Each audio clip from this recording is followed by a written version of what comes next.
excitement, it begins. I'm going to try and just go from what they tell you in the show, as opposed to gathering from other sources. But there are, it's just tempting sometimes to be like, oh, I know Galadriel. I recognize that one. There's, how neat. Yeah. And yeah, we see her in the beginning playing with some elf kids. And they're all like, you fuck, what are you doing? And she's making a real cool bit of origami to the point of, it seems you'd argue, is it magic? Is there magic attached to this origami thing? As bad as it fucking impressive. They're like, is it gonna float? And she's like, it will not float. It will sail. When she puts it in the water, I was just awkwardly like, oh, that doesn't have a sail. I said the same thing to myself watching it all. It's like, that doesn't have a sail. You lied to me. But that's the thing. She's made one of the most impressive origami ever that, like, unfold as it's going, and it becomes like a dragon boat. It's so impressive they had to use computer graphics in order to. It does make you wonder. It's like, because it can't just can't be done, I suppose. But she seems to do like chanting thingies, like she's doing magic with it, I guess. Is she doing magic with it? I don't even know anymore, because you could never quite tell. Because she's kind of doing like the noises, like the whispers, and then it does the thing. Maybe it's alive. Maybe she's just insane. I don't know. But seriously, it is an incredible bit of origami, and I completely understand these children getting upset over it in terms of jealousy and just be like, you got to knock this person down a few pegs. This is unacceptable. In Elvish, they were saying, "I wish that I could make origami boats as good as Galadriel." Exactly. can. Yeah. She's so incredibly talented, and she really isn't like other girls. And they all bully her, so very mean, and she tackles one of them, I think, and then her brother's like, "Yo, chill out." And you can tell they're already characterizing her. She's gonna fight back when people pick on her, right? She's that kind of character, I guess. Like, okay, because she is our main gal for this. I was gonna say season, but I guess it's probably the whole show. The expected 5 seasons of this. They ain't gonna get rid of her. She's there. They really she's like immune Galadriel. to damage, technically. Homage. She's got a whole life ahead of her. That's gonna lead to even the third of the ages. So yeah, her brother picks her up, and we get the first sort of like, wait, hang on, what? Like, do you want to know why a rock sinks and a ship doesn't? Oh, this conversation. Can we have? We're gonna have to have a discussion at some point about pointless, flowery conversation. Yeah. Yeah. But yeah, when someone says to you, "Why does a ship float and a stone doesn't?" I legit, if I was her, I'd be like, "Man, where do you want to start? There are so many reasons." Like, I remember we were watching, ones, and I was joking, and I was like, "Well, it's because the boat displaces more water than it weighs, or something like that." Like, we figured this out. We could build boats. Like that's you don't assume that to be some sort of a crazy philosophical, like metaphorical sort of question. No. It's like, let me talk to you about boats. Why does a boat float? And then you give your answer, and then that relates to maybe something, right? You don't instantly start off with this incredibly unhelpful, confusing, metaphorical conversation about truth and discerning falsehoods of reality. Like, this is awfully heady. I'd say so. Also irrelevant to her situation currently. I guess because she made the origami. Yeah, you're right. I don't know why. Well, she made the origami boat. She got bullied for it, and then he's telling her about, here's how you discern truth from, fiction. And listen, this doesn't help me at all right now. I'm a little emotionally compromised because all the other elf children were being mean to me. Yeah. This does not help my situation whatsoever. So that's the thing. When you're sort of like trying to guess where they're going to go with this, it's like, all right, difference between a stone and a boat. You're like, I'm trying to think. And then he says, well, the stone looks down. Yeah, the stone only sees downward. Before he even carries on, you're like, wait, stone only sees downward. I don't. So what about like mountains, right? Are mountains only looking downward, or just individual stones? How far does this metaphor just fall apart? But like, it just keeps going and getting weirder and weirder. He's like, the darkness of the water is vast and irresistible. Like, to the stone? A stone? Really? So yeah, there's variables to keep track of in this, like, metaphor, whatever it is. She's already a child, so it's gonna be hard enough to keep track of everything. But like, your stone in this sees and desires darkness, and that's what the water is. vast and dark. It's just like, okay. And then he's like, but the ship, that feels darkness, driving moment by moment to master her, and the darkness is trying to pull the ship under. Like, wait. So the stone wants to go to the darkness, the ship doesn't. Then the darkness will grab you and pull you down if you try and resist. Is that right? Am I following? guess. So really, it's more so about the motivations of the ship and the stone rather than what they are, I guess. It's like there's so much self-filleting going on when it comes to the writing for this. It's like someone who watched Lord of the Rings and they didn't know why that worked, but they still tried to copy it. Almost like an AI trying to recreate the Lord of the Rings in a sense. Mm. And I think this conversation is right off the bat our first big example of that kind of conversation Really- that's utterly pointless and meaningless and is not helpful. It's a conversation that's supposed to exist for the audience to listen to and for us to go, oh, it's so deep and meaningful. But it's empty and shallow and useless. I would Yeah. even go as far as saying it's just like, a stitch in time saves 9, right? Is a thing that people say. It just means solve the problem early on and it'll be much easier to solve than when it's left alone and it Yeah. becomes much worse later on. Ounce of And if- prevention. If a child responded to you saying, but what if your needle is broken? Be like, oh, but that's Well, not really... it's a metaphor. Yeah, like, it's yeah, not like, the that's not, point. A metaphor doesn't rely on the needle. The needle isn't an actual needle. Well, that would be a useful way to maybe describe what metaphors are and what symbolic language is, and epithets. She says, but what about when the light shines so brightly that it bounces off the water and it makes you think the water is actually the shiny thing?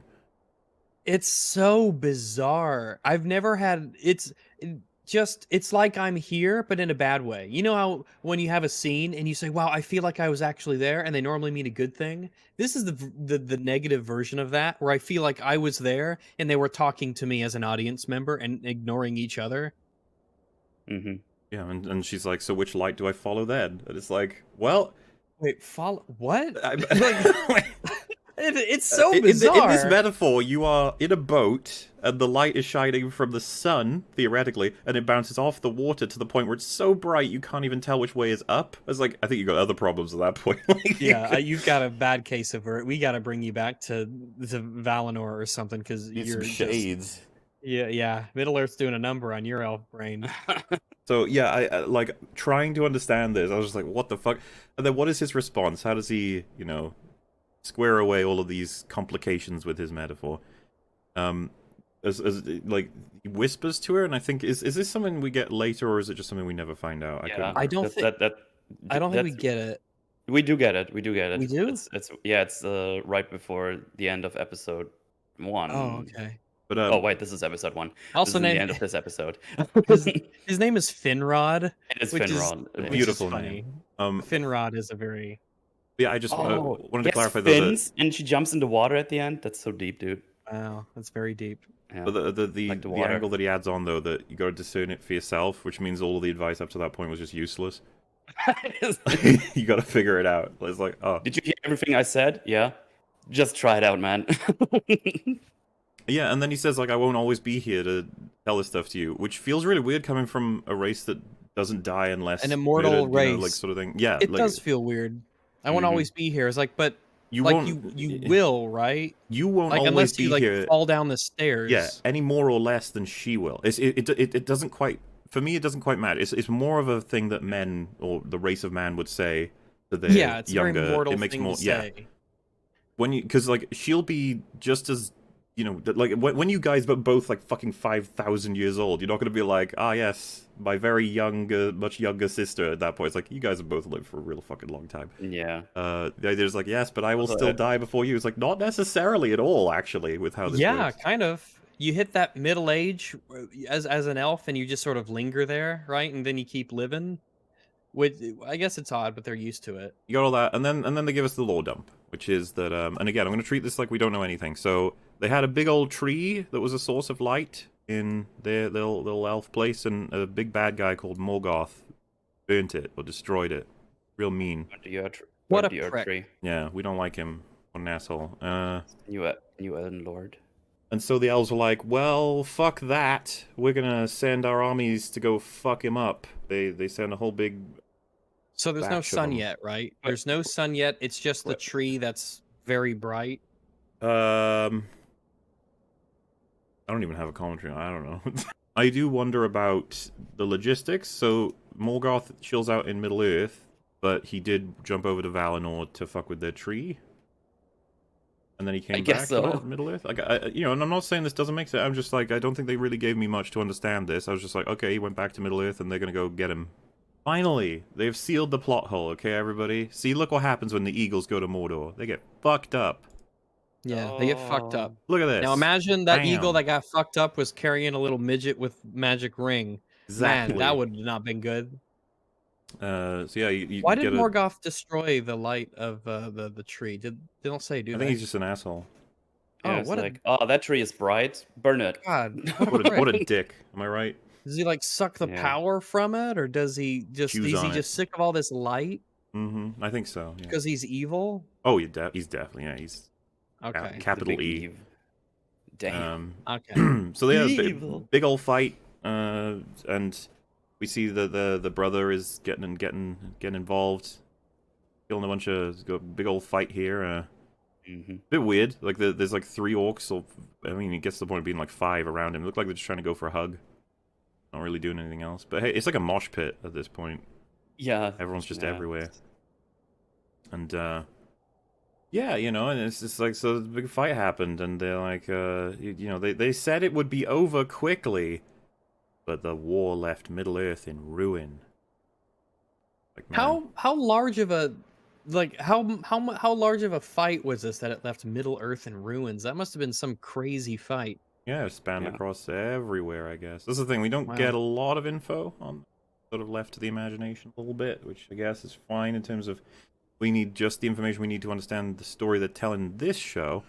But you know, I get distracted by small things. I've said this before, saying it on Friday Night Times as well. But you see Galadriel's like mourning the dead, lots and lots of elves. They just have this shot. It was in the trailer. What is this? Two things cheer me up Like, more than dead elves. You mean the helmet pile? The Don't you helmet love pile the is so helmet stupid. pile? Yeah. That takes so much work. Like This is a piece of universe art, unironically. and to animate it in CGI. Like This is an artwork. helmet To get pile. this to be this perfect and to stay still. Yeah, this would be one of the counter examples I would bring in. Like, do you remember the big pile of smoldering urukai in and orcs, I guess, in Two Towers? That was just a legit pile of things that they made, and they were burning it to get. Well, yeah, of to course. We got to you make need this pile You for need our to build movie. scaffoldings for doing it this perfect. Yeah, I actually. Yeah, on Friday, I you said have you'd to need a crane. constantly- Little elf crane. You'd have to throw the helmets and then hope that they sort of stick. So there'd be Yeah. a lot of times where they threw it on and it just like bounce off, and they'd keep trying to get, like you're playing basketball with the Yeah. helmets, Yeah. trying to get it to stack just right. They casually just say like that we defeated Morgoth. Just like, you Yeah. didn't want to show Yeah, they that. say, oh, this war Yeah. lasted centuries. Here's the helmet pile. Also, we won. Yeah, we beat Yeah, Morgoth. I just I was- saying we beat Okay. Morgoth. I was just like, we didn't even get to see him. Like, okay. We saw Sauron get beaten in the Lord of the Rings opening. I guess I'm referencing that for some reason. I don't know. It just pops into my head every once in a Yeah, while. weird. That was Hmm. cool to see the final battle and his finger, and he shrivels up and explodes, and you know Isildur grabs the ring. That was neat. Also, But how- in this, What we a, get what a just way like to get you invested in the movie. It's like, damn, look at all these soldiers, and there's so many, Yeah. and there's this big we see fight. It's like, Isildur watch his father yeah. get killed, and we're like, oh, that's yeah. Oh, that- someone and then he said- has like a reaction to it. It's like, oh, poor Isildur. They may not have had the rights to show it. I think it's weird that they'd have the rights to say it, like use all the names and to say that it happened, but not to portray it. But maybe. So, well, we got that's just actually happened. They're also like, but he's still got a servant that remains called Sauron. A lot of people go nuts over this this visual here. People are like, this is fucking glorious and amazing as a shot, and I'm just like, I welcome. forgot about that shot. Yeah, it's neat. I mean, it's the cool factor. Look at him. And then she's like, my bro, he died. And because he was looking for Sauron, but unfortunately Sauron found him first and killed him. Also, not something we get to see. Yeah, and put his mark on him. And she was like, you know what, fuck that. I'm going to take up Why did my he put his brother's mark on him? quest. Yeah, I guess we'll I find have the out. same question. She dropped a tear there, Rags. Look. See? Oh. Oh yeah, she sad does face. that twice. She does it on the little shipwrecky thingy. There's a single tear that comes out of her eye. Almost feels But like it- like her face doesn't really give it off, but that's fine. You know, just Yeah, maybe she's just that. Maybe stoic. yeah, Very yeah. stoic and stern. Okay. So yeah, it's very Stoic. sad. But That's she's what I gonna call it. take up the job of finding Sauron. Sauron. She gonna fuck him up. So yeah, they're like they hunted him throughout all of Middle Earth. Took a while. More centuries pass. Yeah, which lot they of say time very passed, guys. casually. It was Like- just like, damn, a long time. So this could have been thousand years already that we saw in this first couple of minutes. Steals from Uh, the dead. A lot of centuries that just go by. Mm-hmm. And lots of landscape shots. You know, they're up to all kinds of things. Looking Yeah. for that you're like, Sauron, I'm that gonna- pesky Sauron, just running around doing his own thing. that sack of shit. They're like scaling a fucking huge frozen mountain thing. And the first is thought I had, and I very- think a couple people do, is just like, was this really the best like way you could do this? Was there no other way? Yeah, this is horseshit. There's no way you're doing this. Seems I saw that. absolutely so, nuts. the thing about mountains is that you could see them from a very long distance away, so you could plan your route to include not scaling up a massive vertical ice cliff with your knives. That was one of the first things, the equipment. She's climbing with her fucking knife. What? And they're little pointy feet. Well, Shoes. yeah, so just there's so many things to consider in terms of like safety and Yeah, then because she- efficiency, but it's like She uses the knife, but the other ones have like actual like Climbing not gear. hooks. some Well, degree, we yeah. see a lot of Like- that knife. That knife is her. It's her important knife. special weapon. Oh, It's yeah, what it's she just- keeps with her all the time. Cool. And she like knife. jumps. She like Yeah. jumps and stabs the ice and everything. Yeah. And I'm which like, seems fucking hell, y'all so are gonna die. unnecessary, but it's cool looking. That's all I got. Well, It's that's the- so That's cool. a trailer shot, right? Yeah, it is. Yeah.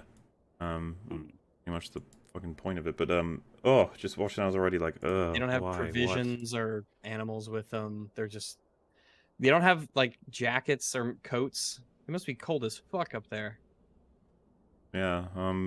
So they be struggling to get up there, and I think they eventually show so there's like her in command of a whole bunch of elves who, like I said, these guys are set to trying to find Sauron. Yeah. And yeah, they only very narrowly make it to like let's just say a platform of some kind, like a level of safety, and they all look up, and she's just going right on ahead. She's fucking speedrunning this. It's just already just like, really? No, this thing could have been like a whole season climbing this thing. But Yeah. we're all good. It's fine. And I think it's supposed to give you a sense of the grand scale and adventure they go on for discovering whether or not Sauron is around. But it also, I guess, informs the attitudes of her elven compatriots. Yeah, Which- we are tired of fucking climbing. Can't we just walk around the mountain? And she's like, no. This Then I is the can't have best my way. trailer shot. But yeah, he basically tells her that he wants to go back down, which I thought was kind of funny, right? Like after all that, you'd think you'd at least search up here a little bit. Like, Yeah, we might as well. We did come all What a this go. way. Like, I'll Shit go I back. have sucks. ice on my face. We have ice on our faces. Mhm. Why didn't we This bring hoods? sucks. What are we doing? Yeah, we should have brought jackets. Yeah. And then he says, as a point of like why we should bother, you know, how long can living flesh endure with sunlight fears to tread, implying that where they're going there is no sunlight. So what are the odds of orcs and Sauron being there? Which I was like, wait, Pretty high, probably. isn't that like the whole I thing would with assume them? it's high, They right? thrive Yeah. in darkness. Isn't that their whole Yeah. thing? And didn't he put out the big magic tree? So darkness is all right with him, I suppose. He likes He's fine darkness. with I'm pretty sure they're very darkness. pro. Yeah, They fought the orcs. They must know they're about pro this. darkness. Yeah, I mean Mordor was like a pretty dark place, and a lot of times, you know, it was smoky and everything. He's trying to say that there's no point in looking for the orcs because he's pretty sure that they're fucking dead. And then he's like, how long can they survive with sunlight is not going to be there? Because I just think that it's a retarded thing to say. That's all. They want to go back. They want to go back and see if see what's Yeah. up with everything, because this has been trying, to say the least. She wants to carry don't- on, and Yeah, That's Like, why the scene Doing ends this and for she a just says while. that like she's like the light's almost over. It's almost night. We're losing the light. That's just how the conversation ends and she walks away. Which yeah. happens a lot in the show. The scenes just sort of end when I feel like the scene is not over. So something I thought was weird is that they move on and one of their party falls, like it happens in the trailer, and he's like, "Wait, Mm. Oh we yeah. gotta help out." And she's like, "No, we keep moving." They cut it off Keep there in the moving. trailer. But in the show, she does stop and help them. Yeah. Sort of helps him. She adds more weight to him. Well, Also, I mean, I just find it weird because it sells a very different attitude. Yeah. Yeah, she's trying to 'Cause make maybe him the trailer warmer. was trying to say that maybe, yeah. I think he probably didn't collapse because he was too cold. It's because he's fucking tired of walking against the wind. They have to walk single file like sand people against the wind. well, and it's weird how Morgoth. they do this single file walk and then they have to help the guy and then they just walk around normally, like there's no wind anymore. It's really weird. Yeah, it was disappointing that they have a conversation and it's almost as though there is no blizzard at all. Yep. But okay, and then it's super awkward too because he's like, "We should be there by now," and then she sort of just looks and goes, "Oh, we are." It's like, There wait, it what? is. Oh, We should have lucky. looked up And this they whole have this- time. There it is. It's right there, guys. this This fucking- massive evil fortress is I don't right understand. there. Yeah, I was totally lost with this because there's constant lightning strikes, right? But they imply that a lightning strike reveals that this thing is here. And it's like, I'm Yeah. sorry, just chat. You can see this. How did you miss this? I feel like Especially you can see this 'cause- very far away. It seems to me that they have like a logistics thing of there should be this statue over here, this statue over here, and the thing we're looking for is in between them. And then they realize, oh, we're between the two things. That means we must be there. And then they look and they go, we are. But it's like, yeah, but look at this Oh. thing. Come on. I forget. Oh, What do they say this place is? Like the last place they knew that orcs were, or something like that. It's like, yeah. Spookyville. Yeah. Terrifying. This is where something. Yeah, some orcs gathered here for the fortress. last time. Far more must have Yeah. escaped than we ever imagined. You'd think they would have checked this place before. It's This been is where they centuries. gathered- It This seems is like where they the knew orcs about this gathered place. after Morgoth's defeat, she says. Which means they must have checked here before, right? You'd think. I mean, but it's been hundreds of better. years or something, right? Like our timeline, this an insane amount of time has passed. Like I said, that's why they're here, to inspect, to see if they can get any clues as to the, where the orcs are now, where Sauron is now. And we get quite a famously interesting line from this show. This guy has put his hand on his torch, and he's Oh. like, "My hand is past feeling." His theory, of course, that he's lost feeling in his hand. Oh, it's cold. Yeah, because it's cold as And- fuck. And she's like, no.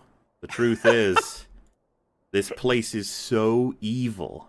How the- evil is it? The torches do not give off warmth. Wow, that is evil. That's evil, man. Which, that's a new one. I- I haven't heard that before. I laughed so fucking hard when she said that. Oh, man, I couldn't believe that was an actual line that she said. It's evil. This place is really evil. It's so evil. Our torches This is give one of off them- no warmth. It's like, Jesus Christ. We're Why in would a, she write We're in a this? problem of Evil, just, man. how fucking physics work, or what. I think this is physics, right? It clears classification. It's magic. like, you can't have, it's light. Like, it gives off, it's the way that fire would, It's magic. It's evil magic. does that even make sense as an answer? It's magic. I don't even know that that Yeah. works. I don't know that it does. The magic means that no warmth is coming off the torches because it's so evil. Having it be like super windy and cold in there, and the torches just aren't as effective or something would have been fine. You don't need to say it's so evil. Our torches are less heaty. And so he punches a wall of ice. Dude, she's strong. To be fair, Mahler, she does see her reflection in the ice, and much like many people in the audience, she just wants to punch her. Man, this expression as she's punched, she's very. She's like, no. She's just like, You might describe her as stone-faced. She's yeah. She's ice-faced. she She figures punches out. through the ice that says a door was filled in here. Yeah, there's a secret little Mhm. room behind this place. Fucking get rid of this wall. They probably used actual tools to do that. I don't know. They just sort of they Just don't loads of them really punch. show it. They just keep punching. Kind of. They all just start punching it like Chris Redfield. Like, oh. And it's just like a door. They just sort of punch it, and then they didn't CGI enough rubble. I think that's part of the issue. So they just sort of have this big old opening, and there's just a little bit of rubble on the floor. And so we I wonder enter how she knew. spooky. She looked into the eye, saw a reflection. Was it thin? Was that the idea? Didn't look thin, but I don't know. Well, the other ones seem to have been using their swords and stuff because you see one guy putting a sword back in, so they use Maybe. tools. So he used his sword to hit the ice. I guess I would have picked up like a rock or something instead of using my sword to try. Well, and... they have their fucking climbing tools they can just use. Yeah. Those are Must have like pointy. one hammer between them all. I assumed they thought maybe that they may need one. I don't know. There's gotta Well, be the rocks backside- lying around to just hit it with rocks, Yeah. like a hammer. I mean, the backside of that pickaxe thingy they use to climb, that has like a hammer thing, if I recall Yeah. correctly. So yeah, yeah. I mean, we don't see any of this, but Well, yeah. they enter a spooky room where orcs were This is a experimented very spooky on. room. Mhm. She sees this as like, oh man, this is lots of good proof. But he's sort of like, nah, this happened This- ages ago. These orcs were meddling with the powers of the unseen world. All right. I don't know what to say. I will believe you that they were doing that. One of Yeah. them's like trapped in a wall. Yeah, it's like Yeah, it's like an episode of Star Trek. Dark sorcery of old. And so Mm. she's like, what's going on here? What is this all about? It's not even into that newfangled dark sorcery. It's some of No, that it's old. some of the It's old all stuff. that old classic, that good shit. And so yeah, she's like, oh okay, so I guess that's it. But then a snowflake falls on something and goes sizzles. yeah. She watches it as it falls. It doesn't even have to do anything. She just really wants to look at this snowflake Yeah. in front of her. She's like, It's just in front of her and it focuses on it. She really, Well, really is interested in this The snowflake. thing is, it should just be sizzling all the time because it's still snowing inside this cave. So Correct. there's just plenty of you're right. fucking Actually, snow why around. wouldn't they make it so that the sound made her go, wait, what? Sound, it should be steaming this whole time in Yeah. Or this they one just notice particular it. place. Yeah, like, oh, what's this? Is this an altar or an anvil? And they just sort of notice little as the snowflakes hit it. Yeah. And They so, didn't have to do something stupid like this. This could have just been, oh wait, what's this weird sound? As it just says, like, oh look at this. That's odd. I'm not quite sure how this works exactly, but there's a Marcasar on here, and she drops water on it, and it all steams as though it's super duper hot, and then it freezes around it. Yeah, apparently only the mark parts are hot. The rest of it Question is cold. Yeah. So that increases the coincidence of her having to just randomly focus on a snowflake. Mhm. And that snowflake was the one that just happened to hit the tiny, tiny, tiny bit of the rock that was the symbol part. It's very odd how they did I assumed all it was of the this. whole stone was like evil. Also, how did they keep their own water unfrozen, like liquid? Shouldn't that And be wait a frozen second, as well? if it's so evil that the torches don't put out warmth, then how come the rock with his symbol on it, Well, which should be Sauron like the is most different. evil thing of all? Oh, okay. Yeah. He's I It's different, retract yeah. my well, this observation. is why that's what Mel entirely. was bringing up. Is like his mark gives off loads of heat, and yet Yeah, the but the torches don't evilness anymore. takes heat away. You're like, I sure. Maybe he's jealous. Like I'm the only hot one in here. Maybe he grabs it all up for himself. He's taking it from heat Oh sources. yeah, he sucks up the energy so that he could have a hot symbol.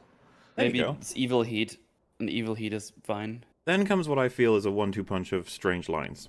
One, the Marcasauron is here as a guide for orcs. It's like a trail. They have to follow it. It's like, oh, It's like, oh, I didn't know that that's was true, but okay. That's a hypothesis that you just came up with. Someone might be like, why'd you take issue with that? It's like, well, is that not something all of them should know? Is that true? Is that proven? And if it is, then yeah, we should be following this, surely. But if it's not, and she's just made that up on the spot, then they should be like, what the fuck? Where'd you get that from? It's one or the other, Yeah. right? It's not just, you can't have it both ways. Like, she's telling him as though he didn't know, and it's like, but their whole mission is to extinguish Sauron from the Yeah. world, so they must know about his marks, and they must know what the marks mean. Or has she just made that up? I don't know. And 'Cause, surely his fortress would have his marks everywhere just anyway, A right? bit, yeah, that's fair. But later on, I think it's Elrond who says they looked into the mark and they're not like really sure about it or whatever. So it's like, so she did just make this up, right?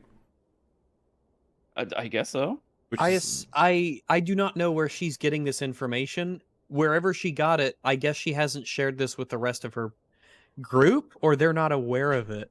and then, as if that wasn't enough to make me be like, she then says the last time I saw it was on my brother. As if to Yeah, imply like, the orcs have to what? follow the brother's body as part of a trail of symbols? Like, what do you mean? Well, if they find the brother, maybe they'll find more elves. In I- fact, they'll almost certainly find more elves. Can I remember everyone that was centuries ago then that she last seen this mark? While they were all This is out good there memory. for If- centuries It's good hunting these memory. fuckers. You don't if forget that sort of thing. You don't forget a mark on your brother's dead body. I was already super confused, and then she says we must follow it, and I'm like, okay, I Although just, where? Like maybe it's Do pointing in we- a direction, like the little prong. Yeah, that's what I was It's about to say. It's pointing- like just follow the pointy end. I don't know. And then- also, like, good luck doing that because what if? How do you know where it's point? Like, once you leave the fortress, like, okay, we have the symbol in this room. Once we leave the fortress, we're gonna have a really good sense of direction to know Mhm. where that symbol on the inside of this fortress was pointing relative to outside of the fortress. And then she's like, it's a symbol of they're probably lying in wait, gathering strength. And he's like, oh, they're long dead. And I was like, okay, so you guys have been tasked with finding that out, correct? That's like your job. You got to go I make guess, sure but- every orc is And they've been doing this extinguished. for centuries, but they're so they've been doing this for centuries, I guess. Mhm. But later we learned that she was months past due, Yeah. which we is like, I we mean, learn that now. He says we've exceeded our orders months ago, which is a good argument for going back. So the only reason why Yeah. I would say now, if she's been months over and you haven't found anything for those months, but now you just found this place, like, I guess I'm stuck in between. It's like, is that good enough reason to continue or not? What do you usually do when you find stuff like this? Because it sounds like you haven't found a mark of Sauron is a pretty big deal, right? If you haven't seen one since centuries ago. Which definitely should be, yeah. So yeah, it's clear at this point they all want to go back home. I think that when we get the big old fight scene. So fucking dumb. very shortly after, yeah. Yeah, because she says we got to wait until everything it's clear that the enemy is gone. And I mean, if those were their orders, finding that mark I think is good enough. But he keeps saying that all this is long dead. So I don't know. I kind of wish there was more discussion about it. It sort of just ends. Yeah. Yeah, and we get this. She says, like, until we're certain that every trace of our enemy is vanquished, she says, I can never return home. I can never return. That's more of Which her is like, own- I don't know, you could her own take a thing. break, I guess. Yeah. Yeah. And plus, like, you're leading Man, a that group of passion though, people. keep them going for centuries.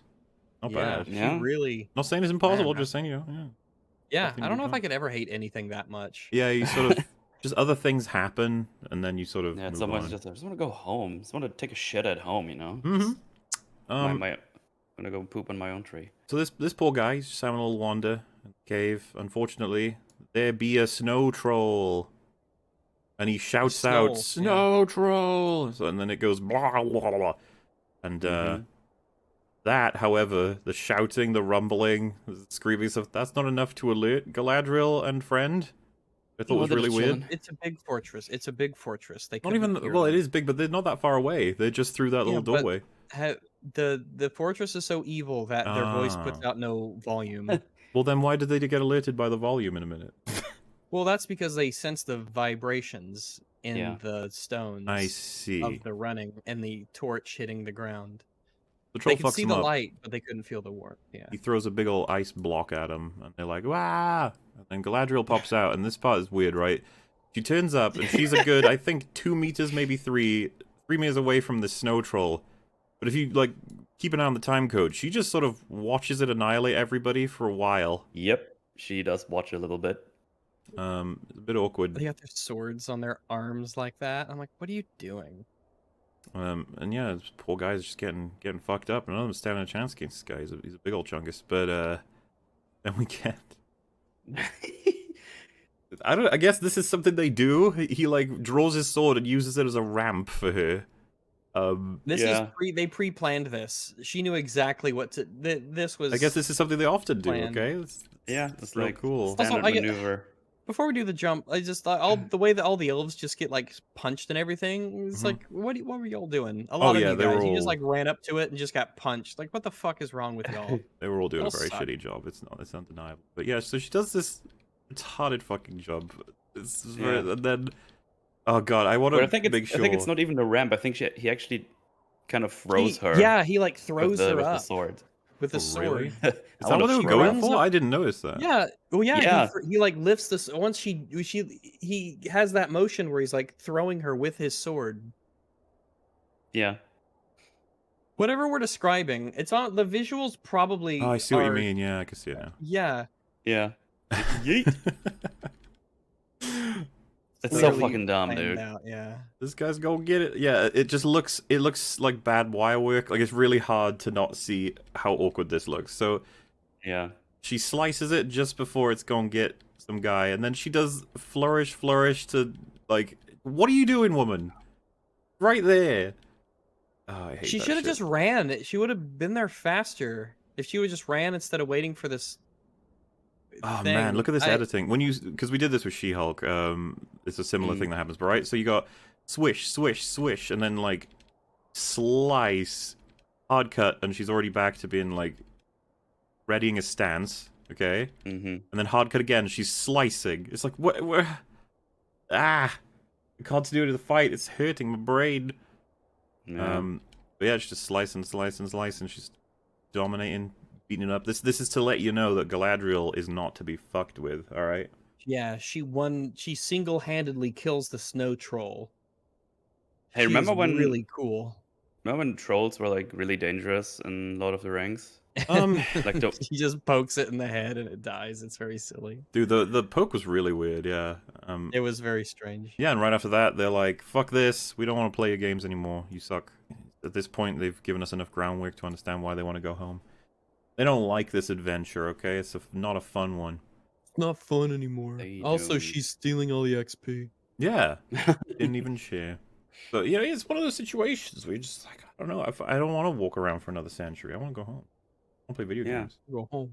Yeah, yeah. I think 2 centuries were enough, Commander. Can we please go home, have like a shower or something? It would be nice. Well, yeah, they're all like, we're gonna fucking abandon They you. put their swords down, yeah. They do, which I guess that's symbolic because you're not gonna leave them, right? You are gonna take them with you. Surely not, yeah. They need those. They do good stuff against snow trolls, for example.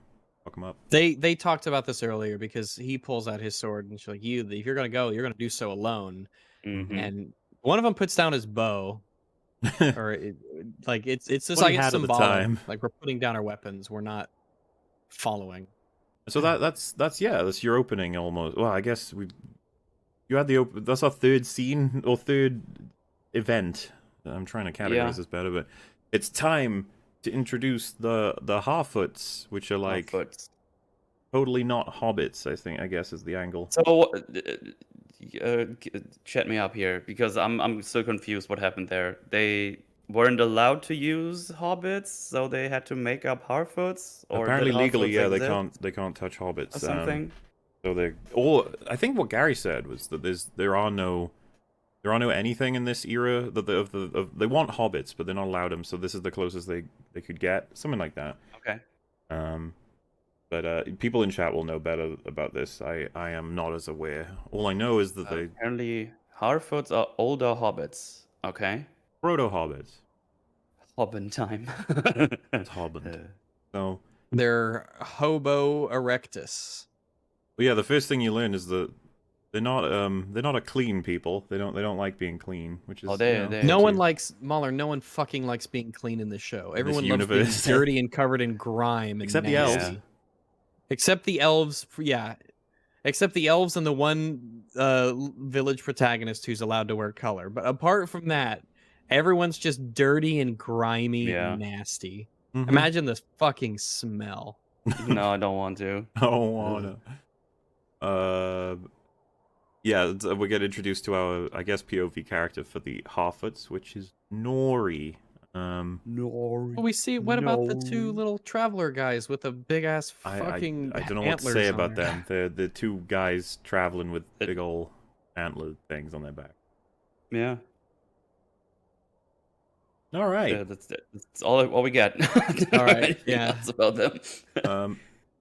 Oh yeah, and you got Lenny Henry is like talking about how that's a sign. Those travelers are a sign of something. Mm-hmm. You'll say more of that as time goes on, but yeah. So currently, Nori is out gathering berries, and I think the first lines she has is something like, if we did everything we were supposed to do, we wouldn't do very much at all. Which is basically constant in all of her like intro scenes. Everybody's talking about how she's a person that doesn't do what she's told to do. She's not like other girls, They Mahler. keep saying it over and over again. It's like, why can't you just show it? You Just don't show need her to how tell me far. that. When a character says, Just you're not shut supposed up. to be out there fucking collecting berries, you asshole, and then she's like, oh, I wanted to. That's already it. You've already done it. Yeah, you did it. So yeah, they're out there they're out grabbing some berries, these half-footers. I love me some berries. This is gonna come up a couple of times. There'll be some scenes where we can spend a million years talking about all of it, but then there'll be some where I'm just like, so they gather berries, and then they Well, see. it's almost all the Harfoot They scenes don't- in this episode. They're like, oh, we do this. Okay. They don't just Anyway. gather berries; they eat them in the most obnoxiously It's retarded really way gross. possible. I really, Like, I really don't appreciate any of how they eat. I don't know why they chose to do that, but that's just not how those. I don't know if these are dewberries or something, or blackberries, or if they specify. Point being, you don't like chomp through half of it and get it all over your fucking face like you're an infant and you're some disgusting creep. No, you just put it in your mouth and it's done and it's over. Why do they have to make them so dirty and nasty? Some people might think he's nitpicking. I completely agree. What are you doing, woman? Like, why They specifically they went out of their way to direct these nasty creatures to eat berries in the most disgusting, messy way like you could. And I want to know what are you trying to tell me? But enough of that. Elrond. He's getting introduced now. Not played by Mr. Smith, alright? Big sad. Much younger, okay? This is by the guy who played Ned Stark, actually, in the flashback in Game of Thrones season 7? Or 6. It was 6 or 7, I can't quite remember. But, yeah, he's, and he's writing some, Prose. Yeah, I can't remember. Is It's this like a speech. He's is writing this a the speech he's writing for, Yeah, this the is the king? speech he's Yeah. writing, yeah. Okay. Because he gives that thing to some Randys, like, give that to for ceremony. It's like, okay. Well, I guess I like should have this mentioned as one well, the for- reason as a- they run away from eating their berries, the Harfoot, is because they realize there's wolves in the area, and they're being watched by one on a cliff, and another one turns up when they leave, and I was just like, was that just luck then? Because, man, if they'd attacked them, they might have just They been were fucking full. dead. Yeah. Someone turns up to Elrond, and they're like, you're not going to be permitted in the next council meeting, it's only going to be Yeah. elven lords, and he's like, all right then, fine. Okay. And he says, anything else? And she goes, your friend has arrived. And he goes, whoa, why didn't you say so? It's like... I feel like the first thing was a little more important, but Yeah. It's just funny, because it's just like, well, I mean, she said, that was pretty fast. She got that information to you pretty quickly. And to be fair, you're the one that prompted her as well. She didn't even finish what she was necessarily going to tell you. You were just like, is there anything else? As if there wasn't anything else. But it's just strange. It would have made a lot more sense if she was leaving and then she said it casually or something. It just strange dialogue again, but that's mostly Yeah. fine. And then so it's Galadriel has returned. Elrondus is Oh. like, woohoo! We're in Lindon, capital of the High Yeah. Elves. That shot actually looks pretty good. I like that one. That one looks A pretty lot of the decent. landscape ones look pretty neat. Yeah, landscape ones are good. Good old fashioned, just kind of annoying exposition where she's like, ever since I was a child, I blah blah blah. And then he's like, and look at you now, commander of the northern armies, warrior of the waste. It's like, shut up. yes, she's great. She's amazing. It's not only that; it's just her actual roles, and then how it's so like clunk. It's just like, okay, all right. And it felt a little bit more natural, especially when these guys have known each other for forever, as far as I gather. Yeah, the short version is that she broke the rules, and he's like, the king said it's fine. Don't worry about it. Just don't do it again. Yeah. So we'll have to see where that goes exactly. Yeah, she's also given the Mark of Sauron to let him give a bit of a study to it. Mm-hmm. And yeah, and she's like, I want a audience with the king because I want to go out again. I want to go hunting. Fuck up that Sauron guy. I was thinking, do you need to appoint an audience when you're just like this super commander for your army? I guess she's just Can not high enough rank-wise to demand an audience. You gotta Be right back just a moment. appeal to the next rank up, which in this case is Alright. Elrond, I guess. I don't know. Yeah. But yeah, so that's just a little update on her. Our next scene is with Nori and her, I was gonna say her mum. I think that's her mum. I'm not actually sure. Right, Yeah, I another think it. example of a scene where characters say exactly what they mean and telegraph the arc, like, in a way that is impossible to misunderstand. Yeah, and so she's like, why would the wolves, sorry, not werewolves, be up here? And she's like, maybe there's trouble down south. And the mom is like, why would you care about that? And then she's like, haven't you ever wondered what's out there? I want to see more Yeah. stuff. And then her mum person is like, well, elves have forests, dwarves have mines, men have grains, and half-foots are just ripples in a stream. No one goes off trail. That's how we survive. And it's like, I get it. It's like, Nori will not be that person. Nori is going to be the one that breaks tradition. She's going to go off trail. She's going to do wild stuff. Adventures. Like, okie dokie. I think I've written down one sentence. It was like, oh, basically, she wants to see the rest of the world and not just chill with the clan for the rest of her life. Got it. Yeah, I mean, we've spent this much time, and they've really only done that again and again. They keep telling us how Nori's not going to be like every other Harfoot.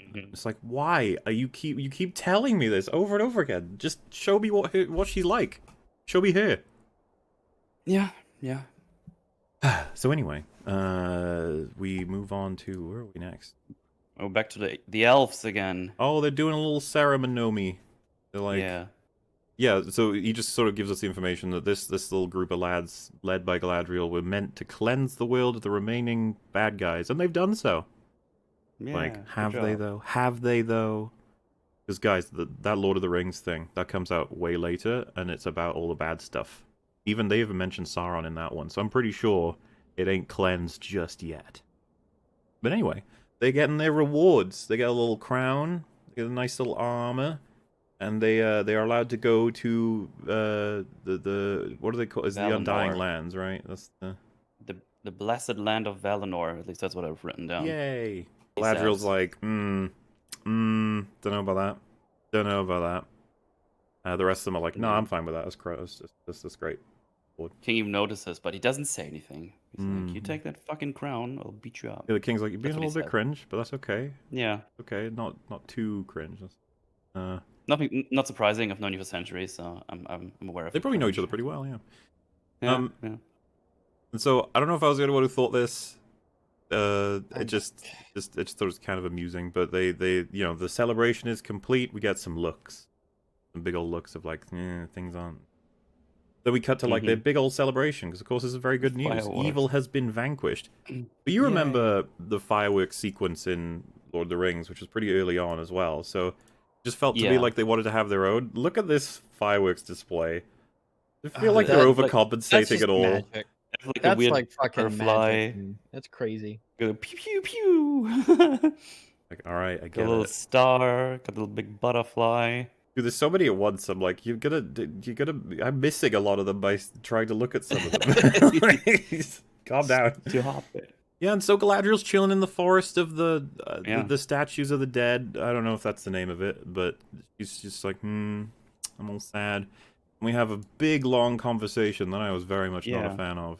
So, your brother would be proud, is something he says, and then she's like, my brother's task is mine. I seek the enemy that escaped to the north. And then he's like, sigil doesn't mean anything. Evil's gone. She says, then why is the evil not gone from in here? Pointing to her heart. Which, This line, I think I joked with you, and I was saying from Elrond is like, I don't know, man, that's on you. That's up to you. Yeah. I feel like that's a demon you got to wrestle with, like therapy or something. Most people come away with the obvious to me. interpretation of just like, are you saying you're evil? Also that, yes. Like security. So Elrond makes the mistake of saying, you're conflicted. Laugh my ass off. And then she's like, conflicted? I got big Wanda vibes when he said that. I was like, uh-oh, you shouldn't have said something that implies she's not as strong as she likes to be believed. And she's like, you don't know the evil that I have seen. You have not seen what I have seen. He's like, oh, I've seen a lot. And then she's like, you have not seen what I have seen. It's like, Jesus Christ. I don't like you. This is where, like, earlier on, as we were setting up the backstories and establishing things, it would have been useful to see her. If they want to have her be this super battle hardened warrior, and she's so amazing, and she's just a slayer, and she's Layer. her the acting is so blank, and she's so just stone faced and ice cold, and just there's nothing there for us to pull away with. I can't relate to her or empathize with her because I don't really know her. I don't know what Yeah. she's thinking necessarily. I don't know what she's feeling in scenes. She's just so flat in the acting.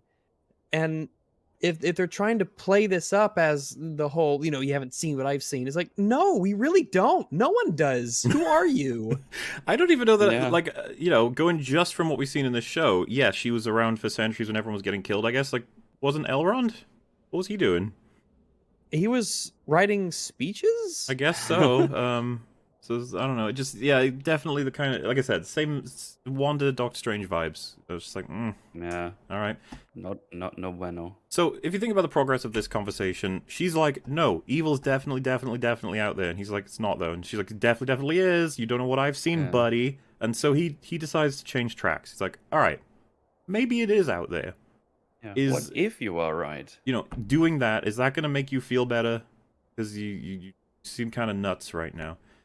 Kind of. You seem obsessed. You've been doing this for centuries. You need to fucking chill. But then he says something that I was like, oh, this is a little bit interesting. He says, like, how many more elves are you going to risk dying so that you feel better? How many more statues are going to be made here so that you can kill more? And I was like, there you go. That's a pretty good Fucking argument. awesome. I was like, oh, now it's getting interesting. Yeah, because then it tells us something what Elrond cares about. It's more than just, stop going on your crazy adventures. It's like, you're actually kind of, putting the elves in danger. He cares about her. I guess he sees something in her, or I don't know. But he's using that aspect to appeal to her, like, to chill the fuck out. Yeah, and I like that about him. It's one of the few moments in the content that I've consumed so far of this where I was like, oh, that's a thing. That's something. Yeah. Because he basically tells us, like, oh, you should totally go to that blessed land. It's gonna go chill. It's gonna be great. Yeah, I brought you this wine, a victory. Yeah. Just go up there, heal up, chill for all eternity, cleanse your mind, all that good stuff after you do centuries of war. Sounds like a pretty good idea, pretty good deal, I would say. A lot of people pointed out how they felt this line was clunk. I was going to ask what you guys think. He says that one more orc upon the point of your blade will bring you peace. What do you think? I would reword that. I'm not entirely sure what I feel like it's not working about it, but it doesn't feel right for me either. I didn't even think about it. I was just like, yeah, it's a line. I know what he means, but I don't know. Could have said it differently, I guess. Yeah. What does she say? She's basically, oh yeah, he also adds to it Oh, that she'll be, if she remains here, she'll be an outcast. yeah. So, did you want to see what happens next? Oh, yes, she basically says, yeah, but I'm just not gonna feel good, probably. Yeah, so I think you're right. In So- terms of the meta of the conversation, this is not a satisfying answer. She's like, do you think I'd be better off in terms of my mental state in the Yeah. West? It's like, so that's what this is about? Yeah, I feel like there was much more flesh on that bone that Elrond gave you that you probably should address. Well, It was like, you don't want to say you're putting other people in danger and the response to be, yes, but I feel bad. yeah, because you could have said, yeah, but what if I'm right, there might be even more deaths if we don't do anything against it, or something like that. Not just say, I'm gonna feel bad, and the songs would mock the battle cries in my mind or something. Yeah, it's just a nothing answer. Blech. I'm going to read out this line, and I want you guys to tell me exactly what it means, because I got a couple ideas, but I'm not entirely sure. So she says, Okay. you say I have won victory over all the horrors of Middle-earth, yet you would leave them alive in me to take with me? What? So, what does that mean exactly? Alive. You would leave them alive in me to take with me? I would leave the horrors of Middle-earth alive in you to take with me. Is she saying that the efforts and the effects of having fought for so long are, like, kept alive by her being alive? Like, is she trying to say she wanted to die in battle? She didn't want to live with this. Is it PTSD? I believe so. But so this is the part that gets a little bit confusing, because he explains this to her and she should already know this. going to the west, going to Valinor, going to the Undying, it's a form of it heals you up mentally and stuff. It makes you feel a whole bunch better to the point where I don't see this as a hard choice if that was her concern. So what I'm trying to say is her two options here are like go heal your PTSD, which apparently is your major motivation for hunting Sauron. It's like so you'll be good on that. Or you can continue trying to hunt him for centuries. That's how long it's taken you so far. I don't know why you're thinking that it's coming to an end soon. So see what I mean? Like her highlighting this just makes me think like, oh, well then the answer's clear, isn't it? You should go to the You go on should the little go boat. there The boat. Yeah. as if you Go to needed vote. more reasons. That's what I'm saying. I was just like, okay, if that's what she meant, then yeah, I don't know. So yeah, he says only in the blessed realm can that which broken be mended. I think he said. So yeah, and that's something that they all know. So I don't know. It just doesn't seem to be something she takes seriously. So maybe that isn't her motive. I don't know exactly. She's a bit of a character, to say the least. She is certainly that. And he says, "Put up your sword." And she says, "Without it, what am I to be?" Character Really, from the trilogy. Really annoying to hear from Galadriel, but not when you have no other context. So it's totally fine. Don't worry about it. This lady's like, "What am I without a sword?" And he says, "My friend." My friend. Which really doesn't address what she's talking about, but whatever, the scene ends, so I guess it did. This is where it ends. Like, goddamn. So I mean, What a waste. What a fucking waste of my time. It feels like some kind of- stuff was yeah. highlighted, but none of it was addressed properly. So it's just like, okay, fine, I guess. So, character introductions, right? We got another new guy coming, and you wonder what do you do to introduce a character quickly? Like, well, how do you? There's loads of different ways to establish traits real fast, and It's true, there are. this one are. this one annoyed me in the same way that I believe it annoyed Fringy as well.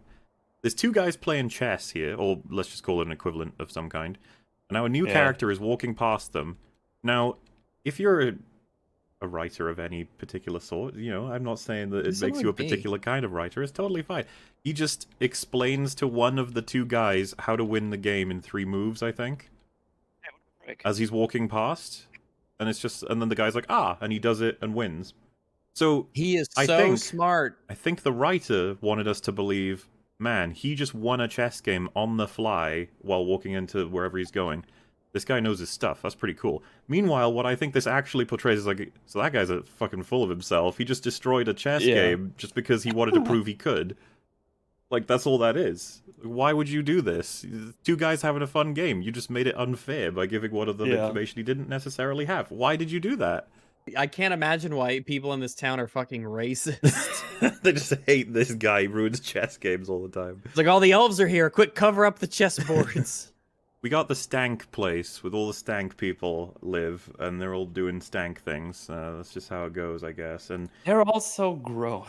they're just real gross. They all, except for one of them, the super hot girl. Whoever could that be? Oh, the hot one who gets to wear colors. Yeah, everyone's in like drab, stanky, just darkness. Yeah, they have greasy hair. They've got dirty clothes on. They just look grimy and nasty, and it. Luckily, they made like the town leader the grimiest and nastiest of them all, as he's chopping his meat in front of everybody. Yeah. So what we're gathering here is this is just like a settlement of men, I guess, in some area, and there's elves looking over it, and they come in for a report every once in a while, just to see what's going on. And the guy who owns this place is like, oh, everything's chill, you know, you get your normal this, that, and the other thing happening, but everything's fine. And then the elf's like, you were talking about poisoning, something was poisoned, and he was like, oh, you know, it's fine, it's just like a patch of grass or whatever. And so this elf is like, I guess you could say it's a weird thing, he's- isn't it? It is a bit That weird. a patch of grass was poisoned. If That's odd, right? Yeah, I'm not weird for thinking that's odd. if he's like a sentry, I mean, whatever. May as well inspect that if there's nothing else to do. It reminds me of like the work they do in Hot Fuzz, where it's just like everything's chill. So when someone's swan goes missing, I guess you just go and have a look. Because what else? You know? It's like, yeah, a patch of grass is poisoned. It's like, I might have a look at that. That's weird. I don't know. Whatever. That's an odd thing to do. then there's this other guy who's like, it's just a patch of grass, fuck off. And it's like, oh He shit. calls him a knife ear. Yes. Yeah, that's me, or... Which is Oh, wait, is it knife ear or is it Something like that. someone else? Knife I- ears. Yeah, no, it's You know, It's either knife way. ears. Stabby ears, which is from what I This is where- gather, this is people are where- saying that's more so from Dragon Age than anything to do with Tolkien. I think they say knife ears, don't I think he does. And he says the past is with us, whether we like it or not. Yeah, all right. So that sounds like you're Mm. excusing your bigotry against us. Well, he doesn't have any. He's chill. I guess he doesn't. Yeah. The other guy that we meet does, though. He does. He makes sure to really He walk really up those stairs digs it and in. tell him. He really wants to let him know. So yeah, he's like, he's a twat, this guy, and our elf friend makes a choice to actually reduce the anger and the violence here. It's like, all right, see, the chillman. He's just trying to make sure everything's all right. He's nice, all right. It's just there's bigotry in these pots. Goes both ways, I guess. So I have nothing to say about his interaction with the lady. What is there to Just- say? They just need to fuck, dude. Dude, I've seen everybody talk about this scene, and they just have nothing to fucking put. Like, it's just she's. I don't know. What is it like? Do you have the little pot of things? And she does, and he's like, oh, Yeah. you crush them up to make a thing, and he's like, oh, don't crush them. She's like, softly crush them. Okay, all right. As if crush them. Yeah, as long as you don't crush them hard, they're still crushed. I don't know, man. I didn't. I found. I think what we're supposed to I gather found- from this is that they wanna fuck. All right. Yeah. Fine. I found this weird where it's like, oh, you're a healer. It's like, yeah. Do you have healers? It's like, yeah, but our wounds mostly heal on they're their own artificers. accord. Yes. I- Well, I found it isn't- weird. Like, human wounds heal on their own as well. I guess Or- elves heal better than humans. Otherwise, that would be a really fucking weird thing to say. Yeah, but that's not what he says. Just if you go to own of course, like yeah, that's seems pretty normal. It's just a really weird conversation. It's I just understand what you fucking dumb. mean, because healing is automatic for most living things in the Exactly. world. But we have healers. It's like he's saying, like, why would we need a healer? We heal anyway. It's like, right. Yeah, but in order to assist in the process, maybe. Yeah. Yeah. Also, what a Yeah. dumb question. Do you have healers? This is what I mean. I had nothing to say about this conversation because I was just like, I guess they just it's like what would you even say, like stand-in dialogue, because there was nothing else the writers had for them to say. Like, do you have healers? Like, yeah. Yeah, we Like, cool, all right, cool. sweet. You Cancel see my Ghibli. yeah. pedals? So, This guy says, oh, by the way, he pours out the little bottle she gives him, and there's the seeds inside, and says, I haven't seen this flower since I was a child. It's like, how fucking good is your memory? Holy shit. You remember the seeds of a flower that you haven't seen since you were a child. That was likely, It just that seems like could a be thing like you forget hundreds about. of years ago. Yeah, like that seems like hundreds of years ago. And for them, it's like centuries, but I guess they just have really, really good mean, memory. Because he's been here watching over this town for 79 years because elves don't like rotate their watchmen or whatever. So like Jesus Christ, what a thing to remember. So, when he came to this town, he would have had his bow attached in such a way to travel. Then he would have taken it off in prep for presumably something, only to put it away again. Now, I think that that's all bullshit, and the only reason they did it was to do this. Look how fucking cool this is. Isn't he cool? He just spun it. I can do that. I would just, I don't know, I would just feel like if I was the Fred, I'd be like, seems a little bit unnecessary, but I'm the only one that can see you, pal, okay? And he's like, no, I'm There's in a a guy TV that- show, buddy. The guy just goes like, you need to stop doing that. It's just, I know you can. Like, I can do it too. Look, it's like, just stop it. I'd like to summarize the dialogue between these two as, you're up to no good over there. There's no, I'm Yeah. not, and you smell. Yeah. That oh my god, that's Yeah, literally That's it. what's it. Perfect. That's literally the That's scene. perfect. Wasn't that hilarious though when he said that you smell and the other guy's like, "Nuh-uh." And then he does you don't. could predict what's going to happen because he sniffs himself right before the scene ends. Oh yeah, that was really funny. That was really funny. I definitely didn't see it coming. And then they do the I thing definitely again. didn't call it out. Where like they're walking, and he says, "Only twice in our history has an elf and a woman, or an elf and a man, elf and person, whatever, done stuff together, and it always ends real badly." And then he's like, I don't "You believe don't need that. to It's tell only me that. happened You twice." don't need to remind me." And it's like, yeah, because Yeah. you fucking know all of this shit. Why are you telling? It's got to be more than twice, though. Probably, you'd think so, yeah. Yes. The humans are probably just fascinated that there are these creatures that are just not covered in dirt and grime all the time. They're like, I just can't believe it. How come they're not disgusting and dirty like us? If only there was a way to not have all this dirt and muck and grease covering us constantly. If only there's something we could do. So the Randy guy is called Maggoth. Neat. If you, I know, just written that down for some reason. It's 3 times, but Amazon doesn't own the rights. Is that true? They can't mention the third one. I can't mention it. So the war is over, everyone. And the outposts are being disbanded. Woohoo! It's over. Everything's chill now. And, Wow, that's great. We get this guy who turns up to talk to our main elfman, and he's like, "This is 79 years I've been here." On top of the tower, yeah. You're like, whatever the goals of this conversation are going to be, I guess that's a fair way to start it. He's just his time has ended. 79 years, wow. Mm-hmm. And then the other guy's like, can you believe how shit it was? The ladder. Do you have to talk about the ladder? The ladder. We got to talk about this ladder, right? So before that conversation happens, there's this tower, and they use this ladder to climb up the tower, and the ladder is a single piece of wood. It's not 2 long pieces with all the steps in between them, like lashed together, or anything like that. They're not like pegged in or nailed in. It's a single piece of wood that this ladder is. Yeah, our guy's like, wow, been so long. And then this guy's like, can you believe how shit it used to be? And then that guy was like, well, yeah, things change, I guess. And he goes, nah, the men here are still shit and all Morgoth. Yeah. And he's like, okay, well, that was ages ago. He says the blood of those who stood with Morgoth still darkens their veins. Like legit hyper racism. It's like, Yeah. holy moly. 1,000 years is like just so bad. And then he so the guy the vibe is like, hey, well, that was a while ago. These guys, they're alright. And then he doubles down. He's like, you should know the whole reason you're here is because the people here are shit. Just like, be happy you'll never have to see them again. It's like, and the scene ends after that. It's like, did they really come up here just to say humans are fucking rancid?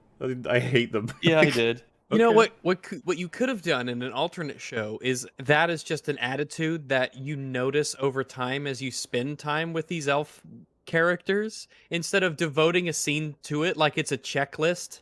Like, oh, we gotta have the scene where the elves are racist. All right, we did that scene. Now to the next scene, instead of having it come out a bit more naturally. Because he climbs up the one-piece ladder to the top of the tower to be racist twice, and then he leaves. I just thought it was fantastic that this entire point of this whole scene, all the dialogue he says is all in favor of saying men are fucking gross, don't trust them, evil. It's like, and to be in his defense, after what I've seen, he's kind of right. They're really pretty gross. grimy. They're pretty grimy. They're really grimy and dirty and gross. Literally rancid. I see why elves look down at humans when they just refuse to bathe or wear colors. Oh yeah, with that news, he's got to go tell his GF that, oh man, it sucks. I'm being moved out. No. Yeah. And then, before he can say, like, I love you, she gets a visitor. Man with a cow that's feeling a little under the weather, you might. So they check out its milk, and it's all black goo. It's full of hot cream. Yeah, it's pretty, Stop. It's pretty nasty. Like, what I don't get about it is that... What do you not get about it, I think the goo is CGI. It is. Which, I don't know. That's a separate thing, but, the second you spot black goo coming out of udders, you pull your hand back. You go, oh, what the fuck? I'm like, oh, what the fuck? Like, he's just like, all right. He doesn't even wipe it off. You don't see him wipe it off. He He's just probably like, wants to eat it. that's like, it's like, I kind of want to taste it. Look at this. Kinda When I does. saw this on the second time, I was like, why are you fucking... It looks like you're liking They put this. CGI flies on the cow, by the way. Why not? You Oh, don't no. want to hurt the animal with real flies. I could kill it. But, Because it's It really tastes like milk.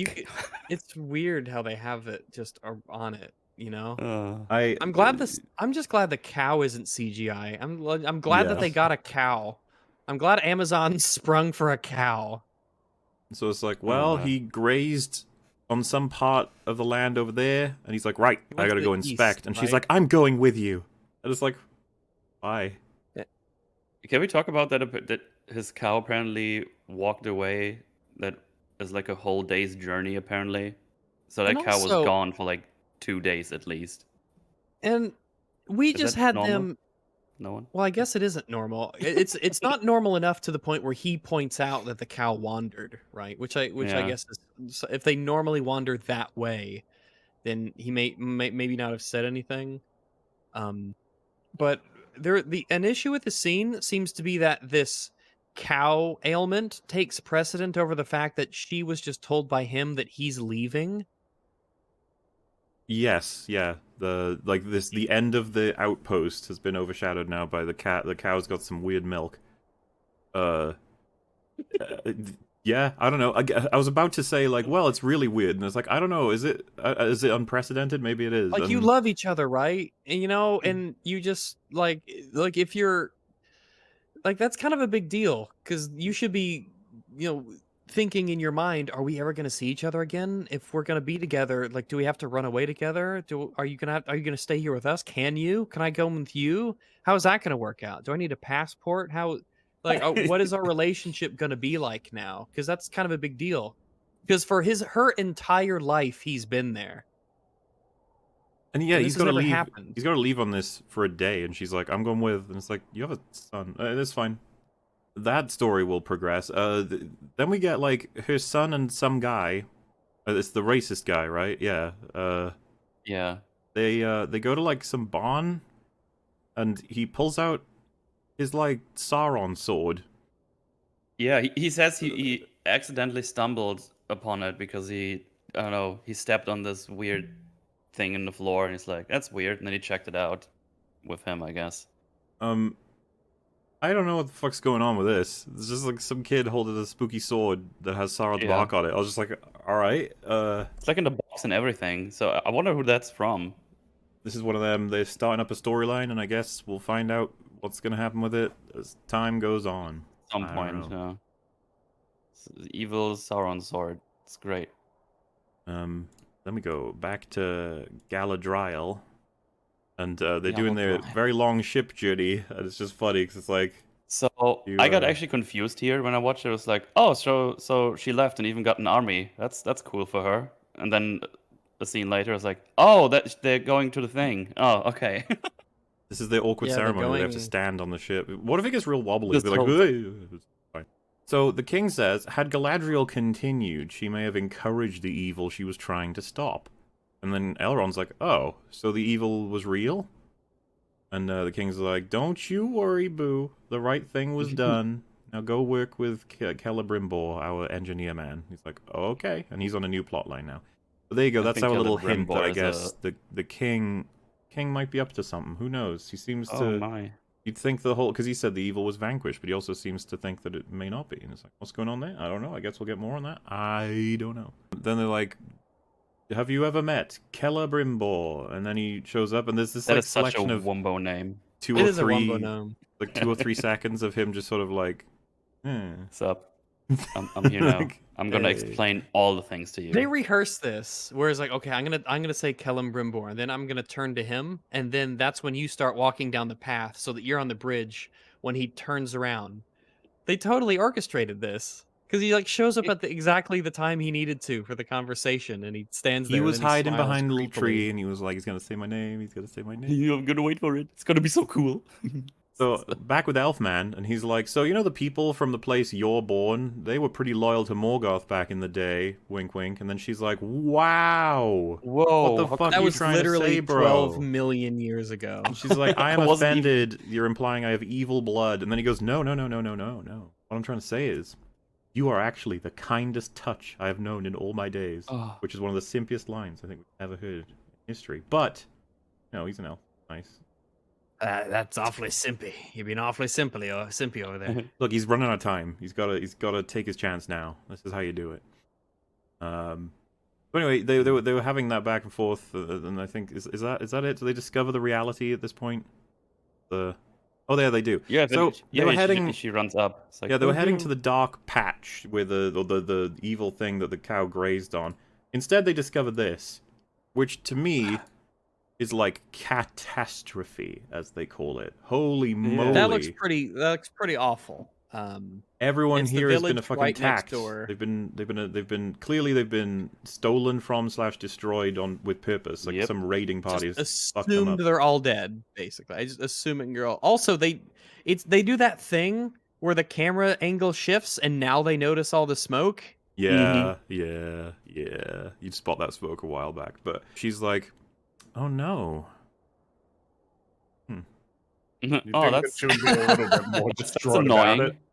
it? Yeah. Instead of having her spot the smoke from the distance, or him with his elf eyes, if I'm allowed to say that, I think Yeah. so. and she's just like panicked, like, oh god, I gotta go, fuck, and she like takes after it, sprinting, and she's worried and distraught, and then she comes across it, and you have that sting of her seeing this thing. Like, Yeah. no, they just sort of like, oh, let's go over this hill, take a look. Oh, how Oh. about that? Yeah, after telling us, oh, I've grown up there. There's good people there, so you probably knew a lot of people in there. They crank up her care factor when she gets back to the other village, but it was bizarre. I don't know if it was an acting script or directing thing, but they legit forgot that she would be absolutely panicked by seeing this.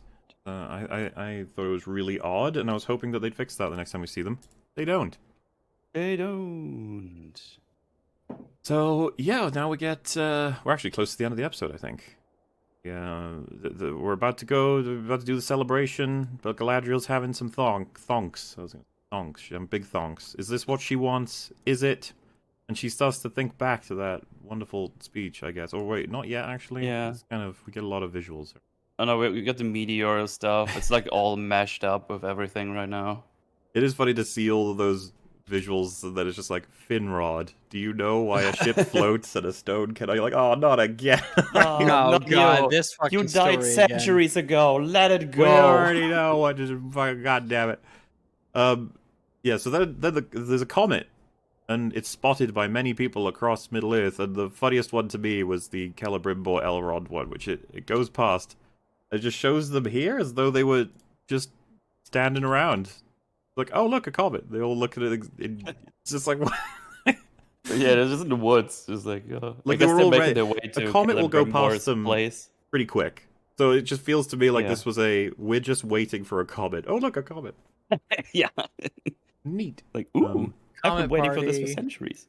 Yeah, of course, they're just trying to give the impression that everybody's seeing this thing, which kind of binds the narrative in terms of timeline. Mm-hmm. Can't get out of that now. But yeah, they start giving the light a little feel, giving a little touch, as you do when you go into big light. And she's like, "Oh jeez, oh god," she's backing up. She don't want it. Don't want it. So anyway, yeah, it's like, how do I Hooray. know which light to follow when the light bounces off the water's darkness, the flim flam? And he's like, you gotta figure it out yourself, little sis. Yeah. I would always be here to give you riddles. Sometimes you don't know until you touch the darkness. Give it a little touch. Give it a little touch. So yeah, and her like elf friends are like, oh, you gotta focus, you're gonna miss it. Just be careful. And then she's like, Oh, nah, I'm coming. I'm out. And she jumps into the water. And at this point, it's like, man, how far away oh, are you you're from dead. the shore? So hey, let's be good Right. faith. She'll obviously have a backup plan. She might have organized a ship. She's gonna use her magic to ride a dolphin. There's gonna be plenty of ways that she'll be fine. I don't think we should Like, assume hopefully she's she's not swimming just gonna back. swim all the way back to Middle Earth. Yeah, that would be stupid. That's not what's happening. Yeah, the comet lands right next to Nori, who's possibly the one person in the entire village who wouldn't tell everyone. We'll get there. Anyway, and a little leaf falls next to the king guy, and he's like, "Oh, it was a spooky leaf," and he looks at it. It's a goop leaf. It's got like the black goo on it. Yeah, this leaf with black goo. Yeah. And it's funny because like his reaction to it is just so meh. But like, guys, look at this fucking leaf. It's a venom leaf. Something's wrong with this. Yeah, express with your face, please. Emote. You It's know. like, huh. No. Apparently, according to the show, it's whispering black speech too. That's probably not good. Oh, That's Hellboy bad. needs to do that. Do you think the elves are like, oh, the trees are speaking black speech? You might be high. It's like people who have orc PTSD from the war. They think the trees are speaking black speech. So yeah, he doesn't. I don't know what to make of his expression. He's just like, huh. He's like, huh. He's like, he's definitely paying attention to it. When He the- does, I don't know what it is. Those leaves Maybe get all it goes away if I stanky. stare at it. Stanky leaves. But yeah, all right, well that's that, I guess. And the comet has landed, and Nori's gonna go and have a look, see at what the fuck's going on. And I think is that how our episode ends? Very, very epic. Yeah, we see the naked man The surrounded guy. by That is fire. funny. That is It looks funny. like Sauron's eye. Oh no! Ooh. I guess we are jumping the gun a bit, but this fire is also not hot either. Yeah. What? Hey. Well, this is a very. episode It two. makes sense. This is a very evil place. It's like the 2 times that we see fire in the episode. What? And What's neither of interesting them is are that- hot.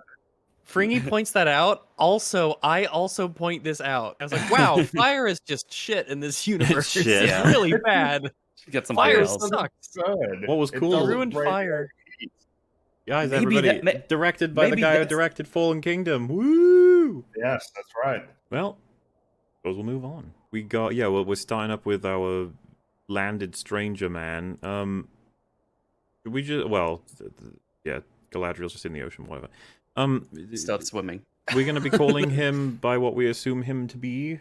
I assume we may as well. I called him Meteor Man in my notes. he is expected to be Gandalf, just he's never gonna be Video named. man. Thanks, Ringy. Thank you. Video man, that's funny. Yeah. I didn't laugh because I didn't think it was fun. But yeah, as See, far as I Rex know, Rex came around as well. You can too, briefly. Come on. no, Just laugh he's a little he's apparently I gonna don't think I did become come around. either Gandalf or Saruman, but more than likely gonna be Gandalf. But Now he's just naked. but either that they're not gonna name him for a while, or that they're not allowed to name him.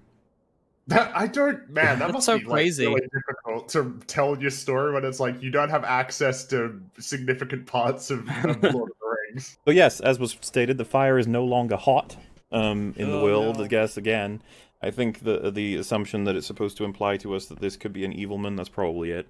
We got we find that out because I guess this friend turns up, who of all the other people who have turned up is the one person that you can keep this a secret with.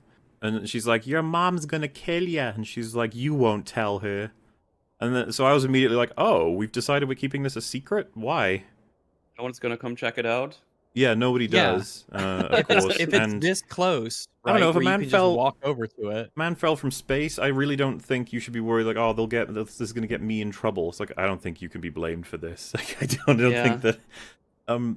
So, to me, it just seemed Yes. like they're trying to get an excuse very quickly to make it so that we're gonna have our little adventure team that are Yeah. just these guys, because we don't want them to be a part of, like, entered into the village, which I just don't think would happen. I think it's like this fucking weird dude fell out of the sky. I'm gonna tell people who know better than me about everything about this. That'd just be the most Yeah. normal thing ever. He eventually gives her reason, and it is fucking crazy. Oh, It's weird. she has fallen in at this point. I just trying to keep track of the Yeah. what they're saying. Okay, so when she is falling into the pit, I want you to watch the fat one. It's funny how Okay. she what her what she's doing. Oh god.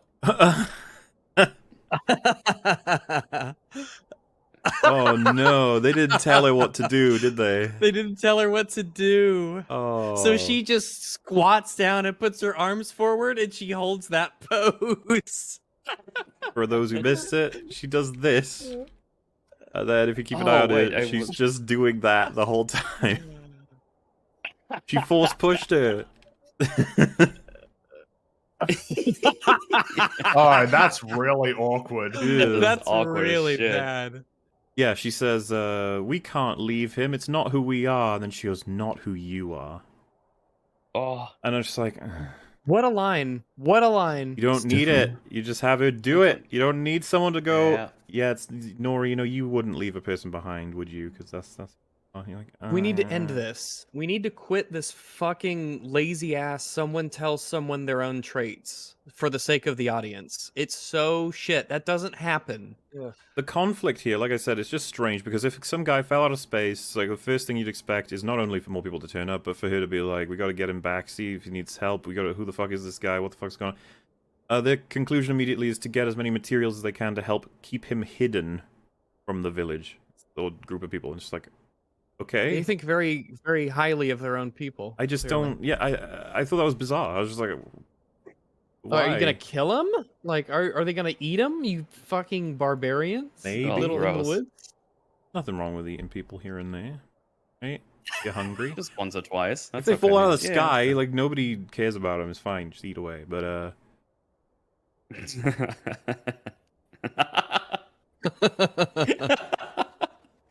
That's a good meme. oh wait, is that a reference to good old? It is. It is. Hang on. All right, chat. I'll get you up to date. Whoop, whoop.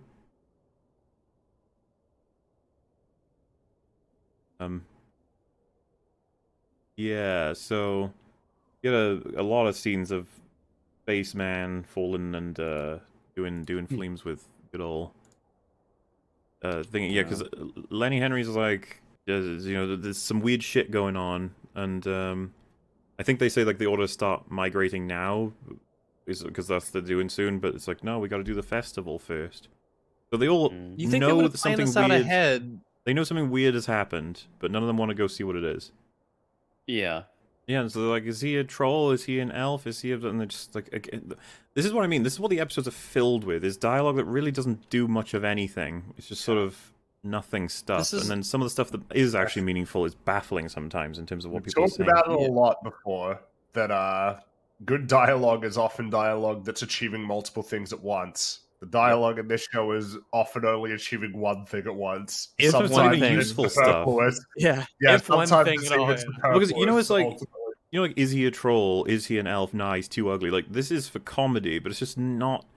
Another thing that happens for comedy is they leave him for a moment and he starts rolling down the hill, and it's just like, man, this is like level fucking like 3 out of 10 comedy in terms of like potency. You're just like, yep. Ain't it funny that he's starting to roll down? Like, you get a friend saying, Nori, why are you doing this? He literally says, I feel like he's my responsibility. Oh, we I talked feel about like- this when we watched it. It's like, this is different. She says he could have landed anywhere, but he landed here. And it's like, okay. It's Hey, like, how I would you know... Supposed to find him. I know he's but, important. There's a reason this happened. I was supposed to find him. I know I have to know he's safe. I can't walk away from this. Good God. Why can't we just do the standard meme where first time around she's very evasive, second time around she gives a bit more of an answer, and then finally the third time around she states what she means?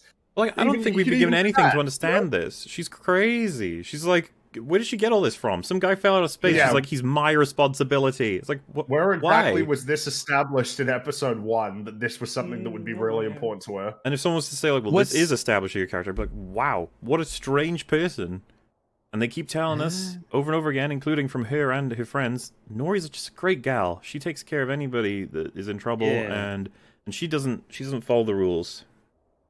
Hey, She's not like other girls. okay, like fine.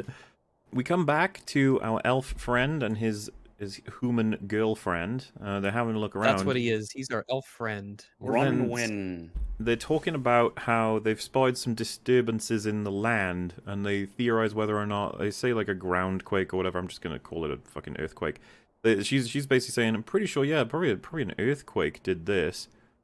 They're like Come on, they're really? in a ruin. Like, it's been destroyed and ransacked by all these clearly probably a whole Everything's group like of on crazy people. Fire. Everything is on And- fire. And Yeah. she's like, How did "I'm the pretty cow sure- die? pretty sure There's that-" like a cow laying there and it's dead. How the fuck? How the earthquake killed a cow? And once again, like, I can understand him being stoic about this. This is totally fine. But He's not as attached to it. He's in like job duty mode, I guess. yeah, and there's fissures, and it's just like, so it might have been that. And I cannot believe that they don't think it's all connected when there's no bodies as well as they establish, and no wounded. He says, and she just doesn't seem to give a shit. She's just sort of like, no Yeah. survivors, no wounded. You're right. This is so strange. Perhaps they all fled. If they all fled, why? They would have come to your town. And You're also, right. they might have run past you right as well while you were out walking. You would have. And also, remember the cow and the goo. Like, do you goo. not think that might Goo. be not my goo, obviously, but like, don't you think that I might didn't be say a that. moment? yeah. I know you didn't say that. I'm just making sure. I don't know why you would, but it's fine. Go She ahead. walks into this house and she's like, "Oh, this belongs to Kieran and Hannah," and it's like, what? You know them by their name. This is their Yeah. house, and it's Yeah, in exactly. ruins. It's like, oh, and I guess they're probably dead. Oh, Yeah, man. they're probably fucking Oh, dead. who cares?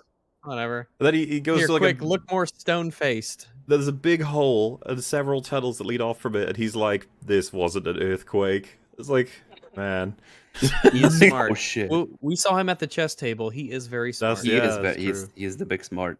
And so he's like, "All right, you go warn your people. I'm going to go into the tunnel." And I asked Rags this when we were watching it because I can't wait to talk about it. We're not there yet, but I will say, what is his goal? It's like, well, he's inspecting these tunnels, I guess, which is Yeah, I think my guess was he wanted to see what was in the tunnel. yeah, what 'cause did that's this, all I got. right? Because Yeah, like what did Yeah. this?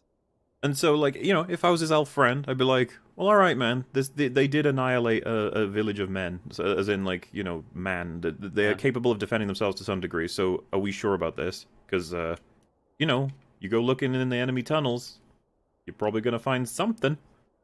If I Um, was her, I'd be like, "No, you need to come back with me. This is super dangerous. We need to go tell your elf friends. They're like the cops around here. We need to go Exactly. tell them." That is the first thing you should Yep. want to do. But no, he wants to go inspect the tunnel, and you must be like, well, he must be really hoping to find whatever did this. So I guess we'll come Something, back to I him. assume. We'll find out. Yeah, it makes sense to me. Um, I know that my people sided with Morgoth or whatever. But it seems like a bad idea to me. I don't know. So you got Celebrimbor and Elrond talking about their new partnership and how Celebrimbor wants to make a big old tower. I thought it was funny, by the way. I said this to Raz when we were watching it. So Elrond is like, what do you want to make? And then Celebrimbor is like, what? That's going to come far later. What first comes is how, or something like that. And it's like, oh, okay. Like, I guess he's saying in relation to maybe materials / workers. And then he puts down like a equivalent of a blueprint and shows exactly what they're making. I was like, so that's the what right there. Like you just I guess. that's the what has now been done. I don't know. It seems like an unnecessarily cryptic sort of like flowery way of saying, I'm not telling you what it is. And then he's like, here's what it is, by the way. It seems like if I was Elrond, my snarky ass would just be like, "Oh, so It's tower. so it's the tower. It is It's literally a is tower. what. Literally is what. Why did you say it like that?" Yeah, why are you being such a Yeah, dumbass? a lot of the characters feel like they do that in the show. They say a bunch of bullshit. You're like, okay. Also, did we not talk on the way here? No. No. This seems like something that we would talk about on our journey here, Like we didn't discuss anything or talk about anything on the whole trip over here to Eregion. They were busy waiting for the meteor. He just Maybe immediately that's says a all they tower. talked about. They literally only talked about the meteor and nothing else. Yeah, he wants to build a big thing, but they don't have the time to be able to do it with the frame that Celebrimbor wants, and so Elrond's like, oh, well, have you tried looking outside of elves for help? And then he's like, how far outside?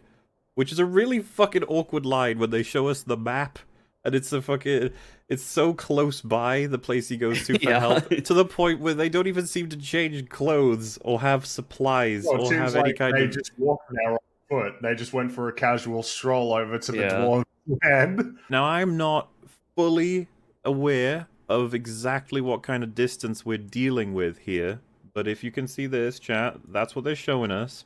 I think I said to you, Rags, how far do you think that is based on the scaling of this map? Which is difficult to say, but still. Yeah, it's really tough to say. I guess like 4 days. We saw a big But it's shot just a of guess. the... It's an actual yeah, guess. we saw a big shot of their city, and the city's represented on the map there to be that size. So, like, it seems like that's going to be a fucking long journey. He also very casually talks about how this will be the diplomatic move of the age if they were to even achieve this. Like, so this is The two of you just Well, casually stroll yeah, over for the that's what I mean. diplomatic meeting of Kind the of. ages. there's no weight to this at all. They're Ceremoniously, doing something just- incredible. Apparently, they just casually decided to do it an afternoon. Like, what do you mean? Well, it feels like what they did was it feels like it's a product of working in front of green screens. Yes. Where you walk into the next, or you don't even walk into the next set. It's the same set. You're just like, okay, now you guys are at this place. And so you don't have to worry about those things. Like if you're at actual locations and you have to actually travel, you might have it in your mind that, oh, we're traveling.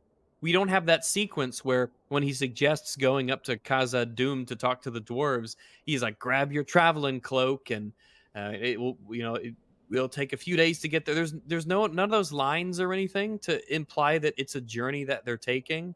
Or I haven't been this far north and da da da da da. Or the or maybe Elrond's hesitant to go up there because he might bump into Durin. Who knows? Something. I guess that's the Oh point. man, oh could god, have I got so done- much to say about that. Like, well. I guess they could have done something.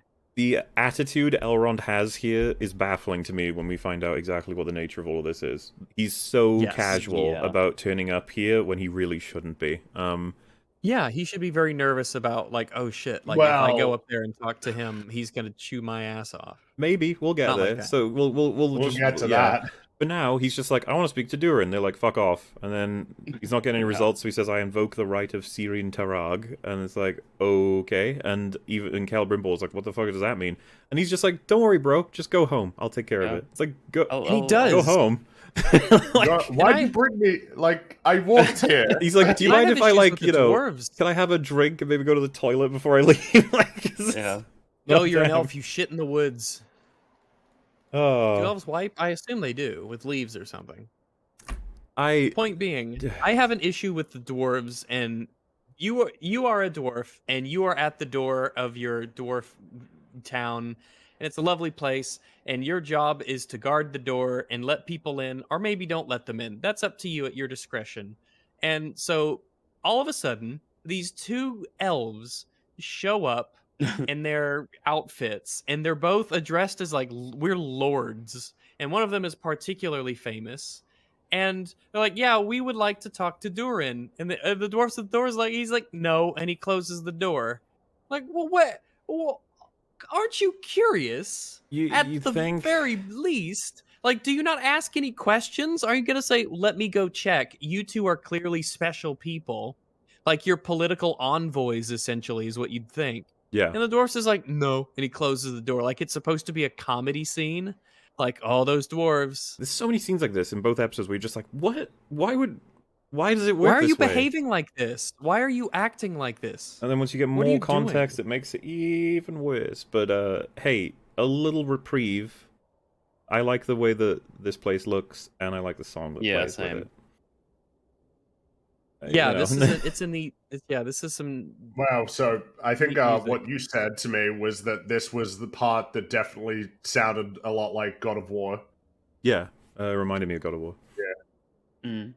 It was Um, cool, yeah. But it just felt like it matches the dwarves and the style of this place, while also just being suitably epic plus thudding. I think is the way I described Yeah. it. Feels appropriately hefty and dwarfy and also orchestral.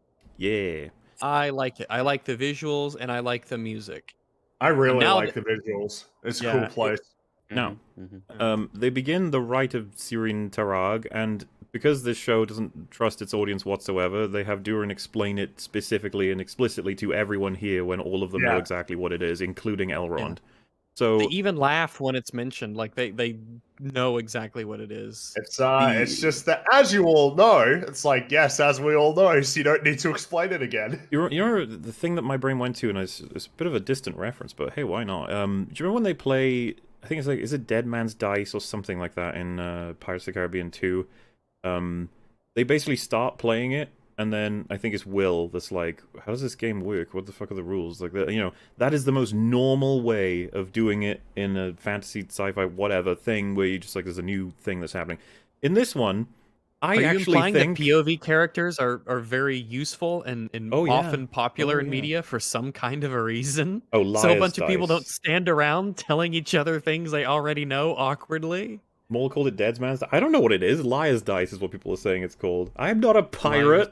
I don't play that game regularly. That's right. We didn't. That's right. We're not No. pirates. Not for Lord of the Rings. Exactly. Definitely. 100%. So, Dead Man's Dice does sound cool, though. I think so. Dead Man's Dead Man's Dice does sound cool. Liar's Dice is like, eh. fine. Dead Man's Dice. It's peppy, like Dead Man's Dice. Dead So, Man's Dice. You know. Yeah. Imagine running this scene again, but without his explanation. They're all cheering, chanting. Elrond's handed a hammer. And we're like, what? And then rocks start getting placed on these little, like, podiums. And then you have Durin just be like, what are the stakes? And then Elrond can be like, you know, or rather, he can explain the stakes, because that's the thing that nobody will know necessarily if they change per game. You can explain that, and then he can smash at the one rock and breaks it, and he cheers. I think there's enough here for us to gather. Oh, okay. So they've got he's got to break a rock. Then Elrond breaks a rock. Then he breaks a rock, and it's endurance. I get it.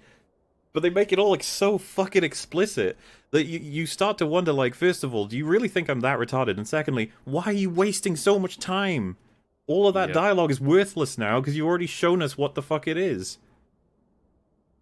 Yeah, I remember at this point in the episode as well, it's like, man, we are really losing precious time. The last 20 minutes, nothing really happened. It's like... This episode feels a lot yeah. emptier than the first, and the first Yes. didn't feel particularly meaty. Yeah, for those who don't know in chat, we are a third into the episode. Yeah, this one Nothing surprised me when I happened. got there. It's nothing. Yeah, it's been almost 20 minutes, bitches, and we just ain't done much. So just going here, going there. We're back with telling us what Nori, happens. and she's decided what I should do with my pet hobo for now is feed him. My pet hobo. And she decides this actually really annoyed me. I was watching it with Rags more so than my first time around because I didn't really think about it. She brings him snails to eat. Yeah. This struck me as quite bizarre. Fucking gross, man. Of all the things, like not even cooked, like not like escargot. Like we cooked these snails because, but just raw snails. It's just strange, that's all. And it goes wrong, because he doesn't take it out of the shell, he just eats it with the shell anyway. We establish pretty quickly that he has no way of comprehending English, or at least he's not being honest about it, because he seems baffled by almost everything she does. But she continues to talk to him in English as though he will understand. The one that really stood out to me is that... Well, they do the thing. They do the thing where she says a word or two, and he repeats one of the words back, and she's like, "Oh, good, you understand." Which Like- is totally not true. But in terms of how it works. But the friend turns up like, and then he like starts yelling at her because he's scared, and she's like, no, friend, as if. Well, we already have the thing where he yells at Nori for the first time because he's like, hello, and then he goes like, yeah, my point is that- sky darkens and wind's blowing. Nobody notices this apparently, and she's just like, hey, no, I'm cool. We're friends, right?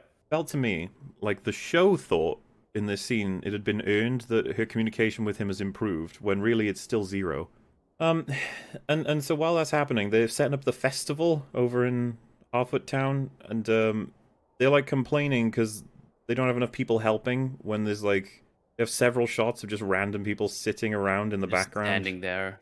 Yeah, they even make a joke out of how that one bitch is sitting there not doing anything. He's like, "I'm helping by telling him to help." I was like, "No, seriously though, could you help Well, me?" Like, jokes aside. Yeah, which gets even more serious because of the fact that like there's an implication here that because Nori is so obsessed with hanging out with the hobo, that her not being at the village means that there's an unfortunate accident that takes place that may not have had she been there, which is her dad sprains his ankle. Is that what they're trying to do? Well, I think that's why they're intercutting between her scene with him and the scene of him like hurting himself. I think that's the implication. Problem is, it's a whole village there, people who could have helped. Yeah, nobody's. Yes. He's one man who's piling up this log, and he struggles with it Yeah. for a good like 10 seconds or so before it breaks his. Like nobody helps. That's the thing. Yeah. There's Why no is sense. anybody There's else no sense helping? of community. There's no sense that they're here helping each other and they know each other. It's just like a gaggle of pricks. I feel like they should be like the Amish putting up a barn, and they're just like Really good they at it, just yeah. mechanical efficiency. They're just so Yeah. good at this because they do it and they're skilled and everybody is cooperating and organized. But they're just a bunch of goofy losers who can't do anything, and no one wants to help their fellows.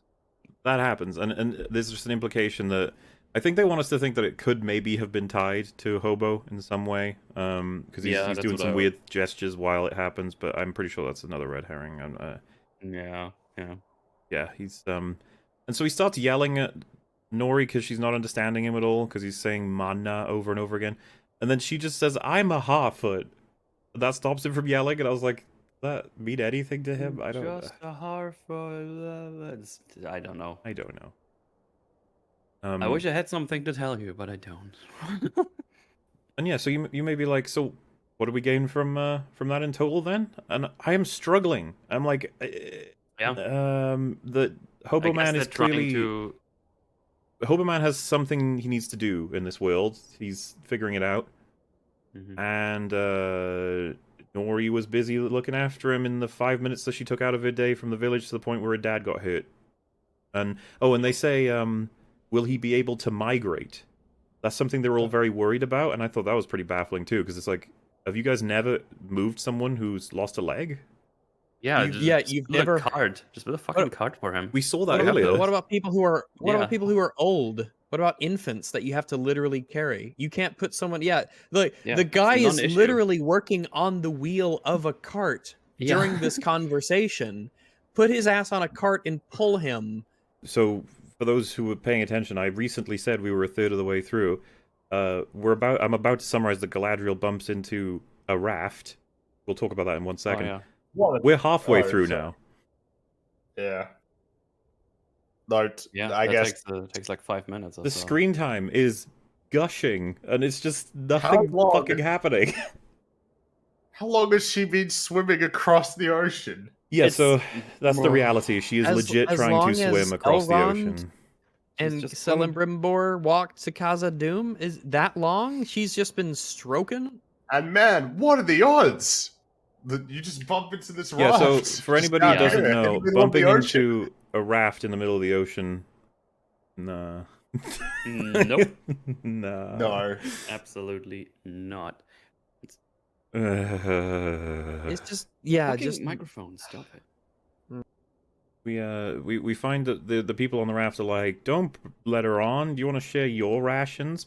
Which I thought was amusing because she's climbing on as they're arguing that. But our main man in front says to her, something like if fate will decide something for you today, the tide. I'll read it out for you because I remember being like, what? But basically, as she's climbing up, he says this to her, and then she like decides, all right, I'll chill in the water for a bit. Yeah. Yeah, where is it? Yeah, the tides of fate are flowing. Yours may be heading in or out.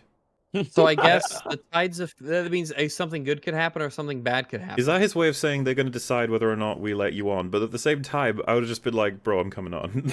Like, if I stay out here any longer, I'll fucking die. But yeah, they let her on.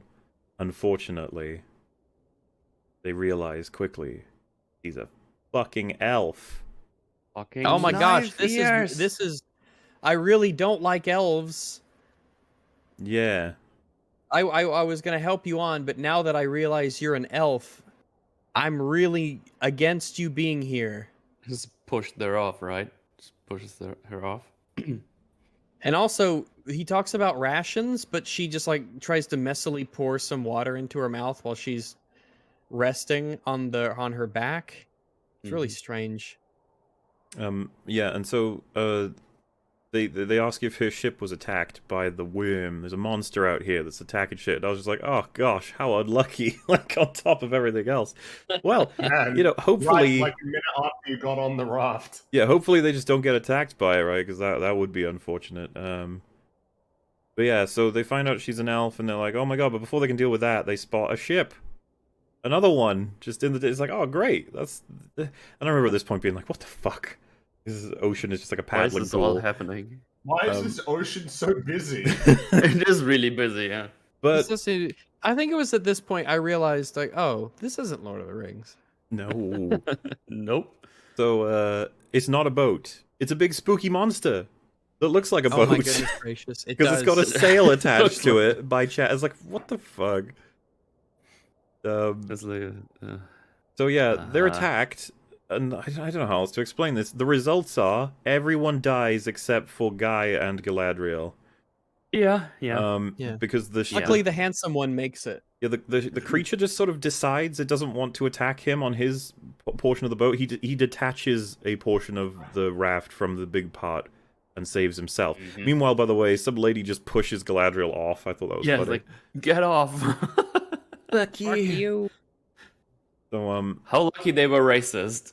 yeah, it just fucks them all up, but it doesn't fuck him up, and then he comes back and saves Galadriel. What a bizarre series of events. And the worm doesn't care about them anymore, as you already Nope. said. Just like, I had enough boat bits to eat, and people, I'm leaving now. Goodbye. Is that, okay. I guess you start to wonder, it's like, is this here because they just needed action to make sure people aren't falling asleep? I feel like Maybe. it.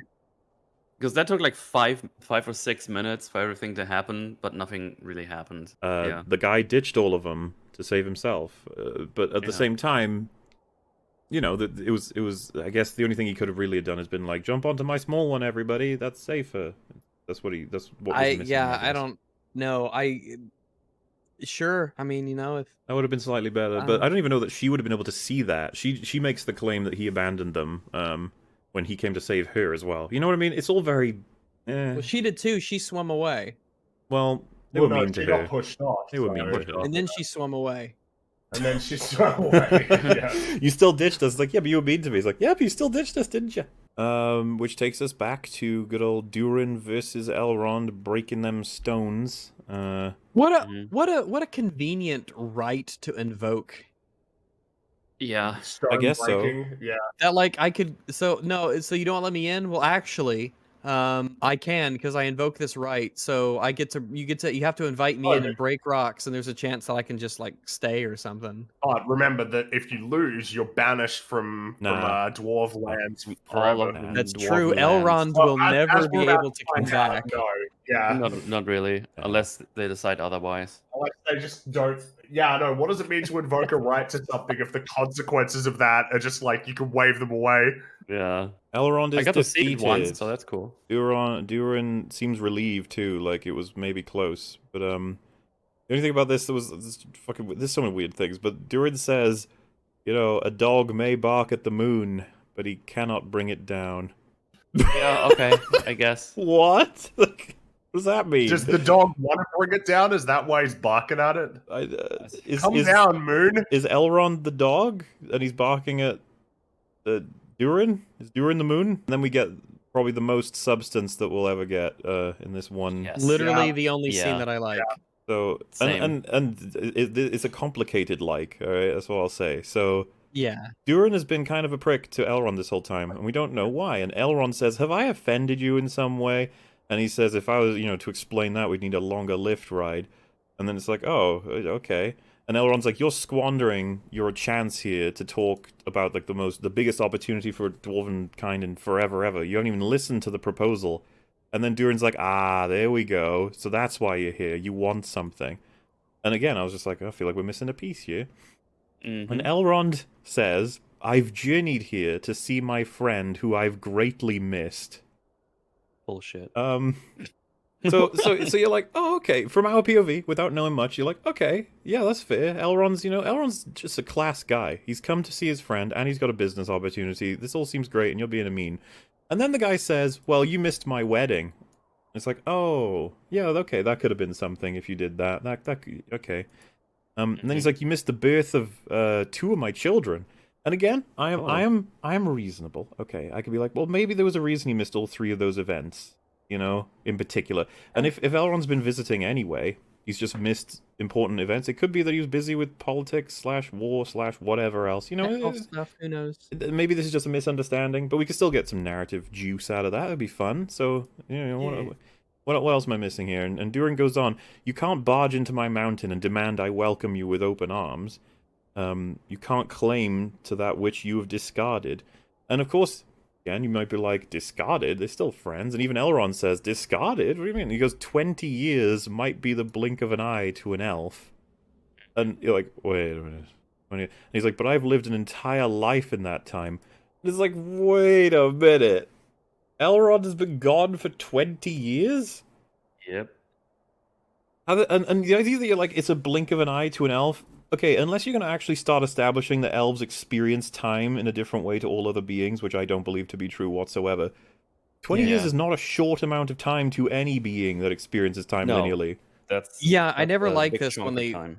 when they bring it up, like, oh, you have some sort of long-lived race, and they just say, oh, it's 20 years is a blink of an eye. It's like, no, it takes 20 years for 20 years to go by. Time does not pass by quickly for you. Like, a day is still 24 hours to you. You just get more of them. But Elrond is like, forgive me, my friend. This is like, It's 2 decades, man. I don't know. Like, Yeah. it's and we've said it before. Even honestly, like a handful of years. But when you go 20 years of not speaking to a person, as Durin said, it's a fucking lifetime in a way. Like you guys don't know each other anymore. And he's like, all right, you can come and see my kids and my wife, but I'm still angry at you. And it's like, Yeah. 'cause, okay. oh, great. Now we're doing comedy And- again. well, that's the thing. I already felt like, it sounded like I we were really taking it hate seriously you, for a moment there, but and- now we're not. Yeah. Yeah. He goes yeah. from I'm gonna kick you out of town to yeah, you can come into my home and talk to my family. Yeah. So Really annoying. all right. There was something Yeah. here, but they just pooped all over it. So It is they have a annoying, sit yeah. down. His wife's there. She's all like, she said she's a person who sings in the mind to determine where to dig or something. I remember being like, what? All right. Yeah, I didn't even write this down. I did not care. I just wanted it to end. I was hoping that dwarves would be as a way to foil them to the elves. Dwarves have this practicality and utility to them, whereas like, oh, we sing to the rocks, and it's not because oh the spirits, the mountain, and the soul, and it grows like a person. It's like no, like no, it's Maybe the because the resonance sound or waves, something? the sound waves resonate off of ores differently, and if you listen close enough, we have people who can hear the differences, and like it's an actual like thing. It's like work. It's like a science almost, and that sets them apart from the elves, who are a lot more into artistry and feels and that sort of thing, are more flowery. But no, it's just like she says a weird line like a mountain's like a person constantly growing. Yeah. I don't remember what is it. She just lies basically. Oh yeah, that was probably worth so mentioning as well. She she- hugs Elrond immediately, even though she's also not seen him for at least 20. Well, Yeah. not at all. She would know, and she's like, "Oh, Durin didn't tell me you come in," and he's like, "Durin didn't know," and I'm just surprised that she just doesn't seem to give a shit. She's very much a fan of meeting Elrond, the friend who abandoned her husband. Like, okay, I feel like this whole. And- I just feel like this whole drama with them being friends or not really friends is kind of it's pointless. fake drama. It's Well, it's superficial doesn't- drama. It It doesn't need amount to be anything. pointless, though. It That's didn't the need to thing. be pointless. Yeah, they put it in here. It's like, oh, that's interesting, and then they just drop it basically immediately. And it's like, oh, good. Because if- So why bother? if the drama wasn't there, we could literally have skipped almost everything, actually, because the conclusion of this Yeah. whole scene is I will present the proposition to my dad, which could have happened immediately.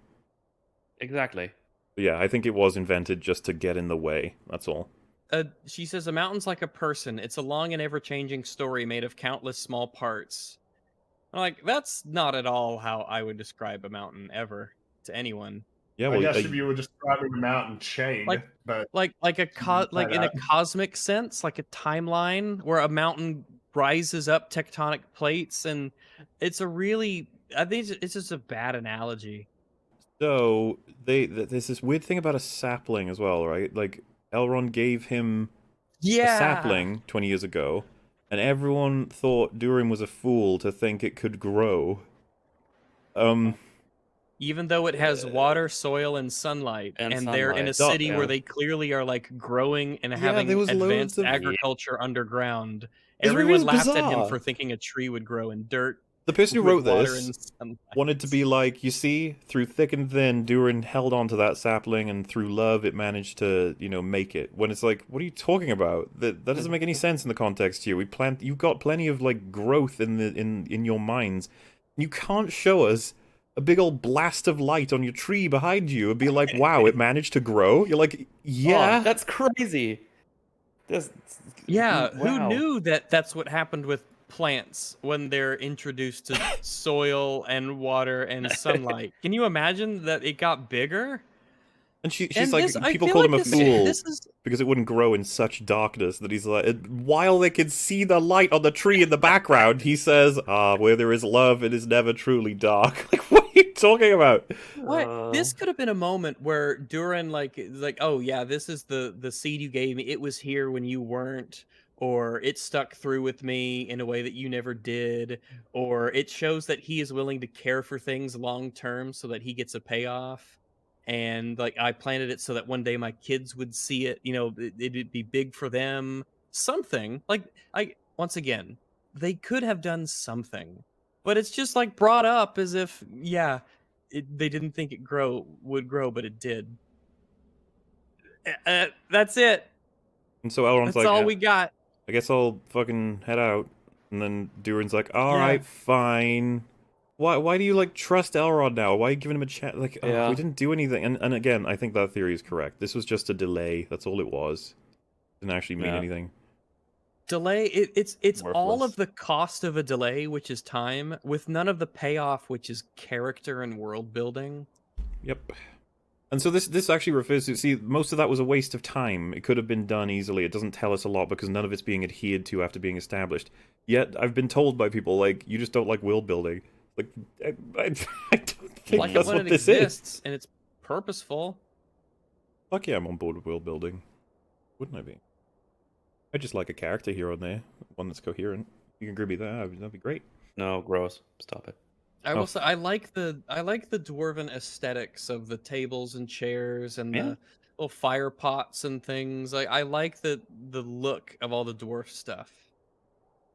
And that's just sort of where my praise ends. We got the neat elevator and we got that one scene with Durin, and then it was over in the next scene, and that was it. It's just a wisp of smoke once you realize it. Oh, it's gone. So we're back with Galadriel and Guy. And for some reason, he says to her, you were separated from your ship, huh? I'm pretty sure you were deserted. Like, oh. Why? I don't know. It's just like, oh, well, just by the look of you. It's like, I guess we've got to get that conversation started up. So she gets awful defensive. He gets awful defensive. And we figure out that he's very mad because where he's from was destroyed by a bunch of orcs. He's like, well, that's actually what I'm looking for, you know? It even fucking flashes the mark of Sauron on the fucking screen. Yeah. Like, in case you don't As if remember, they that's didn't what spend she's enough interested in. time. It's like, yeah, I know. Yeah. Mhm. Yeah, and then she's like, rather than rest in glory or sit in suffering, I pursue the cause of your pain, and I have been doing this for thousands of years, hundreds of years or whatever. It's just like, yeah, you're great, you're great. Oh. Yeah. Um, Definitely you're great. and then he says, if you want to murder orcs, then whatever, it doesn't make you a hero. And I was like, huh. Kinda. I mean, it probably does a little bit, right? Just anyone taking it down a peg is interesting to me. Yeah, and she's like, you will take me to the last known location of the orcs. It's just like, oh my god. I'm not going to take you there. As like I told Mahler, it's like I will mark it on your map. Yeah. There. You can I just fuck want to You get off. know, off the this side quest fucking has been ocean. added. I just want to get off this fucking ocean and, I don't know, have food. You will take me there. It's like, shut up. Yeah, so that's what they're up to. Yeah. And a random thunderstorm appears Uh-oh. Oh, I can't wait to get back to these guys when that gets that further they along, yeah. didn't see on this very open water before that. It doesn't matter. They're busy doing stuff. Oh, okay. Back to good old human village, where Lady's gotten back to tell them there was, like, you know, yeah, that whole village got annihilated, by the way. And basically, they're like, nah, you'd need proof for that. Was a sinkhole probably. Yeah, it was probably something else. It's And, another it's thing where like- people are just bizarre. They're like aliens. It's like, oh, that's fine that the village is gone and everybody is not there anymore. It's like, what? God, do you hate your own kind as well? Do you just hate everything on top of not showering? You just like imagine what it's like. You have someone run in that you know well, and then she describes what happened. That everything's burnt and destroyed. It's like the whole town was pillaged. There's no bodies, no survivors. And he's like, eh. She says in totality, right, that all the people there are gone, that it's all destroyed. There are holes that look very much deliberately dug, and the holes are leading to our village. That's what she says in total. And then she says, we need to warn people. And he's like, no, I will not have this gossip. Yeah. Good God. How Yeah, What they're the like, fuck is are wrong with you? I can because believe you don't know what bathing is. That's not enough to get those damn elves back. Take a horse and go fucking check. Yeah. Okay? Like, oh my god. Why do you write them so stupid that they're it's like I don't believe you, whatever. There's tetchy ground over there. I don't even know what tetchy means, but apparently it's good enough for these guys. And yeah, they're Yeah. just like, nah, lady, shut up. He's like, I've seen landslides less dangerous than a wayward tongue. What? I've seen. Mm. I guess he's saying that you're gonna cause a lot of damage by lying. Which is retarded. I know what he's saying. I'm like, Or he's like, is- without proof. That's what I keep repeating. It's like as if you can't get proof. Yeah. Go and check. Get a do you not think horse. it's weird? Do you think she's lying to you? Apparently, She just came in here wanting to stir shit by saying that the village next door got destroyed. yeah, and Insane. it's like, yeah, Insane. well, just because there's a sinkhole that swallowed an entire village, I'm not calling the elves back. Like, what? And then she doesn't even say like it wasn't a sinkhole. Like clearly the critters came up and dragged Yeah. people away. All the buildings are burned down and pillaged. Yeah. You don't even need to get the fucking elves. Like, Just check. See if you can help your people. Like, what the fuck? The point of this scene to me was that they are so racist. It's just bled into them being incredibly I'd stupid. rather die than Yeah. be helped by an elf. Even if all of that village is dead, that means that we might invite some elves back, and we can't have that. It's like, Like, seriously? well, you know what? At Yeah. least they died with no elves around. What? Ugh. What? Could it be that we are so lucky ourselves? So anyway, we cut over to her son, who is now so pissed off that the mice are scratching at the floorboards that he fucking destroys What's it. that floor? One of the Yeah, most like, what bizarre is that? things ever. He just he Yeah. attacks the Yeah, but floorboards. you want to make it easier for the mice to get into your house. Exactly. Like, that's one way to do it. Fucking idiot. And like it's all for a payoff. It's a spooky payoff. But like you did not Yeah. earn your way there, show. Why would anyone do that? I'm so angry. I just fucking destroyed the floor. But I actually forgot about the. oh, I just thought it was episode one so that funny mentioned- and That he distracting. mentioned those mice. I was like, oh, that was like a setup. I thought that was just a Ah, throwaway see, thing because they now wanted I, time. Chekhov's mice. Ah, damn it. There are mice doing a scratch. Oh my god. Alright, so we're done with that. That's just, things are about to go bad. Your Yeah. mother will be very upset when she comes home and she's like, "What the fuck is happening here?" He's like, "Mice." Yeah, because conveniently Beavers. it's in their house that they find that. So that's really convenient for her. Yeah, It it's- is very it's weird convenient. how all of She's it the only lines up. person in the village who's probably able to kill it. Yeah. And so, our elf friend has now discovered a nail, I think, in a wall. And again, I just want to remind you guys, seems like he's down here to find the culprit, right? Mm-hmm. And he's getting closer, I guess. But then he spots in the distance a spooky hand doing some Oh, spooky no. stuff. Spooky, sufficiently spooky. And then he looks behind him and he sees a shadow of something coming toward him, and so he decides to Oh, start no. panically running in the other direction. And again, I was just confused at this point. I was like, isn't that why you were here? Or is it? Did you not think this could happen? Like, I'm gonna head down this series of tunnels I have no familiarity with to find the thing that destroyed a village. Oh no, I found something that doesn't look friendly. You see what I mean? Yeah. Also, I thought he was Also- a fighter. I don't know why he just ran away immediately.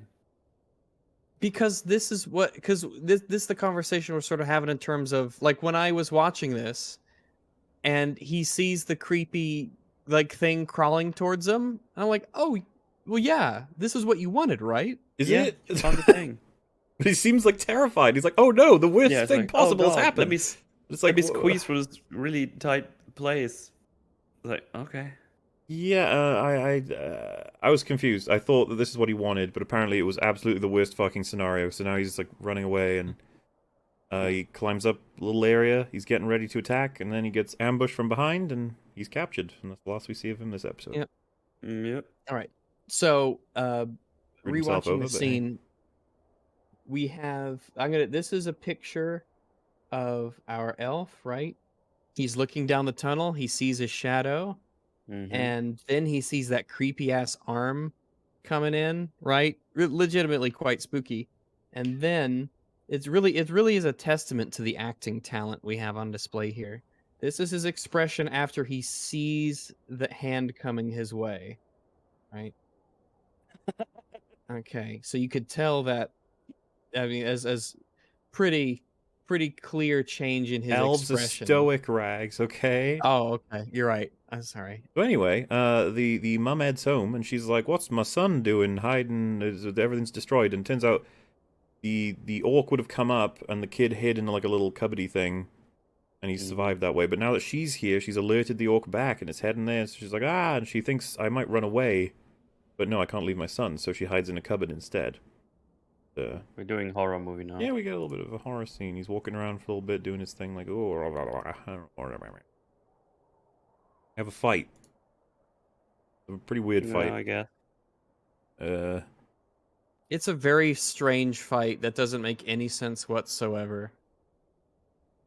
He, Like it's just a shit weird fight where he somehow gets caught on things and he can't move and he's just well, yeah. What I'd like to highlight, I guess, out of all things, is he runs him through with this tool, stabs him in the back. Right? See this here? Stabs him in the back, and he's like, "Ouchies!" And then he turns around and he jams himself on one of the slats in the fucking staircase. Mm-hmm. You know how incredibly unlikely that would be? It's very, very, very unlikely. And then he's just like, "Oh, geez, oh god, oh man, I'm trapped."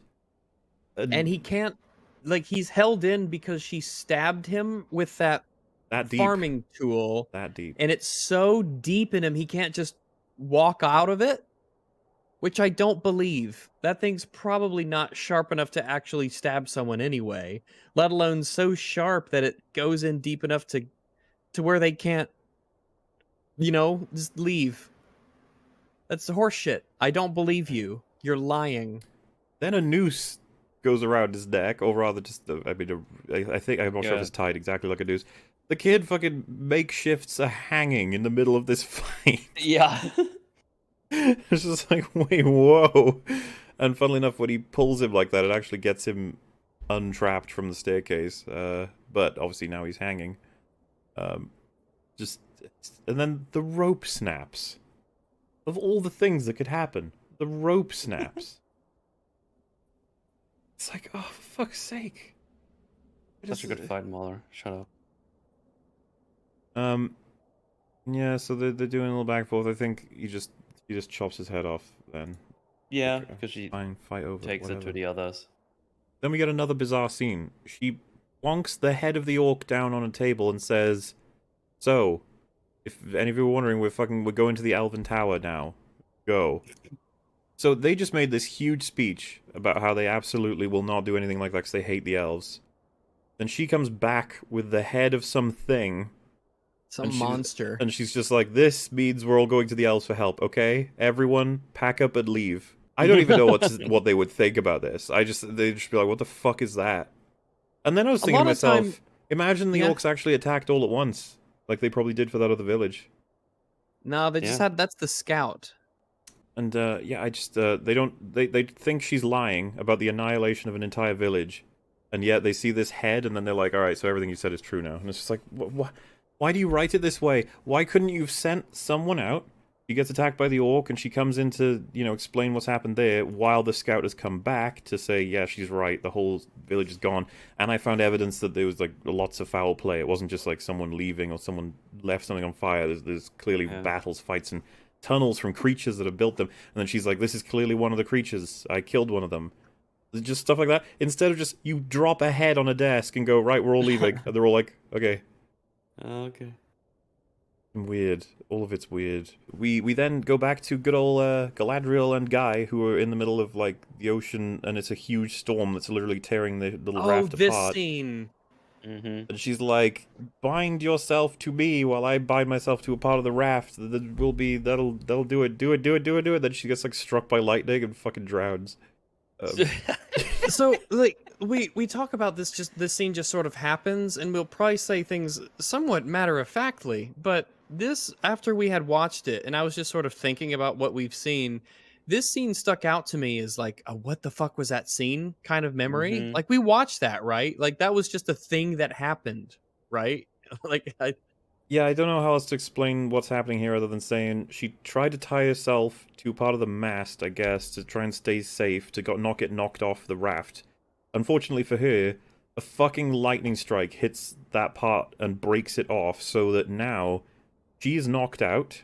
She is tied to a piece of wood that is also tied to a weight that is dragging the whole thing down, and so she is just going all the way down into the ocean while being unconscious.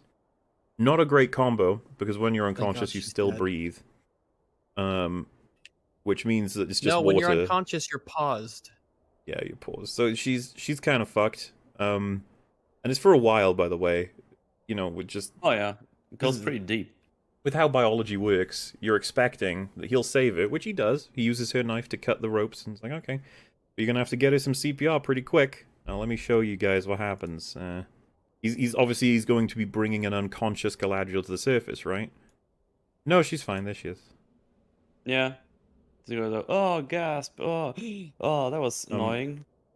It's And just- apparently the raft is still around. Yeah, Close it hasn't enough, floated away. Yep. even So- though there's like this huge thunderstorm. If you- Oh yeah, these are choppy, rapid fucking waters that are just gonna fuck around with you as much as they want, just like the raft, if the raft is even still in one piece. The point of this scene, when they were writing, was we need to establish that he will take a risk to save her. So how do we write that? And then they made this disaster. Do you wonder if the reason for the lightning strike from God is because they couldn't dare show her fucking up, tying herself to the thing, or like slipping? Actually, it literally takes like a lightning bolt from heaven To fuck her up, yeah. like to fuck her up. So, we come back to our half-foot friendos, and the spaceman, he's... I don't even know what to say. This scene, we figure out, quote-unquote, he wants to find a constellation. That's what we learn in this scene. Yes, We learn it because their lanterns have many captured fireflies, and That's why they're so insanely bright, don't you know? he breaks one of them with his mind, and so then The way a you bunch of say that, it's fireflies true, come but out, it's funny. and he manipulates them to get in the way of the constellation he's looking for, and then she's like, I don't know which one that is, but I know how to find out, which is our setup for the next episode, I guess. It's so weird because he could have just pointed at the sky and then made dots on the ground, like, and Yeah, obviously, Yeah, that's obviously what you could have done. Even like no one would be able to misinterpret that. It just it just wouldn't be possible. But instead, we had to have this long, drawn out firefly thing, and then the fireflies die, and he whispers to the bugs, and they go up into where they need to go. yeah. I think the whole them dying thing is still just a bait for like, is this guy evil? Only evil people. So the fat one cries over the dead firefly. Yeah. So the king of the dwarves is like, hey bro, isn't it coincidental that Elrond comes to us now of all times? And we're like, huh? And then Durin is like, I'd know if he was hiding something. And then he's like, would he know if you're hiding something? And then we find out that they have discovered something, which, on my first go, I thought it was the Arkenstone, because of the way it glows and what it is, but from what I have gathered from others, we're supposed to understand this. This is the first time they've discovered Mithril. Okay. That's Oh, what I they didn't know it got. shined like that. I guess. I didn't get any. there's, I was just like, oh, they found something and it's glowing. I think it was big kind of giant. shiny when Gandalf lit up his big old flames and. I think Warrior, it's right? just reflecting the light from his bright ass, Hmm. beacon. Because when Hmm. like when Frodo's wearing it and everything, it's not. It just looks like it's very light, very white metal. Maybe it's reflecting the fire in their room. That is some. Is it hot fire or is that? No, cold fire. Oh yeah, that's right. The Mhm. dwarf probably have some bullshit fire themselves. The little kid picks up his spooky Sauron sword and bleeds on it, and it goes like. And I don't know what the No, fuck it's supposed to do with any it of that. soaks the blood. It soaks it. It does It little sucks the sucky blood. suck. It does. It does suck the That's blood, yeah. that's a slightly cool piece of imagery Yeah. that is just doesn't like mean anything right now. But that's neat. Like the idea that you get cut and the blood doesn't drain down with gravity, but it like gets pulled towards the evil thing. That's a cool idea. Ooh. That's some. See, I said something nice. There you go. Oh, that's cool. There you go. Oh, I will say one thing though that isn't nice. The dwarf king's crown is shit. The last she saw of her elf boyfriend is he went into the tunnels to go and see what destroyed a Oh village, yeah, which she's just leaving. Oh yeah, now. I mentioned that. he Yeah. bumped into an elf. Sorry, a orc, killed it herself, but she doesn't mention anything about him or even a search Nope. party or anything. Doesn't give a fuck. Doesn't She care. doesn't They're seem to just about care. to leave. Yep. Why do we They're come across leaving. this so much in the stuff that we watch, where we get to know a character really thinly and quickly, and then we're like, wait, didn't they care about the? No, okay, I guess I care more about him than she does, for some reason. And then yeah, so they're off. They're moving out of the town they're in, off to the elf tower or whatever. Meanwhile, Galadriel and Guy on their raft have now bumped into a ship. Oh, Because how lucky! How else can you write Again. it? How else could you possibly write it? At the end, GG. please be the end. That's- Yeah, that's the end. that's So GG. that was 2 Man. hours. What's Many. the 2-hour mark in the Fellowship of the Ring? Gandalf is trying to open the entrance to Moria. We do begin on Elfman being dragged into the, well, wherever he's going to end up. And I suppose, I can't remember if it's as early as this that we find out exactly the nature of this place. But it's obviously like big shenanigans are going on. The orcs have been up to no good. But we also see like lots of people doing like mining and stuff. And it's like, what? You know, as the scene is moving along, those coverings they have on the top to prevent the sun from getting in, they're not very effective. Those are sunbeams just shining in. Precisely what the That's orcs do not Oh, want. these- It looks Orcs just cool, pissed me off though. straight from the beginning because apparently they don't like the sunlight. In the lore they fear the sunlight, but they don't actually fry like vampires. But in this though, it turns out all they need to do to be able to move around in the sun is just wear clothes. You see So- this? Look at Yeah, this. just put Look a how cloak on their ineffective head. their covering is here for the rooftop. It's like, you guys are... You can barely walk in here if a single That's beam just burns you. So yeah, I think all we learn at this point is he gets chained up with his... he sees his elf friendos. Yeah, so that's the realization you have, is like, holy shit, all of the elves that we were aware of are all here. As well as obviously the townsfolk from that one village that got completely ransacked, I guess. And they're all being forced to dig a big old trench. Now, we'll talk more about that a little later, I think. For now, we'll just be like, yes, how shocking and terrifying. I wonder what this could all mean and where it's all gonna go. 'Cause my god, this plotline is dumb as fuck, but we'll get there. It's a big old shock. It's terrifying. And they even show like an orc is just whipping someone meanly. Those cruel bastards. As they do. As they They do. do indeed. Yeah. So yeah, then they cut to Galadriel, and legit, especially after 3 and 4, whenever a scene starts with her at this point, I'm just like, oh. Not that I'm like super excited for any other scene, but I'd rather see other worse when she's scenes in than it. her. I'd rather see anyone else. dare I say, yeah, I'll say this, she is very consistent in this episode with how she has been portrayed in the first 2. However, that way that she is portrayed is inconsistent with what her life has been described as to us. My god, she is reliable in terms of how much she'll fuck up a conversation with somebody. Like, every time. She's her own worst enemy, and I don't know if the show's aware of that, or if the show thinks she's being strong. The exchange in total is Galadriel being like, what vessel is this? He's like, my betters will answer your questions. And she's like, what port do we sail? Like, see for yourself. And then I think Halbrand is like, yeah, but where though? And he goes, home. It's just like, oh, I hate the conversations in this show. Like, this is the... You may not understand just from that one example. This is how they always talk. Everyone talks in this. Nobody listens to each other. Everyone says things. But I would like to point out one of my biggest gripes with this scene is Galadriel's continuous total lack of anything approaching gratitude yes. or respect to anyone else around her or common decency that she just had her life saved on the open seas by this ship. You have to she's like, "Where are we understand... going? Where does this ship?"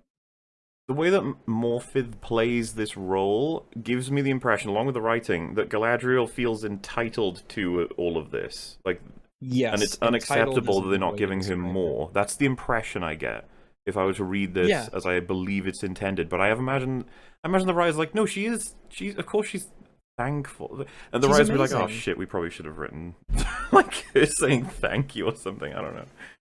Yeah, thanks for saving my life. You didn't have to do that, but you did. especially learning that you broke like a big social, is big of a bit of a social faux pas in Numenor to bring an elf, and I'm an Yeah. elf, and you brought me. So thank you for bucking with that cultural tradition of yours in order to save my life. I legitimately appreciate that. Let me show you my gratitude. No, give me a ship, bitch. I'm going to Middle Earth. Also, bring your army because I saw a vision.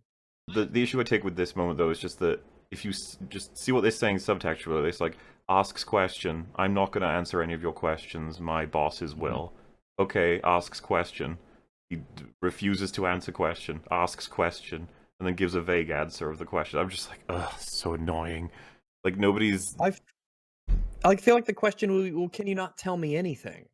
Surely. I mean, this is of course after you're like thankful and you show gratitude and respect for your rescuers, you know.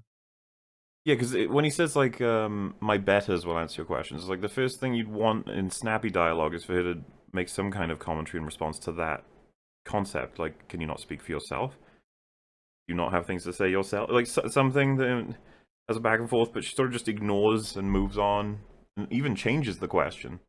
Numenor, Everyone- this place is amazing. It is, it cost a whole This bunch. is really, yeah, it looks like it did. It looks expensive, and yet, I can't shake. I see stuff like this, and I'm like, oh, it's not Kind of real. Bugbears with this entire thing. 'Cause it looks very fake when you get the first. I don't think this is a particularly good example of the show's CGI, but like, this is an example of when you don't blend the practical with the CGI properly. So you go from largely practical set on boat to without any sort of intermediate step. There's no blurring of the lines. You're then immediately into CGI Yeah, megascape, this is and the it looks. practical The scene. texture This is is the different. The CGI. lighting is different. Everything about it. It's like you're watching a different show completely. And if you compare it to, say, the way that Jackson did the Lord of the Rings films, there was a blend all the way through those anyway. So a lot of the shots were the backdrop was painted rather than CGI'd, or the buildings, for Well, example. Jackson went to Um, locations. that too. He went to places. We got so many gorgeous shots of the New Zealand landscape and the mountains and the hills, I don't think they're and gonna be it able to was all film. real.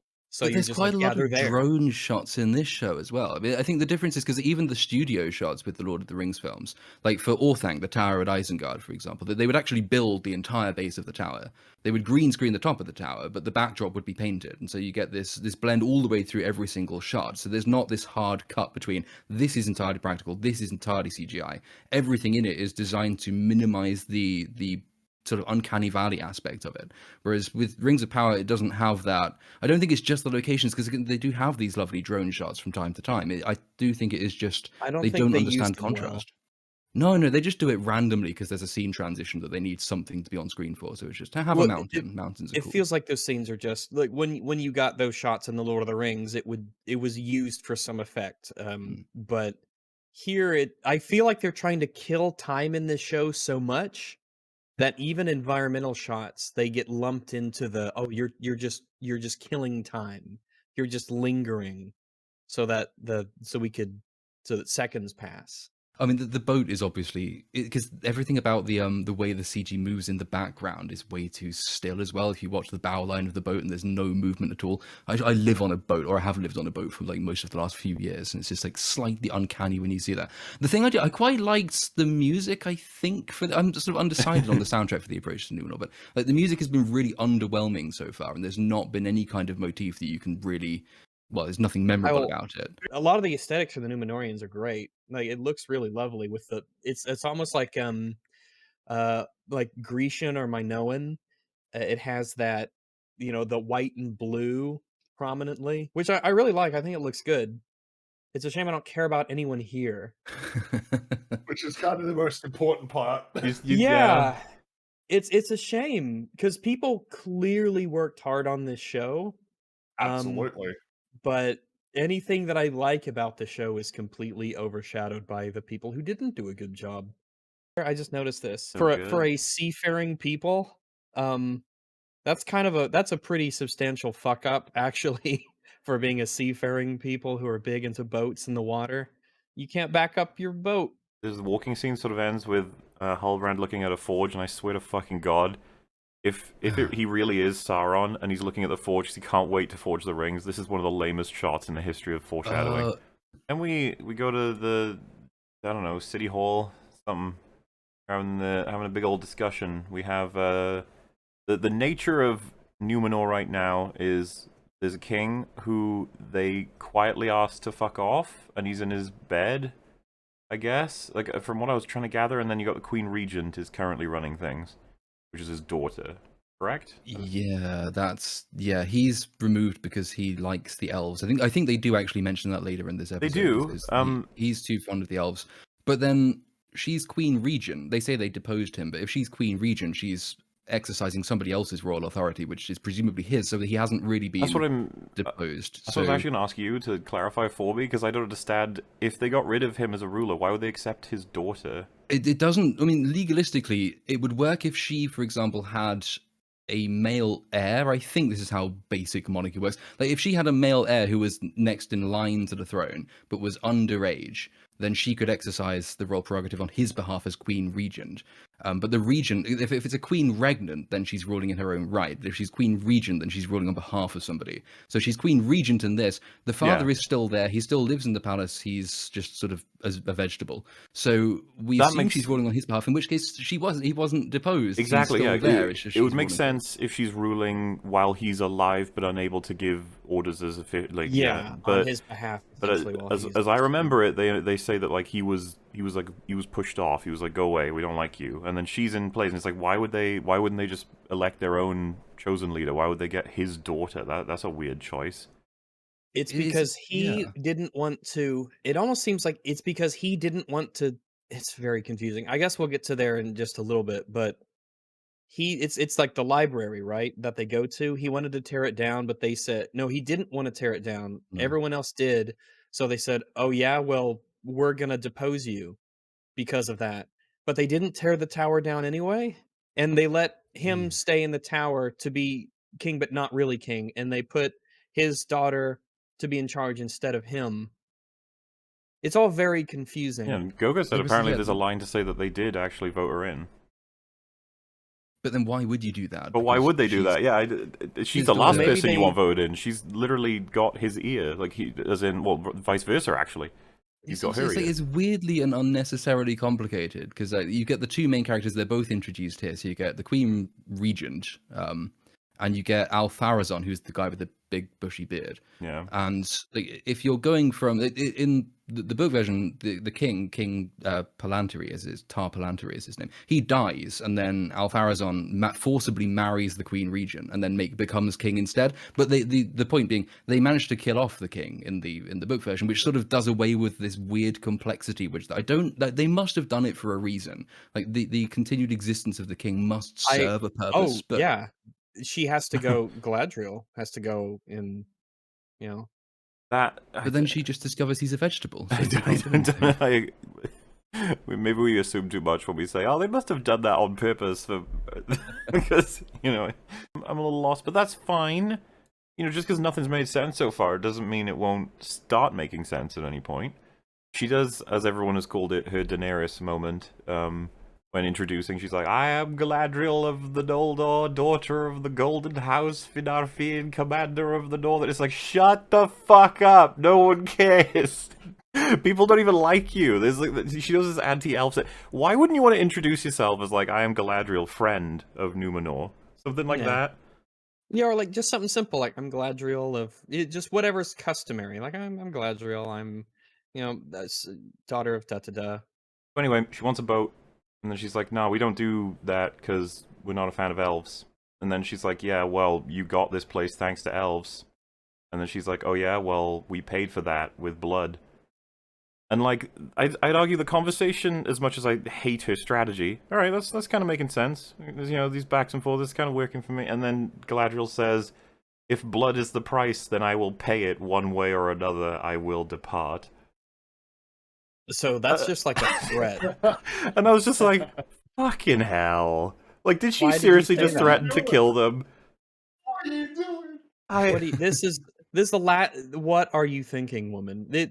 Are you so fucking cocksure and full of yourself and spoiled that, by the way, still no thanks. still no gratitude, still no, wow, you pulled us out of the water, you brought us to your palace to talk with your ruler. None of that. Um, it's just instantly into death threats. So that's great. She's doing a Terminator. It's give me your clothes and your motorcycle. Or in this case, give me your clothes and your boat. Well, so funnily enough, as someone in chat just kind of pointed out, if we're to take it as almost literally, let's say, she said like it cost blood to get Numenor, and then she's like, well, if it costs blood, then fine, like as if to suggest I will bleed in order to leave, like I'll die in order to get out of here or something. I'll die to get what I want. It's Yeah, like, which it's like really? I don't know. Are you sure? Is that what you? Yeah, and everyone's like, oh, blah, blah, blah, blah, blah, blah, the whole crowd and stuff. Yeah, and then she's like, Yeah. I welcome you to try, and she's like, I have no need of your welcome. This is, the only equivalent of that is when someone goes, I don't know about that, man, and then you go, I am not your man. I am or not your something, man. where you're like, are you trying to get an own at every sentence? It's like, this is just pathetic, stop it. I'm not your buddy, pal. I'm not your buddy. I'm It like a goes friend on, and because guy. it goes on after that as well, because she said, and you are quickly outstaying yours. Welcome, and they just carry on. They've got this welcome wordplay that they're really, really proud of. They're so very they just want to proud carry of it going. They have Holbrand say, like, man, looks like, yeah, seems that leaving presents some complications. How about you think about it for 3 days, and then we'll move on. Everyone just like, yeah, okay, yeah, great, yeah, okay. Yeah, okay, yeah, that's fine. It's just like, that's all you have to All's well that ends say? well. That's it? Bygones be bygones. Like, there was no, like, silver tongue nature here. There's nothing of him appealing to anything he'd learned so far, There's or making nothing note of... clever. Yeah, it's just give us 3 days? Okay. Even interrupts him, blood. like, halfway through trying to appease these people who are on the verge of fucking killing them, or jailing them. Galadriel's like, like, in the middle of That's this... literally what she's like, yes. That noise is what she's like. Oh my god, I will not be made a prisoner. It's like, you know what? That's not up to you. Yeah, Like, being a prisoner does not require your consent, as it happens to be, so, No, right, she'll kill everyone. And you know what? She probably is capable of doing that with this, how this show works. They would edit it, yeah. She could single-handedly destroy entire nations, absolutely. She's that much of a boss, man. Ugh. She's very cool. She is very cool. And so, like, if in case you're not grasping our issue with this, it's the Galadriel's been alive for a fucking long time. She is not only a incredible warrior, but she's also pretty high up in the political game. She should be fully aware of how these interactions work. She should have full knowledge of histories that happen between all these different places. Why is she so beyond stupid with her approach to all of this? She can't speak She's to anyone old properly. enough to know better. Exactly. It's incredibly unsatisfying to watch this, like, random scruffy dude manage to outwit her at, like, everything to do with speaking. And if someone was to say to me, like, no, but it's Sauron, it's like, no. They've just made her incredibly stupid to his relatively stupid. So he looks That's clever. what they're going for, right? So what they're going for is they're trying to depict her as being the biggest, bestest, strongest, smartest, toughest person around. But she gets taken under the sway of this relatively charming man she met on a random ocean raft.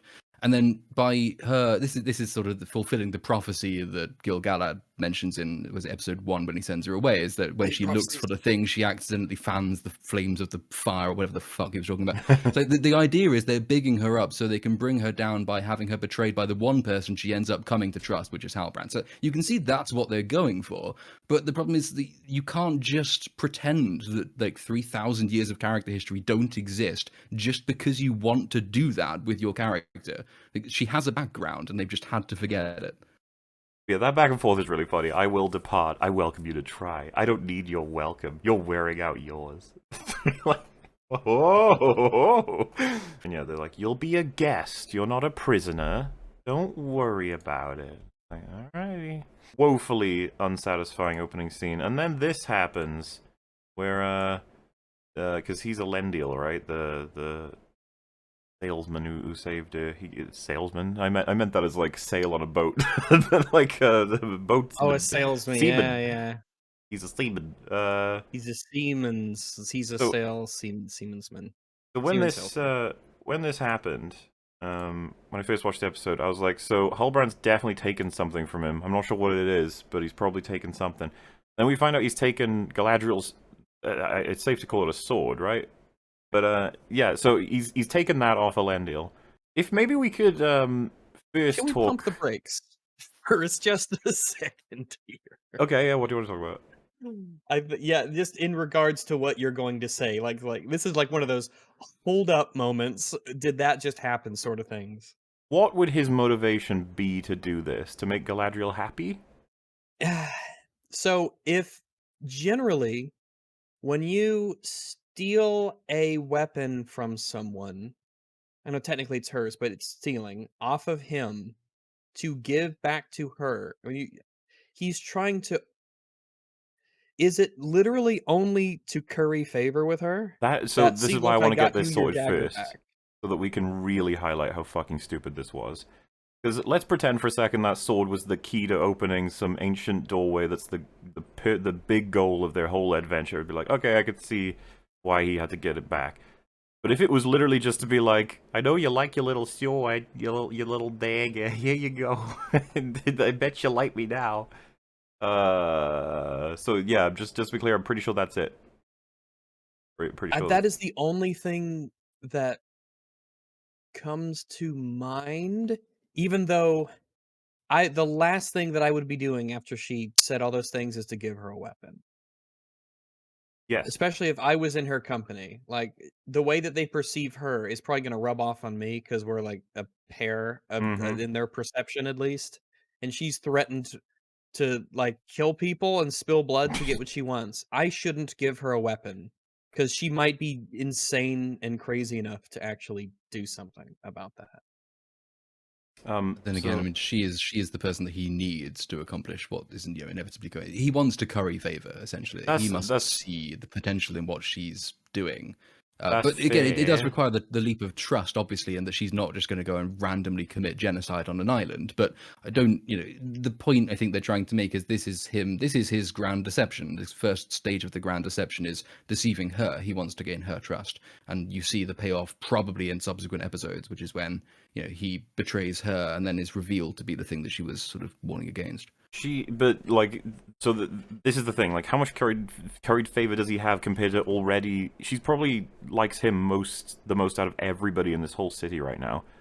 She already likes him because he saved her life, technically twice. So, like, the idea that it's like, how much is he really gaining from stealing this thing, versus the risk? And it's like, maybe we should talk about that. Let's talk about the risk, shall we? Let us talk about the risk. Let's discuss. We're in what is quite possibly one of the most important rooms in the entire city, with most important people in the entire city. You're being treated pretty much as prisoners, and you've got your guards surrounding you who have taken your weapons, and you're stealing one right off him when you're meters away from the Queen Regent, and you're with someone who's threatened to kill everyone. All eyes are on you. All attention is focused on you in this room full of dozens and dozens and dozens and dozens of people. He's got nowhere to hide it, by the way. Our guards. Yeah, I was wondering how the hell he did it. He's got no sleeves. He can't hide it in his tunic. It's out of frame. Look at this guy. That's the thing. Putting it up your sleeve is the most believable thing, but he ain't doing that. So where's he putting it? It's up his little shirt, I guess. He's gonna have to awkwardly do that. Hopefully, no one's looking at it when he does it. Yeah, where did he actually put it? It doesn't. I don't know, man. And I think I watched that probably 4 times over to try and figure out what he did, and I cannot figure out. Maybe there's a magician in chat who knows how this works, but I couldn't. And he would have to use his left hand to do it because his right hand was around his shoulder, hugging him. True, and you have to rely on Elendil not detecting it whatsoever, which is lame, but hey. And then to make things worse, it's pretty they're standing at on the stairs to the entrance and exit of this place, and he's handing it to her. You might want to do that at a different place, just saying. Yeah, this isn't a good time for that. My subtitles went back to Arabic. But you pick it sure is lucky, that no one noticed. Yeah, they're all everyone's turned their backs to him. That's lucky, yeah. This is his incredible sleight of hand. He managed to get that past everybody. They're like, what of the seamen? And it's just... What of the seamen? It's very just the same way they always do everything. His name is Elendil. He is of a noble line. He is now a sea guardsman with a son who wishes to follow in his career. It's like, what? All right. Well, Good we got God. no. That's great. We're filled in now. Thanks, show. All right, we I got just, it. like, We got all our info now. That's nice. The obvious criticism. We would be able to see this in all the scenes we're going to have with the sealed door. Why would you do that? Why was it necessary for that to be said between them? How did that help Well- anything? And then we get a scene, and I remember seeing Gary's review of this, where he just, like, we take about 5 minutes, and in total, Isildur is, like, staring off into the, like, his mind is in the clouds, you might say. And then he's like almost fucks up a thing. We're just doing stuff. Doesn't he hear a on the voice? sea. Doesn't the voice say his name? Yeah, Yeah. he's looking to the western, like West Numenor, which is where his family comes from.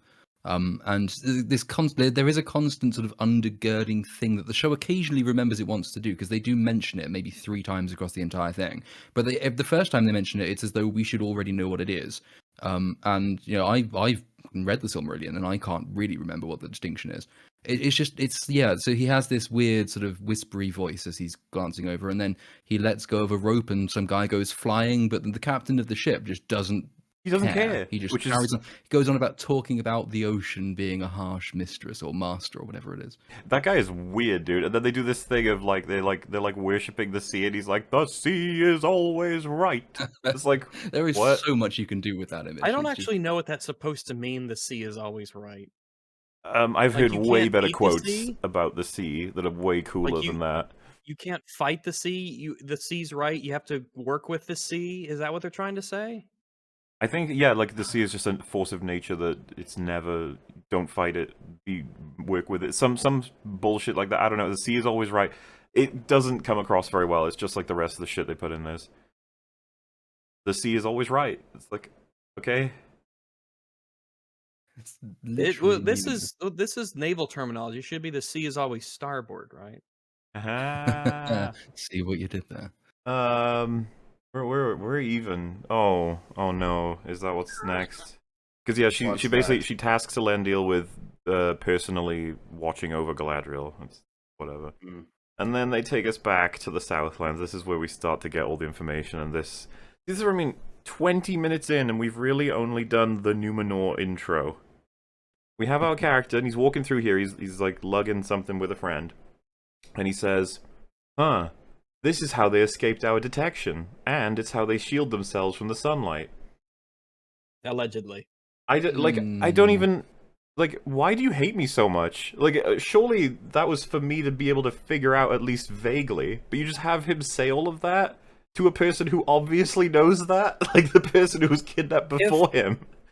If you felt like you had to like insert that line, like if you needed to, then there's way better ways to do it. Like an orc could mockingly talk to an elf slave and say, "You dig faster, you don't want the elves to see us," and then this laughs. Like it's the reason, and it's an orc being mocking to an elf. That's already better than just the character just saying it out loud, because we don't gain anything else. Nothing is multi-pronged. Nothing serves more than one purpose, I feel, in this show.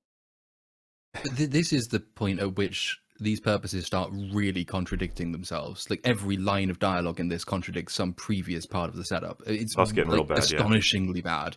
So I'm already slightly confused with the timeline, because I don't know when the elves before him, You wanna, including the Tower Warden that we're supposed to care about. I don't know when he was captured, but he was. I don't know But- how they were captured. But that's the thing, right? So he says these tunnels are how they've been evading our detection for so long. Next line of dialogue: they've been ransacking villages all over the Southlands. Like would the elves have spotted that? The elves are incredibly far-sighted, and they have watchtowers all Well, over none of the the place. people escaped. You did that with perfect capture rates. No Oh, one escaped. God, it's so Nobody was just bad. out in the fields while it was happening. It's so bad. No one noticed. Well, you see, Rags, whenever someone goes to inspect, they jump down into the holes themselves and get kidnapped because they're dumbasses. That's what's happened, you see? That's true. Yeah. Yeah, so logistically, I have no idea how this is supposed to work. I have no idea how the elves have missed all of this enormous operation with how sloppy and stupid the orcs have been. It would seem, with how long this operation's been going on, it was just lucky that the orcs attacked the village the very day that the elves decided to leave. Which After 79 years. yeah, That's, that is insane. What a coincidence. Like- Yeah. And so, with all of that out of the way, we can get to all of the other problems that we get immediately. So, like, they're digging this trench. Okay. And then our little team are like, oh bother, we've dug ourselves into a tree. And then this guy, they're like boss man, he says, Can we just pause home? You think that would be something that you would see coming and would go around? You know, it's a pretty Why big would- tree. Like, Trees have a takes a tendency while. You know to be what, I'm rather gonna have- tall and Did prominent. you dig the trench in a minute? Like, surely it took a while. gonna have You to know, get like- the shot, because now that you've said that, for anybody who hasn't seen this episode, okay, they've bumped into a tree, and I'm doing this on purpose, you should all pull up the stream for this.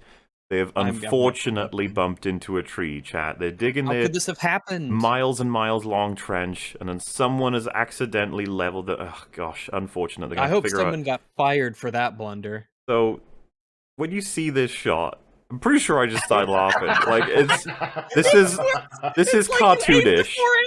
This is cartoonish. I don't know what else to say. like, Also, what's the It's the point in only- hiding the trench if this is what you do to the fucking woods? Exactly. What? Like, what are you? Well, at least they don't It's- see our tunnel. It's It's like not just the totality of it. We need to hide our tunnel in this barren field, but oh no, we happen to run into the one tree that is destroyed. Why don't we just leave the forest and stay in the forest? Do you It think seems like we're wasting a lot know of work here. how much fucking Just time stay it in would the take? forest that was there. All of the resources it's taken to create this stupid why? What is the point? They bump into the tree, and he says, felling a tree will slow our progress. We will go around.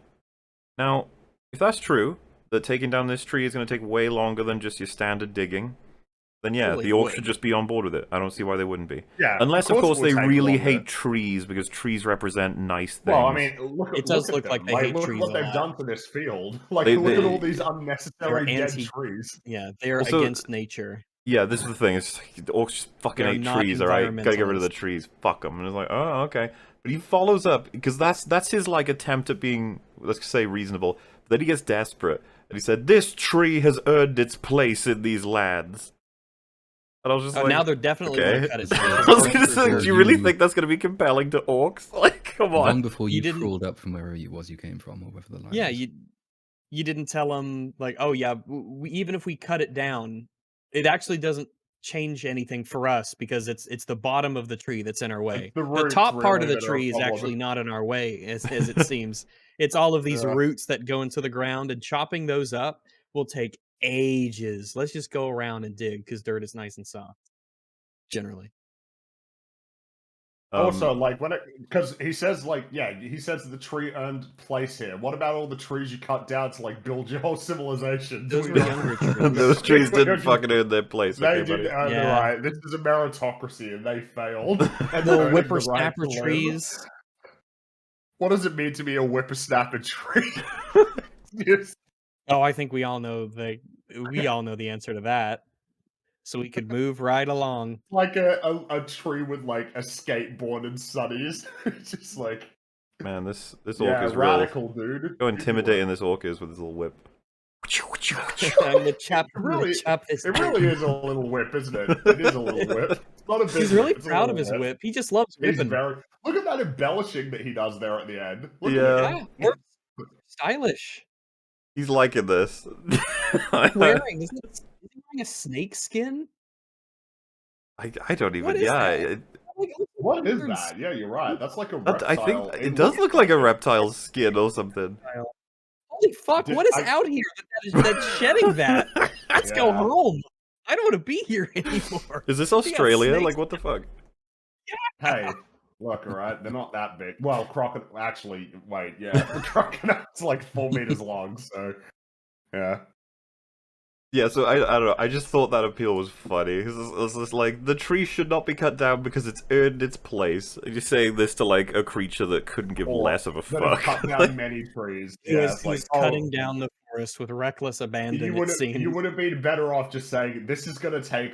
you understand, we have to cut down the tree and then dig the trench, or we can just dig the trench elsewhere. Like, Yeah, and fucking with all of move its roots, like, this is fucking, we don't want to do this. Chaos, guys. Yeah. Yeah, he probably shouldn't have said, if you cut down this tree, you'll get even more XP. Mm-hmm. He You'll probably shouldn't have absolutely made it love sound like you will literally cry if you cut down that tree. Like, that's probably not what you should tell the orcs. You should be like, the emotional appeal to the orcs is probably not the best move here. You're a Galadriel level statesman, I see. yeah, you're right. This tree sprang from the earth long before you crawled from wherever you. It's just like, shut the fuck up, dude. Look at them all. You're not ready to take them on. But yeah. So there's a little bit of fleamage going on here, and it's like, you know what? You've impressed me with your aggression. We're gonna reward you with water. And every human on the fucking planet was like, they're gonna do something. It's a trap. They'll do something. They're gonna punch you or do something. And then they do something really fucking weird. They are legitimately gonna give that guy water. He enjoys it. That's nice. Then Water. they will allow Elfman, our main character, to have some water too. That's nice. And then Smelly Man is gonna have some water, and they slit his throat. And it's like, what? Why? Why? He didn't.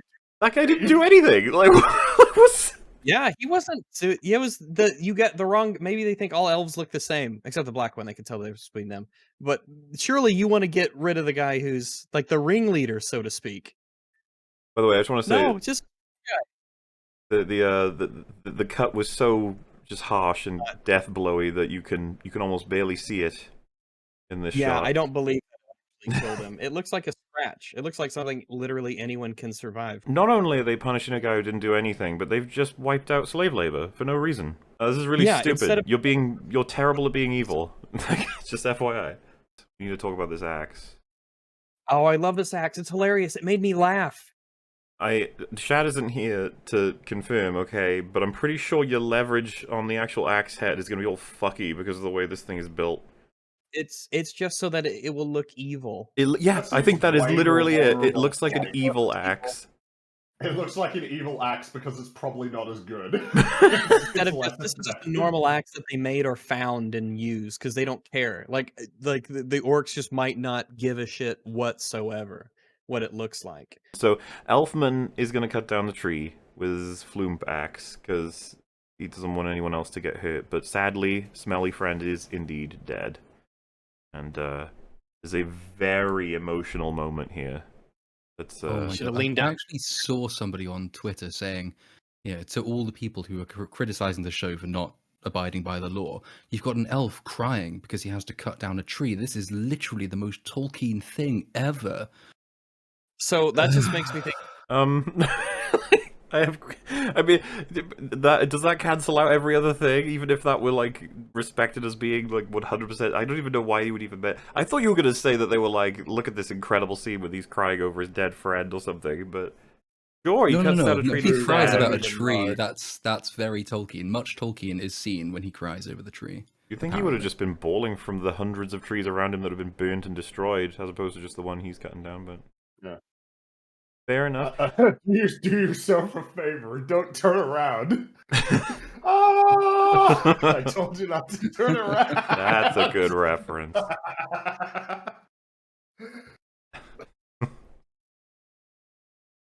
Oh, back to Galadriel. She's escaped. The scene opens with basically just saying she's escaped. You know, like, I'm sorry, what?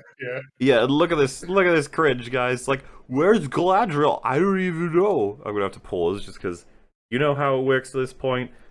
My god, the Halloween EFAP movies have been driving me nuts with that, by the way. Still in copyright hell, trying to get them saved, and it's like the days are actually closing in, so stressing me out. As soon as we're done with this episode, I'm uploading the next attempt for one of them. There's two of them that are fucking around, but yes, anyway, look at what she's up to. I feel like that she's lucky as fuck that's not being spotted, but hey, she's escaped. Yeah. Somehow that happened. She's running around, she's very smugly like, haha, look at that. She jumps down right behind one of the guards who's looking for her. Just like, how are you? What exactly about what you're doing is... Shit, I dropped my wallet. Oh, what are you? I mean, this isn't I don't believe that she's able to pull this off. I'm seeing this, I'm just like, she's only pulling it off because the world says so. It's like, alright, fine. But hey, talent, right? Yeah, but Elendil finds her. She's like, ah, damn it.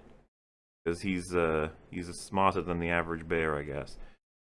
And then we get dialogue, unfortunately. Oh, this is honestly one of my least favorite parts of an already incredibly shit show. Is just Yeah. how seamlessly they move from he discovers her at docks to immediately she knows exactly where the plot needs her to go next. So off we go.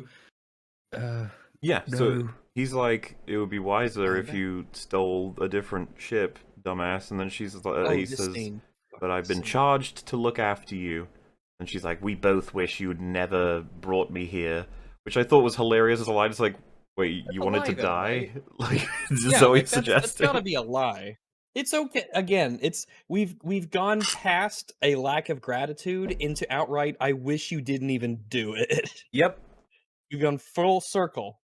And again, it's funny you say that, Rags. It's like she's about to go even further than that. So she's like, I'm just gonna leave, and he's like, I'll call your guards. And then she's like, well, I'll kill you, and she actually puts the knife to his belly. Which just seems spiteful and mean instead of productive. Yeah, you Well, can I'll fucking kill say you. that. It's just the fact that you just said though that like she's gone one step further and said, I wish you'd never saved me. She's a step further into I'm going to kill you now. And it's like, oh my god, Galadriel. She just thinks like there's never this concept in her mind of I've bitten off too much, or this is clearly an obstacle I can't just charge my way through. You see this whole harbor with all these people, and you're wearing this, and you're an elf, and that's a big deal, and a lot of people probably know who you are at this point. So, in fact, they absolutely know who you are. It's kind of news that you're here, and you're just gonna leave. Like, get a ship, sail it out to sea, get through the harbor, get through the. Like, what is your plan, woman? Well, and stuff like this, by the way, whenever I see people who are like, oh, you're just hating on the show, Galadriel's fine. I'm just like, seriously? How do you think this is fine? Gosh, she's like one of the worst protagonists I've ever seen. And I don't know why I they mean, I wrote was her actually this going way. so far as to say, I Yeah. actually think Rey Palpatine has got more personality to her, at least in The Force Awakens, than Galadriel has in this show. Almost certainly. She's less Right? painful to watch because Galadriel's such an asshole to everyone. I don't think when Rey's life was saved by different characters that she tried to kill them for it. Like, that didn't really happen. They surprise me every scene with Galadriel. I'm just like, you really want to write her like this? Okay. Yeah, someone just said, maybe she's Sauron. That'll be the twist. Oh, Galadriel. Your younger years were, let's call them formative. Yeah, and I think, by the Same. way, Younger years. he says, like, you kill me, you'll be in super jail, essentially. And then, What a great show. and then she says, who do you think you are that you can speak to me like this? Like, losing my mind, seriously. Absolutely losing my mind. The guy has been charged by the fucking queen to look after you and tells you, if you try to escape, we're going to put you in prison. Then she's like, well, then I'll just kill you. And he's like, if you kill me, you'll go to super jail. And then her response to that is, who do you think you are? It's like, This is not how human beings what talk to the each fuck? other. I This is lose not my how mind people- listening to this. I can't deal with it. It's not how sapient individuals speak to one another. Like you are smart enough to understand what language is. Cool. You will not. This is bizarre. It's bizarre, and I hate it. He says to her, my daughter runs fast, my son runs blind. You remind me of both of them. I was like, huh. Yeah, I Okay. thought that was all But, right. but, like, see, for a second there, I'm like, huh? Do you anyone remember her response? It is, how I No. run is none of your concern. I wasn't being literal, you fucking. She idiot. literally, she took it literally. I can't believe it. it sounds as childish as, like, you know, my character is a fireman, and it's like, oh, what's his home life like? And it's like, well, his kid is like, oh, Dad, there's a spider, and he pulls out a hose and just fires water at it, and you're just like, what the fuck? It's like he sits down to eat in his full fireman outfit, and you're like, why? It's like, well, it's a It has fireman. consumed his very life. That's all he knows is fireman. It's like the Prestige. Total Fireman dedication to the craft. his soul. The famous scene that a lot of people made fun This of. is the famous scene. Oh, The God. famous scene. To be fair, this shot I thought actually looked really cool, because this slow-mo shit, you know, I'm just, not that one.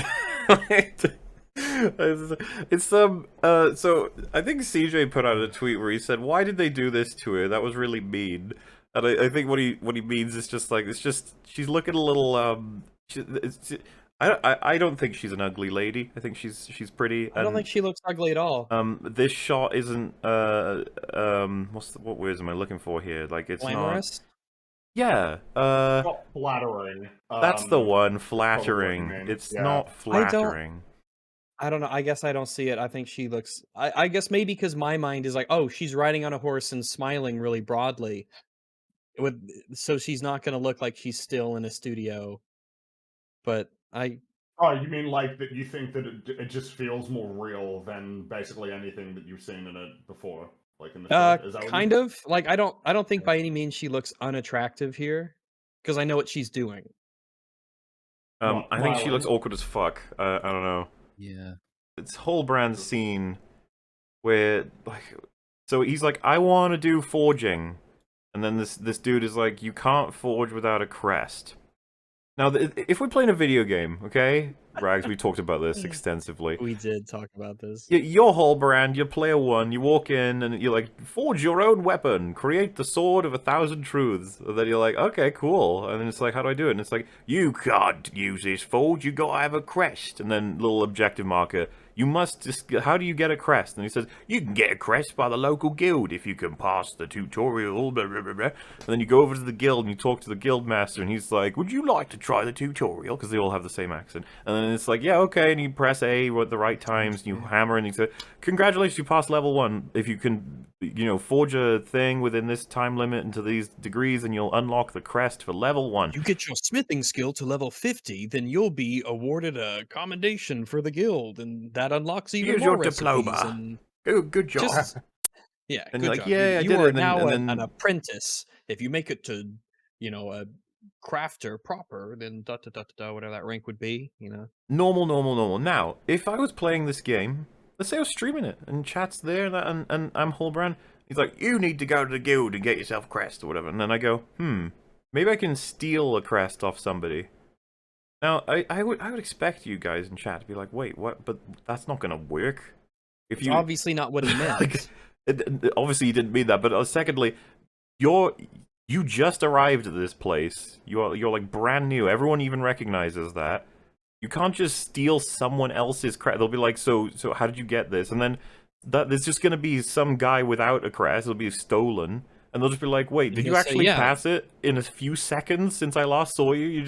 You now have one. It seems like you probably stole it then. Like, you're not gonna get away with it. Is my Holbrand point. thinks that it's literal. I guess Holbrand thinks that literally I just have to have this crest and I can get a job here. Not the obvious implication that you have to earn your place in the guild and the crest is just a symbol of you earning that.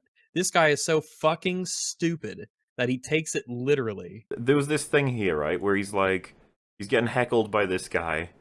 He's like, "Ah, you're friends with elves. You must be lame."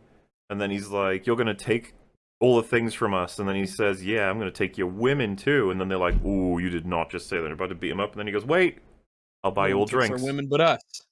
And they're like, "Oh, okay, buy us all drinks." And then they like just hard cut to him like laughing with them and having a great time, and they're all drinking and stuff. And I was like, for a moment here, I was like, this is okay. He Good. like, This yeah, is good, he almost yeah. made several enemies, but then he made friends out of them because he gave them drinks for the hospitality he's been provided in a city that's not his when he was dying. It's like this. Yeah. Okay, This is like what a normal person might do. For a brief shining moment, we had something that someone might do. unfortunately, Cat, look closely. See where my cursor is? See this right there? That's the crest. Look at Holbrand's hand. Oh, oh, looks like he's got a big ol' honking claw on that. Like he's trying to get it off with everyone watching. And Everybody looking at him. And with the Oh. assumption that it's just something that you could take off. Like Yeah, it's not without, like, pinned to a bit- you.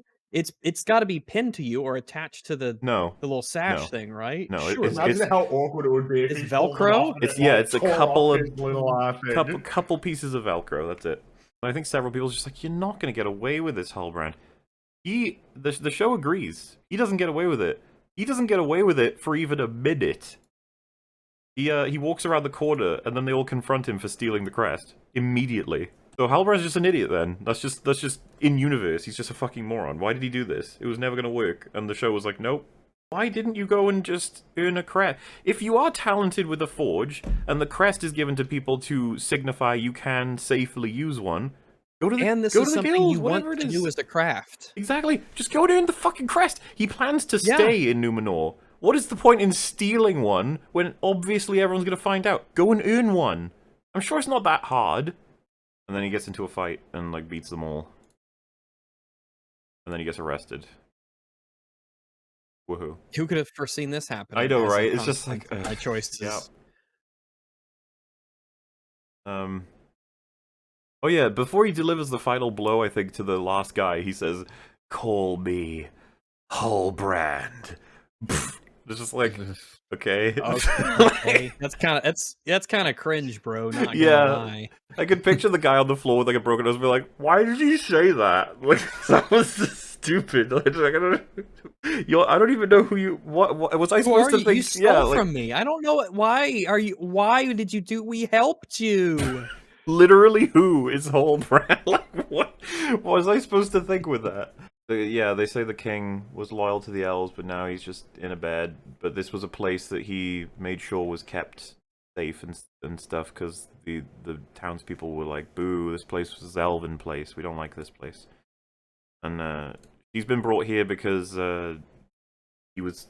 I don't remember what the reason is. Something like, I think it's just elf stuff, and she likes elf stuff. I think it's not too complicated, but looking around. And she shows the mark of Sauron to like the librarian here.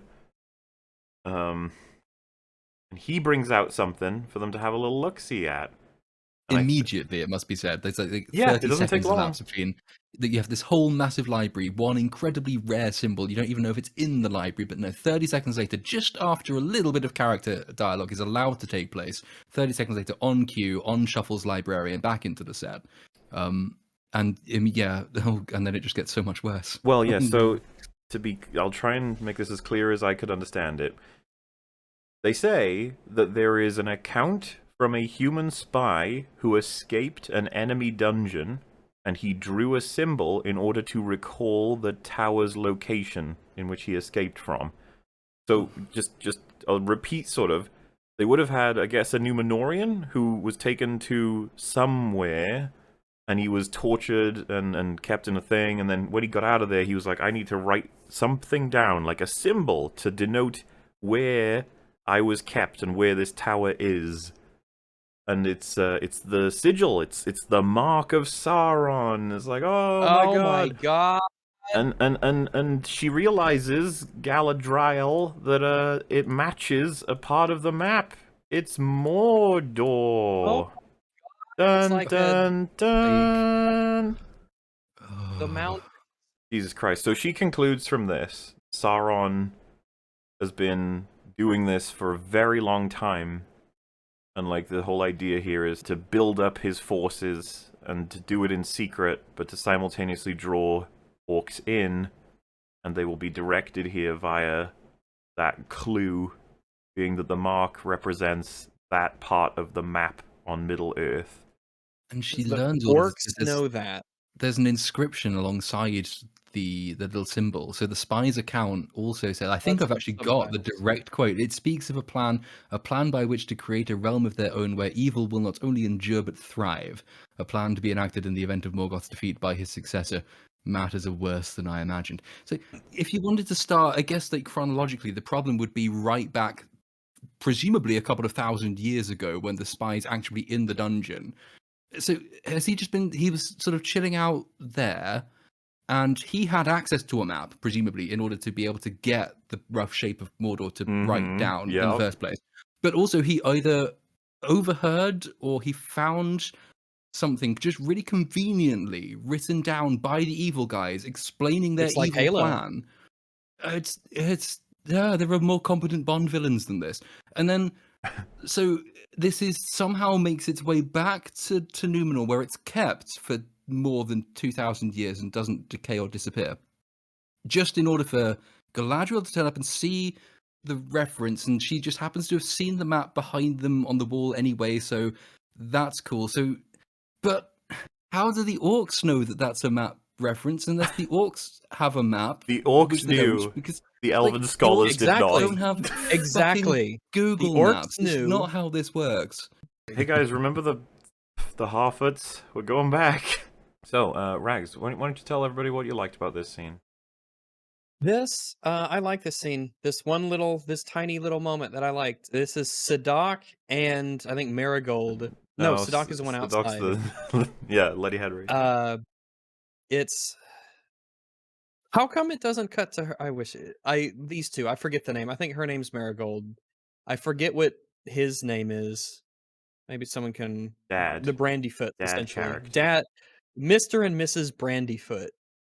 And he, as you recall, he in a comically presented fashion really like twisted his ankle or hurt himself while he was putting up a tent pole for the festivities that everyone's enjoying. Yeah, he hurt himself doing that because no one else fucking helped him. And so he's inside their little cart and he's sitting down. He's like, "Oh no." And she's really worried. Your foot's not better and we're going to migrate soon. Oh my goodness, you're going to get are you going to get left behind? What's going to happen? She's very concerned, obviously, about, her husband and getting left. It's weird that we have to have this conversation, but I guess we do. And they just want to talk to each other. And he's like, no, Brandyfoot's ever been left behind. And he sees that she's really, really distraught and worried about what might happen if that does happen. And then he cheers her up by telling her she's great. And and he talks about how they met.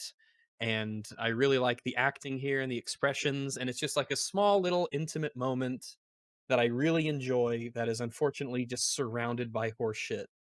It makes it tough to enjoy the scene, but I like this in total isolation. Yeah, because that's the With only her way that I laughing would. and expressing, and it's great. Because when I watched, I was just unbelievably distracted by what I thought was a lack of information. I don't know what the stakes Yes. are here. Why is everyone so worried? It's like, we can help this guy out. Yeah, he sprained his ankle or whatever, but who cares? That probably happens a lot. Yeah, 'cause we you guys walk can look after everywhere. him, of course. And I didn't understand the gravity of the situation.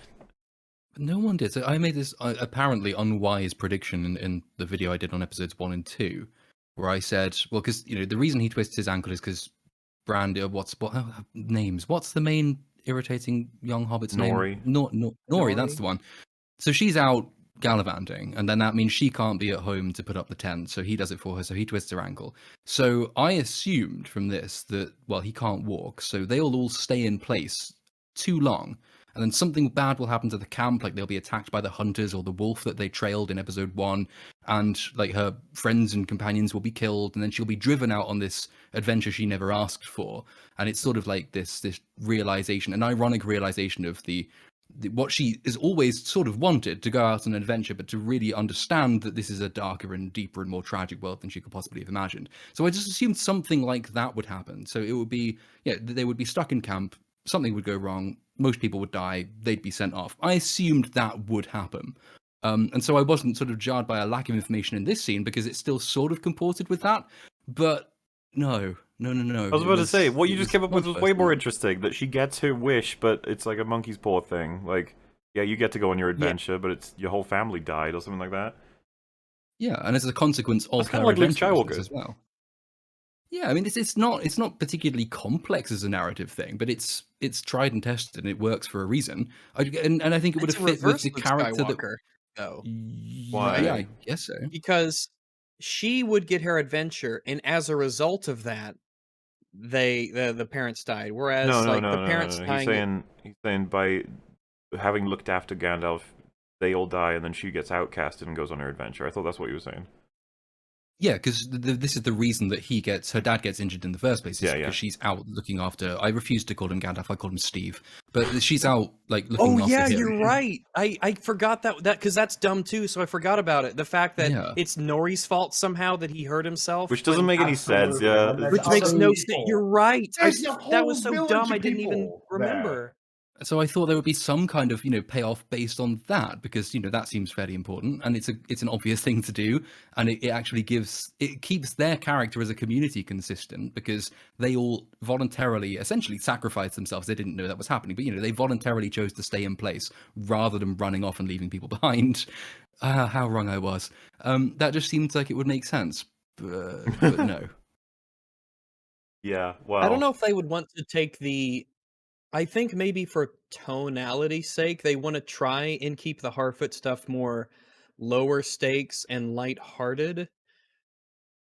But then they But get unfortunately, so... I mean, but yeah, but understanding the situation is not true, that is it? Like, yes, but I don't know if that's the thing we constantly talk about. Was it their intention? What I'm pulling from this, whether it's with characters or with plot, so it's very strange. Yeah, Because I don't think that they, like, as we'll see, I don't think that it's their intention to make the Harfoots like horrifically villainous as a people. Right. My... That's their intention. That's not their intention. Actually. My So- additional question. He says, we'll make it to the Grove. Now, if this place they're migrating to is very well known and understood in terms of a location, then them falling behind doesn't mean they can't make it to the Grove, They'll necessarily. just get there later. And if the implication is, well, if you're on your own, you're much more, weak to bandit attacks or something. It's like, true, but you're all pretty weak to anyone attacking, Yeah. really. It might even be safer if you're not part of the big group. Yeah, because you're louder and more easy to spot. So Yeah. I'm just saying, like, because we'll get to all the other issues. I think it's the end of this episode we can talk about how fucking insane this whole thing is. But the fact that he said, like, we'll make it to the Grove, it's just, we know where it is. It's just, this is going to take us a bit longer because I got a bad foot or whatever. Because he also says we'll go to the front of the caravan, so... Oh, no, that doesn't make any sense either, because does that mean that they don't ever overtake the person in front? Because if they refuse to overtake the person in front, then what's the point in this entire thing? Well, it's because if it's all about being left behind, then being at the front is the safest place to be. Well, no, that's not what I'm saying. What I'm saying is that, okay, let's say that they put them at the front of the caravan, but he's still injured and slower than everybody else. So he will fall behind eventually, and then he will be left behind anyway. Unless he sets the pace, in which case they refuse to go faster than the person in front. But then if they refuse to go faster than the person in front, what's the difference between going faster than the person in front and faster than the person behind? Like, there's no reason... It's literally just like, it's almost like a ceremonial position. Like, if you're in the front... Well, no, it isn't, because if you're in the back, like, actually, it's almost like a status thing. Like, if you're in the back, you can be left behind. That's why you're in the back. We don't mind losing you. You're in the back. But that's why if you fall behind, you're not slowing anyone down if you fall behind if you're in the back. Because fuck you. It just, to be fair, though, it doesn't even look like it would be very easy to overtake people when we see the actual road that they're on, at least at that point. And if there's, because he wants to be at the front, it's just like, you should just get a couple days head start, mate. That's probably the best way to do it, honestly. But well, I mean, Rags would know, I think, for the familial resemblance, but I think it's true of wolf packs that the older and the slower member of the pack goes at the front, and then the rest of the pack refuses to overtake or leave it behind, which actually makes the Harfoots less civilized than actual wolves, according to what we see on the screen. It makes sense, yeah. That scene does finally end, and then, yeah, they start doing this, like, sort of, I guess, the last night speech, where we're all celebrating how much fun we've had in this glade, and he says, like, as much as, it's fun that we're moving on to new things, better things, we have to remember those we've lost. And he starts, like, reading out the names of all the people who, I guess, have fallen off the trail. Whatever that means. Are no longer with us for one reason or another. Yeah. Also, he says, in life we could not wait for them, but here now we welcome to our circle, and then names a whole bunch of people who've died. And one of the things he says is, stuck in the snows of the mountain pass. It's like, you left him, didn't you? You Stuck. totally did. Oh, wait, did they Stuck. say an avalanche? No, one was a mudslide. Stuck so I in the guess they're off the hook for- snows. He just One was this- just one was just bees. yeah, one was bees. Nori's got this page, and you're like, good job, she got it. This is the next step in the getting Oldman what he needs to get, I guess. And she just fucking throws it down on some random table. And it's like, don't you want to put that in somewhere more secret? It's very important to your goals. But, you know, okay. And fucking, I guess Gandalf was watching it. He just goes and grabs it and starts looking at it. And then he sets it on fire by accident. And I was just like, fucking hell. She gets the book, or the page. She sets the page down on a random table in the camp. He happens to stumble into camp, go to that table, picks up that page, which has what he needs, take it to a fire, and have it light on fire. Like, none of this... Like, it makes logical sense, right? But it doesn't... It can happen. That these No, things it can happen. You know, so good on you for doing that. But this is just coincidence and convenience clunking this plot forwards. Anyway, that happens. And everyone's like, ah! And then he's like, Nori? And then it's like, oh no. And so there's a big, I guess, town meeting. And it's like, you've lied, you've stolen, and you've, you know, hidden away a spooker, big old spooky Tolman. And they say, by our laws, she has to be banished. And then Sardok is like, yeah, but she's young, it's fine. The actual weird It's- random word is decaravaned is the term. they use. Caravan, yeah. Yeah, that would be a whole Um, family too, right? Not just her. Yeah. I assume it would be a whole family. The whole God, what fucking stupid so- society. like, what is actually what she's being punished for? Is it not They're sort telling of- them that there's someone? Is it bringing him to camp? Because she didn't bring him to camp. No, and No. she actually says he was lost, he was hurt. Was I supposed to just leave him? And they don't answer a question. Maybe Well, because the answer is yes, leave him or eat him. you're That's what we supposed to do. leave him. According Yes. to the rules of this society, yeah. That's what they would do. They probably have it on the books that you're supposed to, kill him in his sleep and eat his flesh. Like, that's what you're supposed to do, Nori. And you fucked up. You didn't stay on the trail, Nori. When they found him, they didn't just jump on him with little knives and just skin him alive. Yeah, it's Like 'cause it's piranha. not- Oh, we're back to Isildur and Elendil and the girl. I forget her name. So this scene we find out, like, Isildur has 9 days before he completes his captain fleams or whatever, and he wants to defer. That's bizarre when you have 9 days left. And, like, he just sort of he tells Elendil this, and then he's like, what? And he's like, did you know? And then the sister's like, yeah, I know because I listened to him. This is like your kid telling you they're 9 days away from completing, like, university, but they just want to not do it for a year, and then go back to it when they're 9 days left. Like, what? And then you're like, wait, did other family member know about this and not tell me? And then her response is, well, yeah, you're a shitty dad who doesn't listen to your son. It's like, what? That's not the approach I'd take, Galadriel. I mean, other lady. It's like she's trying to, like, meme a bit, but it's like, I was just told my son, like, wants to fuck off from his whole, like, education / career. Yeah. And you're, Did like, you not poking get at that me for for 4 not being a good seconds? dad. Like, fuck you, man. Like, what is this? Like, I'm busy, by the way. Like, I'm a really busy guy. I'm like a sea captain, and I have so much semen underneath me that I have to keep tidy. And I'm just gone, and I'm doing missions, and I got this fucking elf. Like, I got shit to do. Could you not put me down here? And then they make him say, the past is dead, we either move forward or die with it. Oh, Which- for fuck's sake. It's just, do you remember, Elendil, how in the previous scene you were in, you went back to a library and looked up the past and it was incredibly useful? Yeah, this what- line is fine for an appropriate character who thinks that and acts consistently with it, but coming out of your mouth, it seems odd. Yeah, daughter lady, she's made it into the Builders Talk, Guild. lady. Okay, and Isildur, obviously he doesn't want to be sea captain person, he wants to go to Middle-earth, I guess. Halbrand's like, my people have no king, and then Galadriel is like, your people have no king because you are him. And I was like, wait. So they do have a king. So they do have it. Like, that's Galadriel, that doesn't make sense. And also, how do you know this? Well, I found a thing in the library off screen because I don't think we even get shown her finding this particular was a piece really of paper in the productive library. trip.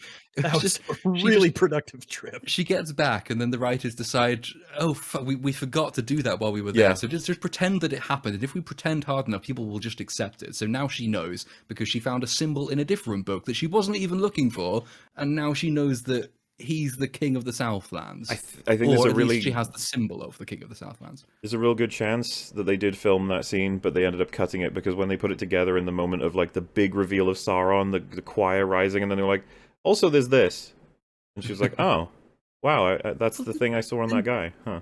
Do it first. Just reorder it. Yeah, there's loads of ways they could have done it, but no, they're just like, fuck it. She looked around a bit longer and she found out there is a symbol that means that Halbrand is very likely the king of the Southlands. Or whatever. Woohoo. But I got even more triggered, because maybe there's something that I'm missing, but like, he says, my ancestors swore a blood oath to Morgoth, as a way of saying, like, you know, we're irredeemable, us lot. And then she says, my ancestors started the war, come with me, and both of us can redeem our bloodlines. Mm. And I was like, what do you mean redeem? The elves, what did the elves do wrong? They were trying to save Middle Earth. But so the point of that is, when the war against Morgoth is obviously nowhere near as simple as the show makes it out to be, the elves don't fashion swords first to go to war against Morgoth. They fashion swords to use against each other. Feanor is the guy who creates the Silmarils. He's the person Morgoth sort of corrupts and incites to rebel eventually against the Valar. And when Morgoth arrives in Valinor and destroys the trees, or rather Ungoliant destroys the trees at Morgoth's bidding, Morgoth then steals the Silmarils, which we've only had one mention of in episode 2. And Feanor made them, he's very jealous of them. He also kills Feanor's father. So Feanor is incredibly pissed off about all of this, and he wants to go to Middle-earth to get the Silmarils back and take revenge for his dead father. And he sort of approaches the Valar for help, and the Valar preach caution. They don't like Feanor very much anyway, because he's been quite rebellious. So he says, well, fuck you guys then, we're going anyway. He takes his entire house and the entire Noldor race of elves to the beach, where there is another race of elves called the Teleri elves, and they're famous shipbuilders. They're the only famous shipbuilders on the entire island. And they go to ask the Teleri for their ships so they can get across to Middle-earth. The Teleri say no. And so the Noldor, which is Galadriel's family by implication, it's also Feanor's house, massacre the Teleri elves. So they kill, it's the kinslaying is what it's known as. So they kill their own fellow elves. The first ever time any of this happens in Valinor, it's a massive scandal. Then the Noldor, including Feanor, Galadriel, all the rest of them, when they leave, they are banished then from Valinor. They're not allowed to go back. The Valar prevent them from doing it. So when she says in this scene, we can mend the history of both of our households, we can redeem both our households, she's referencing that, but the show has said nothing about any of it. So we don't know if you're just watching the show. That's Yeah, incredible. exactly. There's now that we have all the nothing. pussies quivering in chat from Like- the Lord of the Rings Expo. There's That is nothing in the not- show for this. There's Like, not- there's nothing. Like, maybe the writers forgot, but we're just going to have to be honest here. The vast, vast, vast, vast majority of everyone who watches the show has not read that book. But here we are. The famous scene. They are at the back of the caravan. They are unable to pull their cart very well. Which was interesting in that, I don't know, I wonder the reality of this. It's like, so yeah, there's a lot to consider. Maybe I can get the wide shot to better show what we're dealing with here. It's like, yeah, so you can see here, right? That's where they are. Caravan's there. So they've abandoned them pretty much already. Yeah. That's what great. a bunch of assholes. No, What a bunch of terrible people. I hope they all get eaten by bees. I need you to understand, there is a lot of people in this caravan who are just walking. Now, I'm not saying that means Like- you're not exerting any, stress at all. You are. But I mean, They're having a good these time. are- They're laughing. We're having a great time. We love it. The big reason why the Brandyfoots are not going to be able to make it is because one of their family members is not up to full strength. He's at, like, what you could call half, or maybe even a third, whatever. Yeah. So, you guys have neighbors, presumably.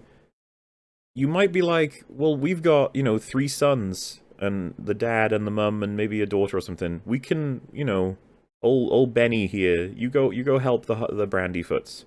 You take the position because like they've helped us out. Because you they're our know? friends. Yeah, Yeah. we've known them for decades. We grew up with them, and we don't want them to die horribly in the wilderness and be eaten by bees. This is just baffling, and it shouldn't happen. And you should never consider the Hoffits good people after this. This is horrifying. And I was What? just The reason why looking- he's hurt is because none of you jerks helped him while he was trying to do all the work in the town. And now he wasn't he's condemned to death. Him and his whole family. because he tried to It help would entertain be- the town or village. exactly. He got hurt helping you guys. It's not like he was him hauling around, fucking off somewhere in the wilderness doing something he shouldn't have been doing. And no, he got hurt helping you guys for your stupid fucking festival where you laugh at people who are dead. Yeah. And it's prophetic. I guess he should have known better. Not much else to say. They fucking put their 2 remaining brain cells together and think, oh yeah, the big tall guy, he could probably help. And I think the best part of this is that they hear noises and they like get spooked, and then he like turns up. And the thing about it is, it's like, wait a sec. The carriage like Where was he? moves as though something has gotten out of it, and it's like, was he hitching a ride this whole time? carrying Steve the whole There's way. no way there's room in there. Like, well, yeah, I was confused He- at first as well if he because it curled does up- shake like he's getting out the back. If he curled up in there, which I think is what is the suggesting is happening, and I can't fucking believe it because that means he slowed them down and didn't help. He's just an I think they would have asshole. been fine if he hadn't just been snoozing in the back of the damn caravan. So we're Yeah, back. that's right. Strap yourselves Keep in. to it. And is this seriously how this fucking scene opens? I couldn't even remember. Yeah, they're all like giving glances to each other, like we go do something now. This is gonna be it. Here it comes. Time for a prison Legit. break. Look at this. It's like what is happening here? What did you go? Like what is that? The guy wasn't even facing you. You could have just wrapped the chain around his neck and broken the neck or strangled him. Instead, you try and whip him. This Oh. is the point where I started to laugh when he's This is what I fighting mean. with the chain. We have to go so slow because this is all so fucking bad. So you get that whip, and I guess that orc is just done. He's out.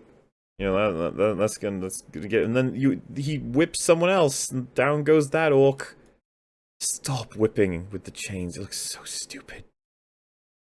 Got him again. God, Oh whipping. god. Whipping people and stuff. But yeah, so they start grabbing the hoods off the orcs that are currently like slave driving them to make them sizzle in the sun. And I'm starting to wonder, like, does it kill them or does it just hurt them? No, it's not supposed to do either of those things. They don't like it. Like, they're scared of it because It hurts them. originally there is no sun and there is no moon in Middle Earth. So when the Valar, having lost the trees and lost the Silmarils, they decide, well, we need to give some light to Middle Earth. So they send two of the gods up essentially to the heavens. One forms the moon, one forms the sun. Melkor, or Morgoth, who creates the orcs, didn't anticipate this. He fears it. The orcs have never known anything but darkness. They don't like it. It weakens them. They don't see well in it. But they're not fucking vampires. They don't fry to death in the sun. Or they're not supposed to. Well, they do now. Well, they do now, but then again, but also they don't do now because, like, sometimes some of them do, and then some of them don't. Because earlier they were standing out in the sun with only the helmets and the clothes on, but the faces weren't frying. But in this one, if you take the helmet off, then they fry again. But then later, if they're out in the sun, they don't fry. They just sort of You are moan, correct. and They are then- very inconsistent oh. on it. Nothing makes sense. Check out this, by the way. This guy's going to strike Elfman, and it looks like with the amount of force that's coming in with that chain there, that ain't stopping him. He would have cut right through that arm. But obviously the It action. actually does hit him on the shoulder there, from what I'm seeing. It looks like it's connecting. He should. What I'm trying to say is that when you try and block with a chain like that, there's going to be enough of an not elasticity, but enough of a slack that it's not going to be able to stop the sword in time. That it's going to cut the arm for sure. But it's okay. He got him because he's Elfman. He's our main Elfman. He's going to be fine. So yeah, they're Everything all. was, yeah, I hated it, but it did make this whole scene was hilarious. I laughed so much during this whole thing. It was so silly that I couldn't help myself. I was cackling like someone in a straitjacket. They all the orcs like It was really nice. have been defeated except one, and so he's now ran off to go and like do the equivalent of setting off the alarm. Like the slaves are doing a thing, And then our collection of slaves here have lined up all of their chains to make like a singular point to break, and they're all just, you know, hitting one after each other. Which to me is like, this is probably the most okayest part of all of this. That it's like, the way they've done this is that if they break any one chain, it'll represent like breaking one slave out. Like, oh, okay, that's probably pretty efficient. Yeah, this will be like a constant thing. This is almost like our ticking, you know, clock, our bomb that's going to go off in a sense, where you could see progress happening. We're trying to rescue everyone, so they're going to stick with this concept. I think that'll be really cool to see. It seems to cut, but then like one girl runs off, and while the rest of them seem to still be chained. And so I was immediately like, no, continue. Break all of your chains when you've got the maximum amount of power, which is everybody with those axes and swords, right? They break the chain. She sees that. It's acknowledged. She starts running off. This is the plan. Get up that trench. Oh, she doesn't make it because someone threw a sword at her, I guess. And then they all go, holy shit, the orcs are here. How didn't we know? Like, we probably should have been paying attention to that. Apparently, in the time it took for her to go from that circle up there to the top of the trench and then get killed, they didn't think to check if the orcs were here yet. This was a surprise, I guess. Like, Yes, okay. she didn't. Yeah. No, neither did she, She yeah. didn't either, no. And then there's a I feel like I'd be pull. looking. They show us an orc pulling, and some dude gets pulled, and he gets dragged into the abyss, essentially. He's like, blah! And it's just like, oh. And as that's happening, the camera pans up to all these orcs who are pulling chains, and you're like, wait, what? So that guy got pulled into the place, and then these guys are all pulling as well. So is that all our guys are caught off guard then? They're all unsurprised, right? And it's like, no, they're in the middle of a tug of war. What? When They did this- actually do the tug of war? Yeah, Oh god, I that's- remember. Oh, that's really bad. Like, Yeah, I guess That's really bad. we're now. Yeah, all of your chains were in that like star pattern on the ground. Like but now But we're all you're- here. That's I- really bad. Yeah, that's pretty bad.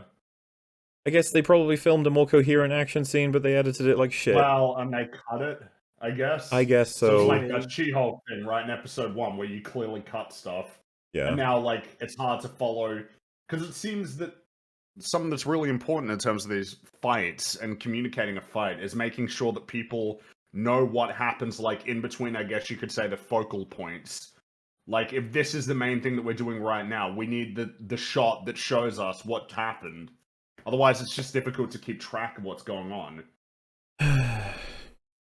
Yeah, they're just doing this tug of war thing, and obviously the stakes there are that they pull them in don't want and them to get- they're doomed. But if they pull the orcs into the sunlight, that might give them a victory. And so it then might hurt them a little bit, I guess. They're wearing clothes though, but main elfman is like, I have an idea. I will jump up the chain and slice down the wooden beam that's holding he the thing. jumps And on. You're right. He jumps on the chain. yeah, As they're all holding these chains, he like runs on the chain instead of the perfectly good earth. He runs on these chains, it flies is up, and then it is where they funny. single- because like they all No. have their sun protective clothing, but it just doesn't work anymore as soon as he reveals the sun to them. You know what I mean? Like they've all got the Yeah. stuff they wear when they go out in the sun, but then the sun hits them and they're like, ah, no. Some of them just, their hoods just come off. It's like, put the hood back on? I don't know. Uh. Good God. Also, this thing's flimsy as fuck. Yeah. Yeah, If you could jeez. cut one thing One and the little whole beam. thing comes down. Okay, you guys gotta see this. All right. What is that girl doing? Is she hitting the dirt? Yeah, she's not hitting She's anything. holding the dirt. She's- Oh, no. I didn't Dude, tap you this had dirt. Nah, come on. $500 million. Come on. What's the... Dude, you couldn't Dude, tell what's the person guy in the center back of on the right screen? doing? He's picking up a stick and then just hitting the floor. He's just hitting the ground, or maybe he's hitting his chain with a Is stick. that- I don't That guy I don't tried see to any pull- chain. is This that is guy- stick rags. sorry. What's a Is stick that gonna guy- do to a No, chain? sorry, Maybe sorry. dumb. I, Great. There's a guy next trying to her. break the chain with his He's pulling it hands. apart with his hands. Oh, He's trying to rip it apart. He's trying to pull the chains apart with his hands. Maybe I can just pull this chain apart with my hands. Oh my god. But yes, he's like, get the wog. And it's like, oh my god, they're gonna release goodness. big wolfy doggo on him. It's gonna be scary. And so obviously they don't want to work together to kill this thing. They want to attack it one by one incompetently, because that would be probably the best thing to do. I was thinking to myself, like, Oof, yeah, this could be tough. This could be tough.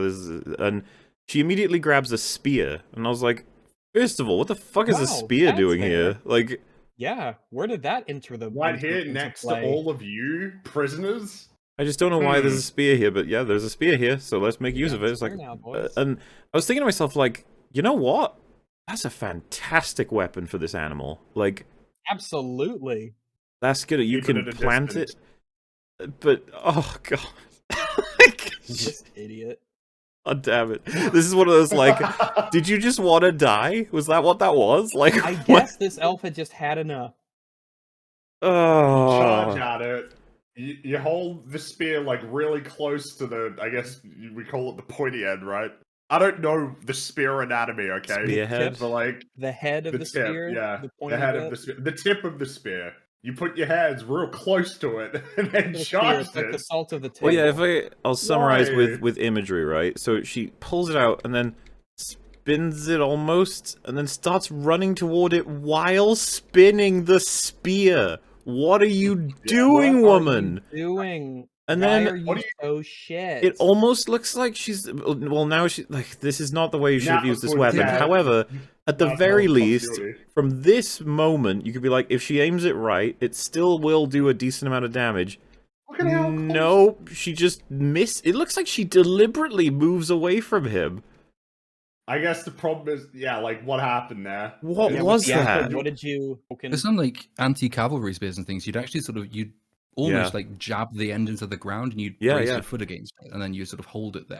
And then you've got the extra leverage and the extra strength as well. The one thing you don't do is hold it at the tip. And The one thing you then don't do is charge fucking it at spin it massive around like a mangy darts. retard when you're running toward your enemy. What is she doing? I hate it. It's so annoying. But the thing we have to keep in mind. Flourish with weapons all the time and like quit. You are in a very dangerous situation. Your life is in jeopardy. It's not the time for showmanship. No.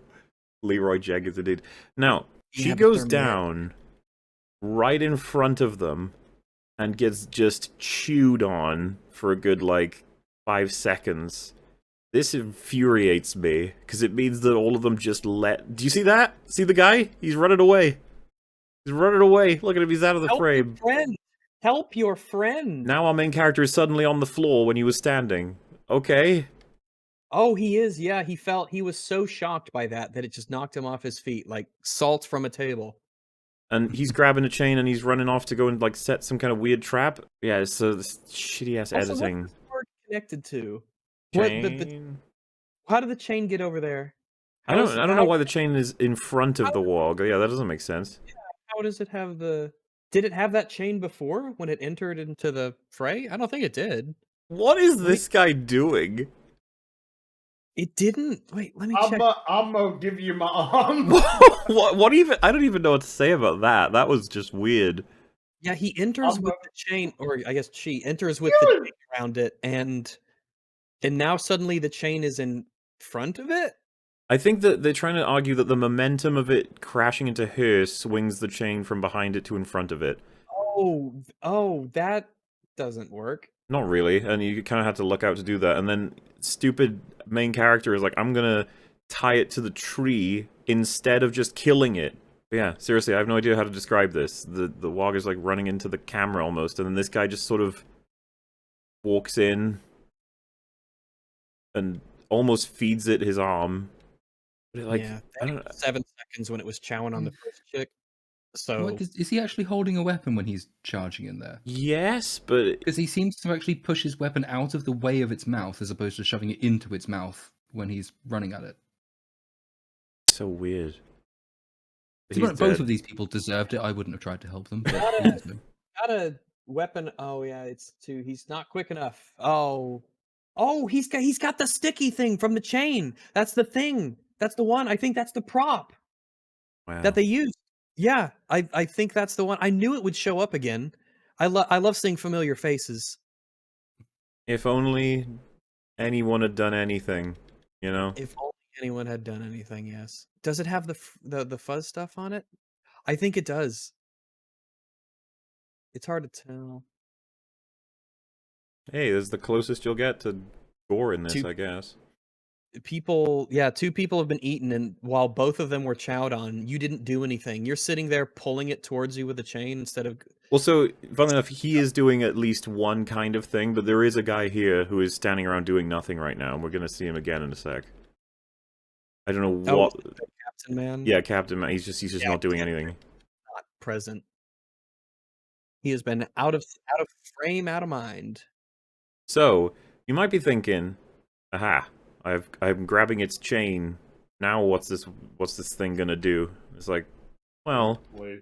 we're gonna come to you, Perhaps. right? Like, I if... don't believe that you could do this. I think that it's way stronger than you. Yeah, I think so too. Pull this thing back. But you know, not a great idea anyway, because he's gonna get you. He'll just turn around, and then pulling the chain doesn't really achieve much other than hasten your death.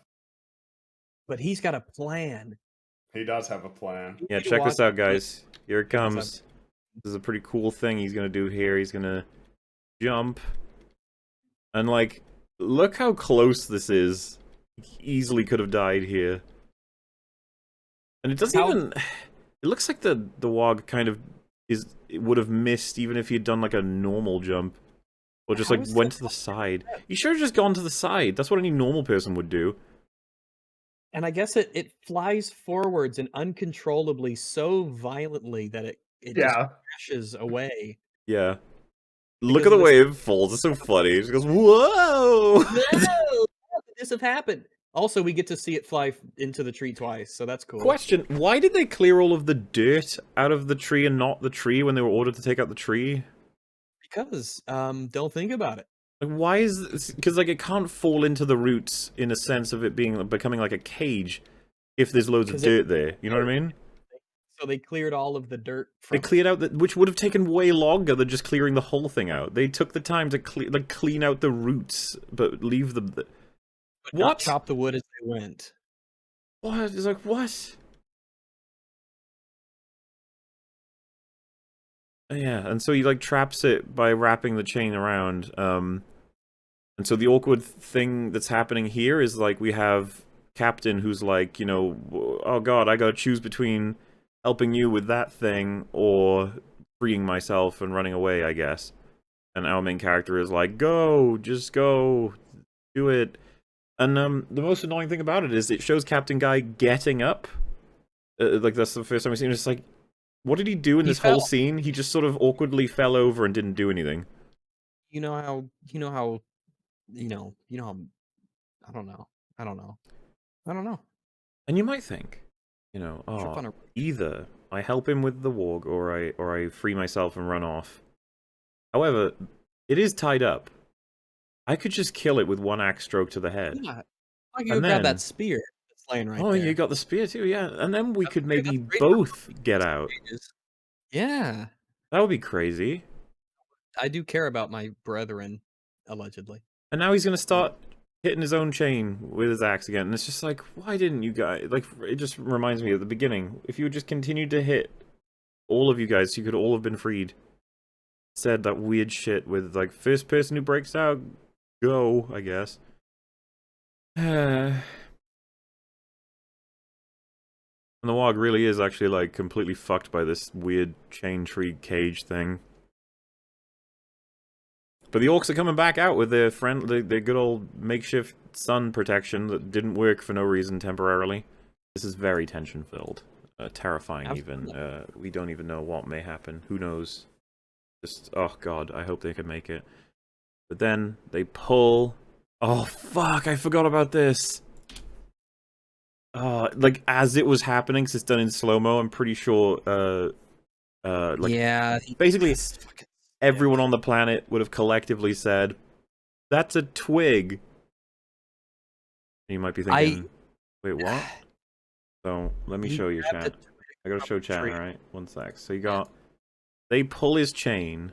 He sees that they're doing that. Yank. I need you to understand this, okay? This is a good image. That is a twig. Look how easily he grabs it and breaks off. If you don't know, a twig is basically like the weakest part of what is still like the tree's, I don't know, core components, not the leaves. Like the end point, okay? You can get some leaves on a twig, but a twig is often used to represent how weak a thing is, or thin a thing is. To kill people, he uses leaves. She's like, you know, someone's as thin as a twig, or as like breakable and shit as a twig. This is what happens with this twig. Good God. Good. Yeah. This must be the most embarrassed orc in history. It's like, how did you die? A twig. Death by twig. Swig. He's up there and he's like, "How'd you die?" He's like, I was attacked by a savage elf. I was ambushed. Yeah. That's, like, he's gonna lie about it. He's not gonna tell the truth. He's not gonna tell the truth. That would be. It's a twig. It's a twig. What the hell? Like this. And they try and make it so epic. Why didn't you make it like a big branch or something? Like a really sharp Fuck it, dude. branch, Just you have know? it be a weapon. He saw a weapon on the That would be a floor. weapon, yeah. Look at that twig. This orc is like, ah, the twig. Ah. It has a right to exist. Ah. So bad. Embarrassing, I guess. Jeez. Oh. It continues. Oh, look, he broke free with the weird Broke axe. free. It's like, is that the broke- weird axe, I think it's just No, a the weird axe is like or is double. that just a yeah. regular It's axe? well, it's Well, closer to regular axe, I by guess. Yeah. orc standards, I guess. And so yeah, he's broken free. So it's like, well, I guess I'm going over the trench top. Well, you know, goodbye, friendo. Your sacrifice was not in vain, because the warg escapes as well, and it's like, oh god, and he's about to die. Is it all over? Ah! And then he uses the spear in a way that you won. It was that easy to kill. Yeah, and it's not Yeah. even Yeah, it was actually. just to look at that again. That warg goes down right away. Yeah, that's pretty Yeah. awkward, actually. I guess you hit it in the side with a big old spear. I guess it just goes down. I guess it could happen. Hard to tell. Like, Let's see. I want to see how big the blade is. I mean, it's not small, but at the same time, where that's gone in, that thing is thrashing for a while. But no, it just Yeah. instantly dies, as though it's been hit in the head. Yeah, because the spear's got those weird little splayed things at the end of the tip that stop it actually going in any further. So if anything, it should just be sort of maimed and angry. Very I angry. can't say. Yeah, it's weird. Like, It shouldn't insta they die. should- There's no way. Like, they should have done more. But yeah, our main man elf here, he's just done all the fucking work, and he doesn't even get to escape. He's still chained. Poor guy. Yeah. Yeah, our dude, he's off, and hope, you know, as he said, if he gets out there, then Go we get some can help. bring back a huge amount of everybody. But oh no, you fool! Why are you standing there? You gotta run. Stop appreciating Have the a- sun, you weirdo. Yeah. Gosh, go. Oh my gosh. It's so Remember the sad. time Oh, where he man. said, "Don't trust men because their ancestors were dicks." Remember that? That was great. What else? Remember that? What else That we was, you got? came up the tower. He was the one who climbed up that One Piece ladder. That was really Yeah, man. that ladder is Yeah. literally more interesting than this character. The fact that that ladder was one piece. Oh fuck this episode. There's so much stupid shit. I keep forgetting his name. I want to say like Farazar, Phasmazar, Fam. Oh, I've now forgot. Our Farazon. Farazon, is that it? Okay. The beardy guy, the guy with the big Yes. bushy beard. He's talking to his son, and he says, the son's like talking about trying to be clever, and he's like, cleverness is a small man's ambition. I would much rather you are wise. It's like, be wise, don't buddy. be clever. What the fuck? Thanks, pal. Like, Clarifies things a whole bunch. oh, and then we get to the cringe scene. Which Oh, one? Which- they took our loads jobs. of those.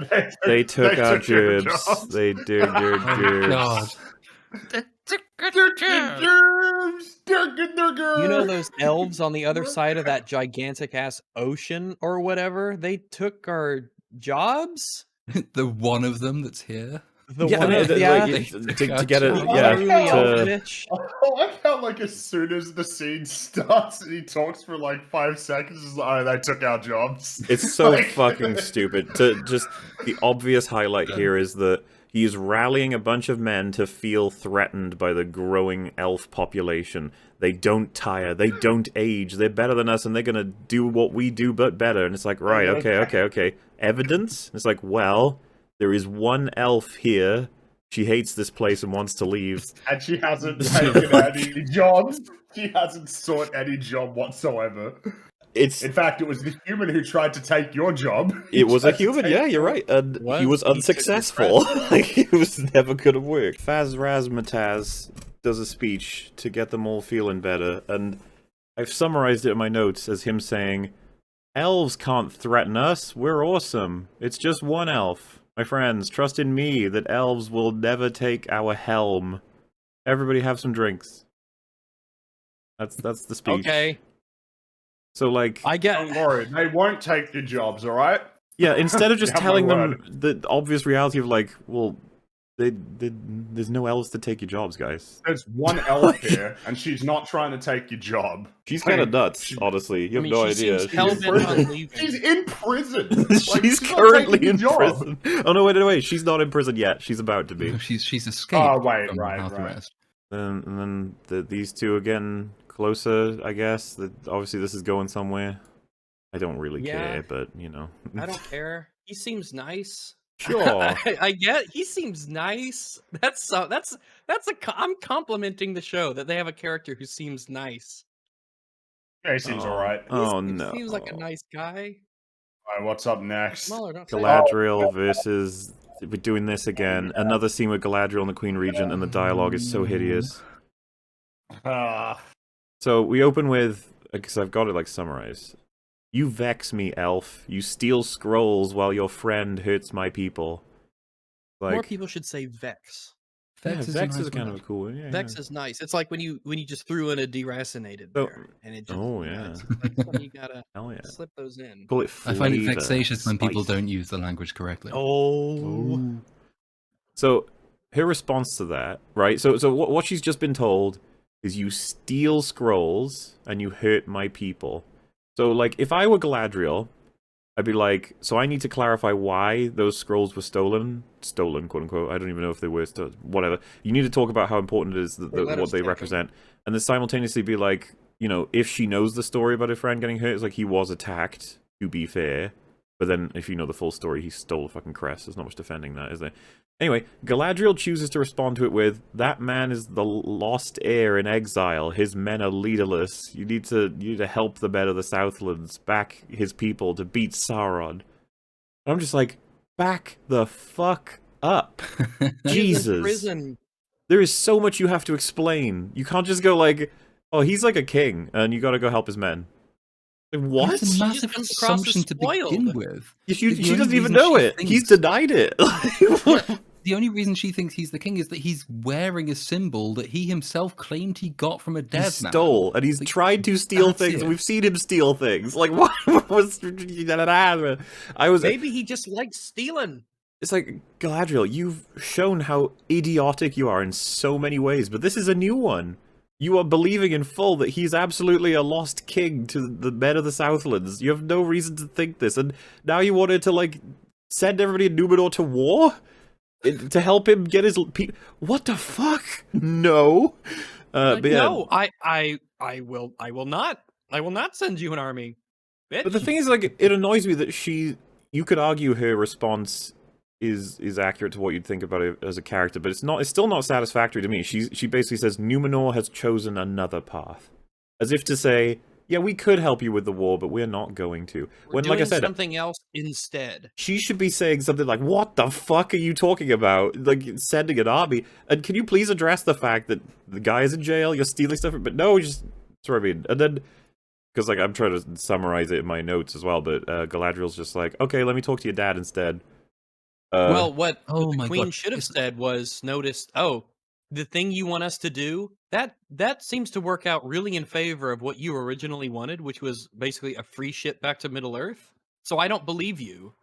This is what You come back tomorrow with a new story about how there's the Sauron, da da da da da. It's like, no, I know what you asked for first. You're just trying to fool us and get us to give you what you originally wanted. You are- Obviously, I don't believe you. You're absolutely right, because why the fuck wouldn't the Queen Regent be like, I'm sorry, did you just say like a evil force is about to take over the entire world, you want me an army to attack it with you? And she's like, yes. And it's like, you didn't mention this yesterday. It doesn't I only sound found very out about it urgent. today. It's like, really? Like, oh, It's you like, just found about it today on a little trip you took with this guy who isn't doing a very good the job watching over Elfred. you. Elendil the sure, yeah. Elfred. We can't trust him. Yeah. God, it's so terrible. He had one job. But then, like, as if to further the impression we have of Galadriel as essentially fantasy Karen, she demands to see the manager. Yeah. Which is It's oh god. Everything about her is written to be as just as objectionable as you could possibly imagine. So this is what happens. She says, "Let me talk to your dad," and she's like, "No." And then Galadriel, as she's like walking away, is like, "You don't have the authority I require," or something like that. And then in response, because they're catty as hell, they don't actually have conversations. They just want to outwit each other in the conversation. The Queen Regent says, "What authority do you have begging for scraps in a tempest?" Which, I guess, sets her up to say, "I have a tempest in me." Oh, And like, oh, the delivery, man. I think, Freeman, when we were watching it, didn't we like cringe? I mean, it is pretty cringe-inducing, gotta say. No offense cringing to now. no offense to Morvid Clark. Oof. Let me play it. Actually, I'll play it even with audio too. fuck. What an incredible service you get on the stream. There's a tempest. Oh We fuck, love it's all your out of work. sync. God damn it. Oh no. I think there's even a gap after she finishes it, and the camera hangs on her, and you're just like, ugh. Trailer shot. Or are you a castaway, grasping for a handhold in a... Yeah, are you a castaway grasping for a handhold in a tempest? I don't even think that's a particularly well-written line. I don't like any Or of are it. you a cat grasping for a handhold? I don't know. Yeah. It has an internal consistency that a lot of the metaphors don't. I'll give it that. It's just to set up what Galadriel says. That's the only reason they squirmed that way in Yeah. that word. Yes. Tempest. There's a tempest. God damn it, VLC, you're pathetic. I'm trying to avoid copyright, but by doing so, it desyncs the video and audio, because whatever you... Ugh. Maybe I can get away with...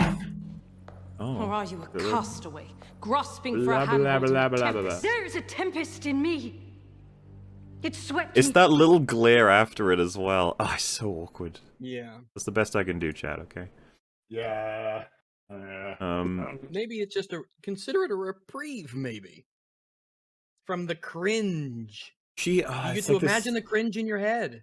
Call it a micro expression. I don't know, but it looks like the actress even felt she had bitten off more than she could chew with that delivery at the end there.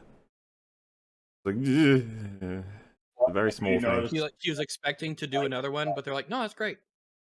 Maybe. Yeah, and then she says, she ends it with saying, "I will not be quelled by you, Regent." And it's like, what are you doing, Galadriel? Like, So what? Galadriel literally, yes, you will be. Yep, and so she ends up in prison. Lol. And that's Too late, but- don't feel satisfied by that at all. She won't be there for long, and my god, that scene. Oh.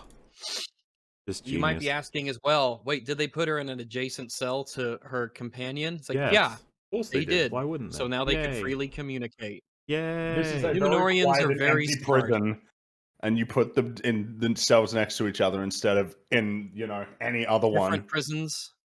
I assume that it's Yeah, a whole city. even you've got across more the than... room, I Did would it- settle for. That'd be you know? better. I was just thinking about it again. Like, in her head, did she honestly think, if I insult her and her authority, then she'll listen to me? Like, what? Yeah, my problem was I didn't insult her good enough the first time. And Gosh, yeah, she's what are we such to an make idiot. of that? That she clearly doesn't care. Either she thought that would help her, in which case she's a fool, or she doesn't really care if she insults somebody and it When it's the end of the impacts her world. ability to save the world, Yeah, which is worse. So we have to settle for she's just dumb. she's just That's dumb. better for her. And you know what, as well, if you start combining all the advice, like, don't be clever, be wise, but also don't be good, or don't be too good, because you'll get snipped, and then you'll get washed from the table like salt. Washed from the table means Only the good boys get all of snipped. your friends will abandon you to die. It's like you collect Yeah, all like, of it don't up, help and you're your just like, friends because you might die too. Don't help your friends, or else I will exclude you personally. I will, Bad I will, things I will happen. disown you. Sometimes being selfless, sometimes it doesn't work out for you if you're selfless. So just don't. Just don't. Fuck it. Don't be a gambler. Don't be a gambler. Don't gamble on love. Listen, Nori, you didn't know this before. I'm telling you it now. You gotta stay on the trail, okay? Like, Mom, It's really I don't know easy what to the remember fuck her that name. means. Nori. No reason Stay to on the care trail about means her. be evil. It means never help people. But how do I know that the trail is Because the trail looks upright. Because then Sardoc just turns to her. Do you know why a trail Floats. floats? Do you know why a trail floats and the not trail sinks? The not trail Because the trail is always looking right. up and the not trail is looking down. So we're back with Isildur on his little Scar. little That's seafaring adventures, and he fucks up the thing with the rope, and the same problem we saw happen before happens, and they're like, oh my god, blah, blah, blah.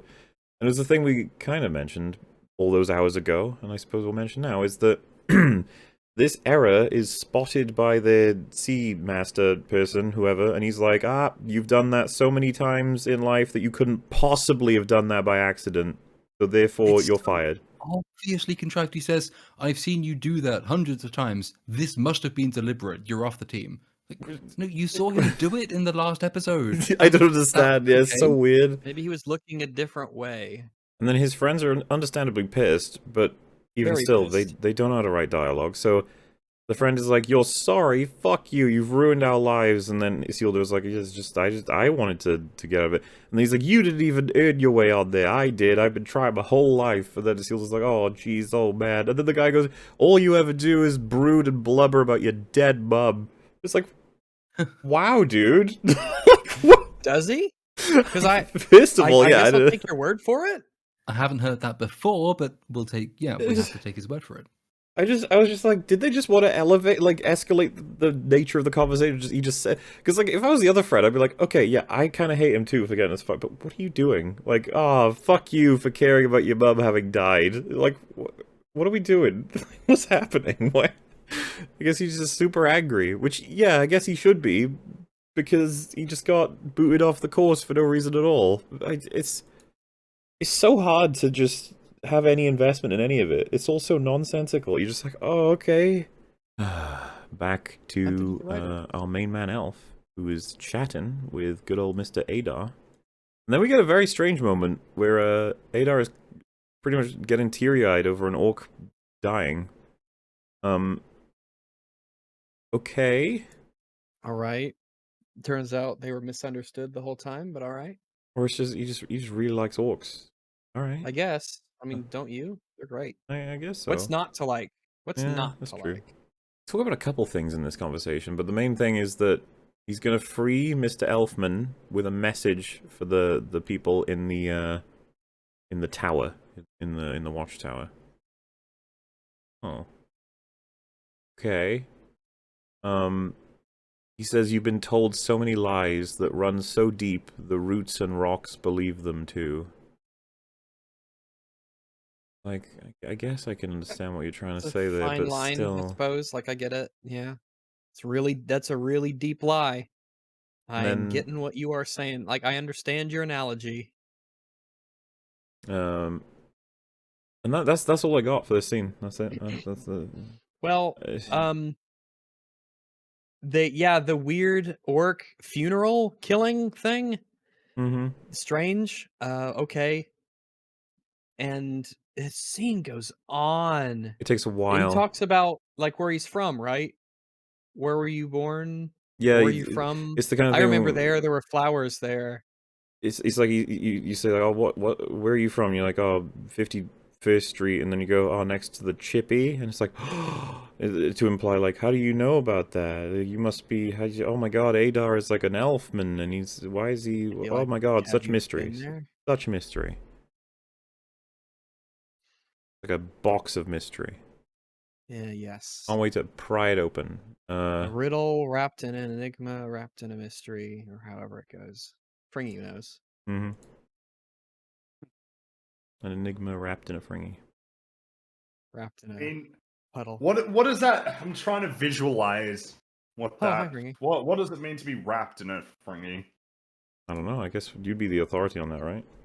I Yeah, you're the don't one- know that's. I don't know. I don't think so. That's why you're here. What do you mean you don't know? What? That's the only reason that I'm here. Wow. Yeah, for All right, Simpsons geez. references, that's why Mueller and I had a whole conversation where we weeded out candidates. We had a guy then who it was was part of really, the- really good with Family Guy references, and we were like, that's fine. Kind of looking for a higher caliber.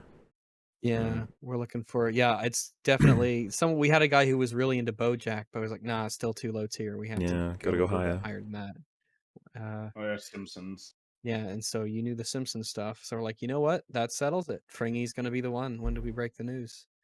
And I think we We settled did it on on the Right, we're anniversary of deciding Simpsons being Now created. is the Yeah. time. we Wow. brought you on a few more times to talk about the Simpsons.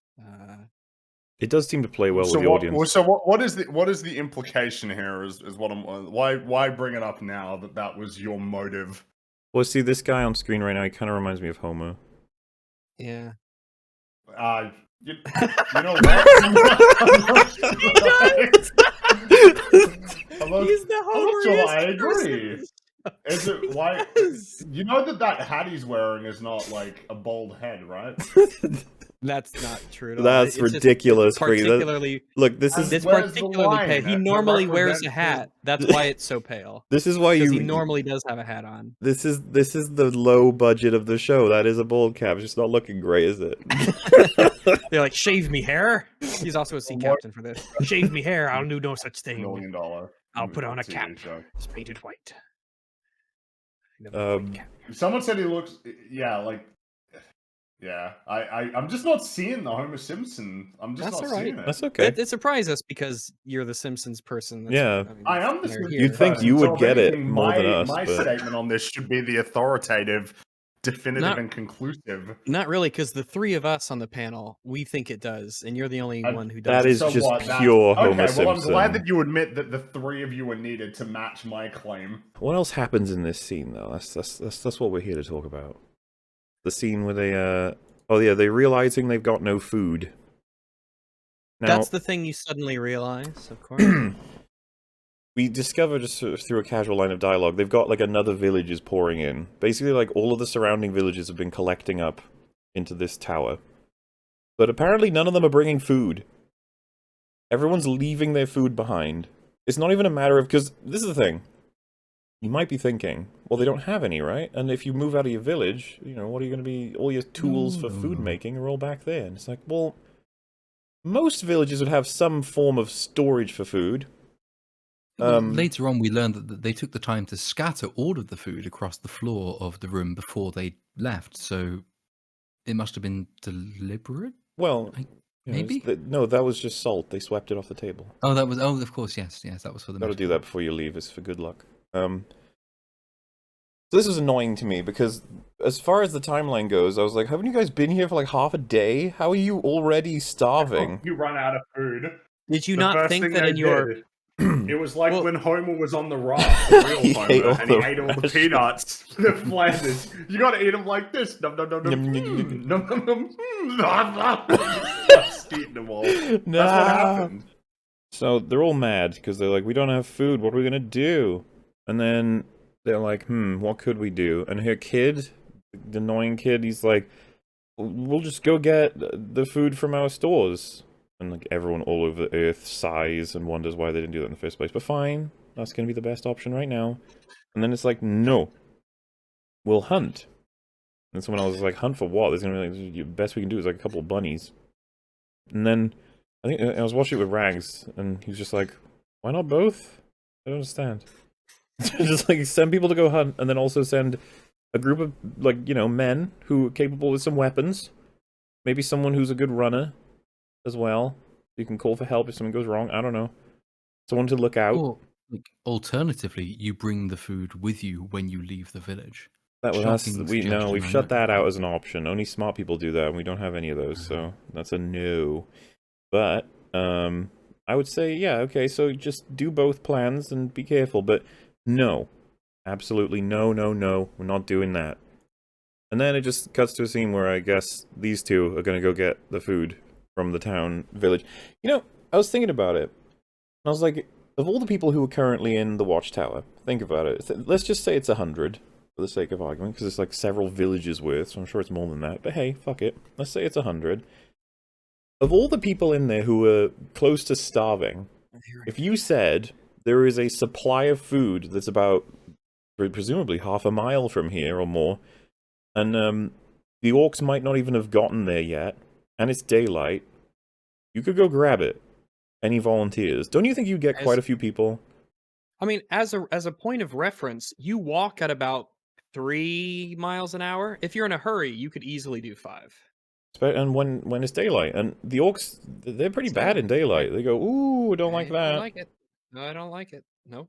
And so if you see them crawling all over the village, you'd be like, fuck it, can't do that. But if they're not, Yeah. you'd be like, all right, get a little closer, and then maybe, like I said, send someone who's a fast runner, slowly make their way forward.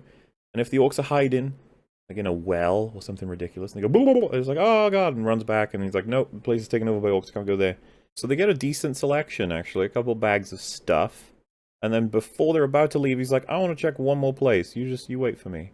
And then, like, they start playing creepy music, and he goes in, and he's like, oh, there's this bag of stuff on the floor. They grab it up, then, like, he hear noises, and like, oh god, oh, what's happening? Oh, jeez.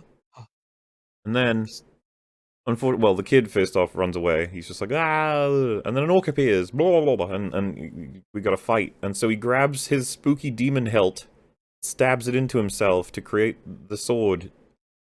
And it's such a, like, what the fuck? Like, that is, it feels, he just knows to do it. You It's, saw some, I wouldn't have guessed. Like, I just thought that sword, I didn't think that a lot of blood makes the sword grow based on that first thing. I'm like, oh, it likes blood, and when it's around blood, it makes the little glow. I Yeah, 'cause wouldn't have that's- guessed. I wouldn't have guessed that the more blood it gets, the more full of a sword it magically reforms. That's not is at a all what I got. massive leap. So, like, obviously, we see at the end of episode 2, isn't it, where when he has blood on his arm and it drips toward the sword. So there is a relationship that's been established between sword and blood. But And it for likes him blood. it likes blood. But for him to Like me, I guess. to make that jump from, well, I see it attracts blood, therefore if I stab myself in the wrist with it, it will become a lightsaber and grow.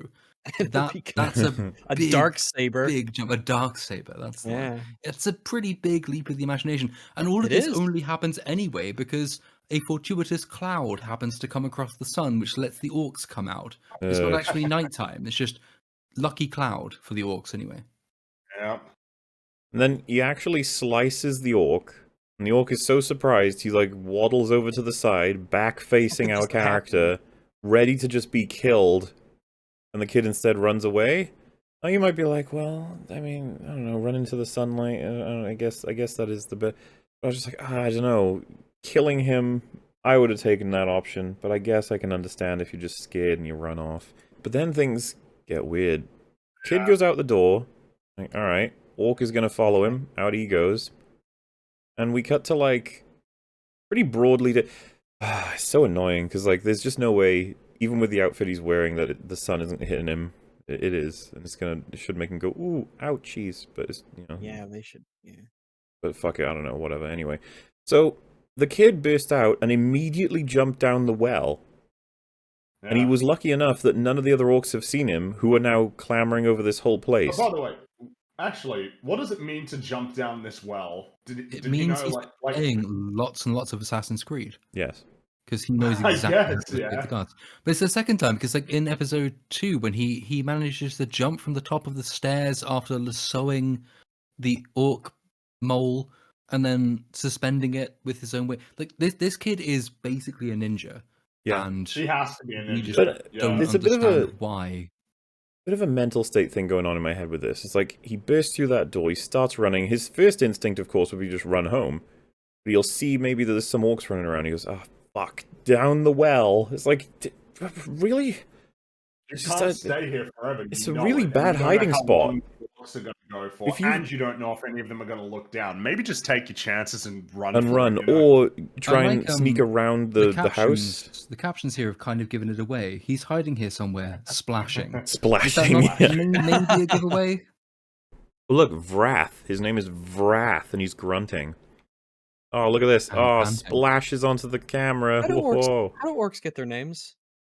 They choose them. Do they have mothers? Who gives them their name? When they're pulled Adar. out of their pods or wherever the fuck they're from? Adar is like, I'm gonna call you Sklunch. And he's like, I don't want And then that. Splurge in the back is like, "You called me Splurge." And like, oh, yeah, that's right. Well, some other guy is like, Sklorch, Vrath. you're And Sklorch. you got Lurch. And it's like, can I have a cooler name? And he's like, what's wrong with Sklunch? And he's like, well... I don't know. That guy got to be Kevin. Kevin's not even that great compared to Lurch, though. Lurch is the cool Kevin's not name. actually that great either, yeah. So, yeah, when he pulls that shit on the kid, like, luckily he doesn't make any noise that could alert him, and he didn't look down the well. You'd think he might, considering it's just one thing to knock off the list of things to check, right? But, unfortunately for Child, he throws the bucket down, and that hits, the kid in the head, or at least I think it either falls in front of him or hits him. Either way, he makes a noise. He goes, meh, or, and the orc is already like a meter away. I guess he was walking away and he tossed it in or whatever, but you hear the sound of a person clearly come from the well. Now, to me, that's enough to be like, guys, someone help me out, he's probably in here. Like, but let me check, I guess, on my own, and if I don't see him, then that must mean he's not in there. It's like, okay, orcs aren't this stupid. Like, Jesus. And I think what annoys me even more about this too is that he looks down and the water is just still. It wouldn't be. No. Yeah. I don't think they realize how And long it it- takes water to settle, even from dropping a There- pebble in it. There's that element of I'm concerned enough to like try and spook whoever's hiding in this well with my weapon out, and I look down, but I'm not gonna just wait a few moments to see, just in case they're below the water, if they're gonna, have them come back up. We're going back to the dwarves and Elrond. Yay! Remember this Not have storyline? forgotten, yeah, remember this storyline? Like, oh my god. To be fair, when we were doing like a summary of the last episodes at the beginning of the stream, it's like, yeah, it's been an hour and a half, and they're finally showing us these guys again. It's like, you spoil us. So this Speaking scene, of memory moments, Celebrimbor has one in yes, this scene. it's very Which is, weird. He gives us one of the most useful lines when we're critiquing the show itself, because he's filling in his own background, isn't he? And then he says something like, I'd quite forgotten it until this moment. Like, yeah, that's the approach of the entire show. It's just nothing happens until the writers remember it in the moment. He discovers that, yes, they are... I think that the conversation Durin and Disa have is like the most useful conversation that he could have been eavesdropping on. He like says where the thing is and that they are doing secretisms. He's like, whoa. And then these two gentlemen turn up. And Rags, I think you were fond of the way their mask opened up, right? It was hilarious how the mask just opens up. If Yeah. you play the... It There just... it is. Yeah, like, how did that happen? How, He- seriously, do you have like a lever or a string that you're pulling somewhere? No, How did- it's like the Marvel like nanotech helmets. They just intuitively know when you want to say Yep. something. when they I open wonder up. how they did it on set, unless that was CGI. I that don't think they did it on set, Rags. That's my impression. I imagine that was something that they. Fuck, maybe they did do it on set. Actually, it it does look pretty it good, opens up so. but it could be CG. I don't know. Elrond overheard that there's a secret place to do secret things. He sort of just walks down to the entrance to the secret mine where they're mining something that's never been seen before. Already I was like, oof, you're annoying me. Why aren't there guards here? Horseshit. Yeah. And if you were like, well, you wouldn't want to put guards there because it's a secret entrance, that would imply there's something to hide. And it's like, that's when you have old Derek the dwarf, guards. who's just like, oh, I'm just a janitor cleaning some stuff up. I'm definitely not an actual guard who's just keeping an eye to make sure nobody gets in here, and I'm going to ask you what the Just fuck you're doing minor. here. Yeah. That's what you do. You put an inconspicuous dude. He's just sitting down having a sandwich, and he's like, "Oh, hey man, what are you doing?" And he's like, You've been "Nothing." having a sandwich for 3 days. The game is up. Move along, elf. This is my sandwich eating place. A bastard.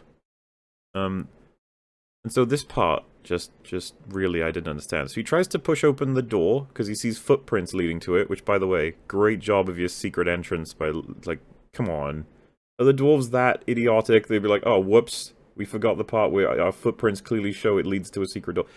It's just whatever. He tries to push on the door. That doesn't work. And then he sings or speaks out a song he heard Deesa's children singing earlier.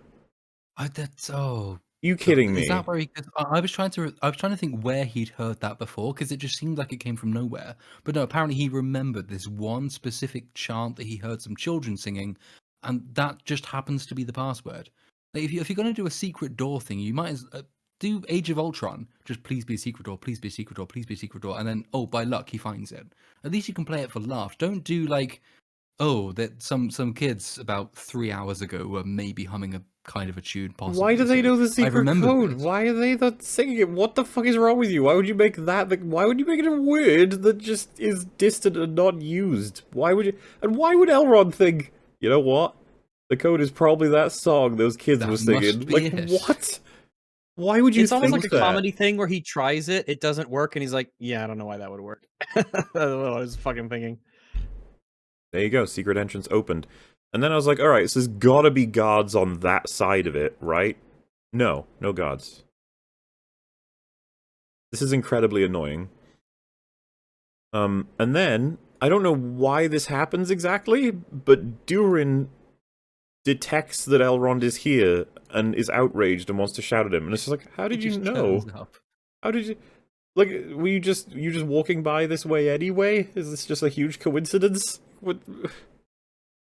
You can't write. You just can't. None of this follows anything. You're just having things happen. Durin opens with being like, "You motherfucker, you're here to discover my secret." Which is, that follows along from the paranoia they've had in other episodes where they think that the elves have decided to try and engage this contractual obligation of creating that old forge as a front, when in reality they're after their new ore. That's what they believe is probably happening. And so, this is proof. Elrond is in your secret mine, and he's snooping. So yeah, he's like, "You're here for the secret, you bastard." And then Elrond says, "I don't care about the secret, I just want to know what's going on." And it's like, so you want to know about the secret? Yeah. Like, that's what that is. They play on the line of the previous episode, and there's one when he says, like, "Is this the only reason you came to see me? You wanted to find out the secret?" And he says, "I came because 20 years is far too long a time to be away from a friend." It's like, well, that's no, bullshit. The whole point of the preceding argument was that you didn't realize that 20 years was a long time. Exactly. So you're obviously bullshitting. Don't do that. He's obviously... Well, the fact is, like, he almost admitted... Like, what, did you stumble into the secret area without any interest in secrets? Fuck off! You absolute liar! And, like, for some reason, Durin can't tell. It's cool. I'm here because friendship. That's it. Yeah. The power of friendship famously solves all problems, and so... And so, as far as I'm concerned, Durin has all the reason in the world to be furious. He already didn't believe that Elrond was here for good intentions, and now he's caught him red-handed in his secret area, having broken in, essentially, because this is absolutely not... Like, Elrond's not stupid enough to think, "Oh, I'm allowed to be in past here." the door now. So, yeah, this is everything you thought. This is all your fears come true. And Elrond's Friendship just like... over. And Elrond's like, no, Again. it's chill. It's chill. That's fine. And then Durin's like, okay, well, if I tell you the secret, you've got to promise not to tell anyone. My head fell out of my skull. I know you might be a spy, but if I tell you the secret, don't tell anyone, Don't okay? tell anyone. Pinky Also- promise. I don't get Also, it. I'll give you a piece of the secret. Wait, we're but just getting don't there, give it to okay? anyone else. Piece Yeah, by... We're just don't getting do there, anything step that's by not step, because this shit is unreal. Why would you be like, "I will now tell you the secret," after confirming he was literally searching for your secrets and has just found it himself anyway? I mean, he's found enough to be able to report back. But all he has to say is like, no, I'm not in your secret room, having discovered your secret code because I have interest in your secrets. I'm just here because I'm your friend. And Durin's like, That's oh, what okay, I friends trust do. They you. discover yeah. each other's secrets. I think, Yeah, I think that's right. turned up 2 days ago after 20 years because I wanted something from you. And I'm then, obviously just here now because of friendship. but do you understand, like, the reason this is killing me? He's like, you want my secrets. His response is, no, I don't. And Durin's response to that is, okay, I'll tell you Have my secrets. Have my What the secrets. fuck? That doesn't make any sense. None of that A spy follows. wouldn't lie to me. And then Elrond, if he was to be consistent with what he's just said, would be like, well, I don't care about your secrets, you don't have to tell me. But instead he's like, oh yeah, sure, give me your secrets. It's like, what did you... Durin, do you need any more evidence? What's wrong with you? He just wants the secrets. Then he's like, you gotta swear on the mountain that you'll never tell a soul, and that if you do... Does he say your life is forfeit? I don't even remember. It's along those lines. You know what he Something should like have that. done? He should have taken Elrond up to that special tree and so you swear on the tree. That means more to you than swearing on a mountain. You're an elf. And so... You swear on this fucking tree. Then the tree comes up again in the story. So he explains what it is. Yeah, that's a good idea. It's like, Yeah.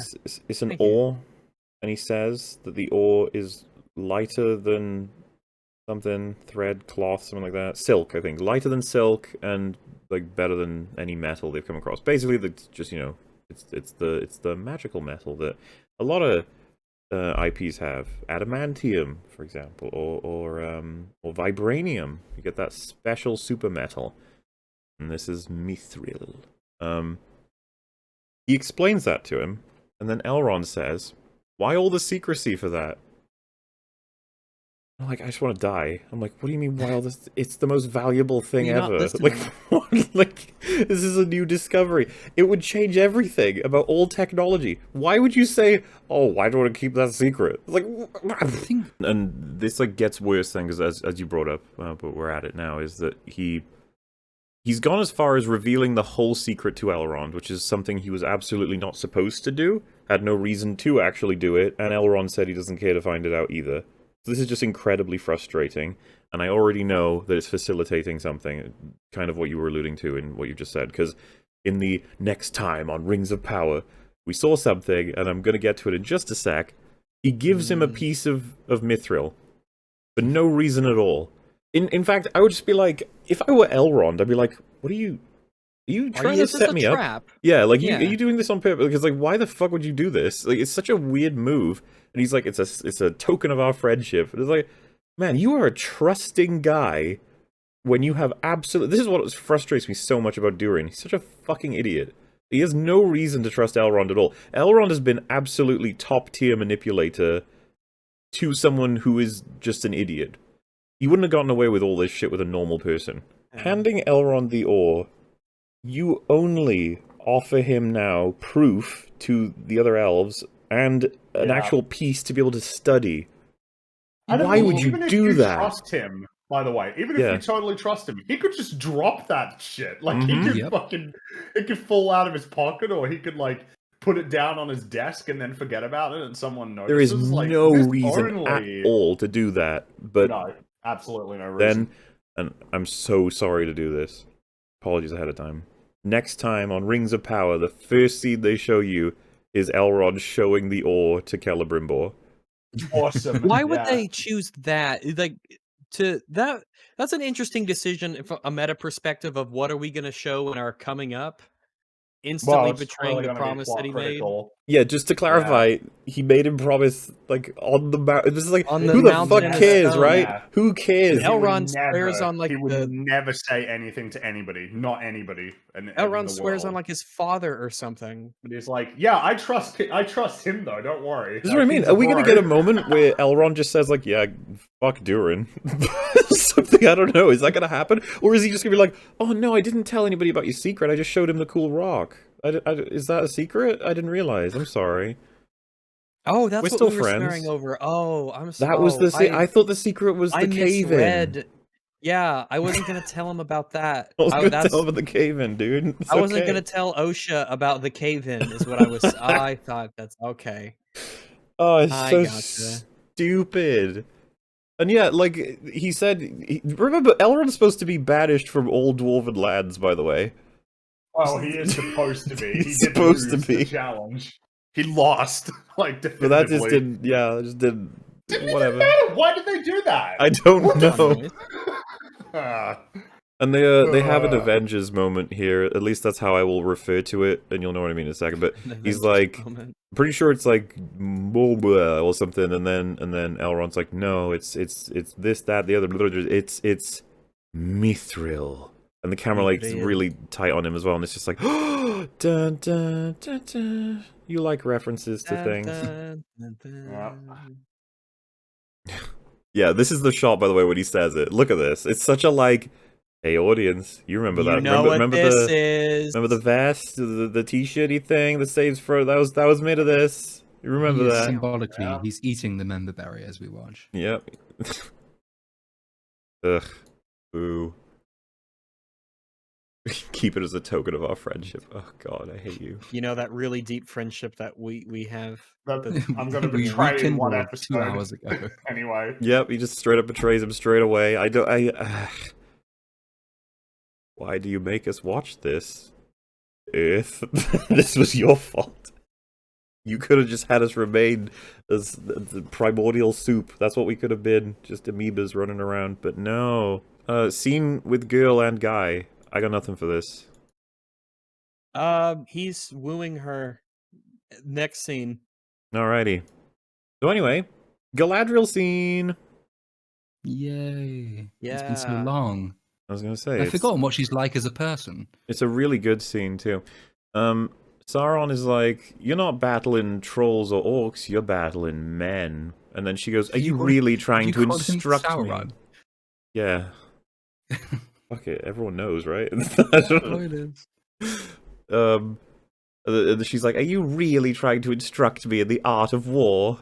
You are a dense motherfucker, aren't you? Every time, she just never misses a beat. Yeah, and he basically says, line when he says, "Show them what they fear," and then she interrupts and says, "So I can use it against them." No, she's a bad guy. So you can give them what they fear. I say, so this is supposed to be subtle foreshadowing to what you're doing to her, not Sauron or actual Sauron.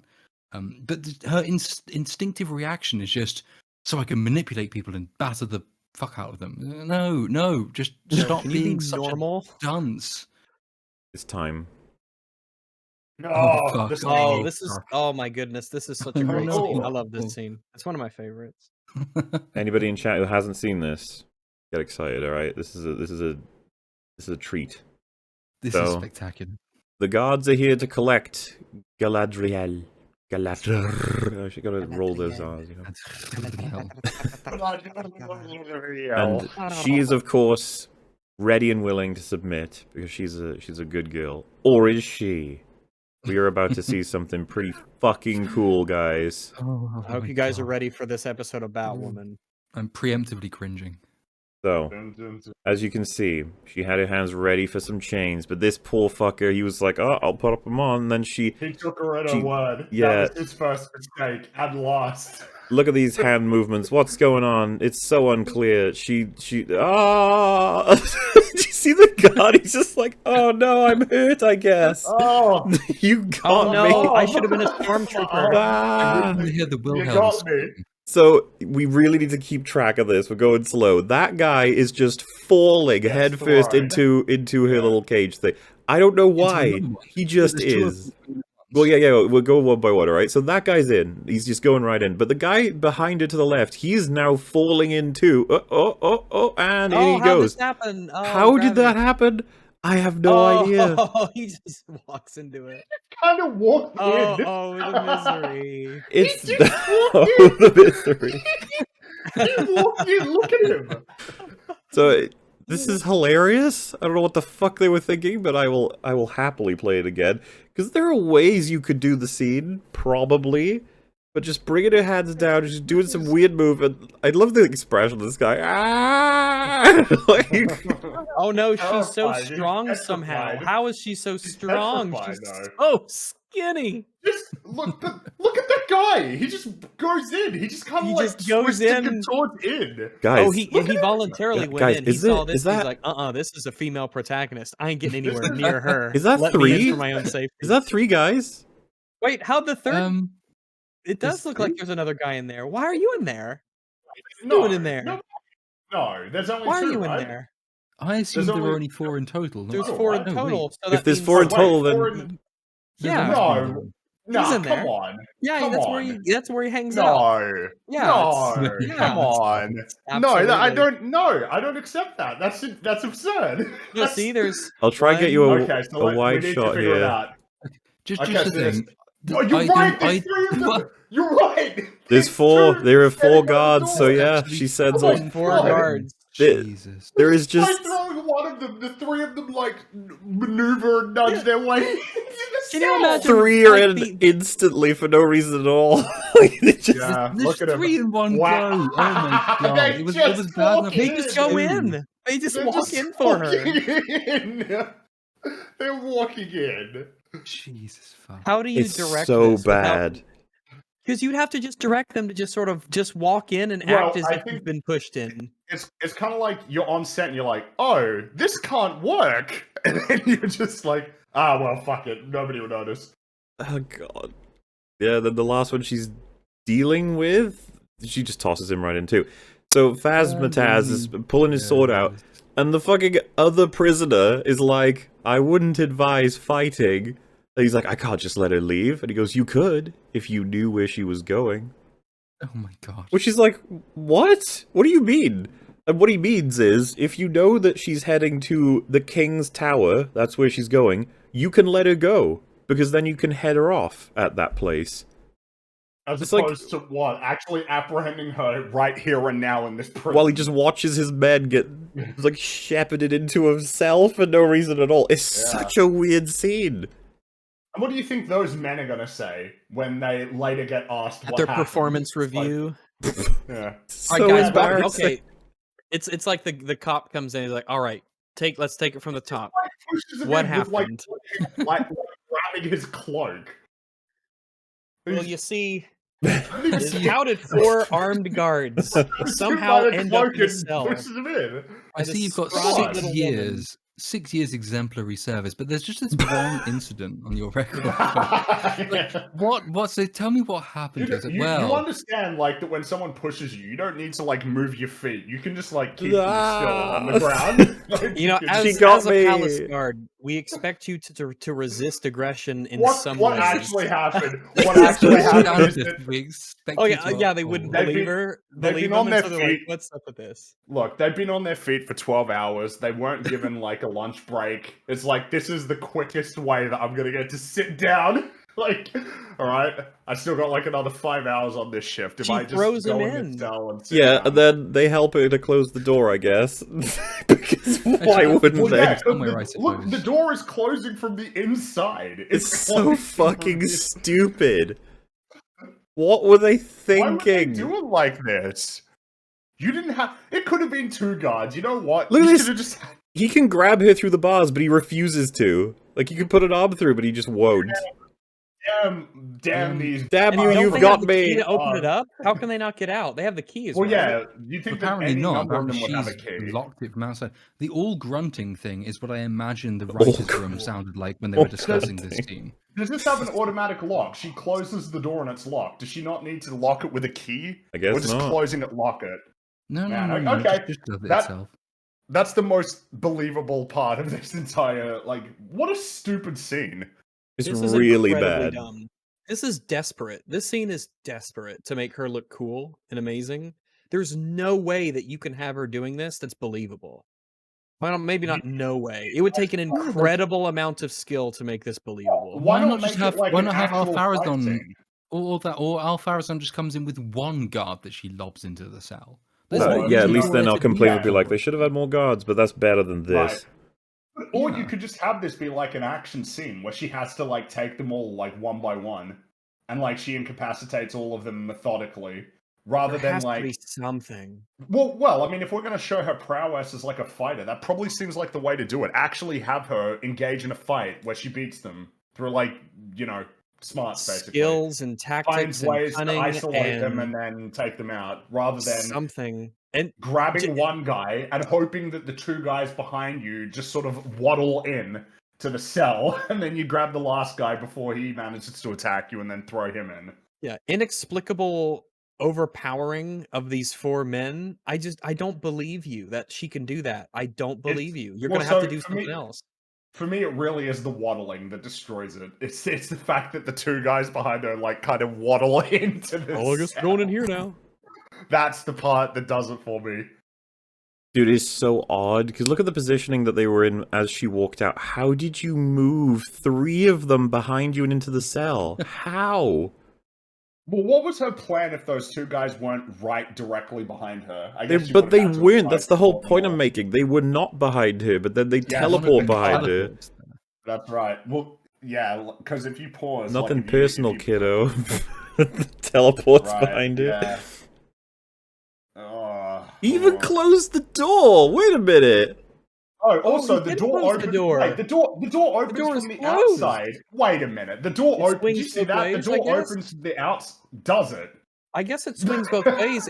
I guess if it's just on a hinge and there's nothing to stop it, But if It he will closed just- it, it has the automatic lock, doesn't it? How do you But lock then it would- then? Like what?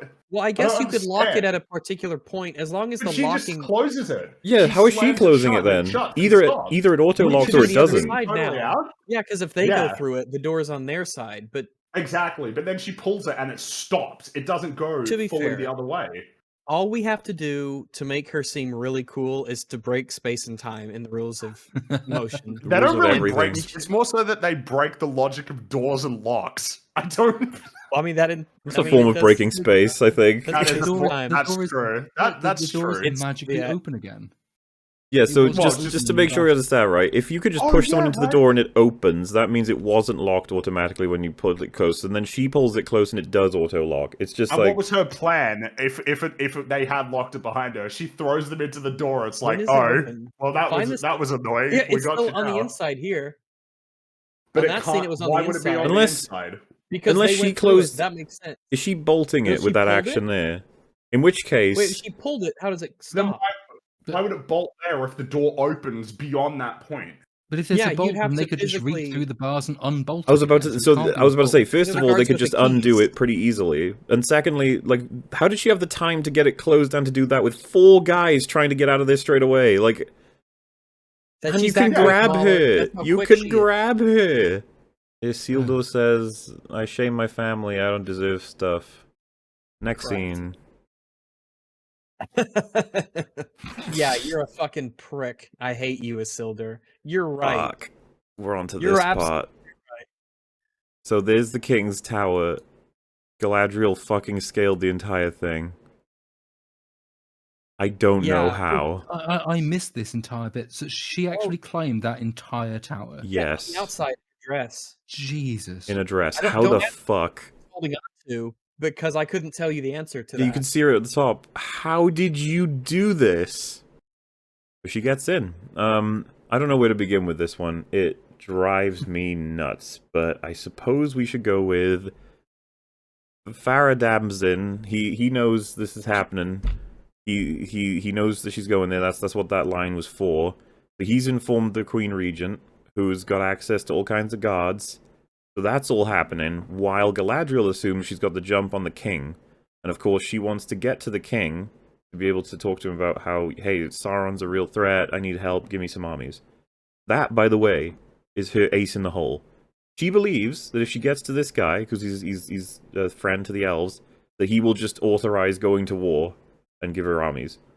But that can't be a thing because she knows the Queen Regent's title is the Queen Regent, so Yes. the king isn't in charge. The king does not have... No. She should know that very well. The king is lucky to be in this tower. Like, he's lucky to be in this comfy bed. It sounds like nobody's fucking listening to him. So this is Galadriel's plan.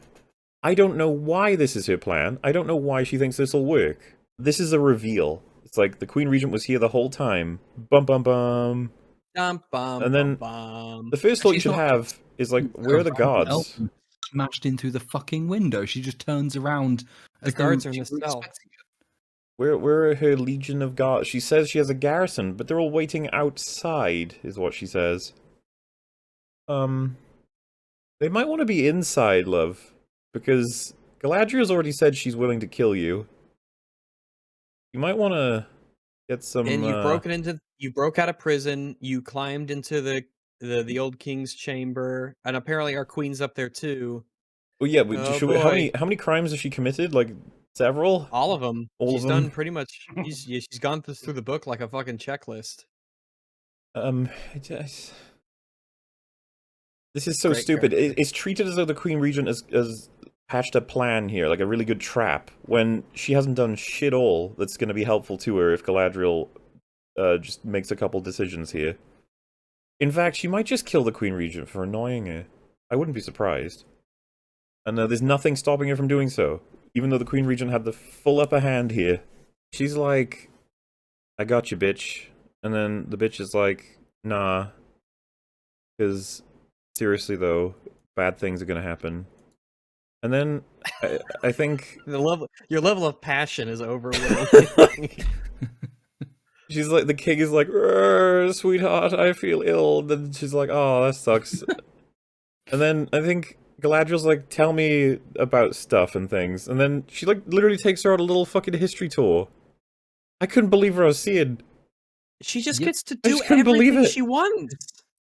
I was like, who are you? Were you supposed to... Do you remember when she was chewing out a Elendil for saving her life? And now she's taking her on a full tour of her, like, most secret area of the entire city? Like, what are you...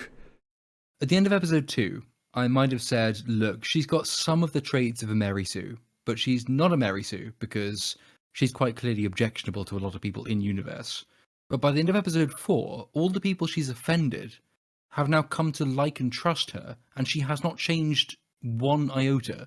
So she basically, unfortunately and irritatingly, is kind of a Mary Sue, overpowered, and everyone in the end comes to like and trust her and to show her their deepest, darkest secrets, including in this case, actually giving her a glimpse through the Palantir.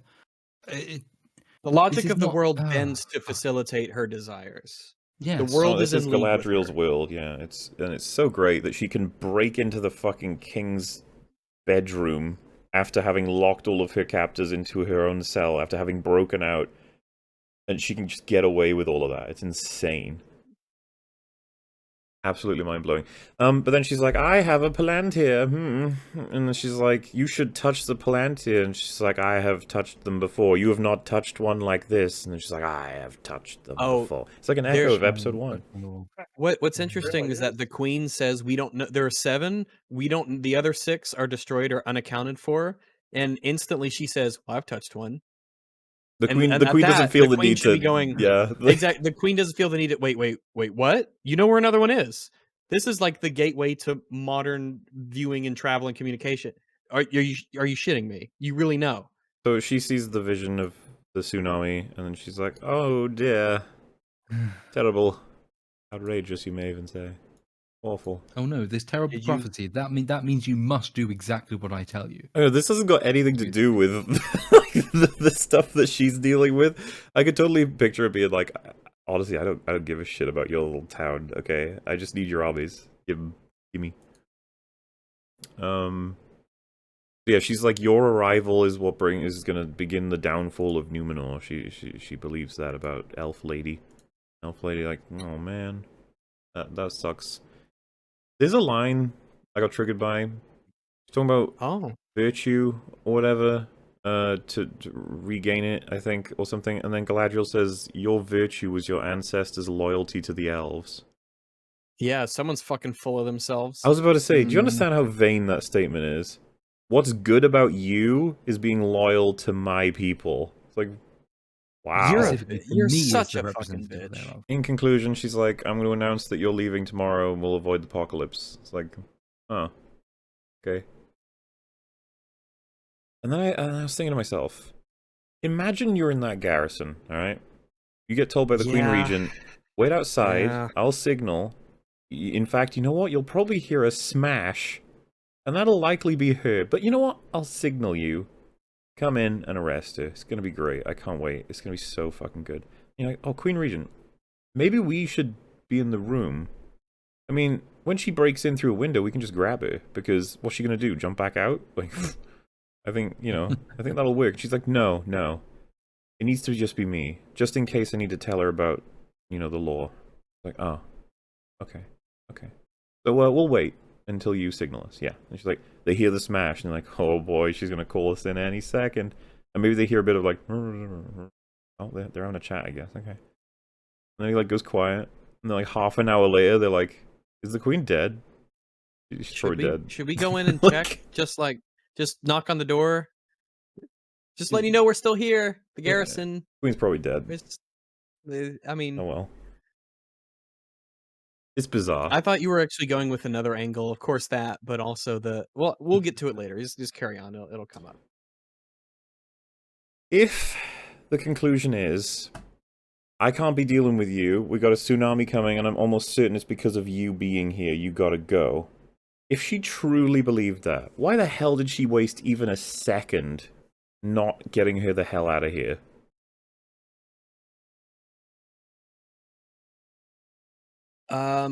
Because it's that weird vision prophecy stuff in stories where it can simultaneously be something I'm concerned about and also something that compels me to make immediate action for the fear that it will come true. Is like, oh, now's the time we start taking it seriously, kind of thing. She says, I know what it's like to be the only one who sees and knows. Oh fuck, that was annoying. I Yeah. hate it so much. It's not so fair. weird. That is the We are writers all telling bosses us. together. Galadriel believes with full certainty that she and the Queen Regent share this aspect, that they know and they see the truth. Fuck off. Like, it's so annoying. Why do you think you're so awesome? Back to the man people in the watchtower or whatever. And you got the kids coming home with all the food, of which he's managed to fill like a wheelbarrow, which isn't too bad, but when you've got, like I said, I think hundreds of people here, who apparently are all starving, well, I think Something, I it's guess. given the definitely good, it's circumstances just you've that been in. Yeah. you need to make more long-term plans, everybody. 'Cause this is not gonna last. But then of course they're like, but where is the kid? What happened to the kid? Well, he's still in the well. Well. He And, said, well, the guy says he said he'd be right behind. He lied. Yeah. Said he'd be right behind me. He lied. Instead, he could have just said we were orcs attacked and We we got ran, separated, and yeah. I don't know where he is. Yeah, there's no reason to lie. Just say like Yeah. there were fucking orcs everywhere. I ran. I hope he's okay, but I mean, what do you Well, want if you me to remember, do? he's the one that was like, "Oh, leave it out, die fears." He's the racist, so he's a bad man. He's already the bad person. Yeah. Yeah. Now, Even though the elves do seem to be pretty racist. I know- themselves, but Well, yes. all the chat are thinking to themselves, how come the elves get to be racist, but this guy doesn't? "I know, right? He got a hero death, even why- though he was racist." Yeah, that guy was a racist too. If anything, he's worse than the human. The human's on the receiving end of the racism, so it feels a little bit more justified in a way. And the elf is just like, nah, fuck them.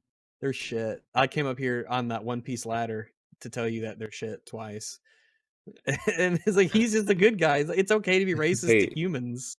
Rags, got good news for you. When we were watching this scene, remember when you Yes. said, "I heard an orc grunt, but I didn't know which orc it was"? Well, now we know. Orc 2. Oh, it was Orc 2. All right. I love Orc 2. Yeah, he's I'm my glad favorite. That Orc 2 was in. Yeah, I'm glad he got a good speaking role in this. Yes. I've been rooting for him, Orc 2. He's great. So, sun's down. He's been in this Wasn't well that a for a planet real in fucking Star long Wars? time. And that is a cold bit of water in there at that point. I'd guess like 4 to 6 hours must have passed, given the position of the sun in the last shot we saw him in. Yeah, he's He's been down there a long time. that would suck. It would suck. But okay, now, chat, you're probably thinking to yourselves, like, but why is he coming out of the well now? Well, he chose the perfect time. He just sort of comes out and hopes that nobody sees him. And luckily for him, there are several orcs walking around, but all of them missed him coming out then. And look at that. This is such a joke, man. Like, you kidding me? He was that lucky. The orcs are right here. In fact, they seem like they're within earshot of someone climbing out of a Yes. well. But again, the writers have been playing Assassin's Creed. They know exactly what movements to make and to where. They know how the mechanics work for a video game, so Well- that's what they base this on. Did you notice that they were very proud of themselves for this scene? Because it's a wanna, but It's like yeah, I did notice that. That's right. Yeah. it's like a faux wanna. It's one of the ones I don't like, where it's like you've got nothing at risk because everyone's just walking, and they have Yeah, to you pretend just like go they back don't to see starting him. positions. Yeah, That's that's it. it. There's nothing to lose here. So yeah, God, this fucking part is so stupid. So he's like, obviously he's just gunning to get to a position where he can just sprint home. And he's moving around, right? And he almost walks right into an orc. He's like, whoa, that was close. Gosh, it would be so bad if the orc was to see me. Luckily, I'm super wet, so I can slip and slide. Or that'd be so funny if he just slid and just went home. Because he's just gated. That's how bad the ride is at this point. I wouldn't be surprised. Fuck it. Anyway, the orc smells him. He's like, sniff, sniff. Oh, I was pretty sure that smells like a human. That should be like red alert. The fact that you've just sniffed a person, and he's got the thing they're all searching for, by the way. This is like high demand person. They really want to catch this guy. And they can't find him anywhere. And then an orc smells a person. And it's like, well, get everyone to search the area. Because apparently he's right here. But then he's just like called away. They're like, hey, Orcman, we're doing orc things. And he's like, oh, right, okay, sorry. And just walks off. There's also a slight point of irritation there because the captions say orc in black speech, which means that they do speak the black speech to each other. So in episode 3, when it turns out the tower warden who's been captured has learned everything about their plans from them, like the tunnels, the reason they're building them, what they're searching for. Throughout that entire period he was captured, they were not speaking in black speech because the elves don't really generally know black speech. And also when they hear black speech, it makes them physically unwell. But here, they've just introduced the fact that the orcs sometimes speak to each other in black speech, but sometimes speak to each other in the common tongue. And the plot decides when it's most convenient for them to do one or the other of them. I'm sure that guy who got a, captured knew yeah. black speech back to front. He knew it. But then he would have been physically sick because the elves are He physically was. sick. He when threw they up a hit whole it. bunch, but he didn't die, so it's all good. Oh, okay. He actually okay. he collected all the sick, and then he threw it on the orcs, and that's how he escaped. Oh, Because they were I like, see. ah, gross, and then they had to go to the Yeah, bathroom. that makes so much sense than whatever the writers actually gave. I was gonna say it's better than whatever they actually wrote. Don't worry about it. So yeah, he's moving through, and it's so tense. Oh my goodness, what's gonna happen? You never know. And he thinks he's made it, and then unfortunately he's grabbed. Like, oh no. And I thought, like, so this is over because there's orcs all around, and you've been grabbed by one, and all he has to do is be like, I found him, you know, I've got him, the fucking kid who's got the most important thing we need right now. But, no, he doesn't announce anything. He just sort of taunts the kid, like, hey, I'm gonna get you, I've got you now. And it's just like, dude, you might wanna mention to some people, I don't know. Sound the alarm. I don't Yeah. know what you're up to. But Yeah. he's like, you know, I want that hilt or whatever. So, you know what? I'm gonna chop your arm off because he's mean. He's a mean old orc, and he's just gonna chop his arm off, I guess. And then it does like a cut to make you possibly be convinced for even a moment that he was actually successful because the kid is like splattered by a bit of blood. But you're like, you know, what happened? Is he dead? Is the kid dead? Did the kid lose an arm? Like maybe, or maybe the orc has been stabbed. Now, chat, you have been provided with all the information you would need to know who stabbed him. But even if you were to guess correctly as to who stabbed him, you'd would be have to disappointed. conclude, like everyone else, what the fuck? And yes, it does indeed turn out to be... God, it's taking too long. Copyright. Elfman! I don't even know where to begin with this, okay? Why the fuck does he Yeah, have his where do you weapons? begin? Why does he have his weapons? How does he get in between all of the many orcs we just saw? Send him back with all of his weapons. To remind everyone, the last we saw him, he was, like, distraught, covered in mud and chained up, and he was about to be released to be giving a message to the men in the watchtower by the orcs. Now we see him, he's, like, all cleaned up, well-dressed, and he's got his weaponry, and he's saving a person's life in the village. What the hell happened? Adar, did you give him all of his shit back? Why? And then you sent him to what? Walk through the orc village and I guess be like, don't kill him, everybody. He's got a message to send. And then he'd be like, okay, why did you give him his bow and arrow and a sword? What's that about? And he's like, don't worry about it. We're friends. I like him. He's chill. And then he's like walking through. Imagine being him, Elfman, and you're walking through. And you hear like I don't know, someone getting tackled. And you're like, oh, what's that? And you walk over and there's an orc that's about to chop the arm off some kid. And you kill him. And you're like, okay. This is happening, I guess. Now it's time for us to run because everyone's chasing. What the fuck are the odds? Now they gotta get the fuck out of here. And they start playing, like, tragedy music. And they go slow-mo, so you assume slow-mo. one of them's going Yeah, to die. This was is bizarre. some of the most clearest messaging you could get that someone's going to die. Someone will die. Absolutely, yes. Or Very, should very, have. like, oh gosh. Yeah. The music is very sad. It's like Gandalf dying music. And, yeah, this is the part. Check it out, everybody. Arrow is flung. It's about to hit the poor boy, but boom, caught. Also, they miss every single other arrow, just FYI. So, something to keep in mind, because I'm sure you guys didn't know this, so it's common film knowledge that I have. So, we are seeing Elfman and Kid in slow-mo. They have been put in slow-mo. The orcs, however, are not actually in slow-mo. That's just their regular speed, and that's why they can't catch up. It's just naturally slow. They are just that slow. They just can't keep up. It's impossible. But yes, as Little Platoon alluded to, there is a third person here. Who is it? Who is Oh this my person who is here I, on the way? I wouldn't have, is God. it like an who could it be? Maybe it's the Balrog. Is it what? The Balrog? I don't know. No, that would make I don't know. That would make sense. But You know, yeah, if I don't know who makes it could as be. much sense as this. Oh my god, it's It's her. Lady. What the fuck are you doing out So here? this means that when she found out, he was like, oh, he was right behind me, I'm pretty sure. She went, I'm gonna go search for him and hopefully find him. By woods, everyone, and no one cared. No one went with her. And she just rushed out here, ran toward the village, almost into an army of orcs, and happened to bump right into them. Maybe he's in the woods at night. I I'll can't find believe him. it. Our intrepid heroes have made it to a clearing of some kind. And then they're moving through it. It's still pretty dark, so, you gotta run.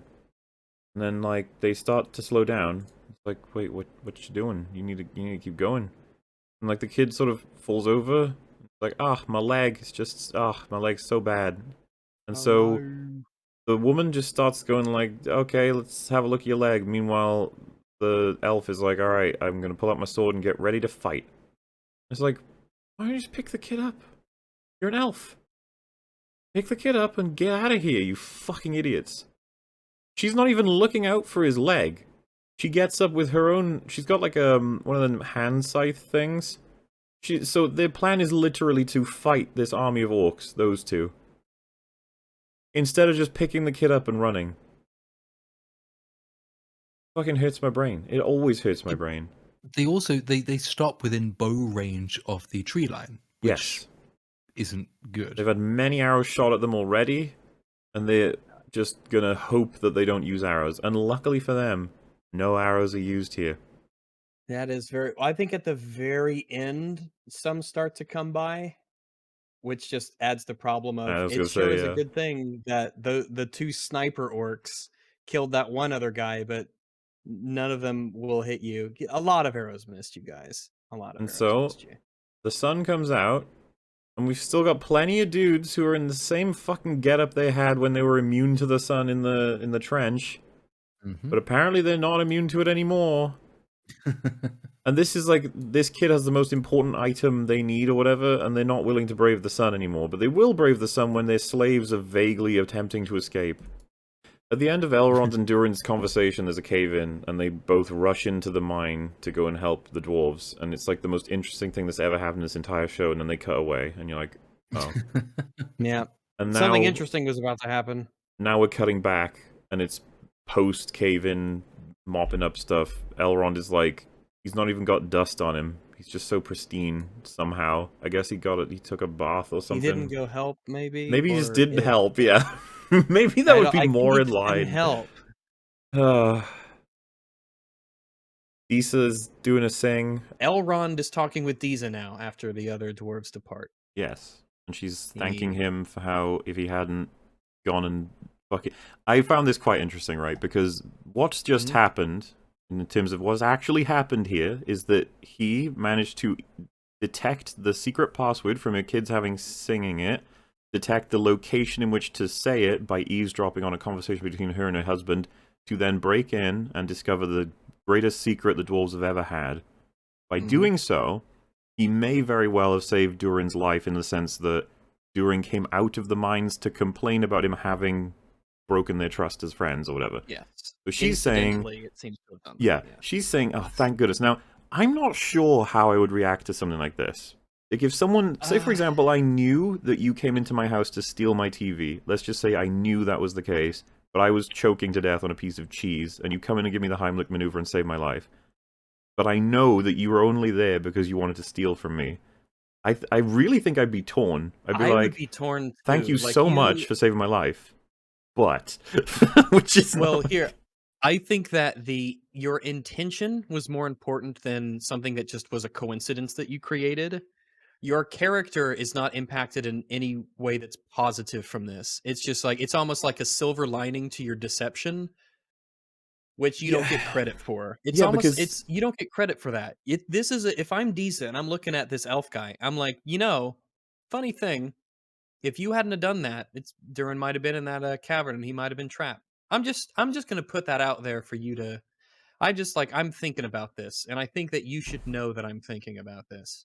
Yeah, because someone just said the great Stannis quote: "The good does not wash out the bad, nor the bad the good." Durin comes in and says, "Yeah, they've got the last one. He's alive. That's good news." The bad news from his POV, I suppose, is that his dad has said they're cordoning off that mithril mine. They're not going anywhere fucking near it, and he's very pissed about this. Which I know I'm not him. I know I'm not, and that's not my dad. But that decision doesn't surprise me in the slightest. There was a cave-in. We're avoiding that vein. I can see both their perspectives. I know why he's upset, because it's an amazing material, but I think the part that gets me is that he seems to be so fucking pissed at his dad for making this decision, when, to me, it seems like a very, like, you must have expected that was a big possibility, right? Cave-in. Potentially, yeah. That's the thing, that this, I wish I cared more. I wish we the had show more, let me yeah. care. Yeah. Where are we? Yeah, so Durin says, or the king says to Durin that, there's clearly a secret going on with the elves, go check it out. He's like, yeah, alright then. It's like how the episode started, but now it's the reverse. Crazy. It's almost like nothing has actually developed. Yeah. At all. Well, the a mirror. mithril will be discovered by the elves, and then something will happen as a result of that, and then Durin will find out, and you'll hate Elrond, but he won't actually do anything, because he never does.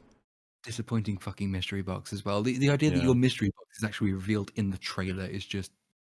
Of all the things you could have done as well, it's so depressingly boring. Will Elrond be banned from all Dwarven lands? Find out next time, because who fucking knows? So our next scene is with Lady and Elfman. I find it absolutely hilarious. It's this moment that he decides to relay the message Adar had. And when you find out what the message is, he's like, bro, you probably should have delivered this as soon as possible. It's basically a threat. It's like, leave now, and also swear fealty. Like, he only tells her because she happens to walk up to him. Like, what the fuck, man? And secondly, What are we talking about here? it's really funny that away. they're sort of like having this sort of like, oh, we're reconnecting, you know, it's good to see you, I'm glad you're alive. A big criticism of her in episode 2 was she completely forgot he existed. She just like moved on with her We're at life. the tower again, and our lovers, quote unquote, have met up. Which, yeah, you don't, like, seriously, this is all the character has going for him, this romance, but there's nothing to feel it. She hasn't even mentioned him. To each other is really it. It's almost like they want to imply, like, oh, they were separated, but now they're back together. It's like, so? So, yeah, actually, so? You've not given us anything that would imply that she is emotionally invested in him, his well-being, his relationship with her, how he feels, just his... We never got that. There was never a scene where she, like, was worried, where she, like, maybe she had some memento he'd given her and she's, like, thumbing it, or something, anything. If you would have watched the moments in between his capture and return and just focus on her, there's nothing there. You would be shocked that her lover was that elf who had just escaped near death. What's gonna happen with him and her? It's forbidden love. Ooh, just like sure, okay, yeah. So they need to leave. Is my take on this. They need to get the fuck out of this watchtower. You might be like, Yeah, well, it's you need better to here leave. than I don't know, out in the open, right? It's like no, they just need to leave the Southlands. Get the fuck out of here. An army of Yeah. orcs might take over the watchtower tonight. You don't even know. And you can't stay here. You need to get food. So That's another like reason to leave. Yeah. it doesn't matter. You can't stay here. If they even camp outside, you're dead because you can't get food. You just have to leave. You're being forced into a bad thing, sure, but it's better than starving to death. You have to go. And I don't know about the world. Is there a place they could go? Is there like a local government? Is there a duke? Is there a castle nearby? Is They there haven't are told there us. militiamen? Or I I don't don't think they're yeah, going like to I don't tell know us. what we can do. And no one brings up the suggestions to be shot down for my sake. Wait, is this the last scene? Oh my god, I think we are like near the end. So Oh my god. the kid is chilling out, and then he pulls out his little Sauron sword. Unfortunately, creepy old man is around the corner, and he's like, here's some water. You've earned it for helping get that food." And it's like, okay. And then he says, like, "You took my hilt from my barn, didn't you, you little shit?" And then he's like, "Don't you worry about it, because it's up to you and me, lad. We got to be ready. You got to save your strength, for what's coming. Sauron's gonna rise." He's like going on a fucking crazy rant, crazy political rant. Okay, that's what this is. And it's like, does he expect this little kid who has no idea how to conceptualize what the fuck that hilt is or any of this? Is he really telling the kid, like, you and me, we're gonna help out Sauron when he comes about? Yeah, It's like, man. what? Like, he probably shouldn't say anything to this kid. I don't think you can trust that he's not gonna tell his mum that you're saying creepy shit to him. Then there's a funny scene where an orc says, "Adar, we found it. It's in the tower." He's probably referring to the hilt. It's like, why don't you be a little bit more honest with him? You had it. You guys had it. Why? Oh, And I'll then tell you why. Because he doesn't want to get killed on the spot. That's why he doesn't. it's say just funny because that. Adar should probably know about this anyway. But the orc is clearly like happy. He's not in a state of like, oh jeez, like lying or anything. I just think it's funny. If Adar knew about what happened, he'd probably be like, you If you knew are the all specifics, pathetic. yeah. If I was that orc reporting back, I would leave out those specifics and say, yeah, we tracked it down to a boy who's hiding with the rest of the people in an old tower. Yeah, that's where it is. I'm good. I found it. That's where it is. We just got to go get it. In fact, it'll be shockingly easy to, assuming they stay there. Like, imagine describing it to him. Be like, the guy you released, he killed the guy who had the hilt, and then, like, we chased them, and then the sun came up, and we couldn't chase them anymore, even though we were wearing our sun protective gear. Yeah, we need to do something about the clothes budget on it. I've been meaning to tell you, sir. We're gonna have to Can we do have like a better. big portable parasol, or like maybe like a giant one? Yeah, could we have like hoods, maybe cloaks? Instead of making this weird tunnel with all these cloth things over it, what if we put those cloths on ourselves so we can go anywhere? Suntan lotion. Yo, it would be interesting if Adar shows up with his orcs or whatever, and they make the ultimatum of give us the sword, we know it's in there, and we'll let you all go.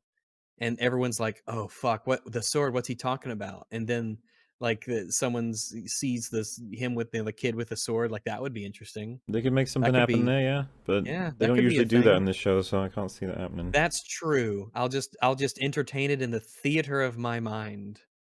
So I'll enjoy that. I'm pretty sure there's like one big scene left for the episode. It takes 10 billion years, but we don't have to spend that long on it because we can summarize it pretty quickly. Galadriel is fucking leaving Numenor. Fine. Off she goes. Off you go. Unfortunately, as she leaves, the petals from the white tree start to fall, which is a signal to the Queen Regent that this must be the opposite of what she's supposed to do. That this will bring about the fall of Numenor, getting rid of her. And so that is what convinces her then to bring Galadriel back and agree to going to war with her. Imagine selling this to the kingdom. I cannot fucking believe this shit. Imagine Can you establishing imagine it? the townspeople fucking hate elves because they're going to ruin their lives, and then an elf arrives and brings us all into a war. For reasons that can't like I was saying, good luck, Queen, selling this to your people. Yeah. Yeah, they've gone from they took our jobs to they militarized our economy. That's Against a foreigner invasion for which we have no evidence of. What's crazy is they do it via volunteers, and a shit ton of people volunteer. And I don't know why. Yeah. They couldn't possibly understand why this war's even being fought. We think there are orcs attacking our brethren in the Southlands. We're going to war, lads. Coming with? Like, oh, geez, I don't know. No. Is that really happening? No. Like, and We're is gonna stay here. what are you basing this off? Is it just that girl's word? That seems a bit Because the wonky. symbol, it kind of looks like the Mordor Mountains. If you turn it this way here, Ugh. and all the guards like they lean in so they can all Like, see. whoa. As the queen's holding it out, she turns it to the side. See, it kind of looks like the Mordor Mountains, but they didn't do the lake bit. But and also it's more, this symbol's more curvy and it's kind of straight on the real map, but it's pretty close. So I'll tell you all. This is what it means. Da da da da da da da. Southlands and Southlands and Sauron's coming back. There's going to be an evil kingdom of evil, and it's happening all the way over there on the other side of the world or whatever. We're going to have to go fight and die for that, because I had a vision from the Palantir where Numenor is destroyed. I have connected the dots in such a way that we must go to this war, or else we will be destroyed by a massive tidal wave that sweeps over the mountains. And then they say, "Oh, okay, you get this from your father, don't you? This runs in the family. You being Following crazy." portents. Exact. Well- I will state a personal preference that I have. I wish that there was more focus on like the utility and being reasoned into this position, other than the signs importance thing. That is my. I think you're being preference. reasonable because the fact that we've had basically 0 attempts from both Galadriel and, I mean, even does Elendil, is he bought into this? I don't know. I don't know his opinion. I dare not ask. I'm sure he'll give it. Maybe. Yeah, it's been nuts that it feels like we ate a bread sandwich in Numenor. Like, where the wish hell? sandwich. Where was all the content? Where was all the discussions and the interesting parts? Like, what the fuck? Yeah, where's all the interesting political stuff about, I can't believe we're going to war. We did this because of, wait, for what reason? You've got to be kidding me. There's no way. Like that this is a really big deal that you're this is the lives of a lot of men on what is essentially magic hearsay that can't really be. Revelations are necessarily first person. Shatter in Good jail. luck kind of. Yeah, man. Like Yesterday. people hate you. If I got woken up the next day and they're like, "Yeah, we're going to war," I'm like, against who? We're just chilling on our island. And I was given the story. I'm like, no, it's horseshit. Can we go in there and kill the old bag? I want a recount of the vote. It's Lock her up in that tower with Daddy-O. And this is what we're referring to, by the way. She did indeed end this episode with an army, and she's going to war to the south, and it's just like, what the fuck? How did this happen? It's like, yeah, I don't know, man. It just did. Well, I mean, I think you're probably all relatively familiar with the format here. Well, I'll get us started, all right? So we join back with good old Nori and fucking, what's it? Not Gandalf, Oldman. He's and immediately Let's call him Meteor Man, because he begs to Spaceman. differ. Oh, nice. There's all kinds of things you could take issue, I imagine, on everything. But I was surprised myself. I was like, let's see how long I can go. And like the second this starts, the idea is she's like teaching him English or the equivalent of whatever they call it in this world.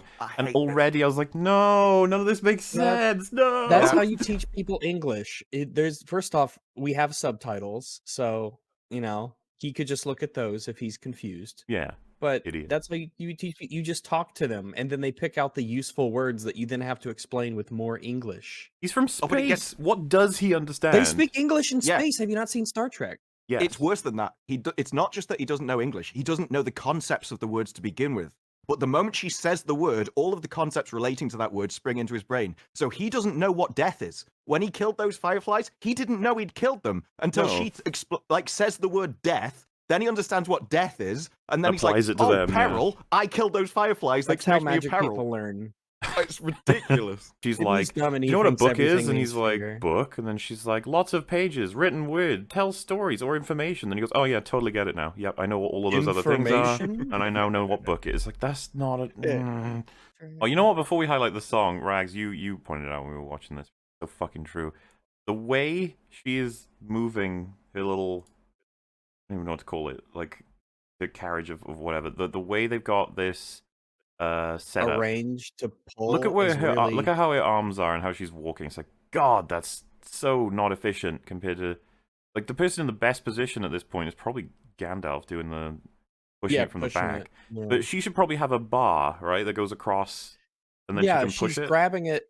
She's grabbing it in a way where her hands don't have anything to catch, so to speak. So she just, through sheer grip, she Yeah. has to pull this cart instead of there being like a crossbar to push or pull, or something to stop her hand, or something like that. I don't know. She just has a grip like These are iron. the custom made and they made it horribly inefficient. It's like It's custom made, as in you'll cuss when you try to move it.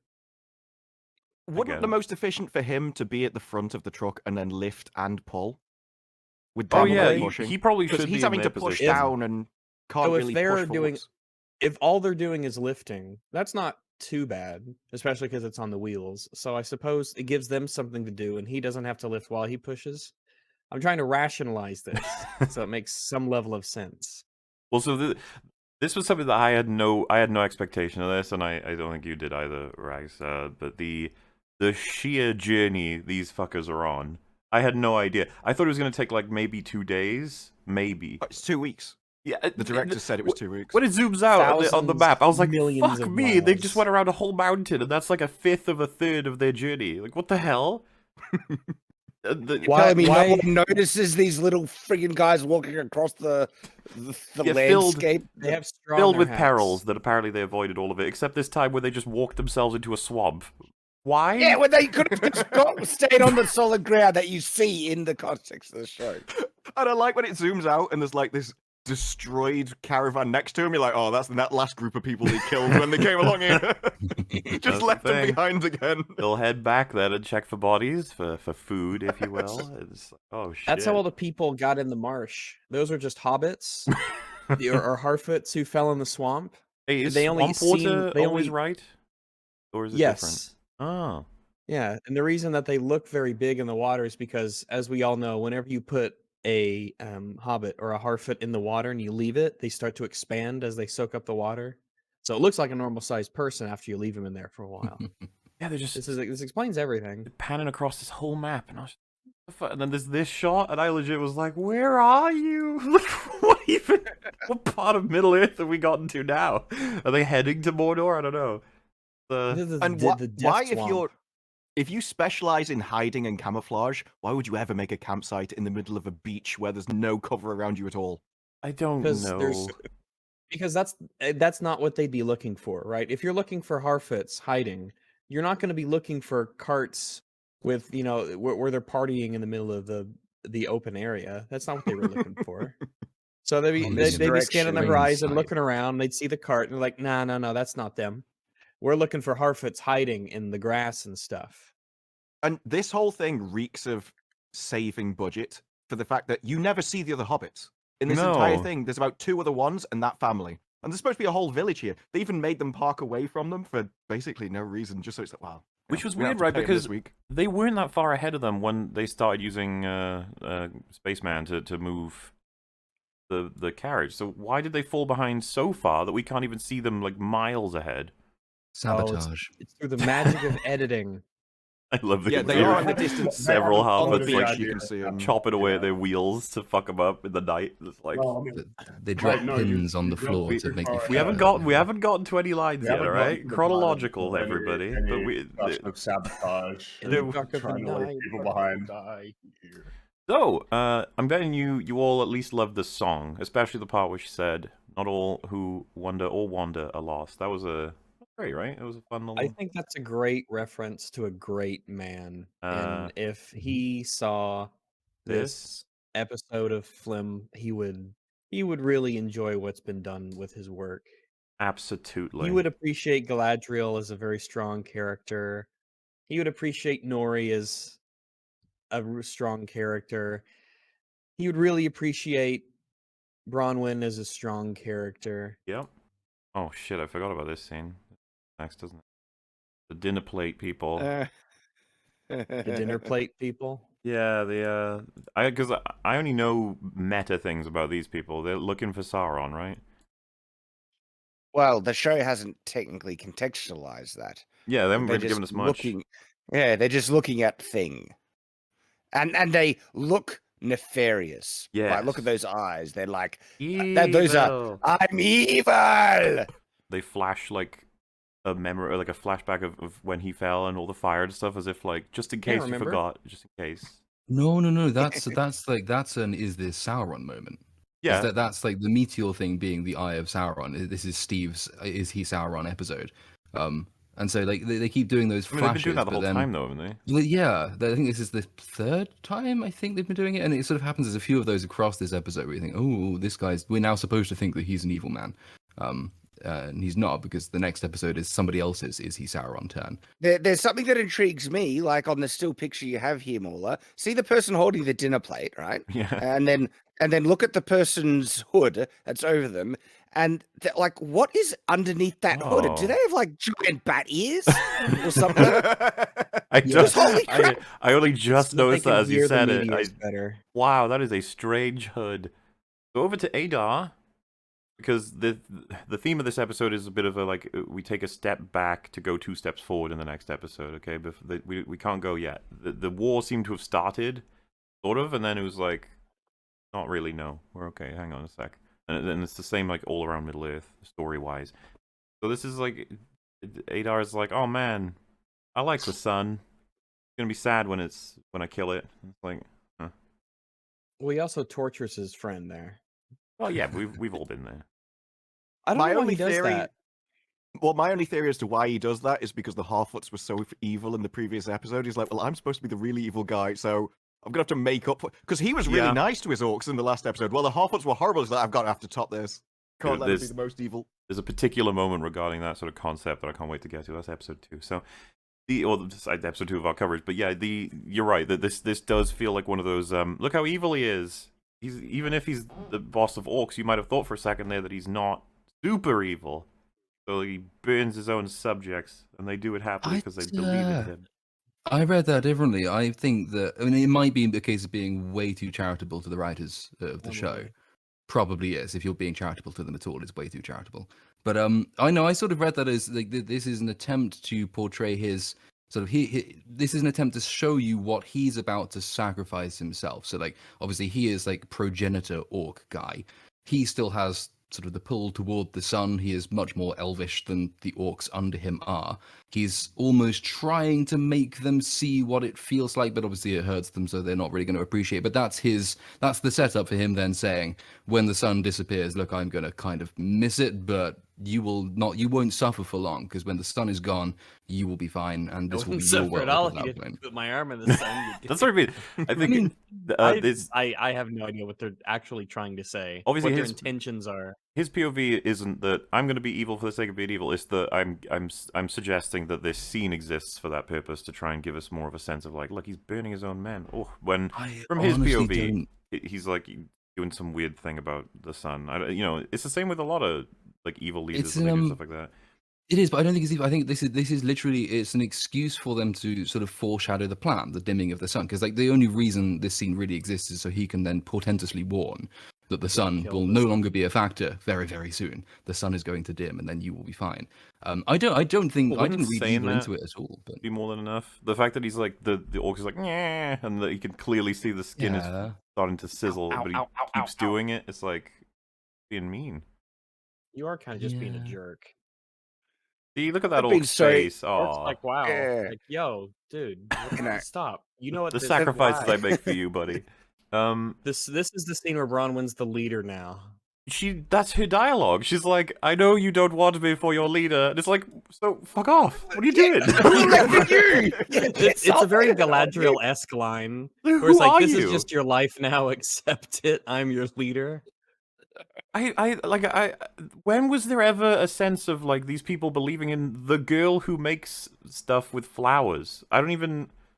When I did that know it's happen? bollocks, but I think it's the last episode. It's when the first episode where we see them in the tower and they have that conversation between her kid and the old man who goes evil in this episode. And he actually raises the point and says, "Who voted you leader?" And she says, "You did when you chose to follow me to the tower. And if you hadn't done that, you'd all be dead." That's So Which it's is not bollocks, even but they did at least sort of, yeah. no, my but idea worked. it'd I'm be in like, charge now. when were you leader? Just like when I decided I was leader. That's what that is. Like there was no Okay. decision to make her leader. There was a decision to be like, oh, her plan to go to the tower probably is a good idea. Which is it's two different things, okay? And she Nice. says, "We gotta fight."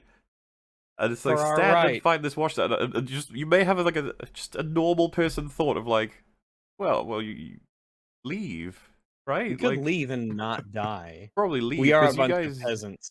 This is you're an not- army of orcs, right? Yeah, you're not locked in. You have no necessarily like. There's no. You guys are all really not prepared for war. Let's just put it that way. And you know these orcs, this army, they've already fucked up all your elf like watchtower people. So yeah, I don't know.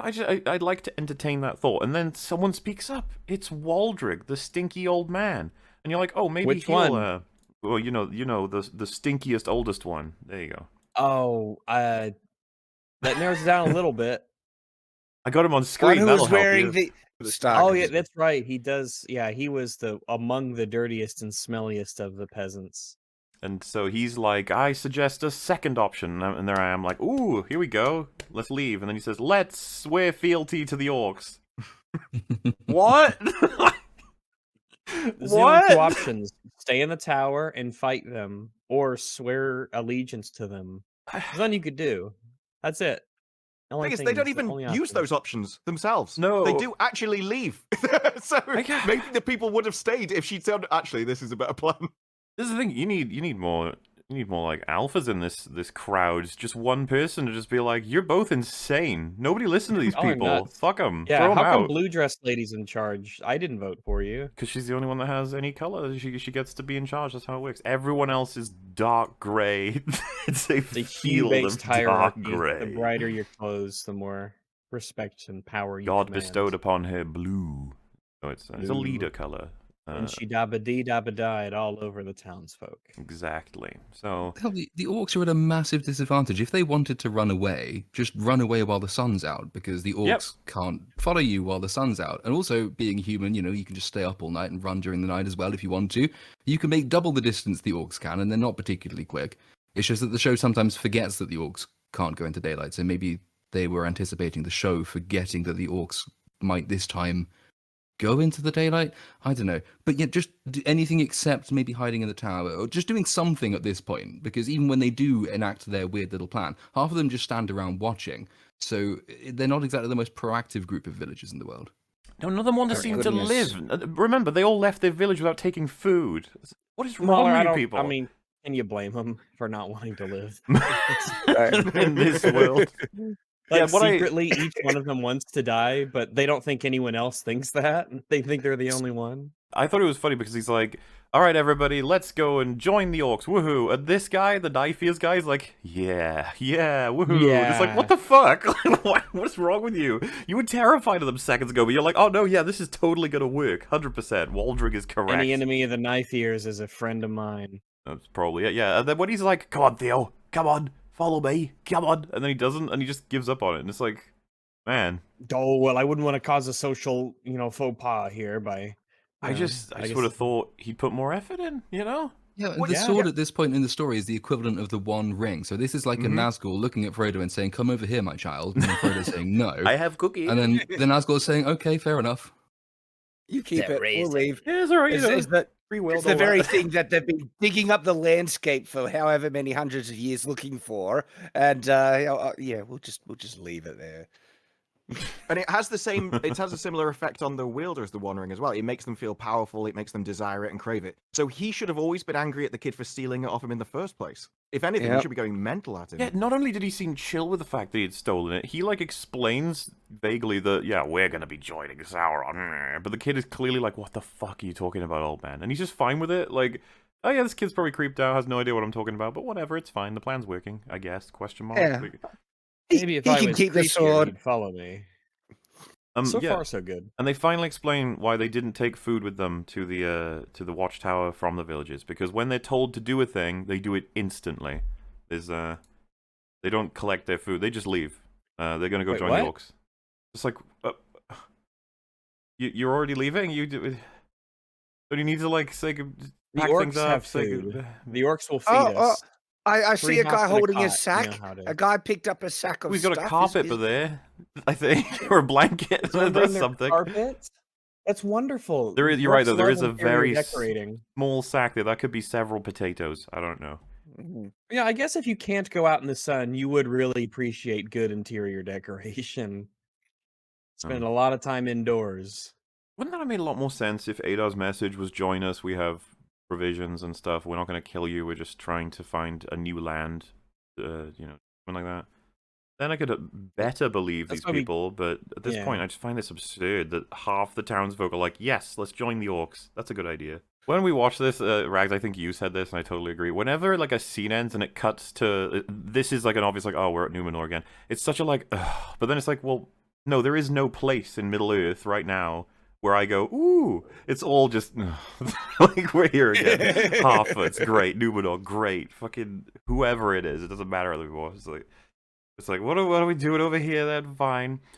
Yeah, and we find out that Isildur is mad because he's like, I want to be on the cool people part of this thing. He But wants- like we were almost on the shot of the ships because you can count them Oh. and they have at least 8 ships they're preparing for war, and then Uh. later on they only have 4. It's like, oh, what And happened then to the other? 3. I think the last And then- line in the previous episode was we've got 5 ships and 500 men, which is, I mean, you might think not the biggest army to send to guard your queen as you go and invade a brand new continent against hundreds of Yeah. thousands. Liberate, But- liberate. Liberate, even, yes, absolutely. Very Liberate. That's important what they're doing. terminology here.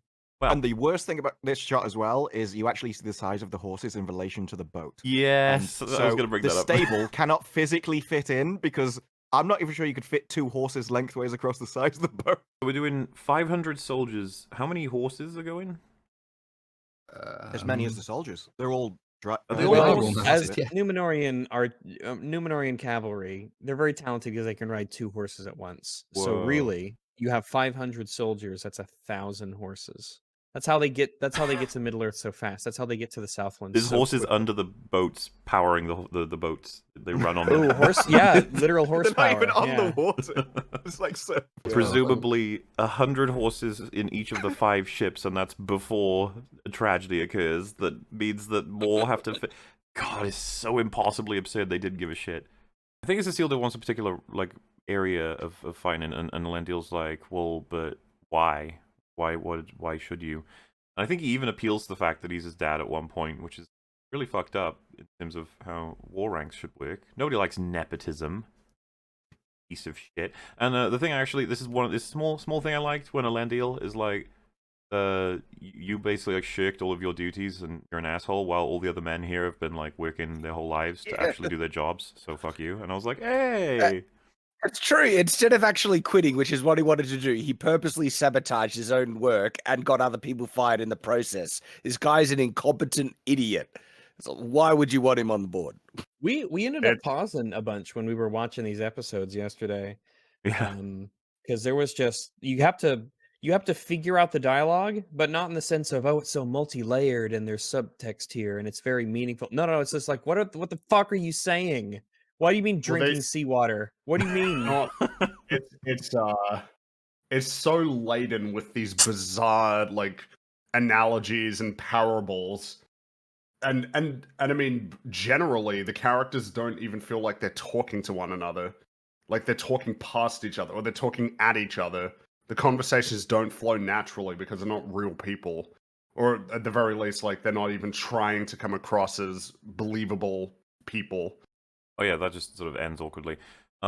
Pharazôn may be the only one who can stop the war from happening, and so Isildur's daughter is like, "Hey, Pharazôn's son, tell him not to." He says, Also, why? Like she was introduced 5 minutes ago. Why did she? can Where did explain this that. anti-war She, sentiment come from? "He doesn't like war." All right, we don't need to know why. Uh, Doesn't like war. The way the way she describes it in the after thing is she saw her brother go off to war and that she didn't want him to die and leave her, so that's why she doesn't want him to go. So, oh yeah, so Halbrand, he's got his forging crest. Mhm. Smith now. Like, Yeah, he's a hang smith on. now, which I'm sure everyone else in the guild is thrilled with. How did it, like, how much time has passed? That's the first thing I was gonna try and grab. Do we Who have any knows? idea?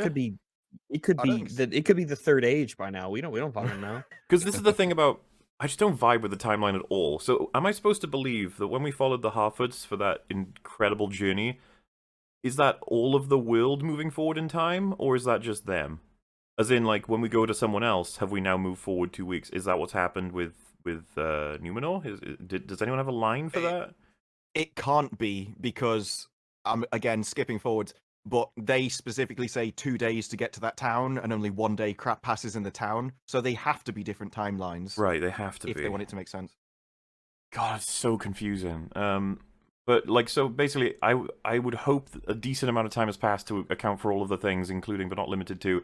He had to actually complete presumably the course for getting this crest and earning it. He had to. No, I I don't think think the it's writers revealed. got given it. It's revealed later that he was given Yeah. it because he shopped not Galadriel to the Queen, which is how the Queen knew What? that Galadriel was going to visit her dad. Mhm. That's what they tell me. So that's what So we the go with. queen said, "All right, so all of these guys that you assaulted and injured and everything, and then stole from them, I'll make you a part of their group." I don't understand. That's Yeah, a good like, queen. sorry. It So gets he got worse. the crest for an unrelated to forging thing that he did. It was Yeah. in the prison sequence when not Galadriel somehow manages to get 4 guards into the cell behind her in Yeah. one go, and then you see I think you see Pharazôn falls against not Sauron's or definitely Sauron's prison door, and then they have a little whispered conversation when he tells her that he knows where she's going, and so in between episodes, that's what justifies the giving of to him of the guild crest. I'm just still a little bit baffled. Like, you've completed an almost political favor for me, or a bit of security. Cool. And he's like, I want a crest for forging. It's like, oh, you have to go complete the course for it. I can't just give that to you. It's fucking dangerous to just hand it. There's a reason why those crests exist. You know what I mean? Like, it's not like it's not the same kind of favor I would expect. This is very strange. Just I could see her just being like, well, can you forge? Then go earn it. I can't imagine it would have taken that long, especially if he's I mean, that that might be talented. what this is, because he's like he makes a sword and then shows it to Oh, he's already like, got it who though. owns the forge. Like, Yeah, he's- but maybe this allows them to train in the first place, because they did say you're not allowed to forge at all. Yeah, without maybe that. if I'm being really good faith, maybe I'll just say that she fast tracked him. He still did the course or whatever, something like that. Nice. Yeah. Oh, fuck. You've got visitors, and then they take him to visit somebody. I know, someone's here to visit you, but we're taking you to visit them. It's like, all right. Yeah. Halbrand is taken to the Queen and Galadriel for talking about like plans and stuff.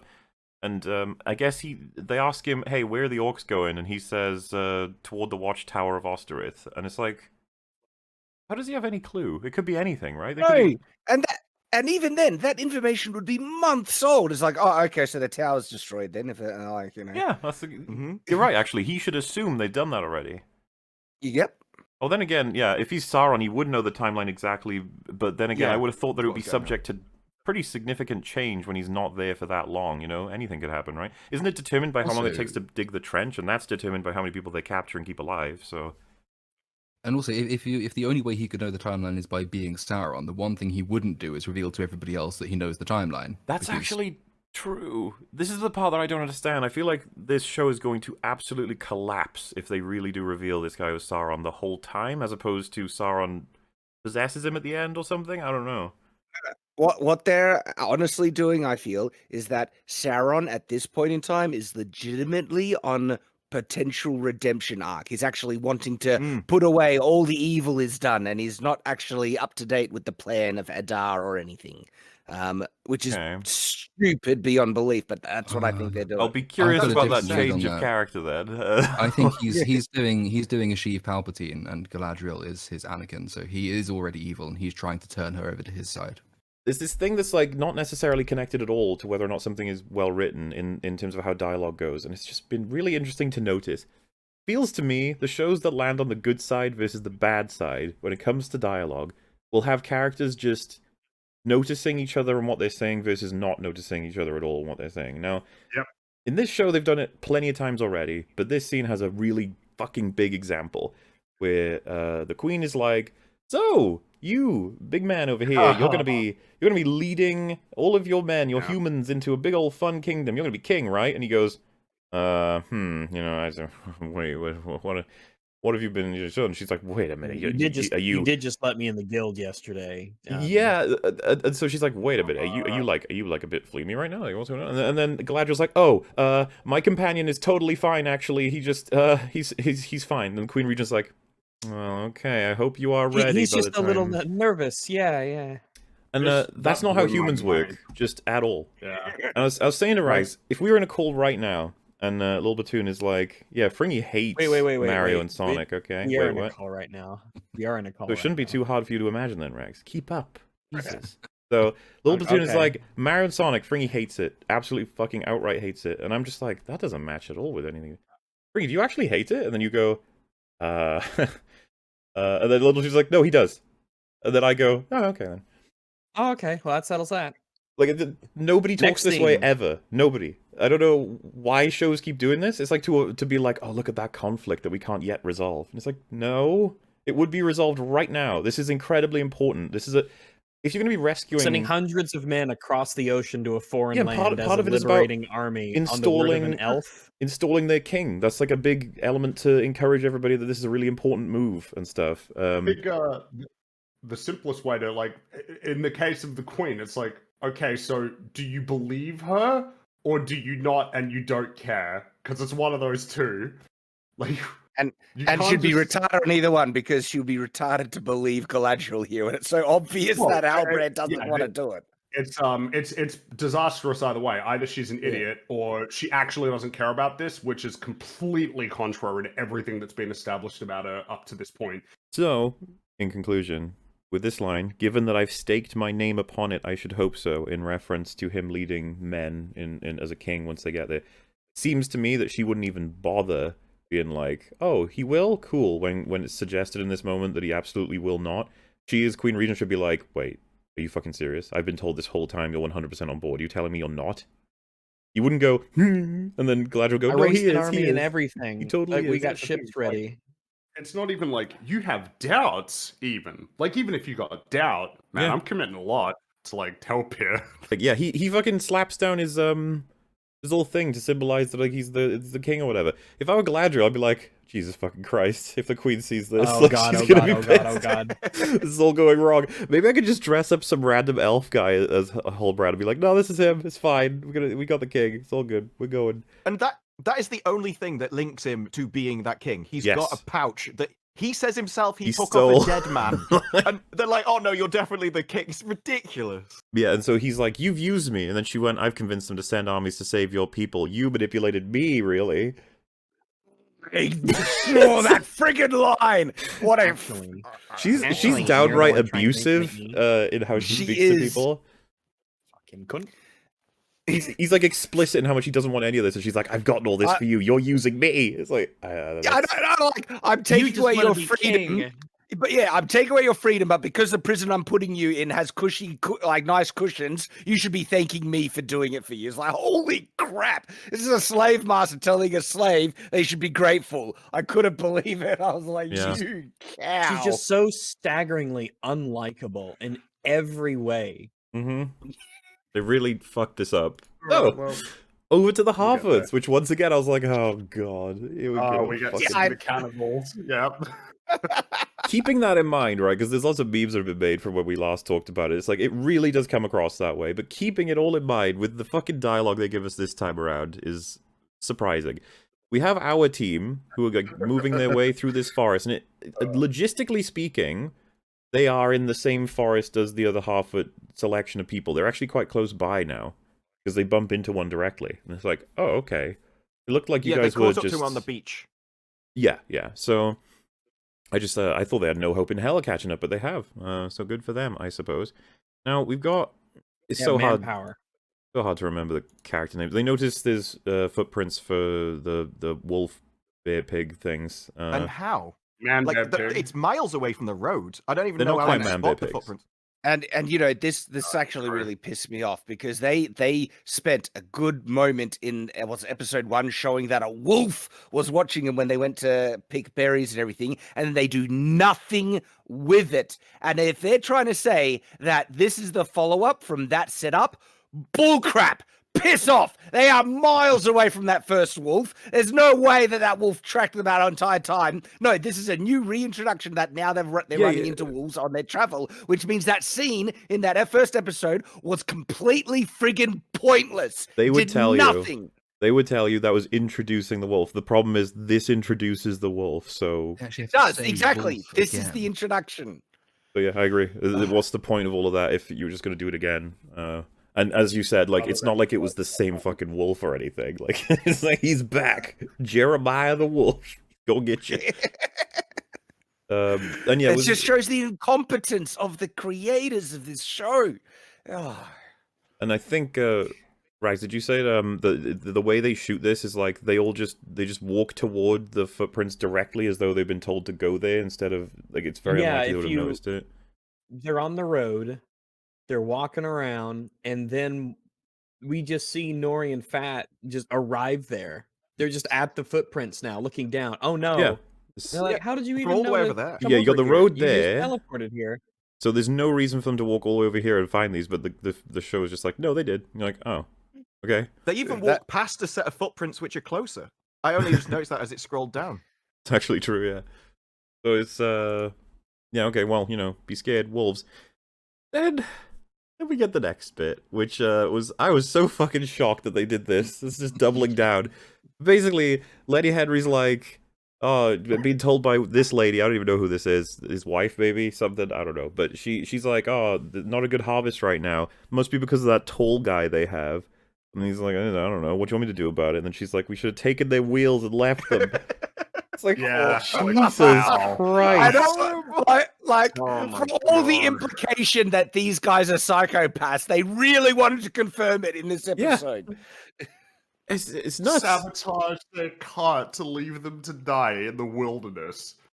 What is wrong with you? Why would anybody continue to live in this Especially if they're van? keeping up. Like, you're just evil. I don't know why. Evil. Why do they bother giving us the also- shocked expression from Lenny Henry if it's normal enough for her to suggest it?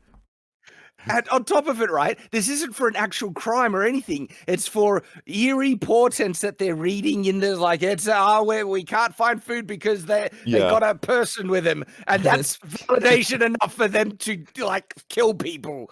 There's fewer Holy birds crap. and there's fewer birds in the woods today. Must be his fault. Kill him. Like, I can't think of another show that's done more damage to one of its groups of characters in so short a space of time. Because we've had like maybe 20 minutes of screen time during which the not hobbits have gone from kind of charming, kind of lovable, just vaguely irritating Irish gypsies to, oh, actually they abandoned their sick, to, oh, actually they kneecap people they don't like and leave them to wolves because the woods scared them.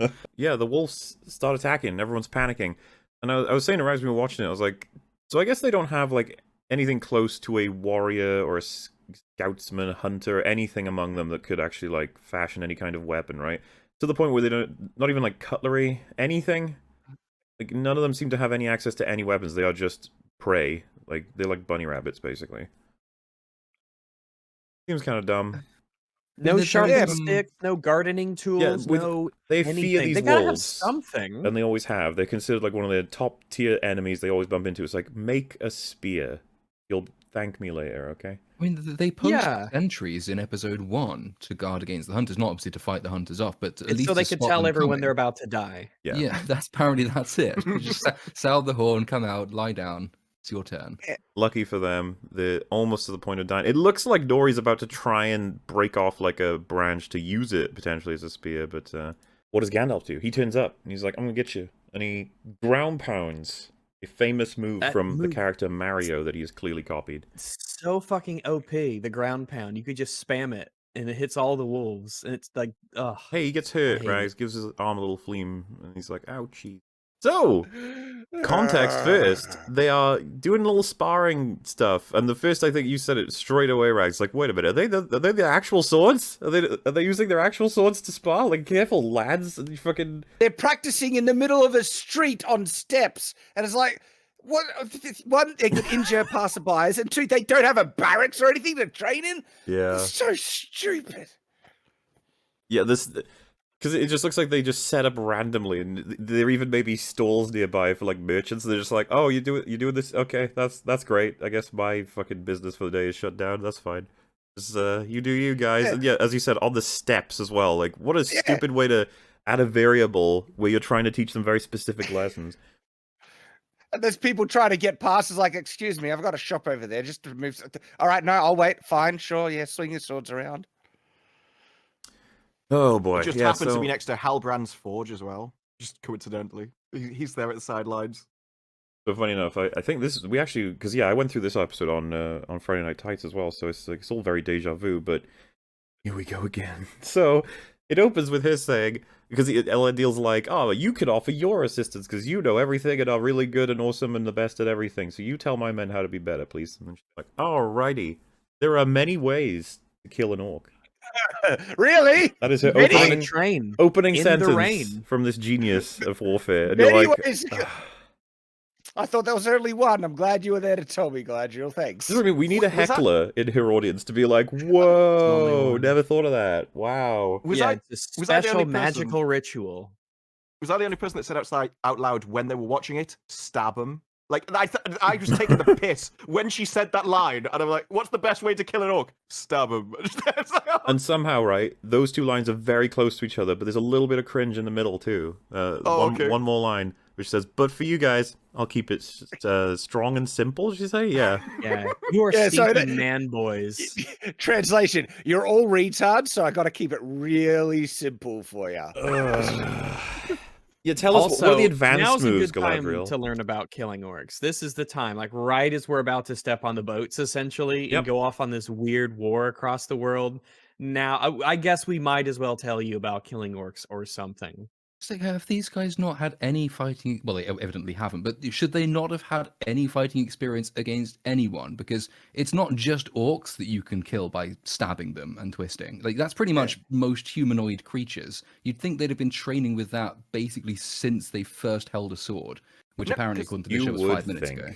But this island doesn't seem to have a military. These are just people that volunteered to go out of... like, these were traders and merchants and stuff a few seconds ago.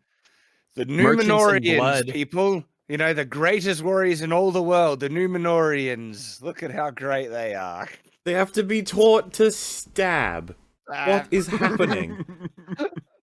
Oh, it's so difficult to watch. Yeah, but as that is the first command she gives, but it's stab, twist, gut. Is basically the most like tier Stab, 1 twist, thing gut? you may think I thought to you were do. talking. That's an orc, right? In the show, Stab, Twist, Gut. Yes, his name is. Twisty He's a good guy. He's a good What's guy. funny about that? Like that actually, by the wording, gives us a location of the strike in the gut, which means that's a slow wound. Like a gut wound is a slow death. It wouldn't be an instant kill. It's actually one of the worst places to strike him. I think she means like to gut something, but like I don't know. Like if let's say that you have a sword, right, and it's sharp and pointy and wonderful, and you stab someone with it, do you want to twist and gut, or do you want to just like pull it out and do that again? The thing, like, do you want to twist it? The twist and withdrawal of a sword wouldn't do. Like, if you're thinking of gut, like throw out all their entrails onto the ground, a stab and a twist wouldn't do that. You would need a big slice right down their nape. Yeah, exactly. You need, like, room to twist it around. Yeah, it's just all retarded. This wouldn't do what you're thinking. You're saying it would do. You're just stabbing them in the gut, and they wouldn't die. They'd still be. By the way, Chad. So you'd like stab forward and then pull back and then stab again.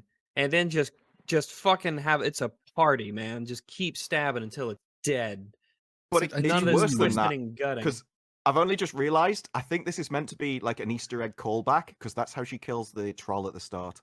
When she's on his Stab, head, twist, yeah, gut. stab, twist, gut, and then the blood flies at the camera. Hang I think on. this is meant to be a reference But to she that. doesn't gut him. And she keeps She does. stabbing him over and over and over again.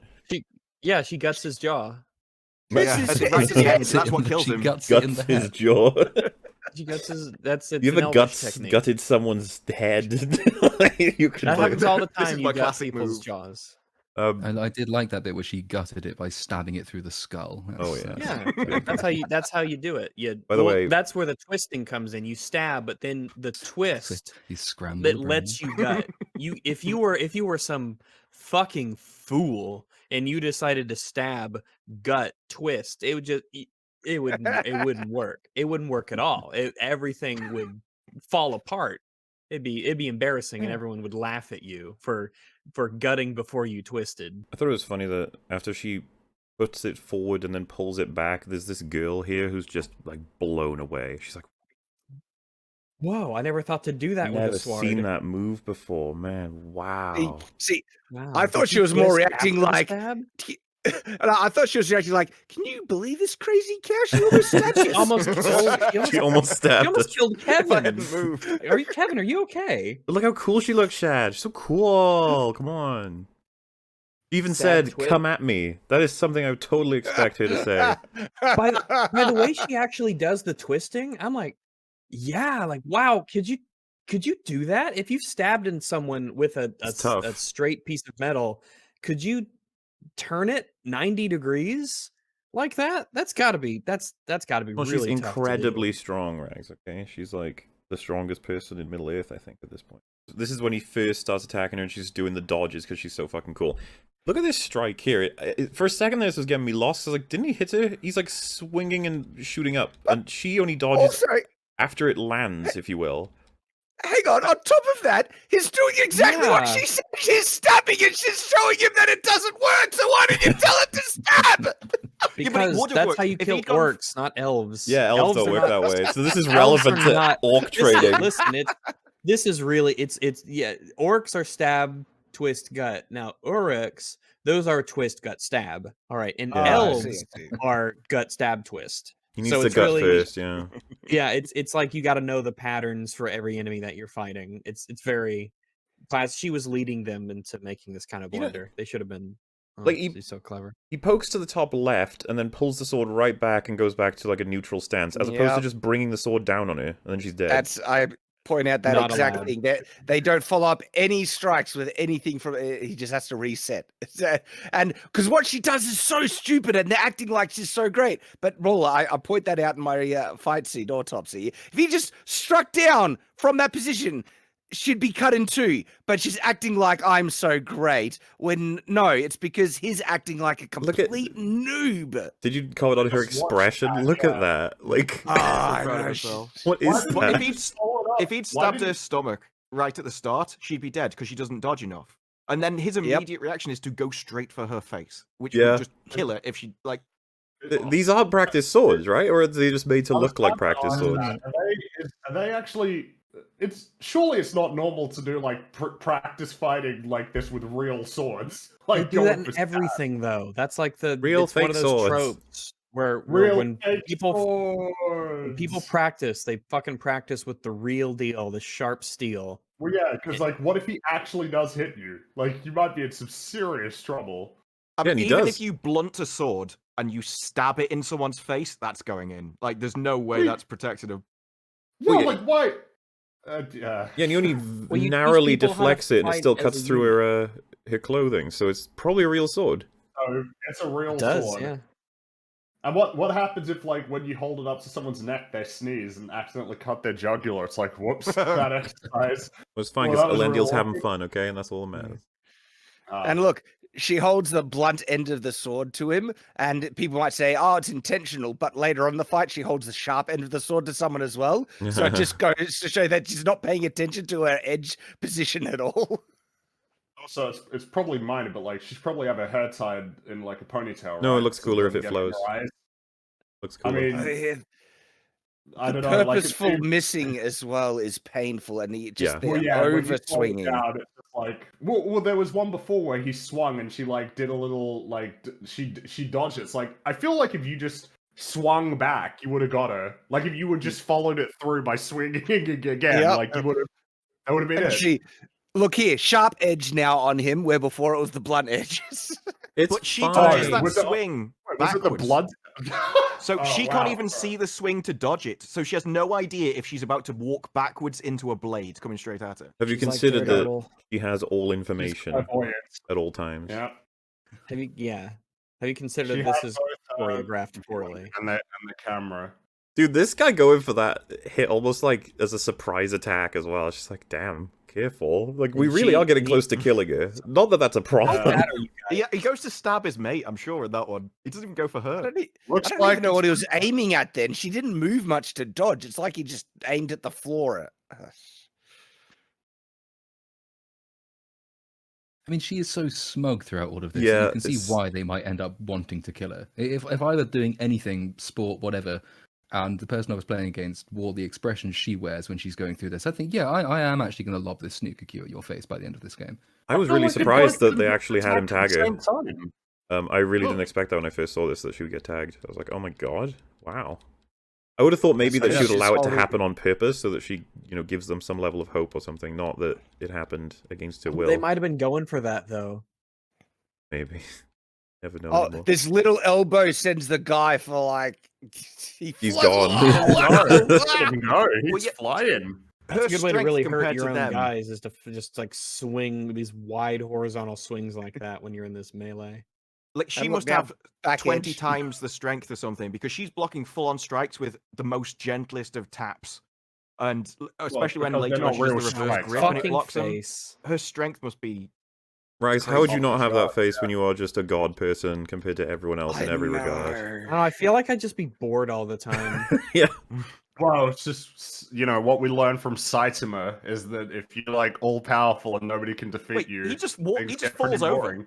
for no reason. Yeah. So Yeah, this and look, is this guy's aiming for the middle of them. Not, Yep.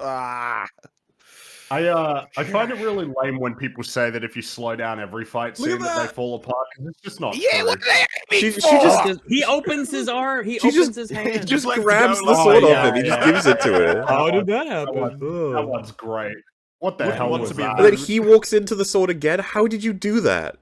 You had all that time to prep, and you just go, what? Oh god, it's so bad. Terrible. And it feels like it shouldn't be this bad. You should be able to. This is like the one sword fight they've probably had to deal with, and like that's You that's have all. so much money. Exactly. You know? Like, Well, you they have said- so much money. The director spoke about it. He said this was really easy because of all the time they'd put into practice. We didn't have to use any face doubles or anything, so we filmed it in about a day. Not only did it not take a day, but the scene that comes later between her and Halbrand also took a day. So they seems those as equal. between them. That's not the brag that they think it is. Like, they only spent Yeah. a day filming. That's not a brag. Like, It's because they're that's- so good, Nobody's for proud me. of it. It They're only took so 11 days good. to write the script. Well, it's Whoa, funny did you see because, that? She almost kills him. yeah. He just dodges the sword. Good on him, honestly. She would have killed Yeah, him. she knew it. She's like, I have assessed his combat capabilities. He's operating at 76% maximum potential. He will slow at inertia level B.6. She's like a computer, a supercomputer, untouchable. I just cold. I decided to look it up because when you mentioned the oneers, so the hallway fight in Daredevil season 1, they only had 2 days to rehearse it and half a day to film it. It's like, man, and they had a lot less money than you. And look how it turned out. Well, Holy fuck. He I just know. did it, Discipline they he must just have didn't had. have her. Well, it's just what is the when I look at this fight, I'm not even sure what it is that's meant to be really exciting and cool about it. Is it that they're fighting in like kind of a bazaar and they're fighting through? And all are of they these all shops useless? and everything? Because it's not very impressive if they're all supposed to be useless right now. Like, they're not trained at all. Which is the thing that we were Well, trying I'm to like, figure out. she's meant to be amazing. It's just a bunch of idiots flailing around while she's doing all of these weird twirls and these strange like moves. I don't get it. I don't know what the I don't know she's why really, this she's really was the cool. scene that they wanted You to didn't think it make. was yeah. cool? I guess like if you think that she's cool, then this probably was a really fun scene, I guess. But You're supposed to come away with a sense of awe about what her capabilities, how amazing she is. It sets up everything that she can do in the future. So the one that Yeah, came I to just- the one that came to my mind when I was watching this the first time is sort of it's Morpheus training Neo in the Matrix, and you have that bit where the shipmates go Oh, around. I saying, thought you said Morpheus, Morbius. And I was like, Morbius is fighting Neo. Yeah, it's Morbin time. And then you Nearly have the killed him shipmates. again. They go around and they say that Morpheus is fighting it. This is a really, really big and impressive thing. But the reason that that's a big and impressive thing is that there's actually two characters that you care about. So when Morpheus is sort of bigging himself up by showing his skills, you're also learning something more about another very important character in Neo, which gives you more to invest in. If you're just having Galadriel besting a load of non-entities and people will never see again, or people whose names we won't ever remember, what is the point here? It is just aggrandizing Galadriel. That's the only purpose of this, which the show has done non-stop anyway in every single one of her scenes. So that makes it dramatically unnecessary. I'm glad Exactly. you brought up the Matrix because, like, why is it Me so too. cool and great when at the end of the film Neo is like deflecting all of Agent Smith's like attacks with one hand? Why is that so cool? It's like, well, this is like the culmination of a journey that he's had across the film of like getting more competent and getting better and better. And so like that's a really cool payoff. This isn't really a payoff. This is like I'm not really sure what I would Bullying. describe. Yeah. the Well, scene. this These are is the people thing, who are right? inexperienced Yeah. trainees, and she's like, "I'm Yeah. so amazing." She's rubbing their noses in it. It's Yeah, if anything, that's it. it's not complimentary at all. Because you're right, like they've already established how amazing she is, and so if anything, this scene is just made to show how buffoonishly incompetent the Numenorians are. It's like, oh, that's what you want us to think about them? Well done, because now that I just think they're complete idiots. Good work. like- let us. Can you let imagine us if compare, you were right? it- But you go first. You go first. Can you imagine if you were coaching like a football team of 5-year-olds and you were Yeah, just kicking the ball yeah. around them at speed, and you were just this smug little like, look how amazing I am, and you just grinning Yeah. at them all the time, and until one of them cries because of the way you treat him. That's this. Well, it's kind of like in the South Park episode when Stan was coaching like the Oh, the what's it Little called, League, like the Little League hockey team, and then they go and play against like a professional hockey team and just get obliterated. Yeah. It's kind of the vibe of this as well, isn't it? Because she's there just like taunting them as she effortlessly defeats them. They don't stand a chance. And Which this I is guess normally makes it a much more- It's Yeah. a trope in character writing. If you want to make a character hateable, you show them in this way. You don't do it because you want people to like them. Like, there's an old Far Show sketch with the hyper-competitive dad who just takes every single sport against his kids massively seriously. They play cricket and he beats them by 15,000 runs. And he's incredibly proud of himself for doing this. But you're supposed to hate him. You're not supposed to like him. And that's exactly the feeling I get every time I see Galadriel on screen. It's just like, I really, really, really cannot stand you. And the show seems to love you so much, and I don't understand why. Well, to me, it feels like this is, wish fulfillment from the creators or someone. Because isn't there like a producer that looks a lot like Galadriel, where they just want, pretend that they are so wonderful and they're better than everyone, and they got to survive like I that. guess I've never really understood the appeal of that. I thought that we generally agreed that what often makes a character interesting is their flaws and the journey to sort of overcoming those flaws and becoming a better person. Struggling. You know, You want 'em growth. to struggle. Yeah, I mean, struggle and adversity. It's what makes the victory so cathartic. It's the uphill battle. I mean, we underdog stories, right? Rather than you're just fantastic at everything and nobody else stands a chance. It's like, what are we here to see? And I mean, I guess in the case of Galadriel, it's like, well, yeah, as a fighter, there's not much that she needs to develop on, but it's more so her personal journey. Now, off to Farazan. Back to scheming. I said to Rags after this scene, it feels like when you watch House of the Dragon, which is very much like trying to focus hard on political intrigue when it comes to fantasy show about different houses and interests and motivations and stuff. This is like the McDonald's version, where it's just this one guy who has like this very simplistic sort of point of view that we've only ever heard of like right now, despite it being this many hours into the series. Because like they do this thing where they start talking about things that are a little bit more complicated, and he like looks around and everyone just leaves. Like he has that level of power, and it's just like, oh, that probably would have been neat in like a good show. Like that there's an understanding of Farazan's influence, But I say his name even from a sense of like, I think wasn't it last stream, when you were here, little platoon, I kept asking you what his name was because it took this long for me to remember it. It's like you need, like, it's crazy to me that he's going to be this level of an important figure, and this is pretty much the first scene where we get to understand something about his character.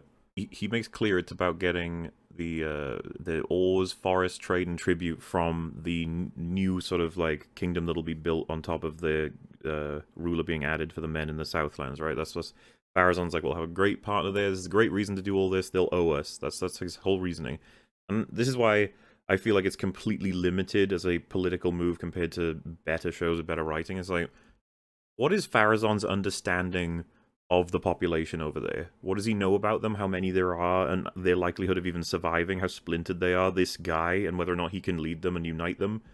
Does he know anything about this? Does he know what resources they even have access to as a vague group? Does he know anything about anything over there? Or is he just like, no, if we help them, they'll be loyal to us? You can't ask that question because that question's very inconvenient. Because if he does already know this stuff, then why has he not already advocated going and setting up trading places in Middle-earth, which he should have done anyway, because in the lore he did. Like, Numenor is intimately involved in Middle-earth. But yeah, if he asks any of those questions, then he would already have done the thing he's now decided he will do belatedly, having opposed it for virtually the opposite reasons until this point.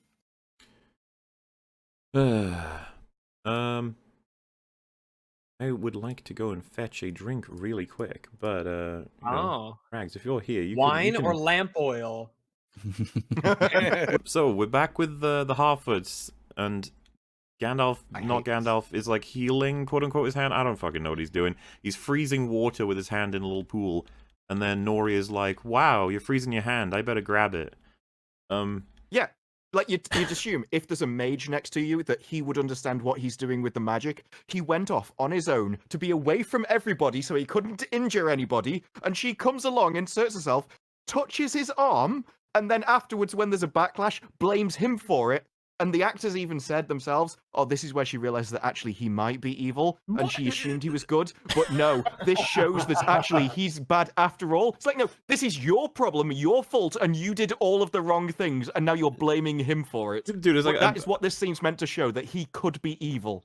Like I'm in the middle of cutting down a tree and someone just jumps in the way of the axe and they're like, wow, you're evil. Yeah, no, if you ever want this show to get even worse, the deadline breakdowns at the end make everything even more of a disastrous of just the actors talking about it. Oh, I can imagine. This is a very odd way to heal a hand as well. Yeah, I agree. I don't intuitively connect freezing your hand to healing. What's I think it's more that his magic refreshing is cold. Power of spearmint.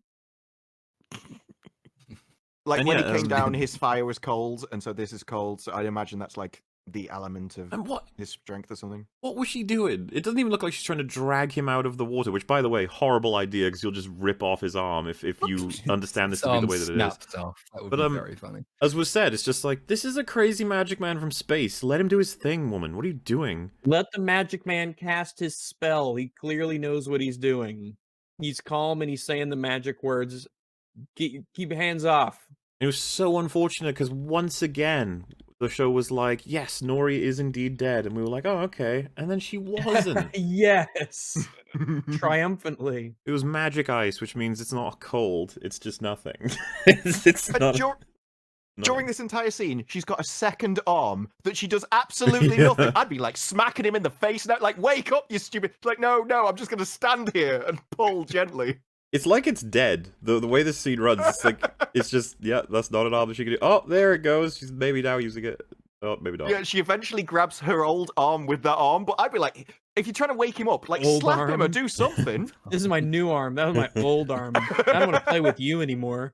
Who knows if it's a real arm at this point? Oh, yeah, see, they do flashes of his fiery landing. They really are like, hey, audience, you know, you thought Adar was Sauron? What if it's the wizard man? And then they're gonna be like, turns out it wasn't either of them. Ooh!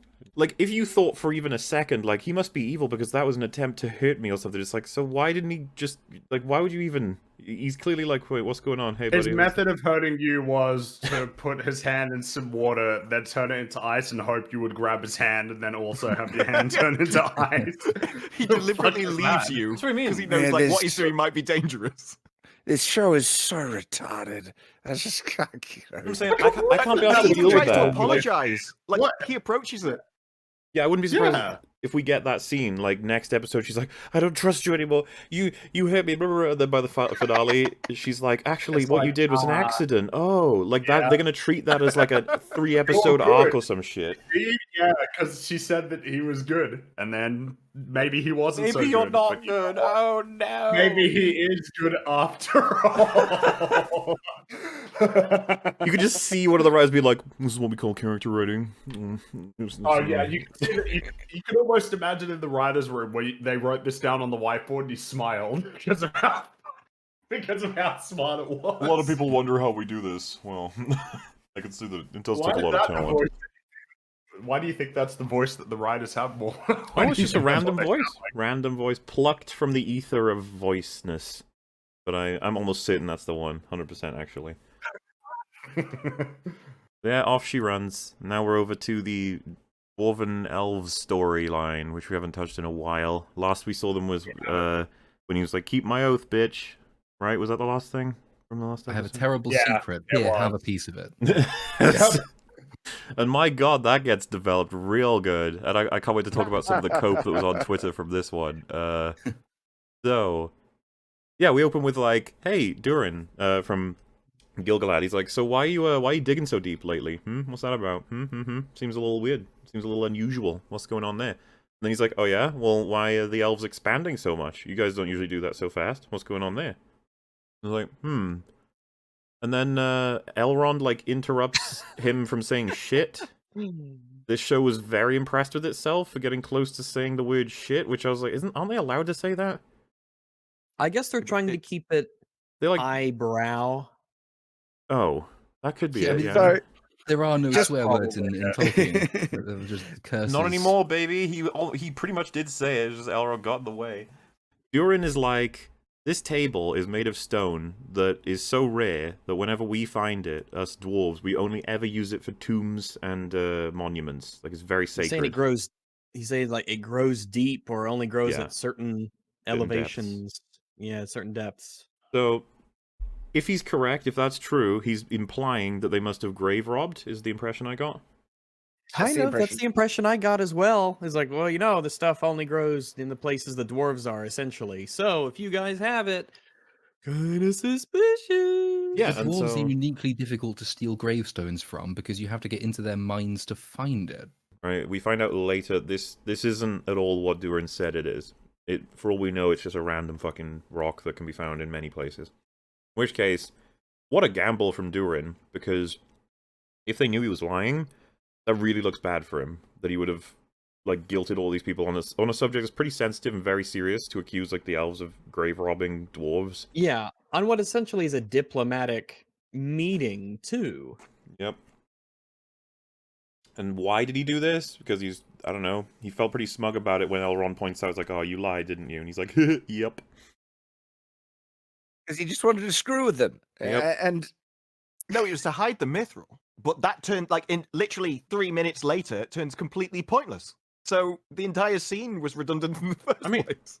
You say hide the mithril, as if it was so hard to say, like, why are you mining so deep? It's like, well, we've been We're beaten looking up. for ore. We're Yeah. dwarves. We mine. We're We looking like- for ore. We're looking for gold and jewels and shit. I know it wouldn't have been hard. It's like he could have just said, "We like gold, you twat. What do you think?" We're dwarves. We live in the mountain. Mining it's what we do. Culture shame us. This one's particularly frustrating too. You know, I do this a lot, I've said, but this opens with basically Gilgalad being like, "You've been lying to me, Elrond." And then Elrond's like, "No, you've been lying to me, King." And I was like, I hate everybody. What am I dealing with now? What is this? Basically, there's this line Elrond delivers here, actually. I hope I can get the subtitle for it, 'cause it was fucking blew my mind. Elrond is annoyed at the king, because he claims that he went to Durin in, like, aid of friendship. Meanwhile, you, King, like your goal was for sending me there was it was much more tangible, and obviously he's referring to the ore. And I'm just like, did this show forget what happened in episode 1 and 2? You wonder if they legitimately forgot the entire like behind the scenes job of Elrond during that whole Durin Elrond plot. It legit seems like they just forgot.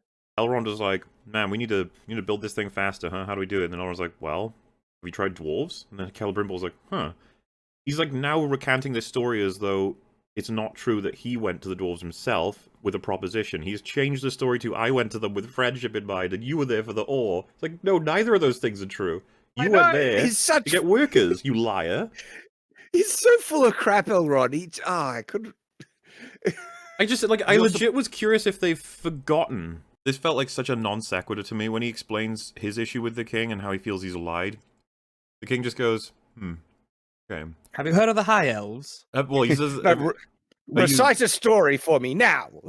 when he says, are you familiar with the song of the roots of, I think it's Ethelgeir or something like that? Oh god, it could be anything. I just started laughing because it sounds like such a, like, you tell someone your big issue with them, then you sit down, there's a bit of silence, and then just, have you heard of blah blah blah? You're just like, what? No, we're not doing whatever that is, okay? We're talking about something very specific right now.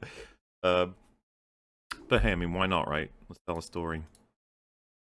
Oh, this is so fucking weird. I thought that maybe this would be directly from Tolkien's writing, so that I'd have to take the hard stance of being like, this seems pretty retarded, not gonna lie. No, it's completely invented, and it is still that retarded. So, I mean, it's oh god. the short version is, there was like an elven knight and a Balrog, and they were right next to a tree, and the elven knight put all of his good into the tree, the Balrog put all his evil into the tree. But wait. The tree had a hidden Silmaril deep inside it. There's just another Silmaril suddenly. And the Silmaril are really significant as they're the origin of the Silmarillion and stuff. That's why the book is named after them. And they cause so many issues and everything. And now they're just saying, oh yeah, there's another one. Sure, okay. Yep. And because Why does the Balrog not just hit the elf? Yeah, I don't. you don't understand Because metaphor. it's about the tree. It's a general concept of some sort of a struggle between two opposing forces. It's not like a literal. I fucking kind hope of- so, Rex. But it is I literal, hope 'cause so. it creates mithril. It's literal. It is literal, That's though. it's definitely what is happening. Is it's super metaphorical. Are you sure, Rex? You know how elves are with their stories. They don't get boggled in the nitty gritty of tactics and strategy. It's, You know it's how about I know you're wrong? trans- Because if we describe the events of this show, you'd be like, that must be metaphor. There's no way that This that's happening. show is a very Rags- expensive metaphor. I know you're being sarcastic, but the context of the show is that this is the literal explanation of mithril, and mithril Yeah. can only Yeah. exist if this story is real. If it's This is all metaphorical, then alleged. so is the mithril, and the mithril's also it's metaphor magic. Yeah. Alleged, of course. So there's Good, good, evil, tree, evil, mithril, a lightning. Silmaril, and then a lightning strike hits the tree, and that makes Mithril a thing. Oh god!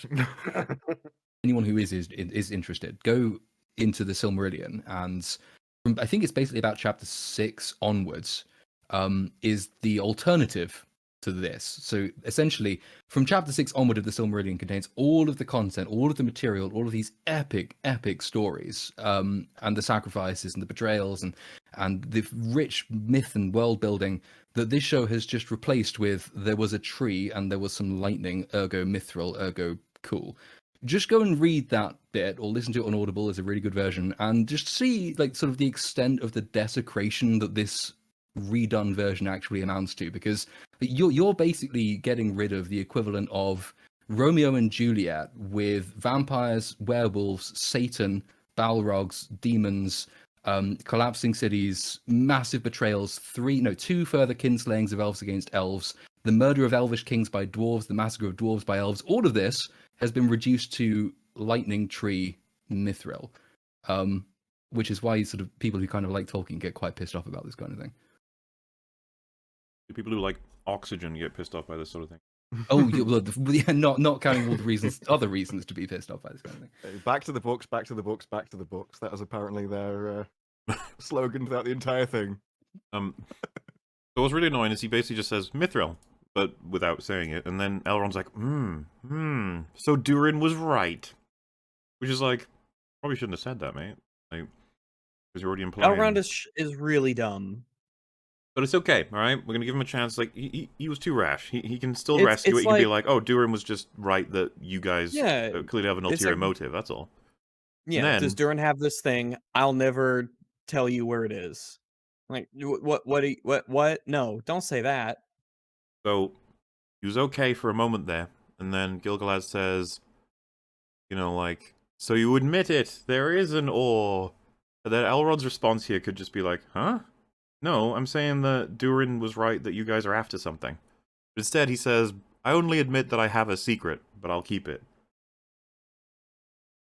Not a good idea. You could have just. This is Wong in Multiverse Yeah, Madness. pretty much. You've said too much already. You fucked it up. I just like I hate it, and it's like, yeah, well, it gets the door open, doesn't it? And now the secret's gonna come tumbling out soon enough. Yep. And then something funny happens. That happens in these shows every once in a while, where the king's all upset. He just wanders off. And then Elrond's following him, and it's because he wants to tell him about this goo tree. And it's like, why don't you like act like real people? Where Elrond would be like, hello, what's happening? Where are we going? He's just walking real slowly to this tree. I hate that. I hate that in conversations when one of the characters leaves and you don't know if I'm supposed to follow you or is our conversation over? Are you? You mad at me? I guess I'll go like, with are we not friends now? What if Gil-galad turned around and Elrond wasn't there? He's like, oh, Elrond's sitting yeah, at I the guess table maybe- just waiting. He's like, he went to pee, I think.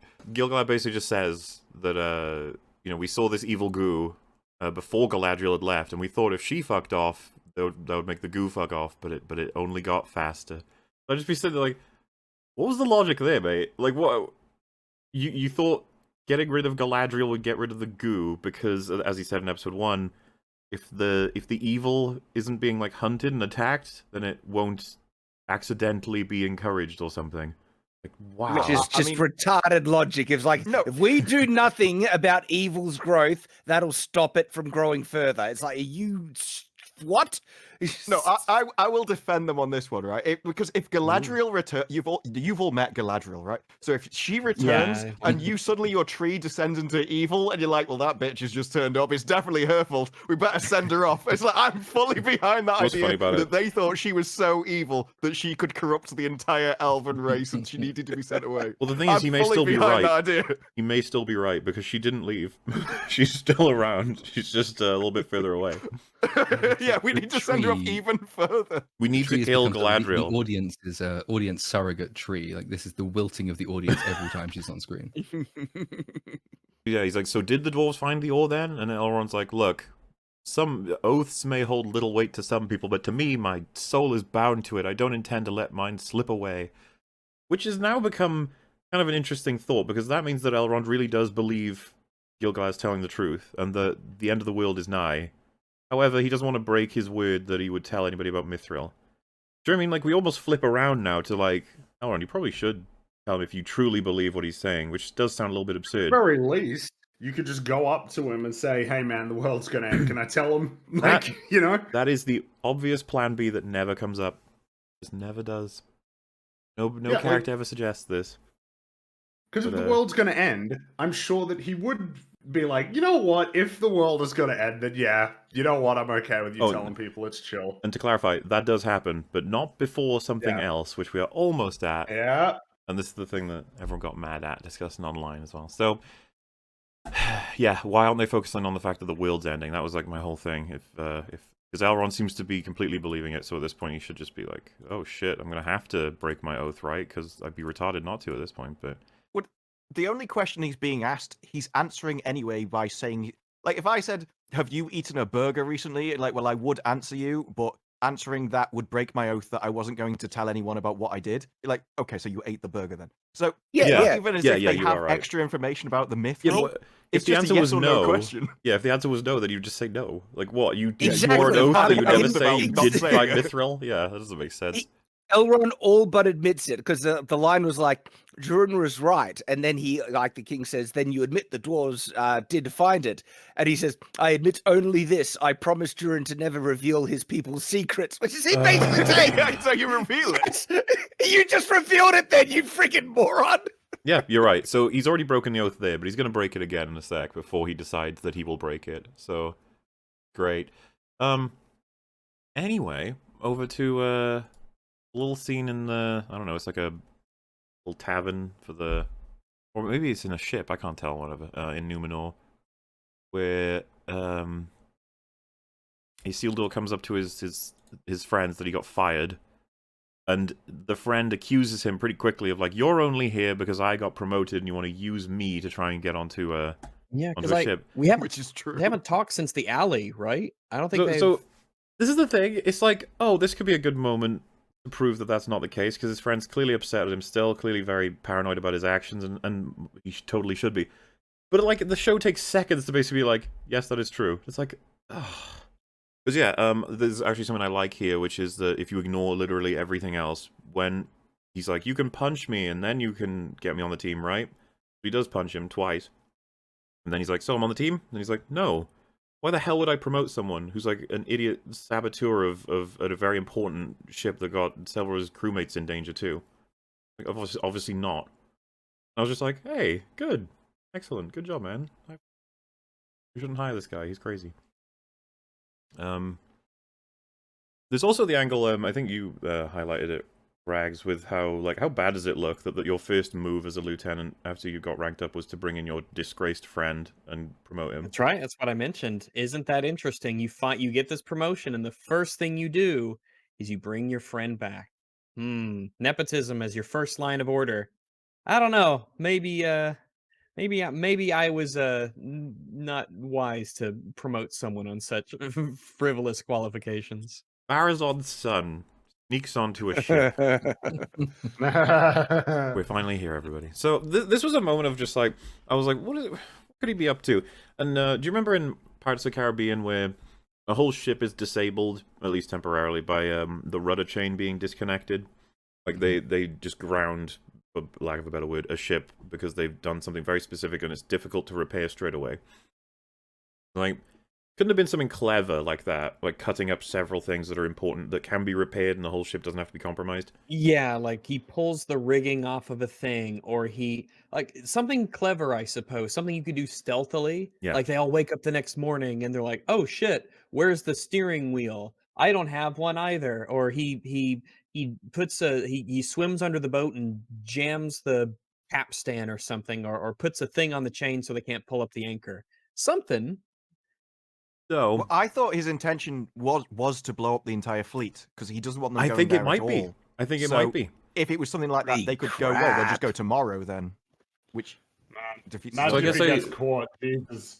Yeah, I'll summarize it quickly then. So like he Well, goes, he did. he grabs a lantern, goes down into the lower deck, and then opens up the casks, which oil or wine, whatever it is. He intends to set that alight, and then that'll explode the ships. And he's hoping to, I think, he nails 2 as a result of this, but he was hoping to get more. I think that's what the case is. But as he's doing it, he hears a cough, and he realizes that Isildur is hiding down here. And then Isildur, I guess, tries to prevent him from burning it, and in so actually happens to cause it to happen, essentially.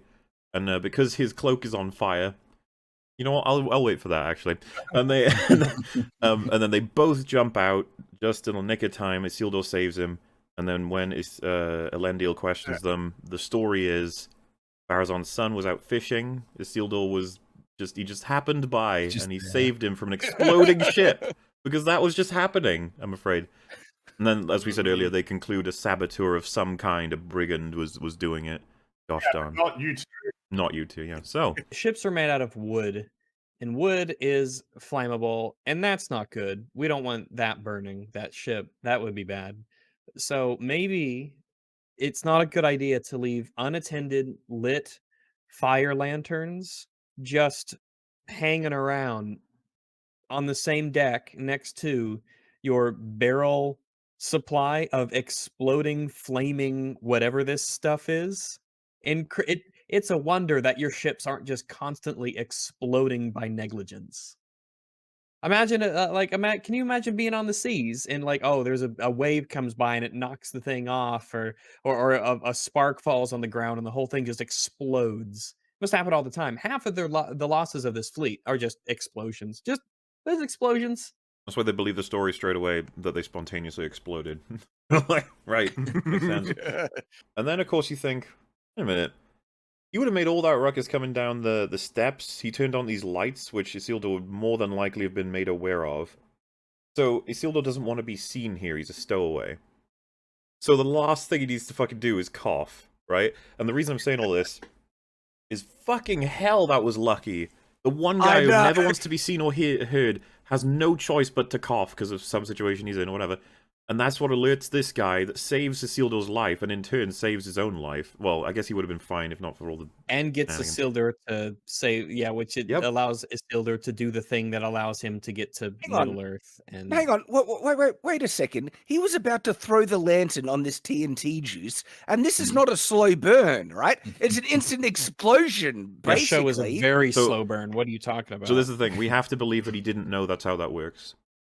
What? And so if it wasn't committing suicide, yeah, he would have killed himself. Unwittingly blown himself up. This freaking show, man. I was gonna, that was in the list of complaints. The Curb Your Enthusiasm music. I was gonna say, like, if his intention was to destroy all the fleet, it's so funny because he wouldn't have gotten past ship 1. He would have just killed himself. The little tussle they have is hilarious because the first thought, I think you even said it out loud, Rax, because I'd already knew what was gonna happen because I'd seen when we were rewatching this. You were like, so that lantern's going in the fucking oil then. Like, close. Because I'd forgive anybody for thinking that is what actually happens, but it drops, it smashes, and it sets his little cloak on fire. Doesn't get into the oil. Which, unfortunate. Now, if you were him, would you do that? I just showed it on the screen. You toss your cloak directly into it. You had 2 directions you could throw it in. Toward the fire or away from the fire. You chose wisely. You chose very wisely, my friend. And the best part is, like, you've already thrown it over. It didn't land in the fire. Grab it. Yeah, just pull it back. If he pulled on the back of it, the non-fire part right now. Look at it. Yep, we'd be okay, but they just leave it. Guess what? The fact is, your 2 options at this very moment are grab that, which is right there, 2 steps away, or run, and hopefully make it far enough away from the ship that you don't explode. I feel like this is worth talking about because we've had a lot of media recently where like people don't understand the nature of like moral culpability with characters. Yeah. Like it may well be that it ends up that the actions that they took didn't actually get anybody killed or injured, but if they could have. And they or like they just didn't even know that they were putting anybody in danger and didn't care. Says something about them. It's really like oh, nobody got killed. It's like somebody could have been. That's what matters. Exactly. Yeah. The question when you're studying this in sort of philosophy, it's called moral luck. The example is usually given if you're driving while you're drunk and you get home. Are you doing anything better or worse than if you're driving while drunk and you hit someone? And the question is there to what extent does the morality of an action depend upon the actual consequence of that action? So luck, how much does luck determine the morality of an action is the question sort of at stake. And it's a really interesting one to sort of delve into because in some examples you can quite clearly say, well, at least you would conventionally say, well, okay, you did a bad thing, but nothing bad came of it. So actually our instinctive reaction is to say that was not as morally bad as if something bad had come of it. But the second order and arguably more interesting question is retroactively you have the knowledge to say, well, I guess you didn't do anything bad in that sense, but you're still completely morally responsible for that irresponsible choice you made. Conclusion, this guy's a piece of shit in many ways. You get the whole like, oh, thing's a brigand, which, like I said, Farazan would have figured this out in a heartbeat. Absolutely. No chance. He knows exactly what just happened after the conversation he had with his son. What the fuck is his son doing there? Like, yeah, okay, you totally it was just, yeah, sure. And then, and they say that we could have lost all of our ships. It's like, oh. Mad, really? Your really? ship's stuck. It's that TIE fighter thing. No, not the TIE fighter. The bombers in TLJ, where one of them blows up and it destroys the 2 next to it. Man, remember that? Remember that? As a classic. Choice that was made. Classic. Oh, it's already a classic. I can see it now. Yeah, and Farazan, says like this is kind of evidence that things might not be quite right. A kingdom should be led, not dragged. I'm just like, everyone seems pretty in favor. We've had like a strong amount of support. One guy who he should have figured out was actually his son who blew the shit up. But yeah, like basically this gives them pause for thought, which actually, in fairness to this plot line, pushes them to believe that it's going to be, we really need to get Hallbrand on our team. I think Galadriel actually mentions that at one point. Like, it might be him saying that he's willing to go might turn the tide on whether or not they actually go through with this traveling to Middle-earth, which... Why? Everything thought- about this is wrong. Like, everything about it. I think we've already seen, actually, there's quite a Does lot of feel like public it support belongs, against... yeah. No, I mean, there's a lot of public support against the war. I mean, you have those scenes of Farazan Yeah, walking in through the- corridors and people shouting against him. Farazan's a cheerleader for the war. He's explained his reasons for wanting to go there. Why is he the first person to be reluctant to go now that something aberrant has happened? Like, he should, if anything, he should be the person saying, We shouldn't give in Yeah. to terrorists, that sort of thing, right? You should be saying that. yeah, or finding any excuse because his reasons for wanting to go to war are not honourable to begin with. He should be the last person who's trying to agitate against going now because of this minor setback. It makes him look like a weirdly inconsistent coward. And then the idea that a guy, again, who's been in prison yesterday should now be the only person who decides whether we go to war or not is just compounding the problem that we identified right at the beginning, which is that all of this is hinging on the actions and beliefs of the least likely people in this entire kingdom to actually be placed in this position of responsibility. Agreed. But yeah, and then Galadriel's like, our enemy grows stronger every day. We cannot wait. Which I thought was really funny, because by her own logic, she's been, what, going for like more than 100 years? So, what's a few more days, Galadriel? Chill out. Jesus, we got a whole city to sort out. Gosh, not everything's about you. But yeah, I think, so just to clarify, I think this is the case, right? They went from 5 to 3. That's the idea. Yeah. Yep. But we have this wide the two shot boats. here of the two blown up. It looks like we got 1, 2, 3, 4. You're Fine. right. But of course, we saw way more than that earlier anyway. So I just don't get it. I really don't Well, understand. only- Presumably, they have more they than 5 only ships, decided on- right? Yeah, But- they only decided to bring 5 for some But reason. they 5 set was- 5 out of their total to go to war, and then 2 of them were blown up. And it's like, okay, so we moved 2 from our stock into the war ones, right? And it's like, no. That Oh, would okay. be crazy. We don't have of all the countries that probably have expansive navies.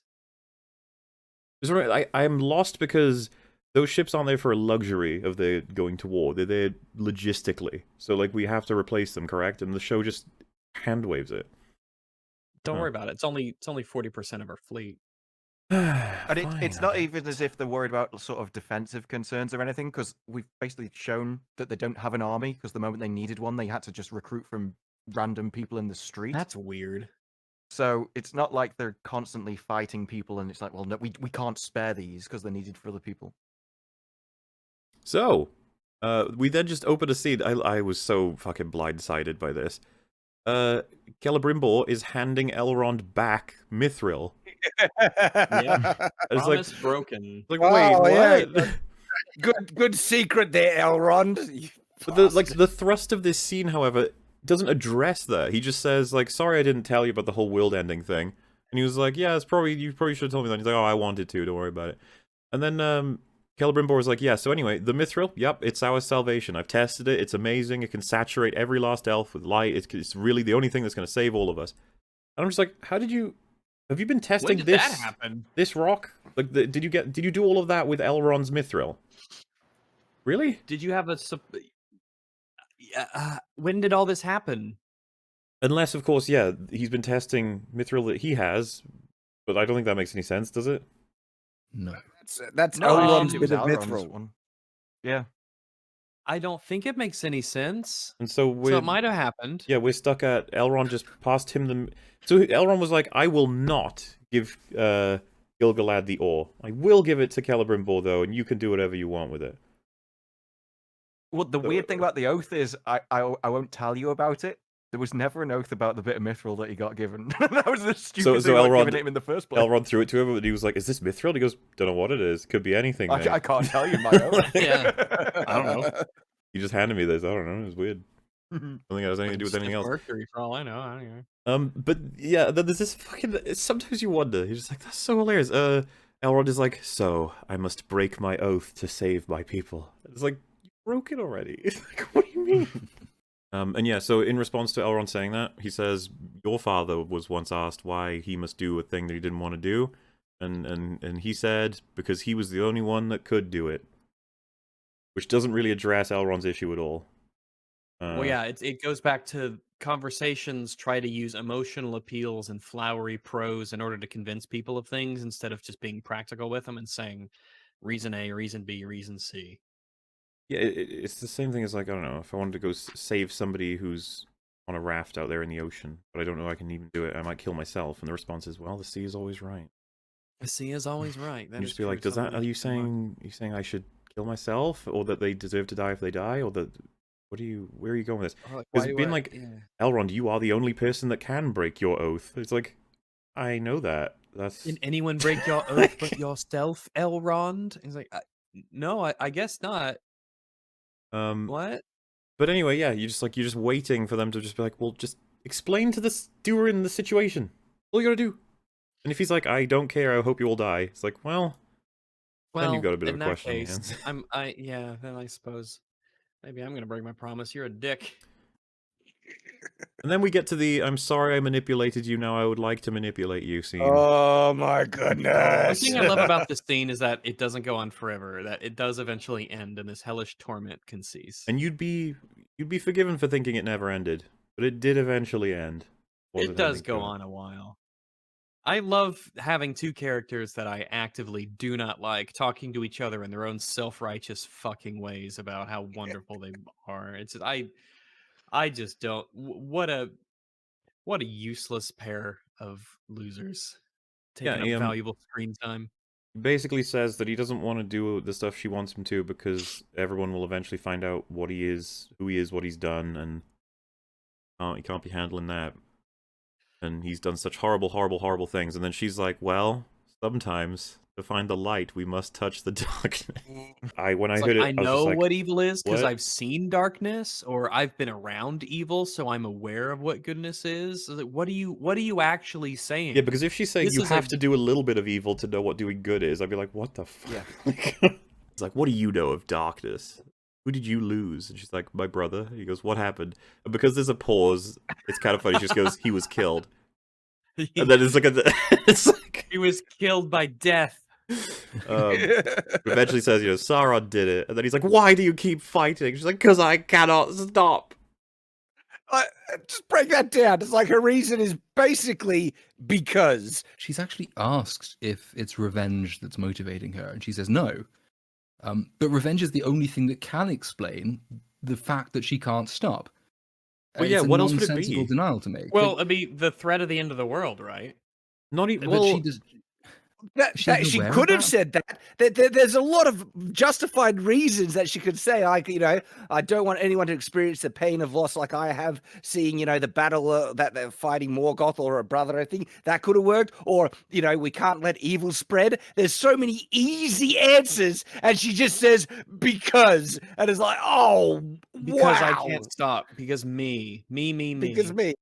yeah, Yeah, I'm not trying to save the Shire or the world or our kingdom. or just to stop Like, evil. I'm just like, They're evil creatures. They hurt people all the time. They take things from people. I want to stop I've the seen what evil. they It could have just been do or that. something. See, for me, that is such an obvious, easy answer. Yeah. It feels like the writers are intentionally trying to make her the worst character possible. Oh. You know what would have been really neat is if Galadriel was like a lot of elves and was a fucking racist, and then she eventually went to Numenor and got there and spent time with them, and like, actually, they're kind of nice, they've been nice to me, and I see a kindness in man that I've never known before, and they, I thought all the elves I want to save men too. It's something that shows that she's grown or learned something or changed for the better. I'm still sticking to this idea that what they are trying to do is introduce darkness to her because the darkness in her is the thing Sauron exploits, and they'll have this. They'll have the moment where they get close over the course of multiple seasons, and then immediately, as Sauron is think- revealed to be himself, he does that "join me and together we can rule the galaxy" as husband and wife moment, and then she'll do that "I'm not like you," and he'll say "You are just like me," and then she'll say "No, I'm not," and then they'll go and fight and all the rest of that. I I'm think they've sure already that- wrapped that up. I think that with episode 6, I think they've wrapped that up and it's done, and it'll never be a problem for her again. I think this show thinks that it solved that issue. I don't know. I always got sort of the impression from 6. Well, fuck it, we'll get to 6. But I mean, I got the impression that they were still going to carry on doing that. But that doesn't even. This scene doesn't help even that interpretation though, because like if you're wanting to give Sauron something to manipulate about her, then having her admit to revenge being a base motive, introduces a flaw to her character, but also a fear she has, and also something for him to exploit. Whereas if she says, it's not revenge, well then A, why the hell is she still clinging onto a dead brother's dagger? And then B, what exactly does Sauron have to go on from just because? Just because isn't something you can work with as a manipulator. It's actually, it's kind of remarkable achievement in that this scene is actually obfuscatory rather than revelatory. It does nothing, it actually does less. She's just bloodthirsty, is that what they're going for? Well, they kind of say that in the next episode, that I actually only found peace when I was killing people next to you. But even in this, Yeah. I don't think they actually understand their own motivation. Well, I don't think they even understand the conversation. Because when Halbrand's asking her, why are you doing this? He's supposed to have like, it's supposed to be like a battle of wills, and he's the one which is, that's his retort to her. When he's just asking, why are you even doing this to me? And she projects her own emotions onto him. She's like, well, I can't find peace here, so you definitely won't be able to find peace here. You've got to come with me and do the thing that I He's a want for you horrible to ever have person. peace in the first Yeah, place. she's awful. She even says you'll find peace in no other way apart from across the seas. Like, holy crap! Well, she's a horrible influence. It's like, wow. But the show doesn't know that yet. I don't But think it ever everything that will. Halbrand does from this point onwards is all Galadriel's fault. Because if he just wanted to stay in Numenor, He just wanted to and grill. just make swords and everything, yeah, just wanted to grill Yes. in Numenor, then Grill some swords. And I don't think they know that that's what they're about to do in the story. And because if they do, that's such a monumental moment that it should go all throughout history. It should have been in the original trilogy and everything. She should feel so much different than how she actually feels at those moments. This actually destroys the entire future of Lord of the Rings in this one conversation. And Yeah. I don't think they even understand. I started a the- war in a foreign land for personal reasons. No biggie. The only other interpretation, which is not one the show invites, but is the only one that's halfway sensible, is that Sauron already has these aspirations, and he's been trying to manipulate her into sort of committing to them on his behalf. So, like, this is the excuse that he will give, but she's not actually prompting. She's not providing the impetus to action. He's been trying to manufacture this setup from the beginning. That's the only one that I think would make any kind of sense and fit in with the story as we know it happens Right. much later I on. don't think it fits But- very well with like anything he's actually. Well, no, he's it not doesn't. done anything to facilitate that really, other than just go. I don't wanna. I don't wanna. I think I know. I have a feeling that the show is just. I think that's a missed opportunity as opposed to something they're working against. I think they just haven't thought to do it, and that's going to be one of those instances where you've got this one missed opportunity that then compounds itself over subsequent episodes and seasons. And that's incompetence of a different sort. I don't think. I would be really surprised if, in the end, it turned out that Galadriel had provided Sauron with the impetus to be evil again. I can't imagine. Well, maybe I it's don't because I think have so. to. But it's I just. think that No, it will like- be coincidentally her fault, but she will be morally in the clear, and it will not be a mark against her character. The show will just say it was kind of a secondary side effect of her doing this that has nothing to do with her moral standing or responsibility, so that they think they could get the best of both. I don't know. The thing is, this scene, though, really establishes that Sauron here doesn't want to be bad again. He doesn't want to go back to that life. He doesn't want to return to that world, that place. And it's all Galadriel's selfishness here that's pushing him back into that. I agree with Disparu. I think this is actually setting up that he will become Sauron and do all the bad things because, you know, the Lord of the Rings trilogy and stuff. And it's now Galadriel's fault thanks to this scene. It's unbelievable. I think I agree with Rags that may well be the consequence, but it won't. The story won't impugn Galadriel for it. No, That- well, yeah, of course, no. The story thinks Galadriel is faultless, but Well, I very think that's re- what Rags was saying was that that he thinks that that's how it will play out, but the show will not treat it as being her fault. It was something that happened, and it stemmed from her decisions, but it was not a direct consequence of her decision, and not something that should reflect badly on her. I think that's Isn't it yeah. tragic that while you were being a hero, Exactly. you Yep. inadvertently did this thing? Yeah, But yeah. Yeah, and it'll match I think so. Gilgalad's Begged comment her. that in trying to stop evil, they accidentally emboldened it. So Like, we shouldn't this have is- done anything. I don't know. Uh, We haven't set up that if she would have done nothing, things would have been fine. So it's hard to sympathize with that. This wasn't like a one-off line in one conversation that he had. Like, even when they first arrived, he's like, "Can you not just let me have peace? I like it here. I just want the peace." He's repeated it time and time again, and that she comes here, and I hate how she apologizes and then just doesn't care about her own apology and goes again. That's what really pisses me off. I'm sorry that you don't Well, agree it's with just me. it's garbage I'm sorry you were writing. wrong.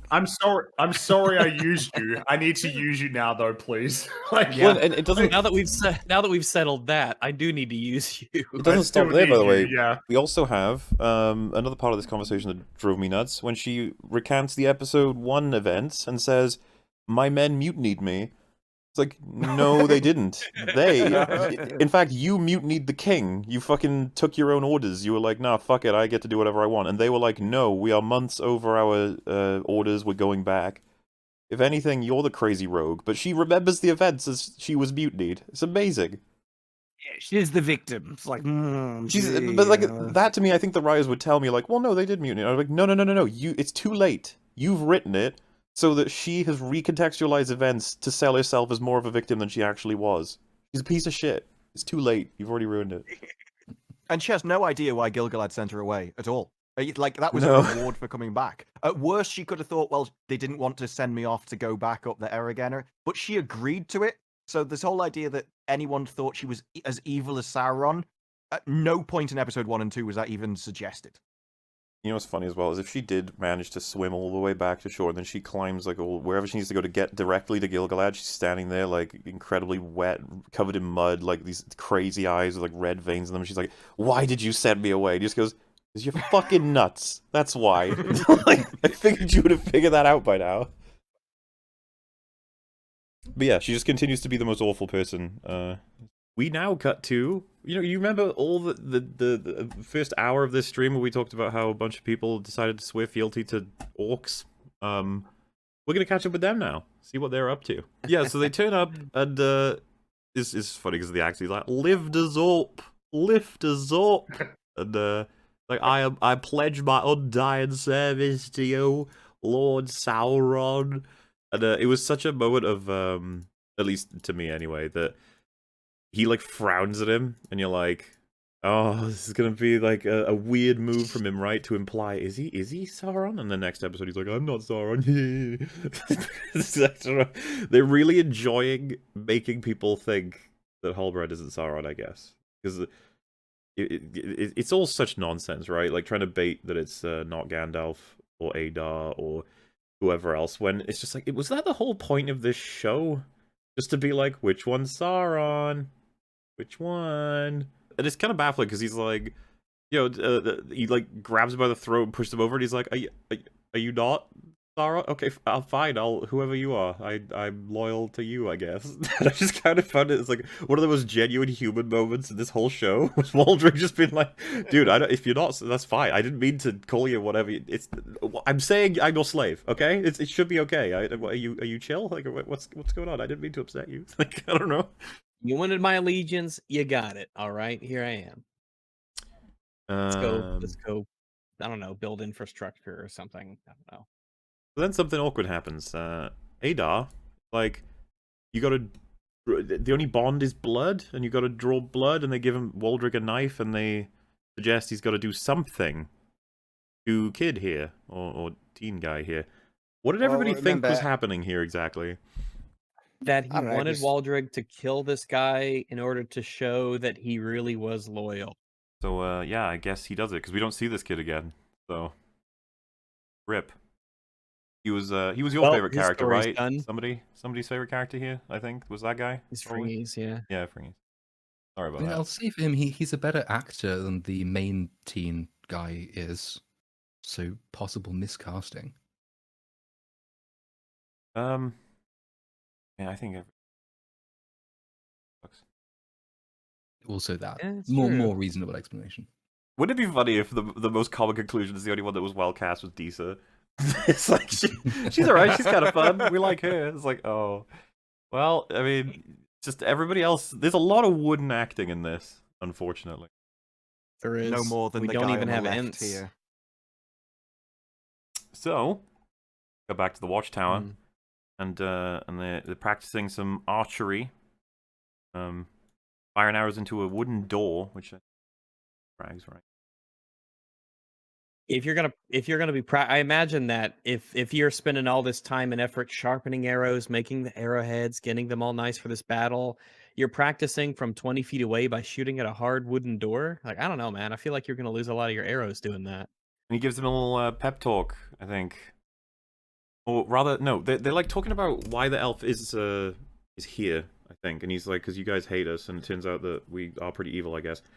Because yeah, he said that whenever we had a knife too sharp, you would come down on us. And the elf guy was like, yeah, well, among the knives, I heard whispers, and I learned to trust some of those whispers, or something like that. And I remember being like, what the fuck? He just been up front and said, yeah, but in our defense, we are racist. Well, they're both both teams have loads of racism in it. It's just like, yeah, well, whatever. Like if he said like, why are you here? You hate all of us. It's like, I don't know, man. I mean, half of you did just go swear fealty to orcs, so maybe Okay, we were justified. In... Well, that comes up and it's the best part of this fucking conversation. It's like, why would you trust us? Half of us left. He goes, but half of you stayed. I mean, he's not wrong. What? He's a glass half full kind of guy. Theo is like, hey bro, check out my cool hilt. And Elfman's like, oh my god, what a hilt. I've seen this before. And then like moves 10 steps to the left. Oh my Like- god, this fucking scene. You know, the bigger thing that was funnier to me was the fact that him walking over to it and fiddling around with some vines, the whole town are like, oh my god, what have you done? Hey, What is is that this? guy Oh, fiddling whoa." with vines? Hey, Gary, check out this guy. It's- The elf's fiddling with some vines. He's like, yeah, that's what they do. It's the Simpsons meme, where Grandpa Simpson sits on a stump, starts talking, and then Milhouse goes, look everyone, an old man is talking! And they all just run over and start listening. That's What? a good reference. That's a good reference. It's the same thing, they're all just fascinated by the fact that he's pulled away something that's always been there. It's just... And then, yeah, No one's so- noticed it. The elves in the hundreds of years they've been here, him personally here for 79 years, never Nobody noticed that there noticed. was this creepy ass fucking carved wall right here in the courtyard that signaled the doom of the world. It's a hard to miss, you know, but I guess you can't catch them all, I suppose. I'm glad And you it got did- the whispers among the knives. That was important. That was good. We have, yeah, the little chat between Lady Girl and Elfman. And so they're going to talk, and he says to her, your son has what the enemy leader needs to take over the world and become a god, basically. And she takes this information really casually. She's like, It just Fine. it just follows. Theo's spin. I mean that's Theo, you know. yeah, I mean, Theo's gotten we're caught all, up with something. He we're always all gets with it. boys will be boys. we all you know know. him. I'd be surprised if it wasn't the case. I always knew that Theo would be the death of the world. it annoys me that Teenage boys, am I right? she doesn't have every question on her mind. Like, where the hell did Theo get this thing from? In which case, Theo should probably mention to everybody, I got it from Waldrig. He actually is the one that had this in his barn, and he's very much loyal to Sauron, so better be careful with that guy. I mean, it's a bit late now. He's already gone, but whatever. Secondly... But if you see him in the future hanging around after a Mhm. battle or something, Yes. maybe we should stop him and not let him run off. Stab him in his face over and over again. Maybe. Just put that in the maybe part. So, yeah, she doesn't question the whole become a god part. She's just like, yeah, we better stop that from happening. It's like, yeah. Okay. Like, fine. I guess there's no curiosity as to how it'll all happen or why they definitely believe this is true. She's like, yeah, sure. And then, of course, just like the nature of the fact that the enemy leader of this army of demon things is after an item your son happens to have. Takes that so well. I just don't get it. And by the way, this might actually be consistent. You remember her reaction to that whole village being annihilated was like, Oh yeah, you're right. At this point, it's like, is it the actress? Is it the directing? Is it the script? Maybe it's all of them. All of the above. Then the purpose of the scene comes before the characters in it again. This is something I want to work backwards of. I don't typically do it, but I'd like to do it for this scene, just in general. The end of this scene is Bronwyn saying something like, you know, it's pretty much over. They've won. This tower will fall. And then she has like a look. And when I was watching with Rags, we both hadn't seen the next episode yet. So it was like, oh, so they're gonna topple the tower on purpose to try and use it as like a weapon. And immediately we were like, I don't know if that was...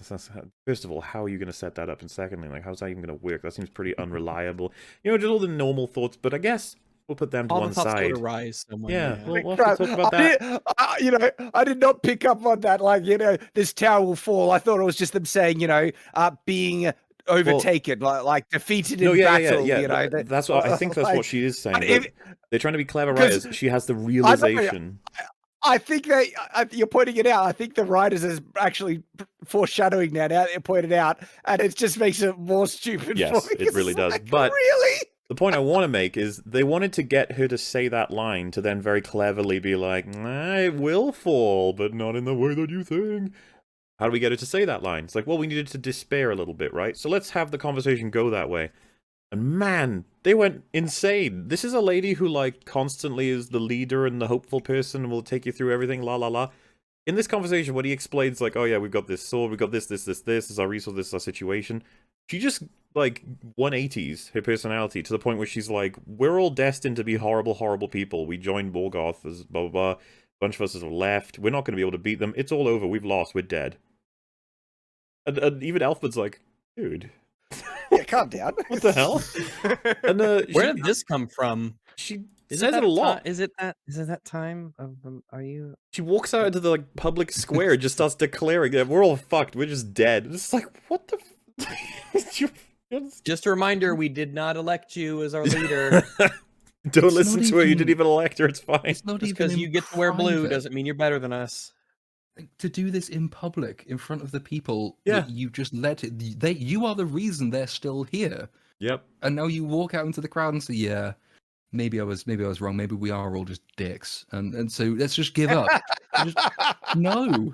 Like I said, I'm almost certain they assassinated her character in order to have a line they thought was clever. Where she was like, they're gonna topple our tower, wah. Which takes us to the realization that the table thing was indeed a lie. Ha ha ha ha. Ha ha ha! Yeah, it's such That's dumb. a... He explained why.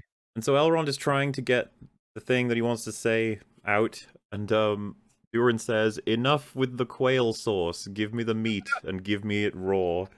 I can't believe that. So, yeah, then Elrond says, seriously, Elrond is actually brain dead. He says, I thought I came for friendship, but I came for the mithril. And it's like, what? No, you didn't. You thought you were coming for a proposition to get the mining job done. Then you were told they have a secret thing you should probably try and find. You did, because you eavesdropped on them. And then you said, I promise not to tell anyone. And then you did. You're just a bad person. Like, you're having trouble figuring it out. I don't know. And honestly, like, Durin's response here should be like, you scumbag. You Yeah. lied to me the whole time. You lied to my face. And you think I'm just going to let it go. But that's what they do. He just, like, Durin doesn't even blink at this. Let it go. Yeah. It's really annoying, because this was the foundation of all of this stuff, even being able to get this far in the season. Was like, I don't even believe you are... Because remember on the elevator ride where he's like, there it is, a proposition, that's why you're actually here. And then he's like, no, we're totally friends. And then he's telling him now, right now, like, I thought it was for friendship, but it really wasn't. It was for the very thing you thought that I was secretly coming up here to do, that made you hate me and the elves. Like, oh... Clever. He doesn't explain it. So he doesn't explain that Celebrimbor and Gil-galad were manipulating him, and that's what he means. So all Durin should think is that actually he was knowingly manipulating him from the start. So he actually has a decent excuse to use, but for some reason just no one takes it that way. Durin knows because, he's read the script, what the other conversations were, and so he's not bothered. And this is the thing that I find beyond frustrating as well. It's like, we've got all the truth out there, so what's Elrond going to do to convince him? He's like, well, you see, you need to save my entire race by providing that mithril. Durin accepts that 100%. He doesn't for a second go, wow, that's pretty convenient, isn't it? That you can justify all of this by saying that if I don't give it to you, you all die. How do you know that? It's a fucking... The mineral. I don't even know how to classify it exactly, but how do you know that this thing is saving your whole race? He's like, trust me, bro. I thought it was hilarious. There's just this shot of Gil-galad watching them from above where he's just like, my whole fucking world is about to be destroyed. And these fuckers are just laughing. Like, about like sorting out this mithril thing. Just like Jesus Christ. He does look disappointed. I think he was hoping that they got up to some other thing. You know, there was meat being mentioned, and it's like, Yeah. oh, yeah. come on. I gave him that Glad, what quail are your sauce elf for a eyes reason. here? Elf ears here. He's like, I think they're talking about. I don't know. I can't quite hear him. So Halbrand's considering it. He's like, what do I do? What do I do? And the way this is sold is that it was like almost like a coin flip. It came so close, but he decided, yes, he will go. And they skip to literally him on his horse and the war's about to go off and start when they told us that his decision to become king and lead his men is going to be something he needs to speak on in like the council to convince Numenor to really go through with the war. And we didn't see any of that. Nope. We totally lost an opportunity to get his perspective explained to other people. Yep. As to why he made this decision, why he kept it under wraps, maybe what he was afraid of, maybe what he stands to gain from this, his acceptance of his duty, any of that stuff. Could have had that, could have had the other characters reacting to it, could have had the Numenorians, reactions to this being told to him. Hey, now we have a man, not an elf, who has a legitimate, like, royal claim to a throne in the Southlands that we're trying to... All that? Nah, don't need it. We got boats to sail, bitches. So, yeah, the official word is that Elendil did approve of Isildur coming onto these ships, and so everyone's like, wow, that is nepotism then. And he's like, nuh-uh, I earned it. And if anyone... This is what I mean, like, if you're just one of these guys, you're just on the ship and you go, oh, how did he earn it? What did he do? Like, has there been a fight or something? Like, what's going on? You go, well, apparently, someone was fishing, and the ships exploded, and he almost died, but Isildur jumped in the water and saved him. And you just be like, what? Like, what do you mean? So that's all we have to do. Well, not even that, just, what an absurd scenario. Who blew these things up and why? And you go, a brigand. Oh, okay. And Yeah, how it's like crap does their armor look? It looks so shit shed. It- Their it's helmets like don't match their paper. outfits. I Their know. outfits are just, it's so crap. It's so crap. Unbelievably so. And what is it made out of? Like foam paper? I really don't like it's... Elendil specifically. It just, and then people posted pictures of comparing the way he looks here and how he looks in the prologue for Lord of the Rings. It's like, it's fucking, night and day doesn't cover it. Yeah. It's the sun versus the abyss. It's like, why? And speaking of armor, guess who has theirs back somehow? Through the magic of editing, I don't know. guess. Who could it be? Galadriel. Oh, wow, you Holy found it. crap. Oh, You my it God. finally washed up on shore It somehow. washed up on the shore. The elves only threw it off the boat, explanation- too.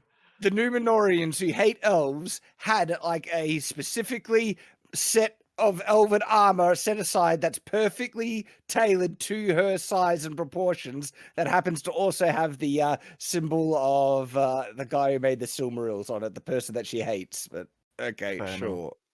Well, someone just Feanor, said that's that's the one. different armor. It's like we weren't actually suggesting that her real similar armor washed up on shore. Trust me, that's not what we're suggesting. Obviously, it's got made. It's just why in the world would this have been made? And I just the Smiths like her enough, even though the Smiths are all the people that were at the Elves Are Horrible parade festival, whatever the fuck, get together. It's just funny. Maybe Halbrand, Halbrand whipped one up could have for made her. it. Yeah, Halbrand did it in a couple of hours, probably. Well, what she did was Galadriel said, "I need some armor," and they're like, "Okay, fine," and that was that. Well, They said, "Why can't you make it yourself?" And she says, "Because I cannot." well, because that's a lowly position that she wouldn't want to associate with. The fucking queen gave her some bullshit or whatever. They're like, Well, "Just maybe make they- her armor." They gave her the normal armor, and then she's like, I would like not to wear paper, please. And then they're like, okay, we'll give you steel, I guess, if this is weirdo. She would have to very accurately convey what her armor looked like to these guys. And they're like, "So do you want this random mail to be sticking out between the shoulder and the chest piece?" And she's like, "Oh, absolutely. It looks cool, right? Absolutely. It's Its like messiness hair. is part of its design." Like metal hair. It's armor hair. Oh, do you think that's what they're going for, or are you just memeing? I don't can't know. tell. I really don't. Is it the third guy with the best expression? One of them, like everyone's impressed and amazed. And I oh, it must be know. the fourth. One guy, what she walked past, he does not give a They're- damn that Yeah. she's even there at all. He just looks so bored. Me and my And they've sword- got it, the angle of might the be the- sun hitting them at the same time as they're looking, like as if Must be she's the giving next off the cut. light. It's like, oh, why? This is Also, so... the green They're screen so is pretty friggin' bad man. here. I will The say. show loves Galadriel so much, and they're having it like everyone is just like getting off. It's like, Mesmerized. wow, look at her. It's amazing. It's like, come She's off so it. incredible. It just makes me hate her more. Yeah, But it that's shows how it Christ. It's works. someone so hard. indistinguishable from humans unless you can see her ears. Pretty much, yeah. Especially because So she's tiny. indulgent. It's like she probably passed for like a Look, fucking that guy kid there at in the some back, the scene. tallest one, he does not care at all. He's like, what is this? Is this the bitch that's gonna get us killed? It is, isn't it? This is her. Okay, all right. And That's so, great.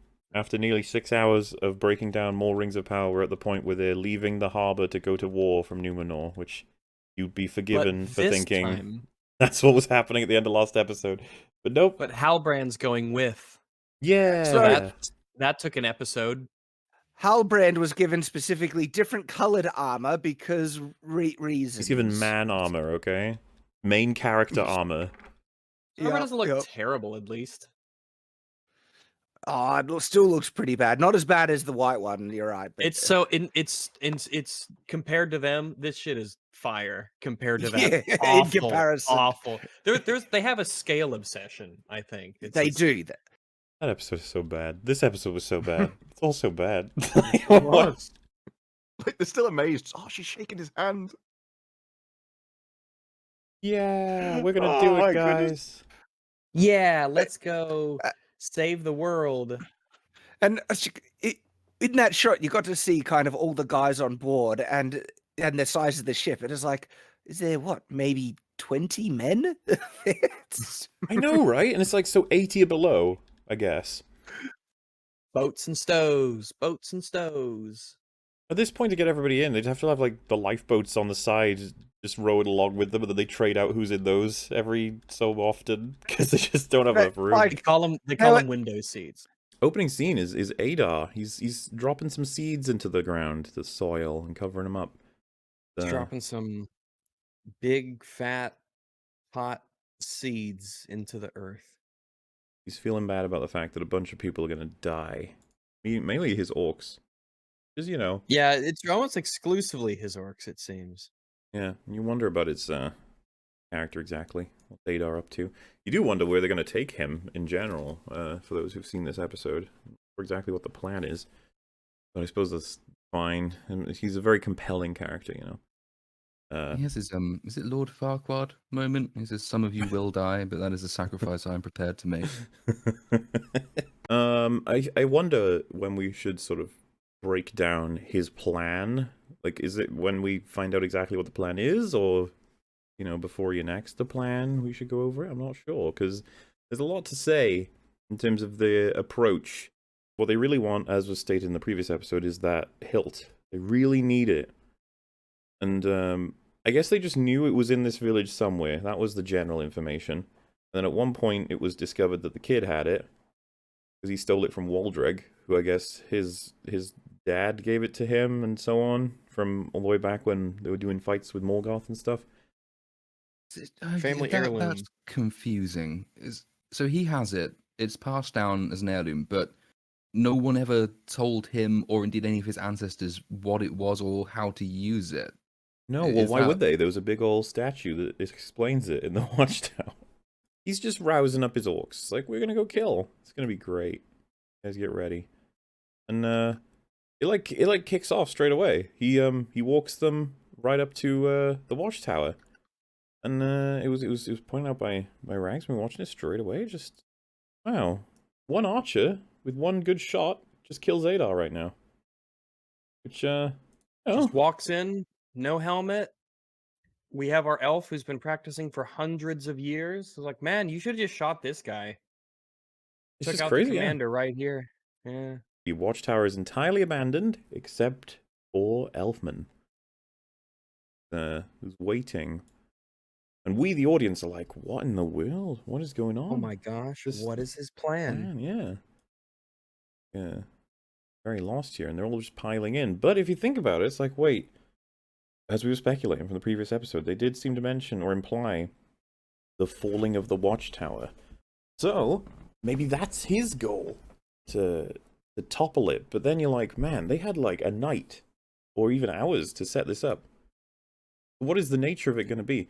And it's funny because this is like the first significant thing that happens in the episode, right? Like you barely even begun it, and this is why this episode has a reputation, okay? But before we get to that, Adar spots the statue, whatever this is, of the hilt, and I think many people have been asking, it's like, was he aware of this before he saw this, or was this like something of a surprise to him?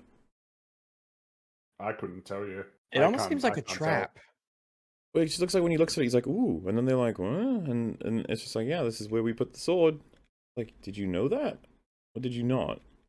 It would be really weird if he didn't know that, but was What still was your dead set plan, on finding you the know? sword. Yeah, well, what was he Yeah. going to do once he got the sword? What was his whole motive for finding the sword if he didn't already know what to do with it and where? Well, yeah, I don't know. I find it all hard to track sometimes, because it creates problems I don't even know that they realize exist if you do it this way, but it really seems like had they not moved those vines, then maybe he wouldn't have noticed this was there. It's just like, oh, I hope not. I hope this was all something he knew. But the thing is, as we'll go over, the plan feels fucking strange when you put all the pieces together. Anyway, Just on the time question you mentioned, like how long it's been and how long they've had, and the fact that Yeah. we don't know. I think I forgot to mention like yesterday. There is actually the line in the show, I think in the previous episode, where the riders sort of give themselves that get out, where they're standing and they're looking over the wall of the tower and they see the orcs' torches in the distance. And he oh, says, we have days or maybe hours. And I kind of think, yeah, that's that's giving yourself a lot of leeway there. but yeah, Elfman starts shooting. He's nailing a couple of these orcs, and all the other orcs are like, "Oh my goodness, we didn't even. This is so unusual that they would attack us so meanly." And Why you know, does he do that? Given that his whole plan doesn't rely on him randomly shooting at orcs to let them know where he is before he actually does the thing he's there to do. I'm not actually sure. I'm trying to think of what benefit that could have. Maybe to convince the orcs to come toward him a little bit, to drag him a little bit close to the tower before he fucks it up. I don't know. I really don't, but because he only kills like one or two, and then he's like, "All right, time for the fire arrow." And then, as you say, why would he not have used one of these arrows to actually target the most important guy? I'm assuming he can see Adar in there. Yeah, and he should know how leadership works. Huh? So No, but he's got a better idea. this is, yeah, we'll go nice and slow with this, Pat, because this was a thing. So this is a big old tower, and you can see it's like got wrappings around it of sorts. Looks like metal, Like but also rope. lamps. Yeah. He fires this, and it lands right here. And we're gonna grant him the fire arrow thingy. We're just gonna give you Yeah. the fire arrow.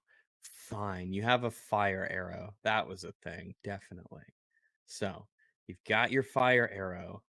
That's a This rope strong is looking rope, right? Just That rope looks... is made out of sawdust. Yeah, the arrow. If you shot an arrow into a rope like that, it seems like, yeah, it would lower its integrity, but I don't think it's going to destroy it, and that's why the writers were like, ah, yes, but it's on fire. And it's like, fire doesn't work that fast, no matter how. This is elvish fire, Ah, the fieriest of fire yeah, it's that really they're ever hot. fired. I would expect in this to have the fire arrow hit the rope and then freeze it so that it shatters. Well, you would shoot it to freeze it, and then he shoots another arrow with a hammer on it to shatter it. That's how it would work. Gotta get that right, you know. And yeah, so it breaks it. Now, without knowing anything that happens in this episode, you might think to yourselves, well, what's that gonna do? Everything breaks. Why? Just all of it falls apart. I don't understand.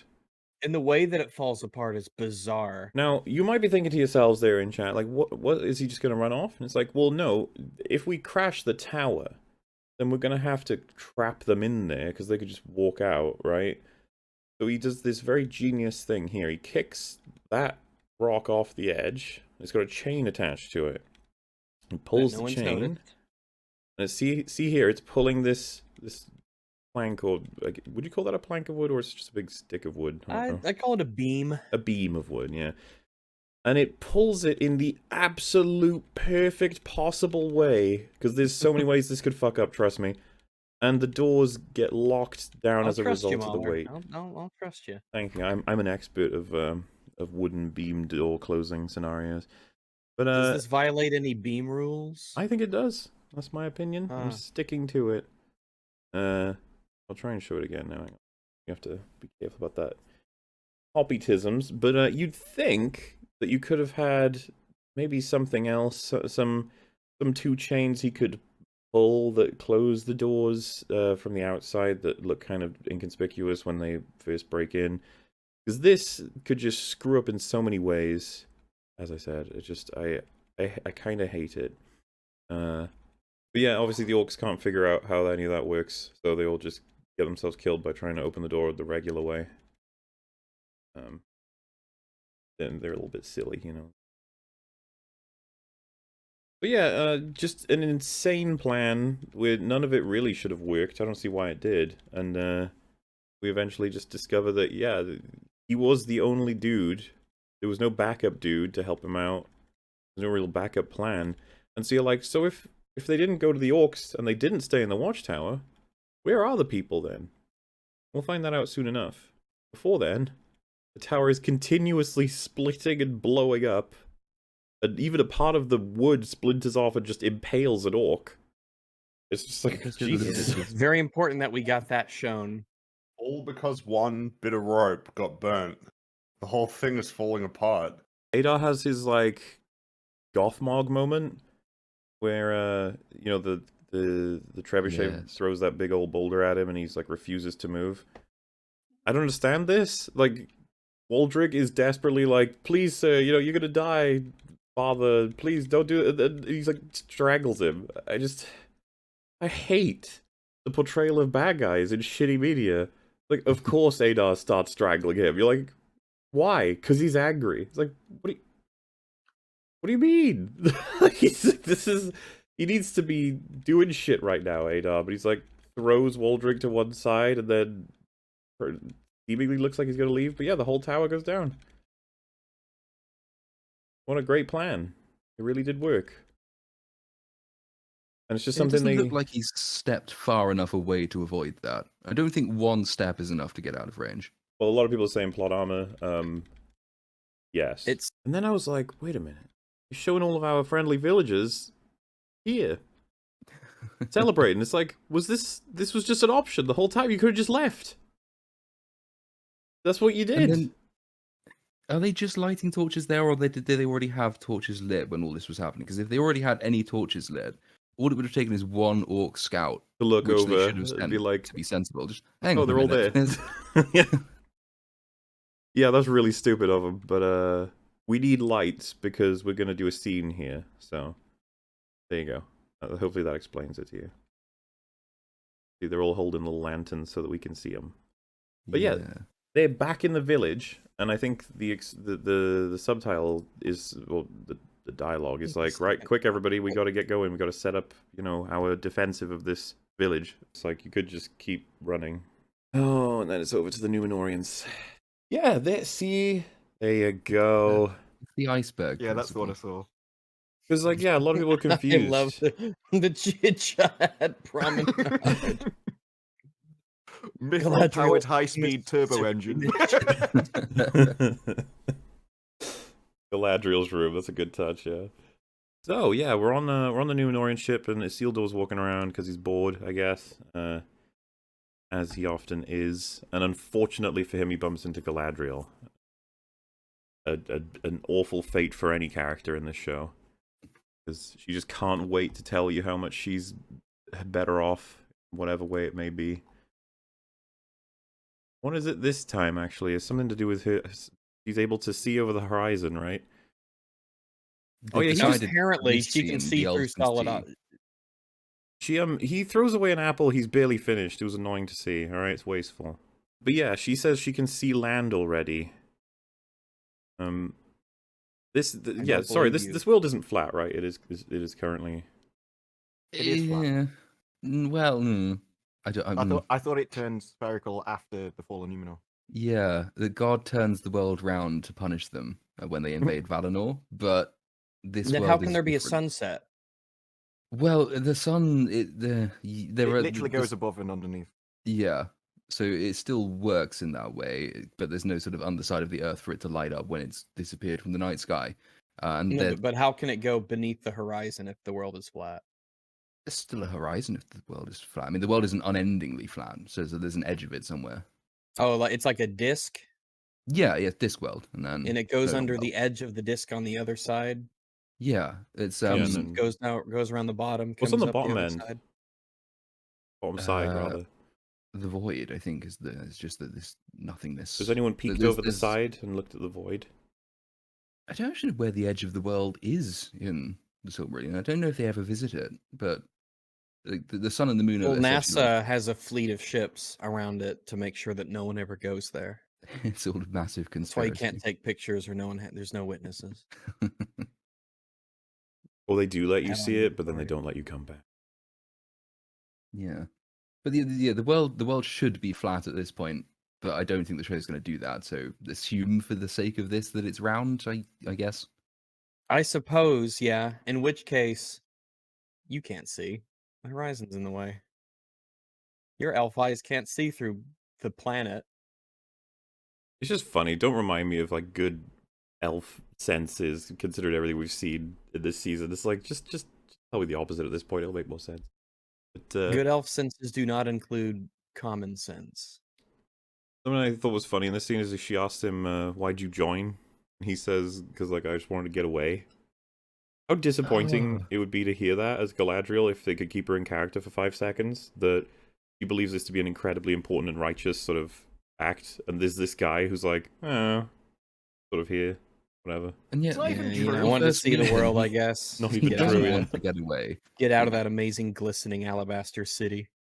I don't know at what point the "I just want to get away" thing entered into his character, because that's not how he's introduced to us, and it's not his first drive and motive. He wants to go Yeah, to it West is odd. Endor, and He now just he sort of wants. drops that going to the west bit. Yeah, He just sort I of think that there's a disappears. line when he says like, "I think I need to earn it." Earn I it, think there's a yeah. line, but now he just wants to get away in total. It Consistency. was Who almost needs like it? they'd written him as a sailor, and then they realized, no, we need him in the cavalry, so we need a reason for him to not to want to be a sailor anymore, and so they just made something up. 'Cause- We does- need it him to does. switch branches. We see good old Elfman is trying to destroy the sword hilt with a hammer. And he says, when he hits it a couple times, it is beyond our skill to destroy it. Like, oh, you tried a hammer, but like there's probably a shit ton of other things you could try. Probably some other people you could talk to.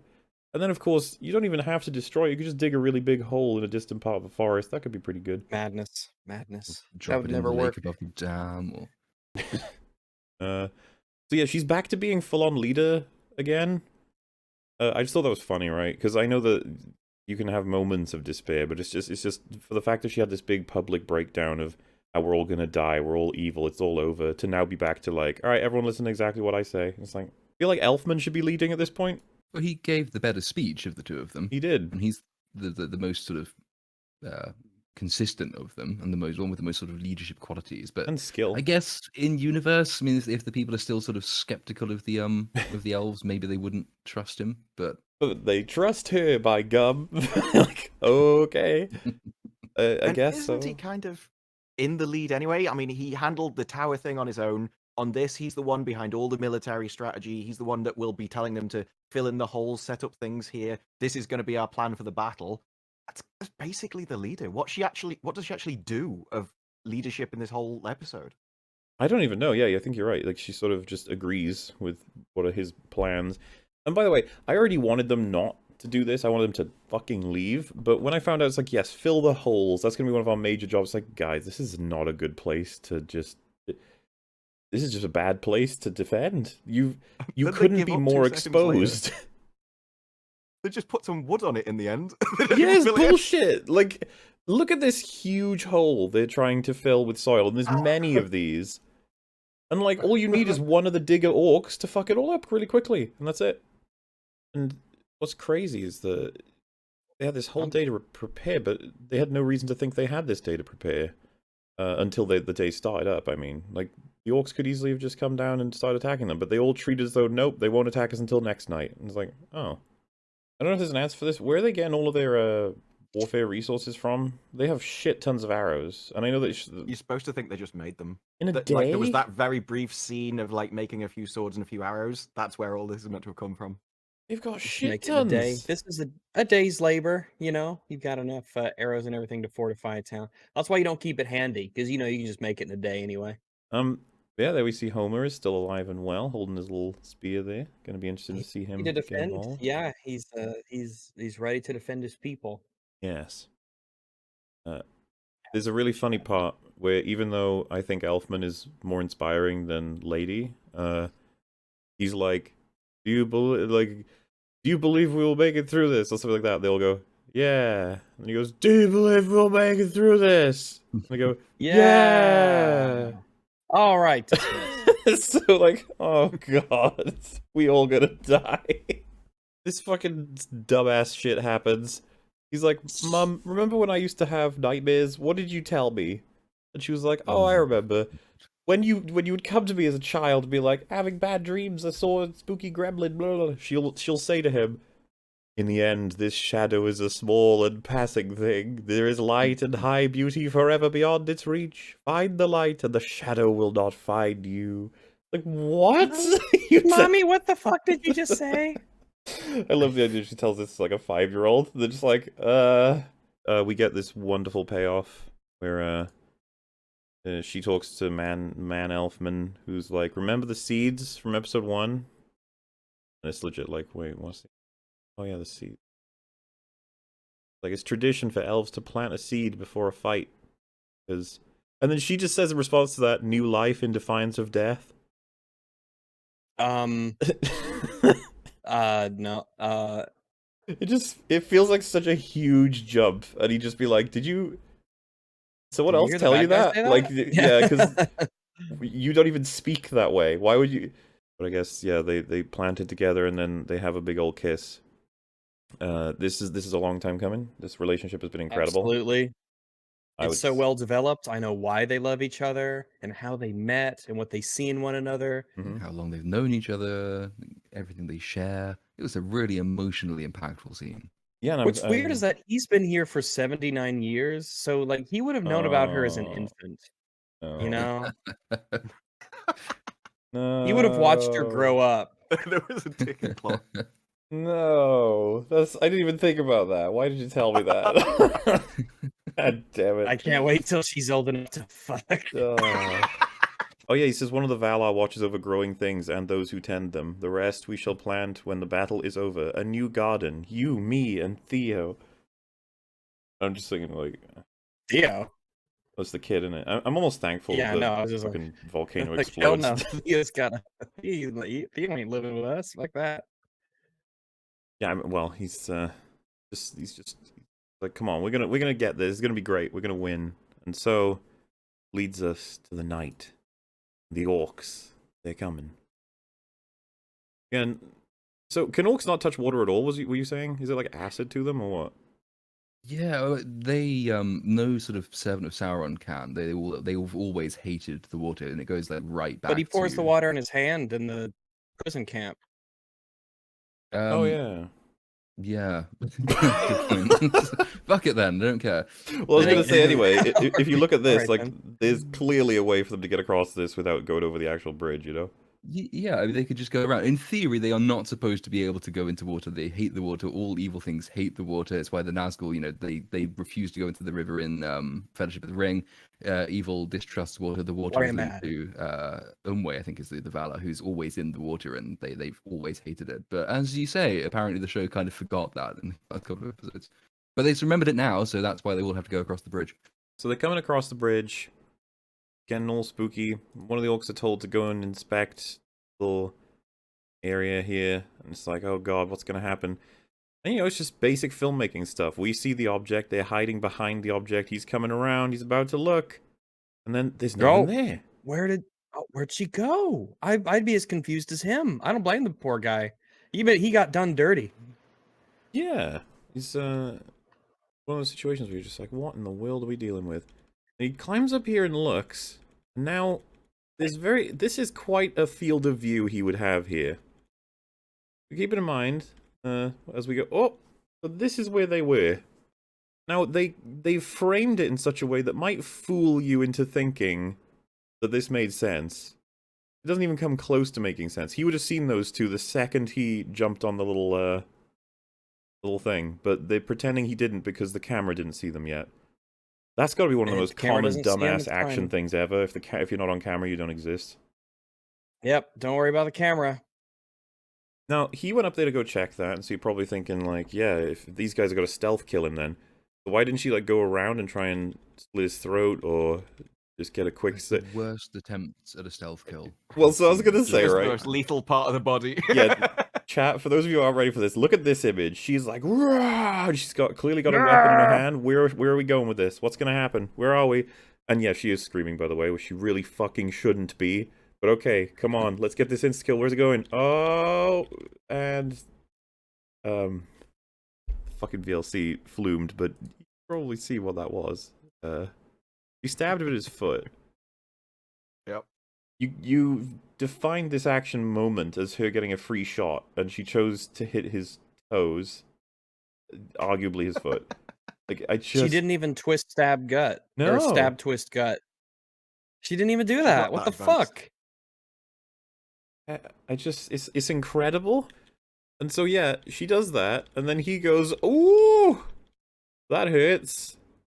You know, so that's another big old That's sound. the exact sound that he made. Yeah. Uncanny. And then That wasn't predictable. Wait, he doesn't even swing at her. then that happens. Me and Rags are losing our shit with bitch. this already. It was so funny. This was hilarious. We had He so did- much fun. He jumps down. It's like, I'm gonna kill you, slice. And this woman is just dead now. Like, She's dead. Thanks for showing up. Never mentioned again. Never mentioned again.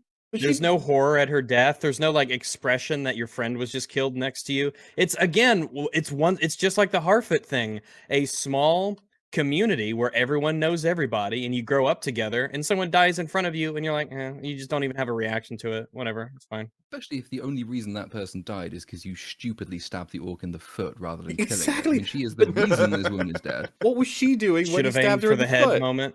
Why wasn't she doing anything? She doesn't even have a weapon. Yeah, she was just like, "Hi, I'm here." That's great.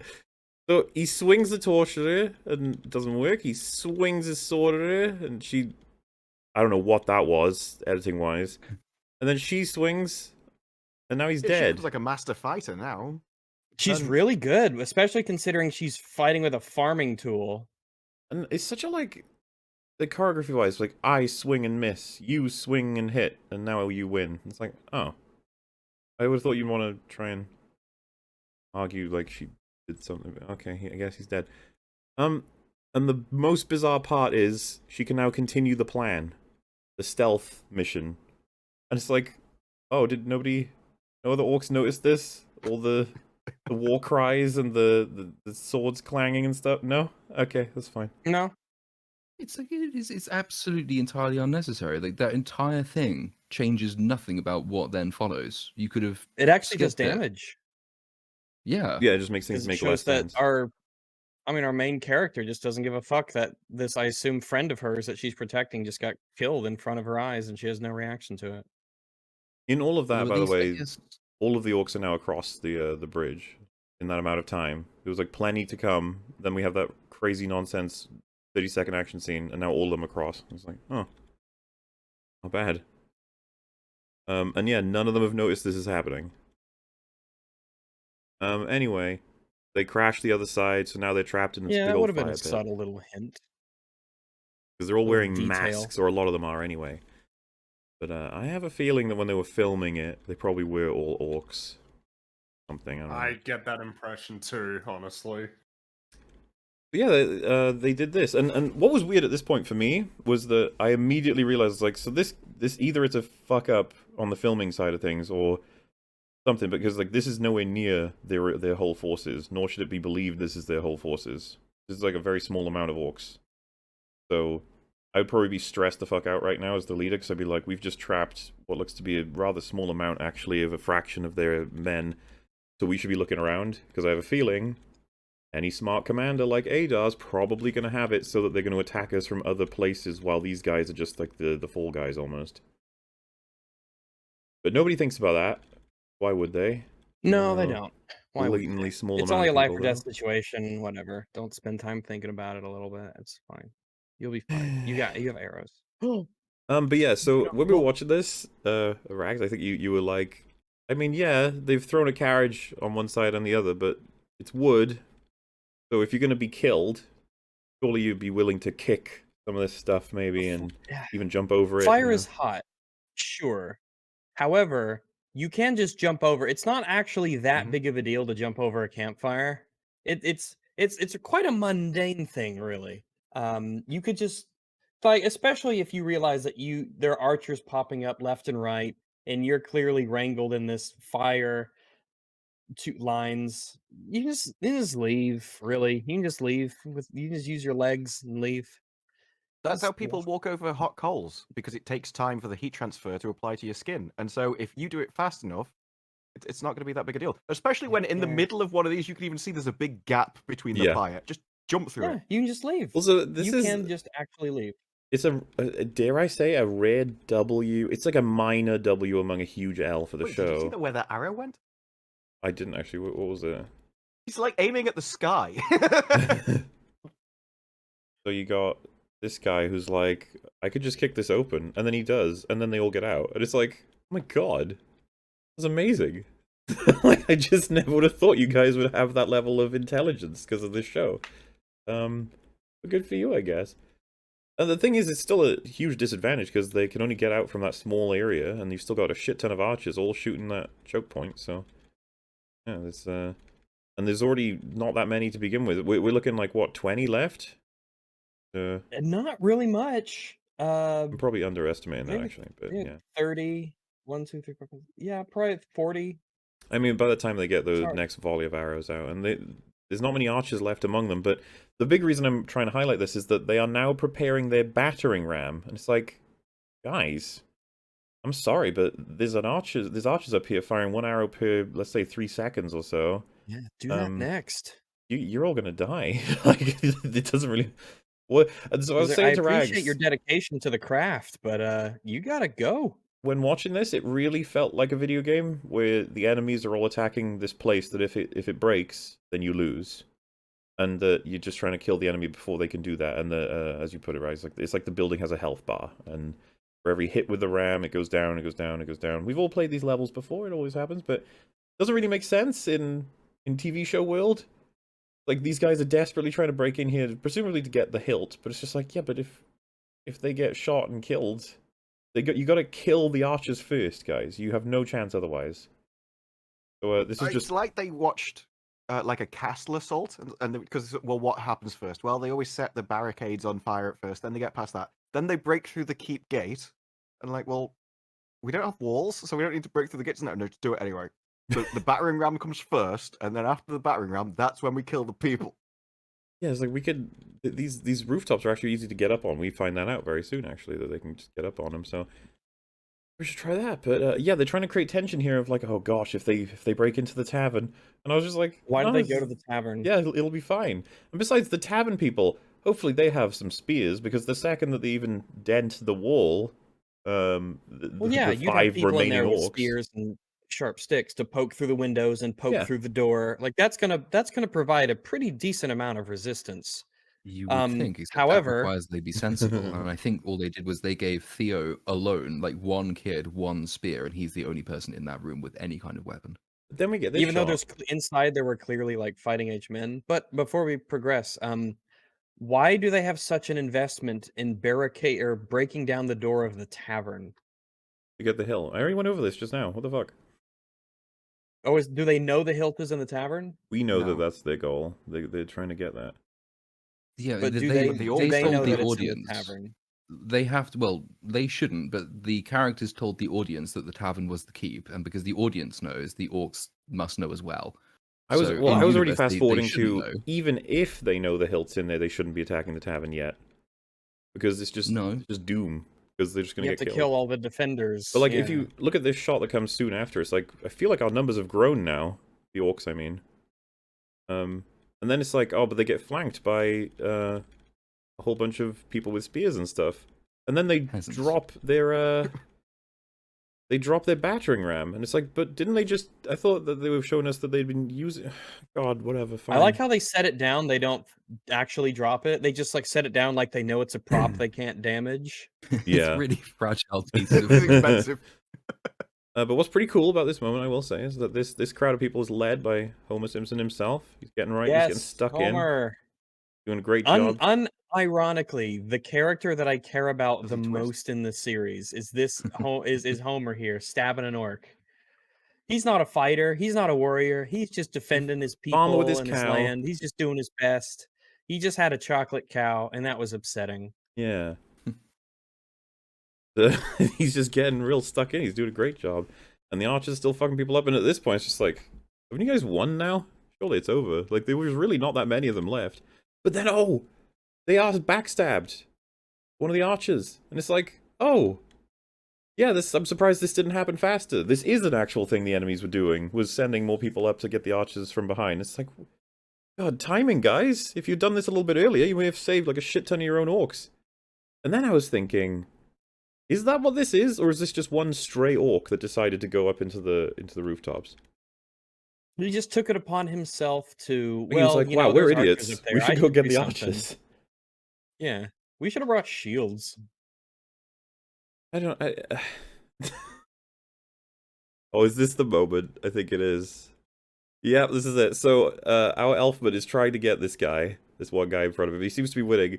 Suddenly, a fucking Cenobite fires their hook chain at him from behind. Look at that legendary Cenobite. throw. What He- an absolute mad Straight in his lad! collar. If you can see, yeah, that the amount of gap there is between Elfman's head and the actual like thing that he's wearing, they call it armor, I guess. To hook around that, the throw has to be perfect. That is incredibly difficult to get. But then it gets even They should funnier. have had the hook go into him. That would have been like if it tugged on his leg or something or his shoulder. Like it's an orc throwing a hook at you Well, to pull you. They should have physics- just done that. It would have shown him actually getting some.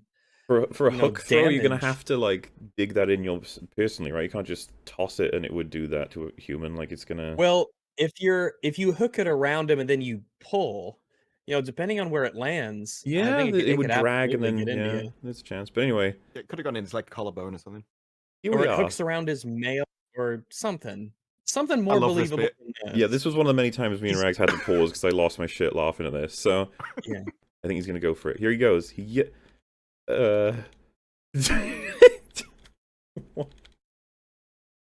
and all three of them fall down. I don't understand what. It's like Cirque du Soleil.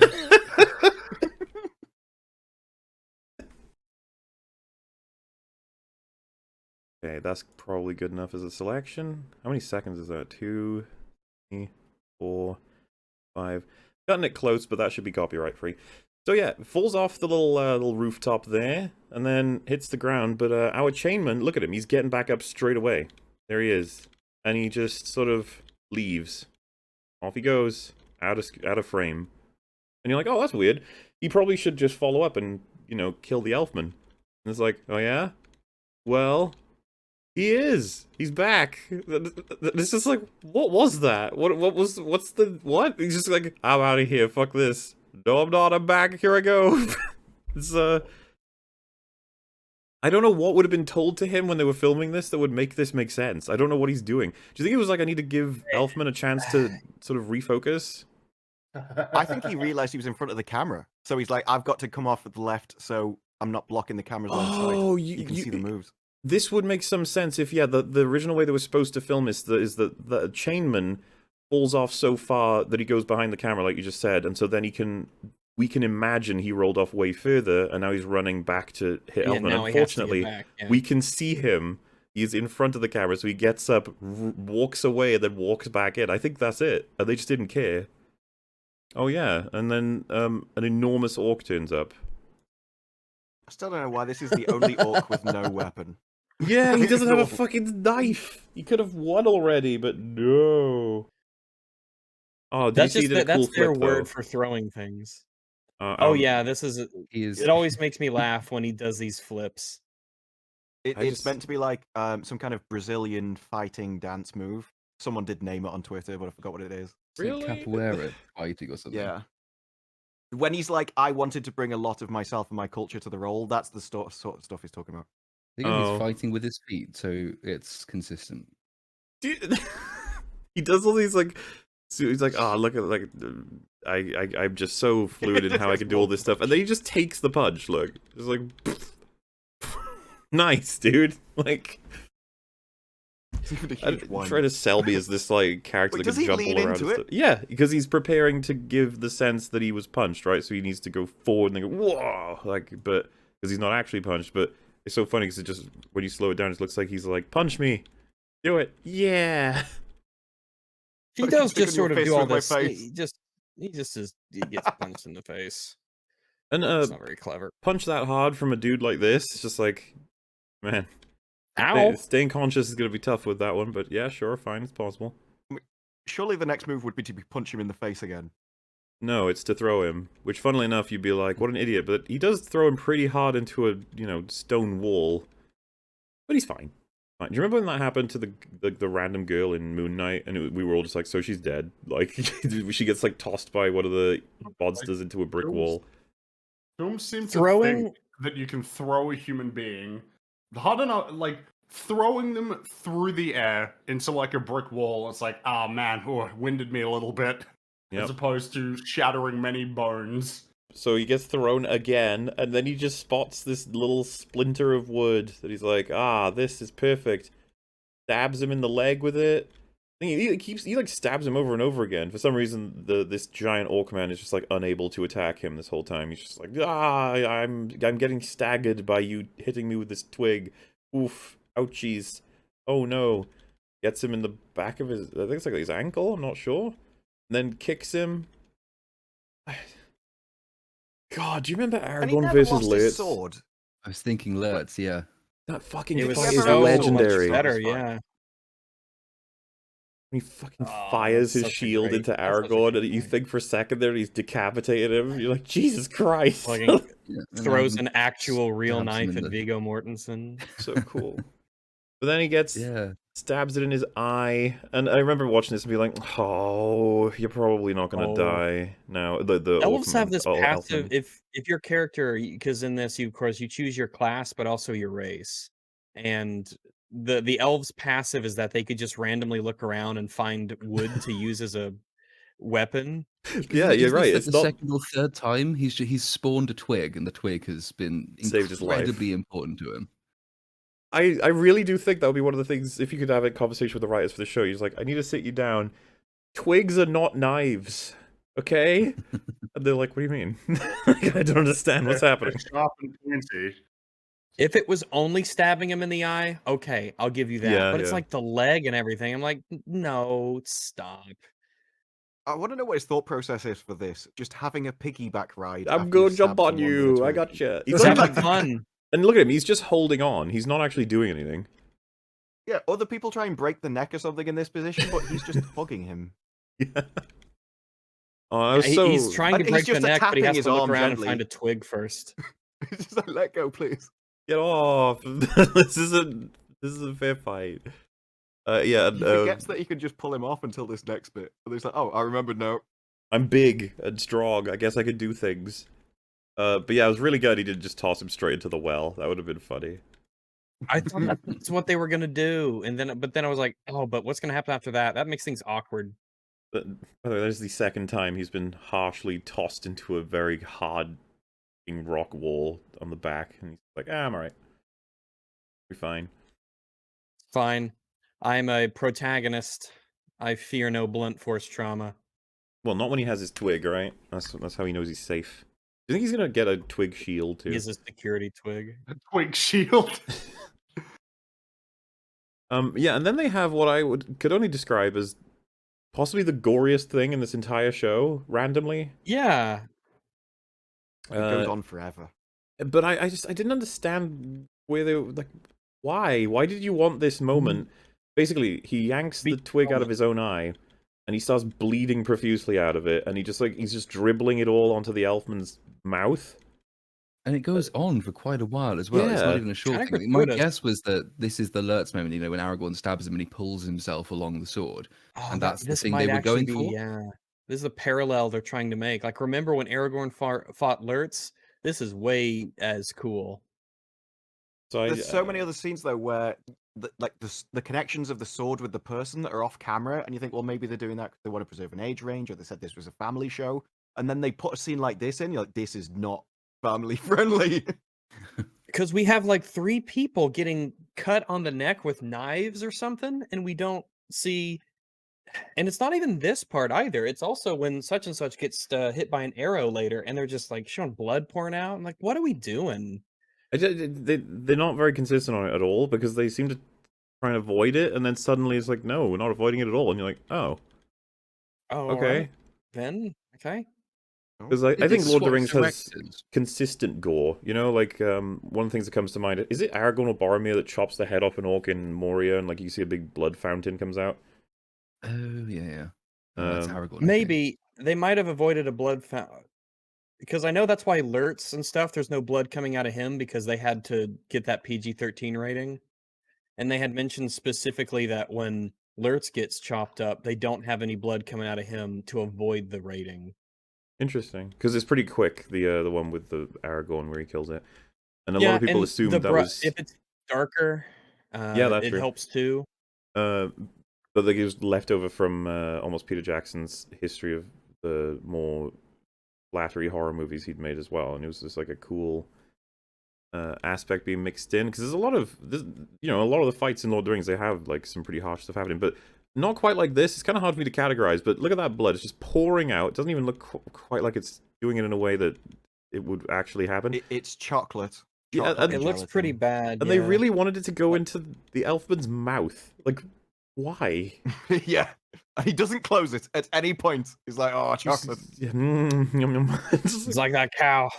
Bonus of the scene. It's so weird. And yeah, like I said, I just don't. I don't know who on set was like, we gotta do this. This is really good. We gotta do it like this. You're like, okay. But yeah, he doesn't I've die. seen Fight Club where there's blood that will pours over one of the guy's faces. I'm sure there's a scene like that in Fight Club where Brad Pitt's on top of a guy and he bleeds all over him. Yes. I'm just trying to Yeah. think, like, inspiration scene wise. I They're don't know about if as there's a good as different each other, director right? for this. Yeah. Fight Club, Rings of Power. There's very little to choose between them, but I don't know if there is a different director between. I have a feeling they did swap directors at some point, either this episode or the previous one. Maybe like part of it is just stylistic choice and sort of different inspiration. But besides all the overt sort of Jackson film callbacks, I wouldn't be surprised if they were also looking at other things and saying, well, that was kind of a cool scene in Fight Club. How can we make something equivalently sort of visceral and disgusting? Yeah. And he just won't turn his head, by the way. This orc is like an inch away from stabbing Elfman through the eye. Probably because he's like, you stabbed my eye, you little bitch. Now I'm gonna get yours. And it's crazy, because if you turn your head, you can actually make it so that he will instead be putting it through something else, I guess. But you at least you have your eye. Most people do that, basically. Like, they try and protect their eyes, you know? Well, he could move his head. He could just move to the left and let You this. could also do Exactly. that. Drop. You could Turn your also do head. that. There are these. This great. You can move your head, turn your head. This just being human is cool. Because the moment he releases his pressure, that's Well, going to hit the well. I just there's no tension here when I know that he could be saving himself and he refuses to. It's just like, that's weird. And I'm also just waiting for someone else to bail him out, of which does happen. He gets I think they just stabbed. wanted this shot because it's renowned for making people feel uncomfortable. Yeah. Mm. But look at this. He gets hit, and then he just has to bleed just a little bit more all over his teeth. Like, okay. Isn't that is it to gross out audiences, or is it just because they just like, that's cool? Like, I assume it's Yeah, the- we're a mature show. We're like Game of Thrones. it's Lady did No it. titty though. Lady saved him. How did she even reach that high?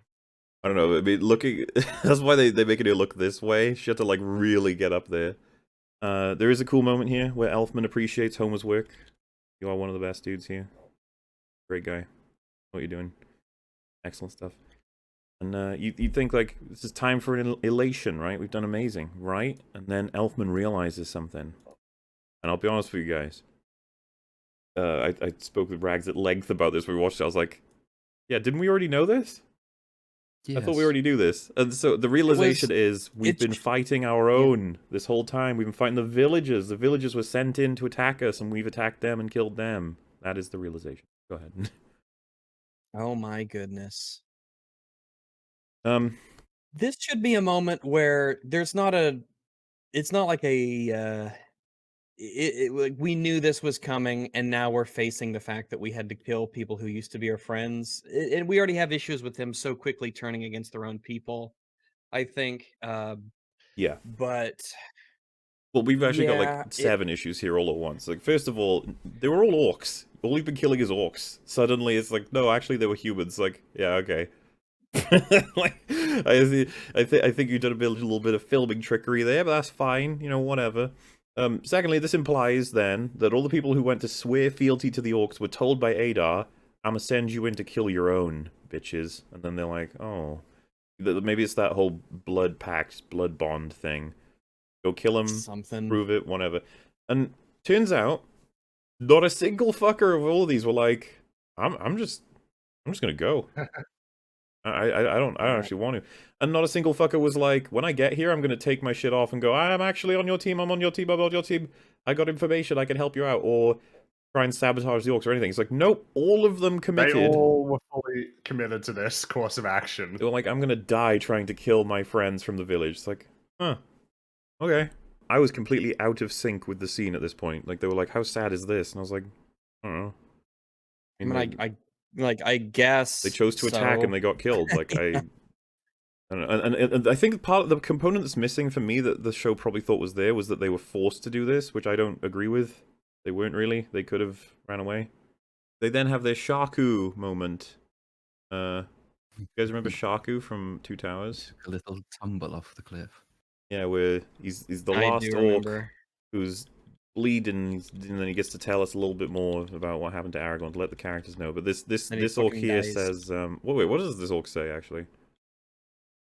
I don't He remember. said that you all are very smelly people, and I'm an orc. Yeah, it And was that is the something like greatest the, insult to be called smelly by an orc. it was. I know he ends before he finishes the last word, and it is literally just, "You're all going to." I'm like, what did he mean? What could he possibly have meant? It was Going the to most what? cliche And the part of the elf's like, entire going to show. what? Tell me, you bastard. And so, they get Well, that flanked. makes sense. They get flanked from all the other orcs, and they start getting hit with arrows. And I was just like, yeah, of course. There goes Homer. Just attack. There Yeah. he goes. Gone, A but not hero. forgot. We've lost a hero today. The village is lesser for his loss. 2 arrows in the back too. They had to. That's what they had to. That's what it would take to kill Homer. You had to shoot him in the back. He would have fucked them all up. Orc treachery. He would have. He would have stabbed him one. He would have made shish kebabs out of them all. And so, a whole bunch of arrows are coming in, and I will admit the show does something pretty cool here. It has a lady get hit with an arrow. I was like, ooh. Yes. This is cool right up until One the more moment step it's to not. ruin. Well, I was gonna say they've done this a decent amount of times with the main characters. Like, there's a good reason that they'll get killed, and then they don't, and it's like, can you excuse me? Why would She you reacts bait? to 2 arrows as well, but only gets hit by 1, or they forget about 1. Oh, does she? Yeah, there's the first one. What, like when she collapses to the floor, there's an audio cue of a first arrow. See, there you go. That's the first one. Oh, And you're then she gets hit right. by a second when she's down. There you Wait, go. and That's that the doesn't Like it second hits her one. leg. That doesn't even That's look like what a did a- shoulder, too. That looks. And they only pull 1 arrow out of her. Yeah. You're right. She totally looks like she gets shot by 2. Yeah, there's the audio Maybe it cue hit of the the first leg. arrow as well. Did it miss? Is that the implication? And she just got spooked by No, it? because she or- reacts to it. She collapses to the ground and then she gets hit again. I think they literally just forgot. Or realized we can't cauterize her all over the body. There was a miscommunication between the Arrow CGI people and the actors. Yeah, the arrow comes in and she's like, ah. But which Yeah, one? Where did that she even? definitely reacts to it. I There you can't go. even tell where that hit her. I don't even know. And then the second one is in her shoulder. Yeah. So Homer gets hit by 2 arrows, wiped out. She gets hit by Does 2 he? arrows and saved. What's the deal? What's the joke here? I don't understand. They didn't have enough seeds for him. That's what it was. Yeah, right, because she's gonna make a garden or whatever, so she has the god of growth looking after her or something. That's what he said. So they all go into the keep. But there's one thing I thought was kind of funny here. If you can see here as they're heading in, you see this guy on the furthest left here realizes there's a guy behind him who's like struggling. He's got an arrow in him, but you know, help him out. And he's like, okay, you know what? I will. I think he even tosses his weapon to do it. He's like, I'm gonna help you up. Here I go. Come on, buddy, you can make it. But then that very guy gets, unfortunately, hit by an arrow. Ooh. So he loses his footing. Down he goes. And you know the guy he helped up is just like, okay, bye. I guess you're done. Just abandons him. You know that the I don't want to end up like him. no, it's that's what that was. I don't know. Just the way that looks is so funny. Yeah, they're in the keep. The orcs are surrounding, and I just don't see how this is gonna work even for a split second. And the obvious payoff you'd expect is like, well, I guess the Numenorians are gonna come in just before everything goes to shit. And man, they've got a huge window of time before that's gonna happen. When I say they, I mean Adar and his orcs. So they've got to waste a shit ton of time. And by gum, do they waste a lot of time. Because the orcs are surrounded. Waste our time. They've surrounded the place, okay? It's donezo. We've lost, quote unquote. But we still have time for a whole cauterization scene that has loads of, like, gaps and delays. I don't understand what how. is everyone else doing? Yeah. There's even a point where the whole place goes silent to watch them trying to save her life or whether or not she's going to make it. As if nobody else has been hit She's with their leader. arrows. She's very important. It's so Yeah, annoying. exactly. She doesn't earn that at Which is all. a main character, though. She's a main character, so It's very everybody true, cares very what's true. going on with her. So then we get this really great comedy bit. This lady opens up a little window here. She's like, what's going on? And then an orc just runs past. And the door closes again. They jump scare you with this shit. And it's just like, was the orc waiting there? Peeking? He was like, someone's gonna open it any second now. And they go, oh my god. And I never understand that Oh shit. my god, there are orcs outside. Whoa. Everybody be Could have careful. foreseen this. Yeah, we realize that Homer passes in this thing definitively, and then we're worried that she might too, and it's like, yeah, of course, she totally will. We said we were we're very worried she might. I was kind of We hoping worried she would. might live. Yes, I mean, that's what I meant. I was watching this with my dad the first time, and because she seems to die, and there's a nice sort of little pause when you think, oh my god, she's actually dead. And my dad said that's the first thing the show's done that's I've kind of enjoyed. You know, they had the courage to kill her off. Slight pause. Oh, for fuck's sake! 'Cause she's, oh no, you worked so hard for that, and now it's been ruined. Yeah, and it's only once the cauterization scene's complete and we know that she is going to make it, woohoo, that we then cut back to the orcs who are now picking up the battering ram and starting to use it. What have you been doing this whole time, guys? You should have Waiting gotten for in by them to now. have their dramatic, sad moment. And then, of course, they are actually making progress. The door is coming down, and no one is prepared with spears or anything. They're just like, well, that sucks. Guess this is it. Guess When we're gonna Helm's die. Deep, when they had to fall back, they got the door and they barricaded it up, and they had people there pressed back against it. It felt very desperate. Remember when Theoden got hit with the spear they were putting in, then he helped direct one coming back to fuck up that Uruk-hai? Good shit. Absolutely, Théoden's a absolute Chad. The The only Does Chad in Arendelle this even is have a died, weapon in this so scene? unfortunately, the Chad had a heroic death. Homer is no longer with us. Homer deserves We're out to of be characters to give in a shit Rohan, about. you know, hanging out with them a lot. He deserves a better people. He should have really ridden is. his cow into battle at Pernal Fields. Now for wrath, now for ruin. It's just squirting chocolate everywhere as it runs. Don't you What we fret, could have had. everybody. Look, it's the Numenorians. They've landed, and now they're charging over They're to the here? Southlands. Well, not I'm- quite wait, yet. Mahler, I'm so Not confused. quite yet. See, we're seeing this, which gives you a real good, strong understanding of just how much was on those 3 ships, by the way. Man, no way. Like, I don't How believe you. long would it have taken them to crane all of those horses off? Oh god, could you imagine the absolute like the guy who's operating that crane is probably just like I don't know guys, this seems crazy. I'm gonna be honest with you. We should set up a different thing The for horse this. crane or the camera crane? Oh, both.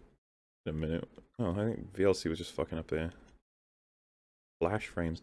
You don't often ever see that in anything TV show or film related, like editing fuck ups to the point of them accidentally leaving in really bad frames. You get some stuff like the Zack Snyder dead pixel thing or all the deliberate frame in Fight Club, but That's right. really ever because we've been doing this for a while, you don't really see the like a screwed up fuckery directing thing like that. Yeah, she's looking great on this horse, by the way. I got big old I'm sitting on the toilet vibes and I'm concentrating pretty hard. I will say I'm like, so it's like the sun is rising behind them or setting behind them as they're galloping across the field. When is what is the timeline here? Like, Oh, where are Franny, you they? fool. How far You away fool. are they? I know I'm a fool for You I foolish fool that you feel like are at- to ask at what the this- Wait a timeline minute, is. is the guy to At the this right of point, it Holbrand became- slouching? He looks like he's slouching. He's just like, eh. He's leaning back a little bit. They Oh, break fucking in. madness. Ah, all these people here and all these weapons, and they ain't using any of them. They just break in. Okay. Yeah, we're at the wit's end now. What's gonna happen? Everyone's like arrested. It's all over, and Adar's walking in. Can you believe it? What's gonna happen? What is the conclusion here? I don't know. Because really, anything can Yeah, I happen. actually That's where don't we're know. at now. Yes, anything can happen for any reason, which is just the stakes killer. Oh yeah, did you enjoy, by the way, that out of everybody in that little horse army, everyone's wearing helmets except Holbrand and Galadriel? Of They don't course, need it. because they're main characters. They're the It's like the mains. trope when you know, like you in a police show or something where the police are doing a little, they're gonna go and raid a place. Everybody else is wearing full body armor. They got rifles, but the main characters just have a vest and pistols. This is the medieval version of that. If you're a main character, you can't wear a helmet because we got to see your face. You can't emote with a helmet on. Adar is like, give me my hilt. And then Elfman's like, only if you let us go.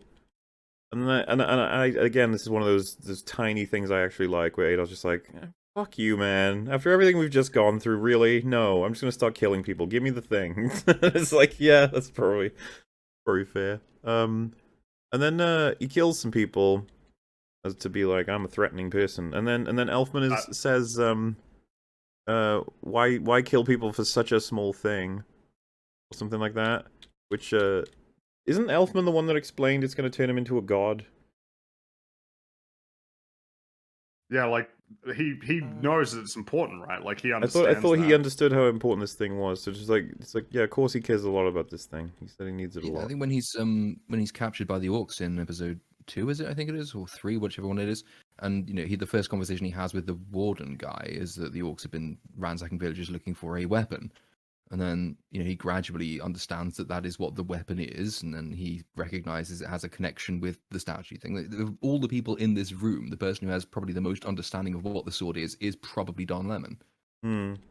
Well, people keep getting stabbed, so he's gonna have to act. You know, it's getting bad. They're all So he just secondary screams background characters, no main characters yet. What was funny is, as some They people in wouldn't have chat the have balls to pointed end up out, killing a main character like that. they'll be fine. Most of them are just getting stabbed. Nobody's twisting or gutting. They're just stabbing. No, and That's they didn't true. take the Galadriel class on 101. fighting people. And yeah, so then something confusing happens, and I don't know if it's like just were we unaware of something or something, because Lady is threatened, and so Elfman's like, oh geez, oh no, oh god, and then Theo is like, I know where it is, and I shall give it to you. And then I was like, why does he we know saw where it is? Theo It's like the unsexiest When foreplay he's- ever. when he was talking to Bronwyn about it and said, I'm going to go hide it. As he walks off, the camera changes focus onto the kid who's just like poking rocks or something, and that's your hint that he was watching him. Oh, nice job, Elfman. Nice. Nice job, man, because you understand that the fate of the world is tied to this thing, and he's just like, well, I got it now. And it's like, nice. Good job. All right, well. Could today get any worse? Well, I think everyone's days get worse when Galadriel shows up. But That's true. Just having to be around her. The yeah. smug aura she exudes. And then And the moment that guy gets the sword, he must know they're all dead, because he's got exactly what he wanted. So you'd assume his next move, with him being evil, would be to kill all of you. So you would immediately start fighting because you're dead anyway at that point. But no one does anything. no, and it's interesting because there's no kill order until much later. But nothing changed. Like the only thing that changes, I guess, is the Númenóreans invade. But at the same time, it's just like, why were you intending to leave them alive? What's? I don't understand. Like, yeah, it's really weird. He picks it up, and we're supposed to believe that Adar just walks outside. Oh, this is another thing that happened that's so fucking weird. Everyone can hear that the Númenóreans are arriving. Like it's really loud. It's rumbling the earth. And like nobody's It's reacting. like a Tyrannosaurus Rex. You got Waldrick who's like, oh, look at that. They're on their way. And all the other guys are just like, And it's just like, did nobody hear what was just in the soundtrack? I thought that, were they just trying to tell us that this like, literally Godzilla's Just on the way? audience, no one else. Okay. Just the audience. Alright then. Yeah, you got, Waldrick was real near Adar there, and Adar was holding the little hill. Oh, look at that, yeah. Maybe that's a thing to flag up for later that we'll finally be able to talk about. But yes, here come the Númenóreans! Yay! Yay! Isn't it crazy? You guys probably thought when you were watching the last episode that for like Elfman and Galadriel to fight together would probably be something that may happen even in next season, not literally the fucking next episode. They had a conversation in the workshop. I just can't believe it. Like, this show might have the worst pacing in history. It goes from incredibly snail-paced slow to like hyper fast in terms of, this is like the one episode where loads of important things just happen one by one by one by one by one. It's like, oh shit. And yeah, with the sound of that, they announced, let's kill everybody now in the tavern. And the two orcs that have a tied up Elfman, just they can't kill him. They just can't. You just can't do it. He's got this aura about him. Yeah. Nothing works. And there was a dude who had a knife to Theo's neck, and he's somehow now not able to kill him. Oh. Just lets it go, yeah. I mean, if you could win this fight now, why didn't you just initiate the fight earlier? Why did you wait for them to start stabbing you? Yeah, why would they stab him when the orcs were breaking in? You all suck.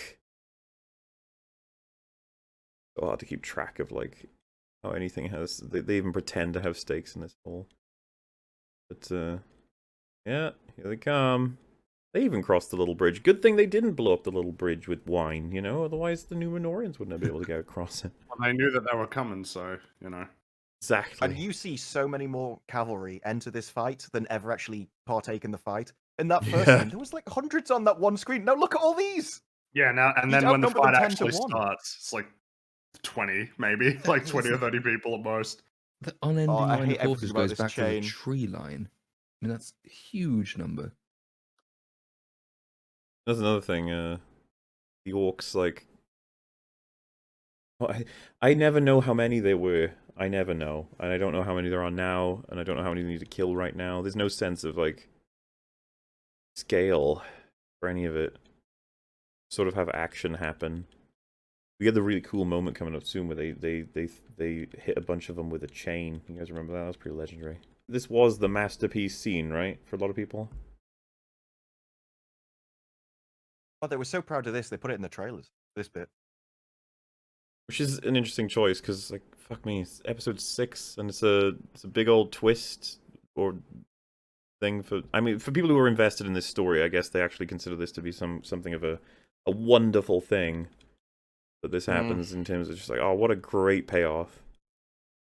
Yeah, this whole chain thing is weird. This is the They're thing. just This is what holding it's all been building up to, you know? Like this scene where all of our characters come together and...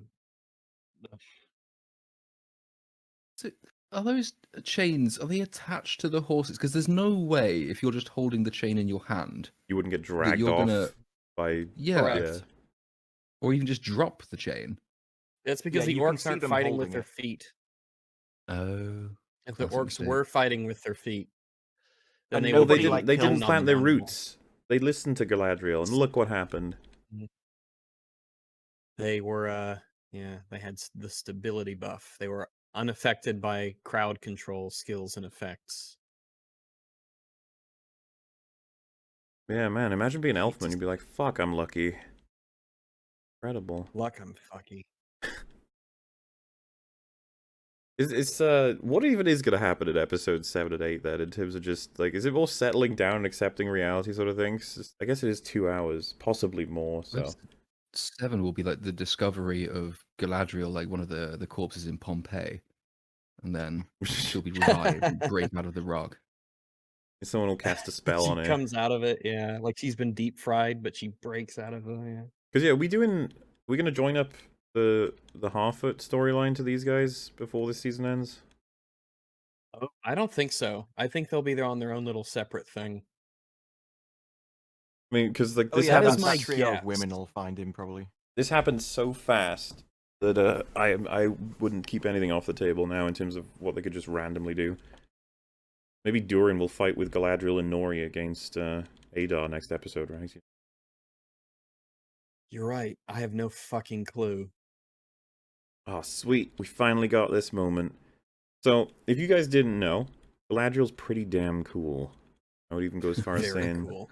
possibly I one never of the... picked that up. Well, get ready for some proof. You saw the arrow was getting ready to hit her, it was fired, and she does this?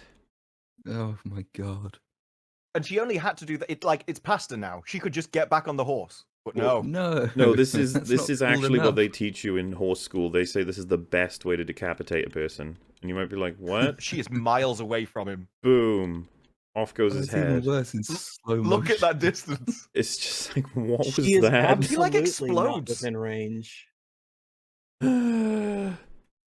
And yeah, it shows one of the dudes, it's the lieutenant, and he's like, as soon as he I enters love the that. battle, he falls off his horse. It's like, alright.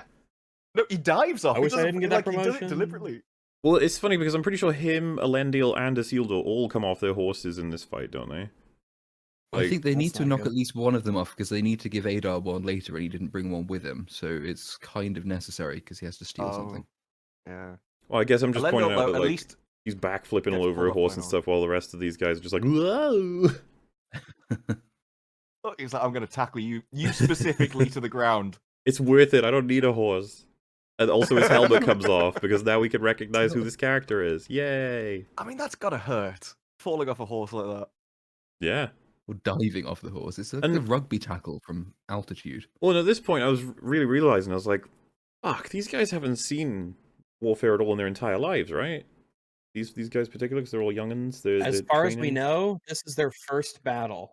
And they've gone from being like, war was established as a thing, like, a couple days ago, and now They they're learned like, about the in concept of war, yeah. actually fighting for their lives right now, in the thick of it. It's just like, God, this... I think I said to you, Rice, like, there's so much story here to tell, and they don't tell it. Like, imagine the experiences for all these guys. It's just Yeah, what it war means. actually, I know we try to make Galadriel super cool and amazing, but like actually, this is a rough experience for some people who haven't gotten trained. Look at that blood. It What looks the so fuck? bad. Yeah, I was about to point The that way out. it just like spurts out of him is like that's not what would happen. I don't think did, He would I just think he- spurt out of you like a fountain. He did twist though, maybe, and then gut. So Oh my he's God. learned his lesson. Oh, okay. Well, in that case, that makes sense. Just seemed like to me as well that they really want to. It reminds me of the blood coming out of the dude's eye, where she's like, just like the CG department were really enjoying their time with this. More blood. All right. That was- Whatever. That That's all probably we're is here very for. deliberate, by the way. The stab twist and the gut. Good on Galadriel for making sure our guys know how to kill. Oh, so he picked up like an orc weapon. He does not even using his own sidearm. I guess he lost it. I guess I guess or something. Get off that horse.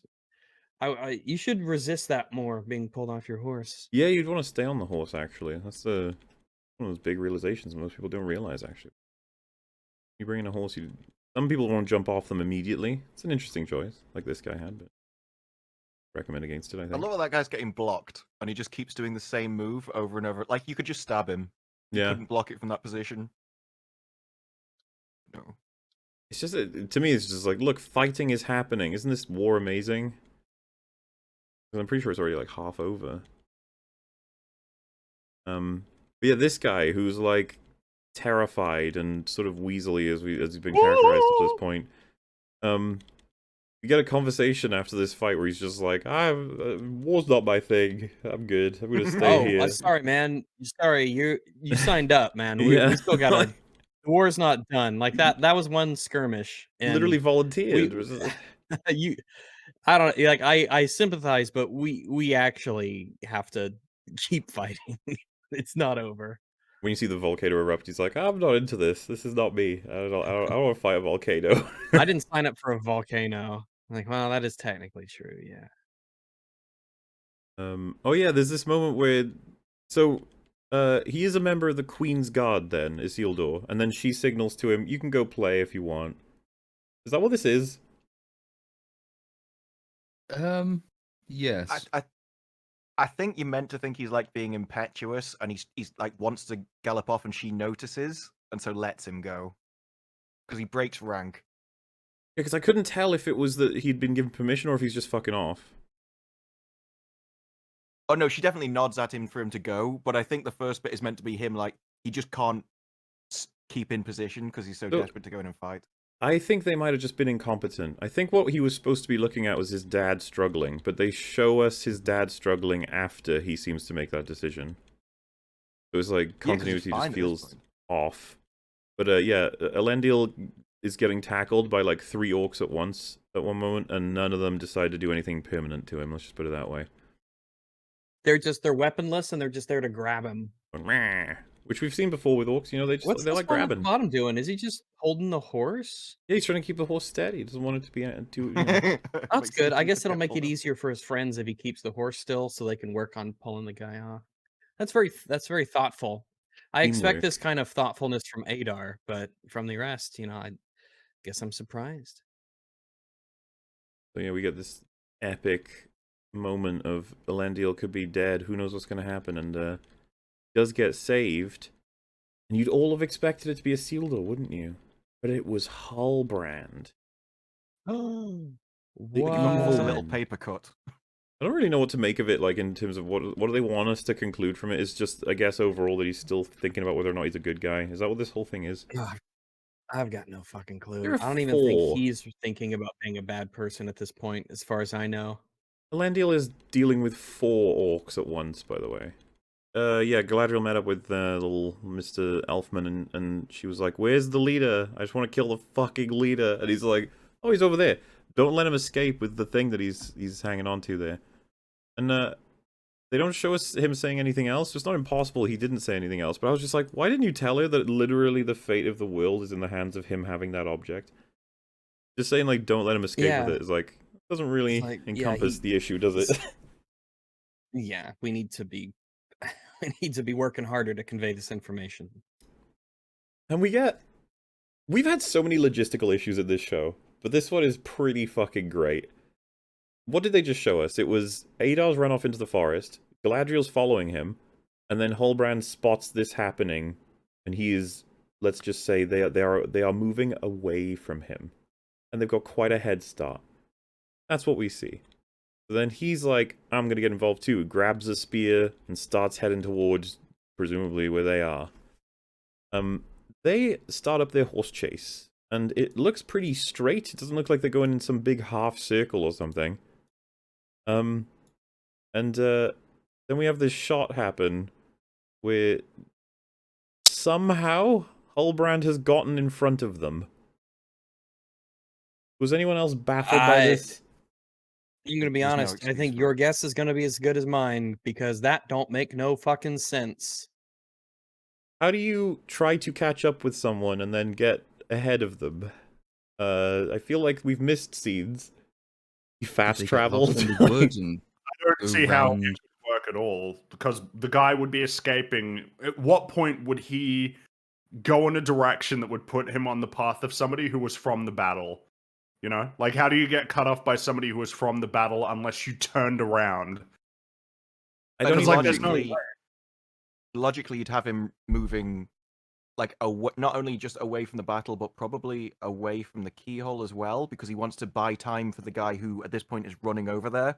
So, Yeah. he would avoid turning at any point because he wants to get Right. as much distance as he can to delay The him. reality is we have to the possibilities that have to be eliminated is that Halbrand's like horse is just way faster. That's stupid.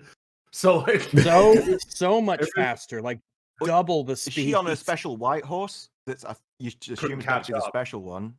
yeah. I just don't So, understand. like, Like, this is He too must much have for me. gone in a Even different direction. they've failed logistics all the time, but this one just seems so simple and straightforward that you couldn't have made this mistake, right? They must have known when they made it. They were like, yeah, this is dumb, but whatever. But who cares? We're only spending $50 million an episode. Yeah, they needed Halbrand to reach him first so that they could have the conversation scene. Because the only other thing would be Galadriel reaching him first, and then they couldn't have had that conversation. So the story needed him to reach him. Like I find it because like during the exchange that plays out afterward, like she's right there, but she just kind of doesn't like say anything or do anything. Oh my Just lets God. that conversation play. She's rat off at this point. Look at this. Yeah, Look at this she's shot. far Yeah, enough where away were she you can't hear going? it. Yeah, where are you going? You caught up to him. How did they fuck this Going in a up? different She's direction. yeah, she's just Hi. going off in her own direction. What the hell? How do you fuck that Maybe up? that's why she was just not there for like a 30-second spell, so that these two could have their little conversation. And look at the way that like her body language. She's darting forward. She's not like, I'll go around to the side to see how this plays out. It's No, that's like, a full gallop. It looks like ugh, just God, galloping away. how are you fucking this stuff up? So yeah, they have Still this going. very specific shot to be like, the horse, he's okay. He's okay. He's fine. Don't worry about him. Like, oh, That definitely felt like a shot to let us know that he's okay, which I appreciate. So yeah, they have a little chat. Halbrand is in a position where he can kill Adar, and he's like, "Do you remember me?" And Adar literally just goes, "Oh." It's just like, all right. I've always found Should that I? music in anything where it's just, it was always the second they had it in Endgame, Thanos say, "I don't even know who you are." I was like, how do you not know that that's funny? Like, it's just amusing. It is funny. Yeah. And fuck me, this is so annoying. He's like, I really want to fucking kill this guy, and then Galadriel's like, one does not satisfy thirst by drinking seawater. Terrible. Like, Why? shut the fuck up, Jesus It's so Christ. good we said it twice. What, like... It's so crap. It's terrible.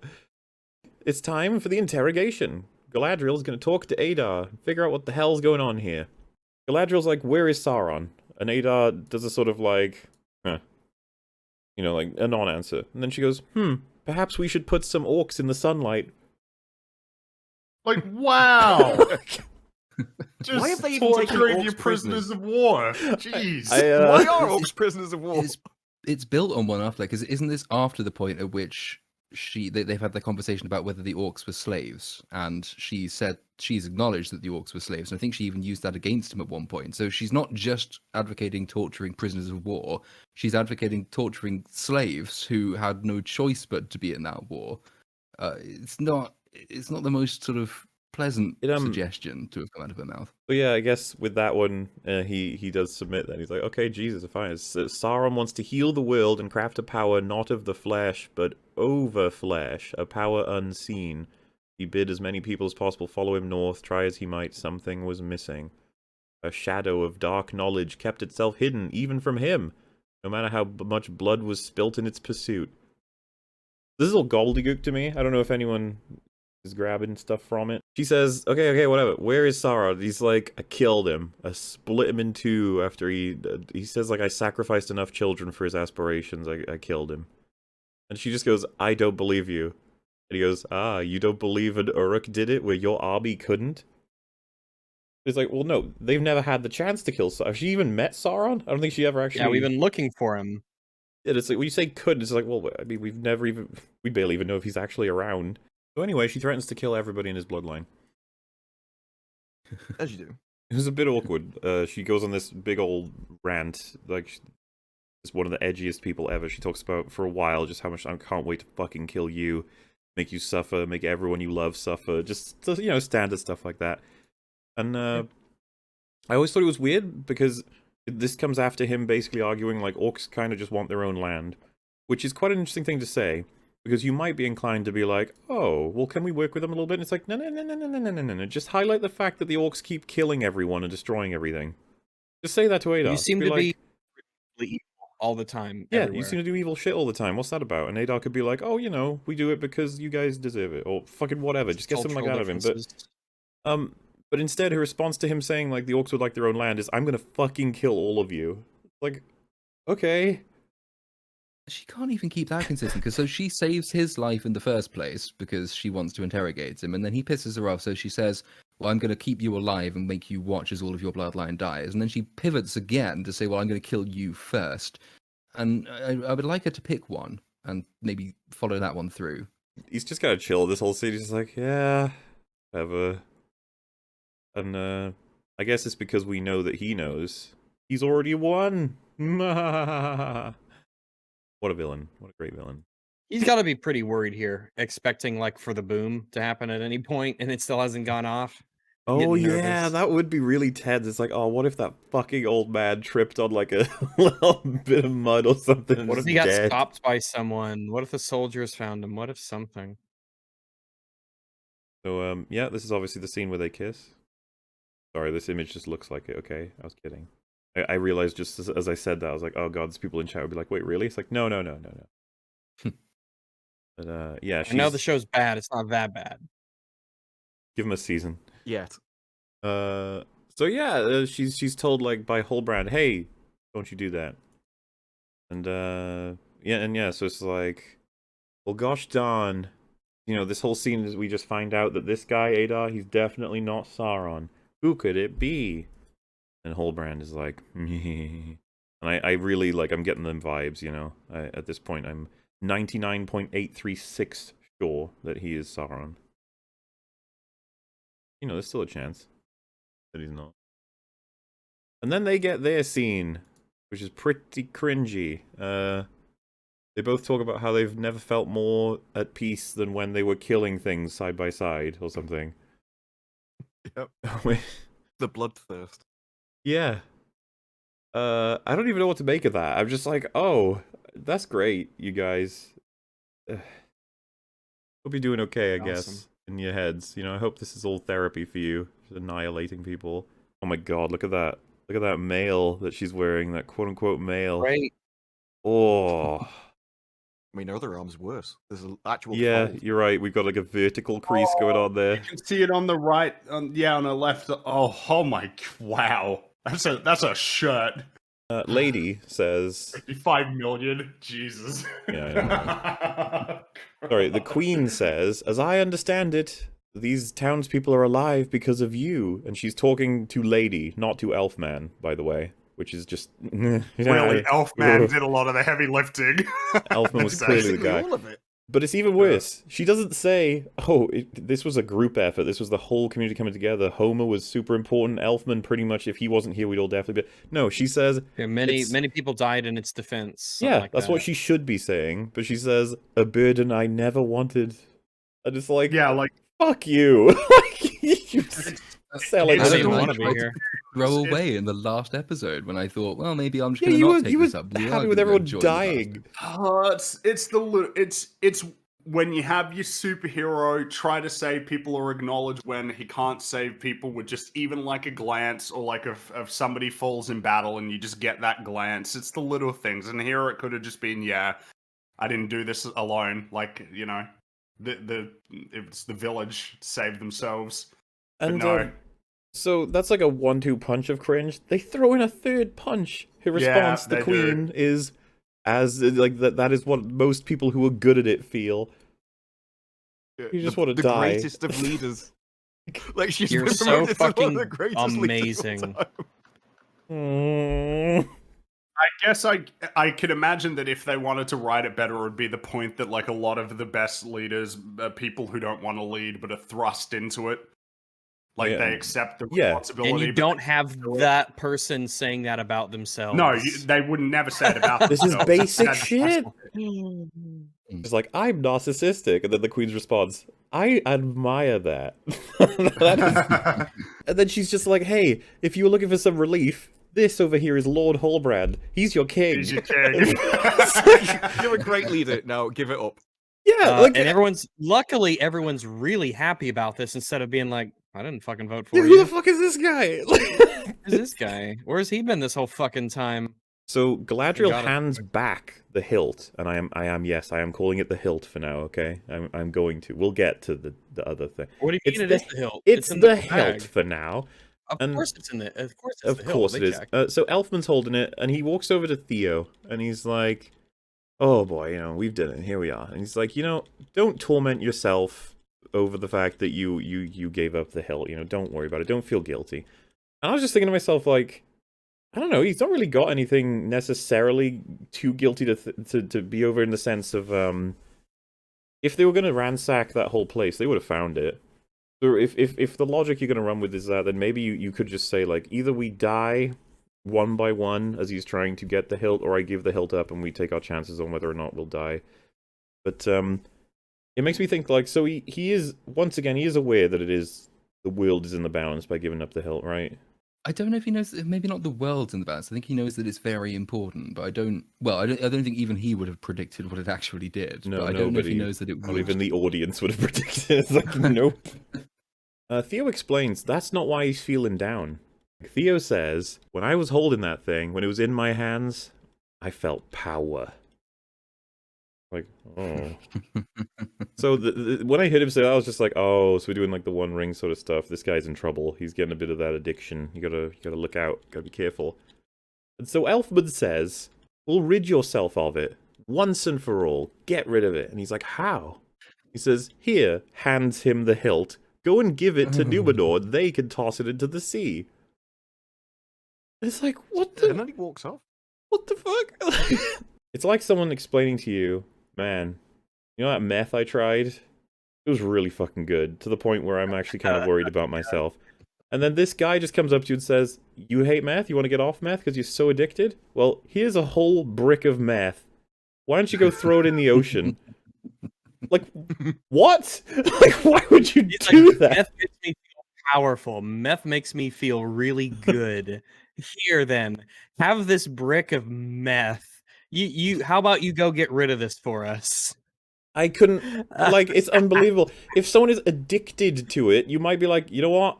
I'm gonna go make sure it's rid of this world. You have nothing to worry about. We're getting rid of this thing. I'll sort it out for you. Don't you worry. Thanks for telling me, buddy, but I'll sort this one out. But instead he's like, here it is, you go ahead. And he fucking hands it to him. And I was absolutely losing it. I couldn't believe it, because I was like, this is gonna facilitate some crazy shit, isn't it? How could Elfman be so fucking stupid?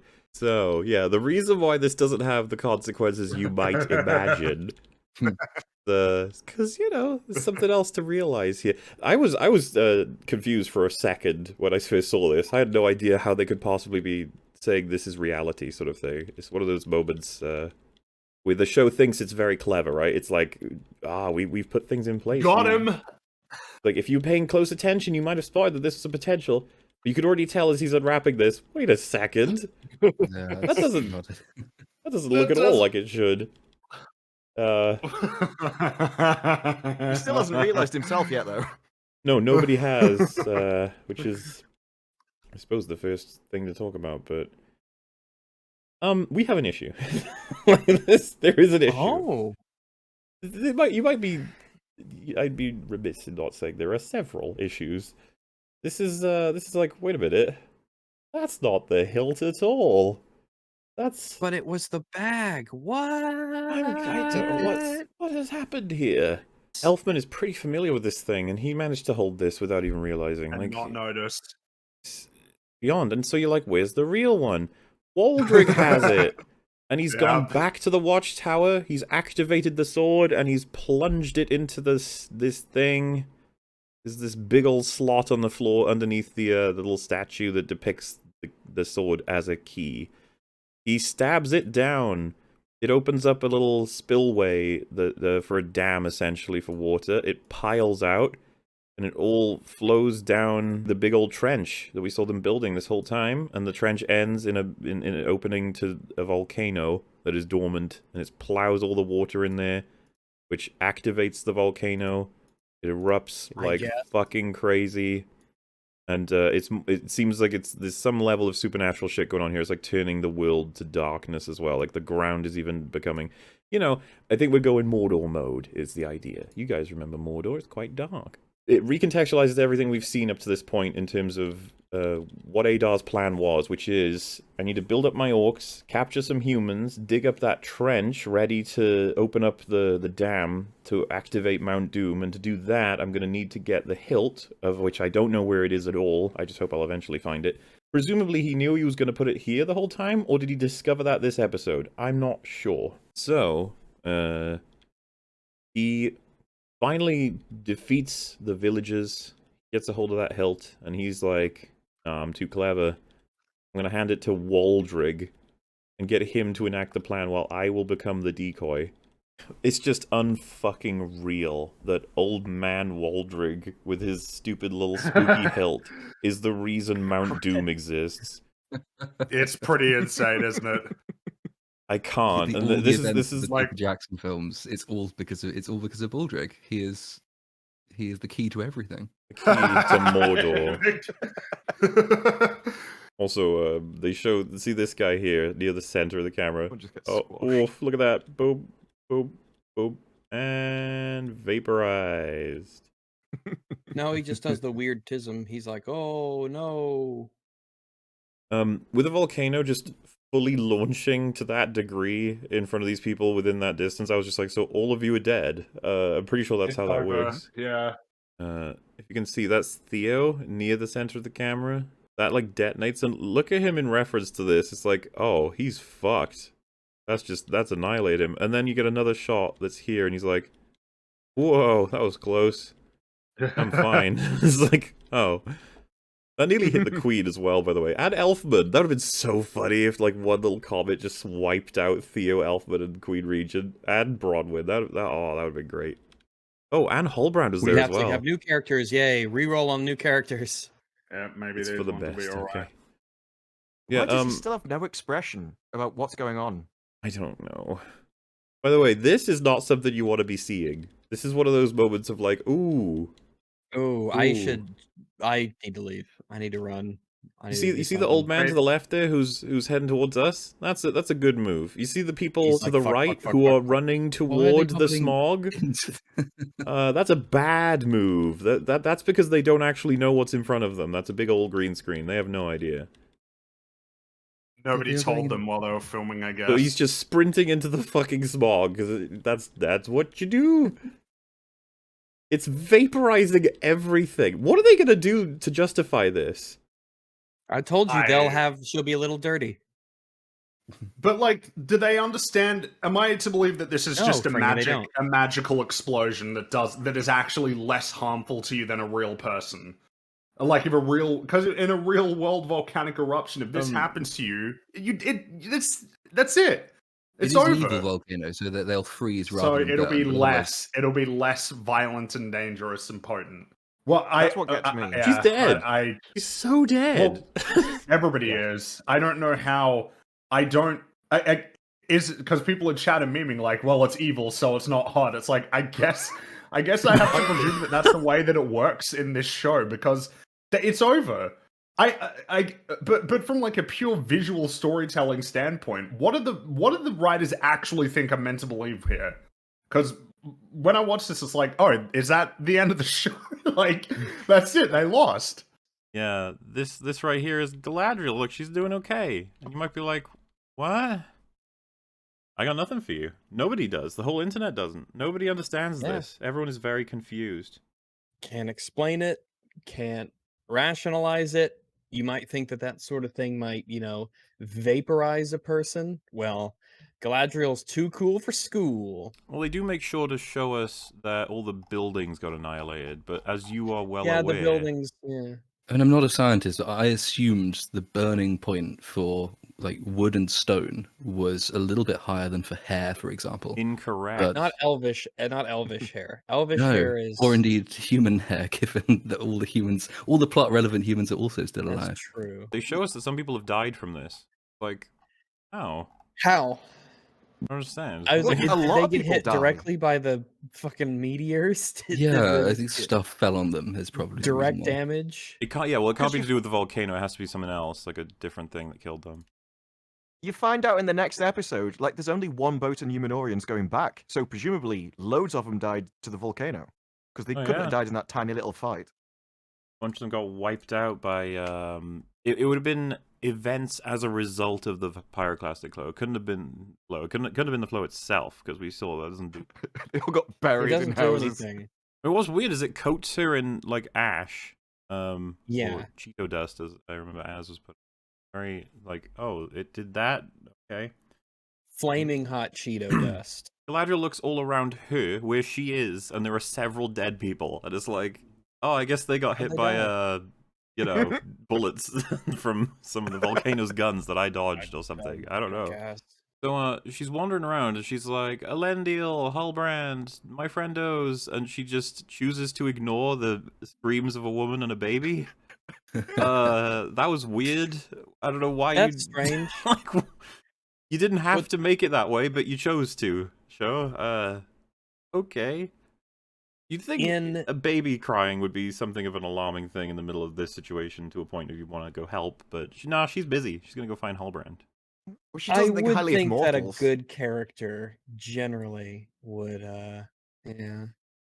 Is she meant to be a good character though? Like, has she done anything which is morally? The show good? thinks she's very good, I think. But the reality is no. She's quite selfish, arrogant, and driven entirely by her passion to want to execute things. That seems to be all. She doesn't help people. Anyone in trouble, she's left loads of people in trouble before as well. So Yeah. this isn't new. But We that's are the in thing. this slightly strange world where in-universe morality and out-universe morality have an inverse correlation to each other, if they have a relationship at all. So, this isn't the first example of it, but it is a very good example of where the show clearly thinks that its main character is a paragon. And in the real world, she would be something slightly below Hitler. But the show's morality determines otherwise. Galadriel just casually bumps into Theo and decides, you and I will go on a private adventure in the woods. And it's like, what? There's screaming. There is actively screaming for people who need help. What is I didn't understand that at all. I thought that, like, I'd missed something. Like, did she need to protect Theo because he is the one or something? I was so lost with that. The actual reason is that he's supposed to be sort of her mirror. So by talking to him, she realizes her own flaws and, I've got to put down the sword and stuff. I've got to let all this go. So literally, they needed the two of them alone so they could have these kind of emotional conversations. They really just wander off. Yeah. Yep.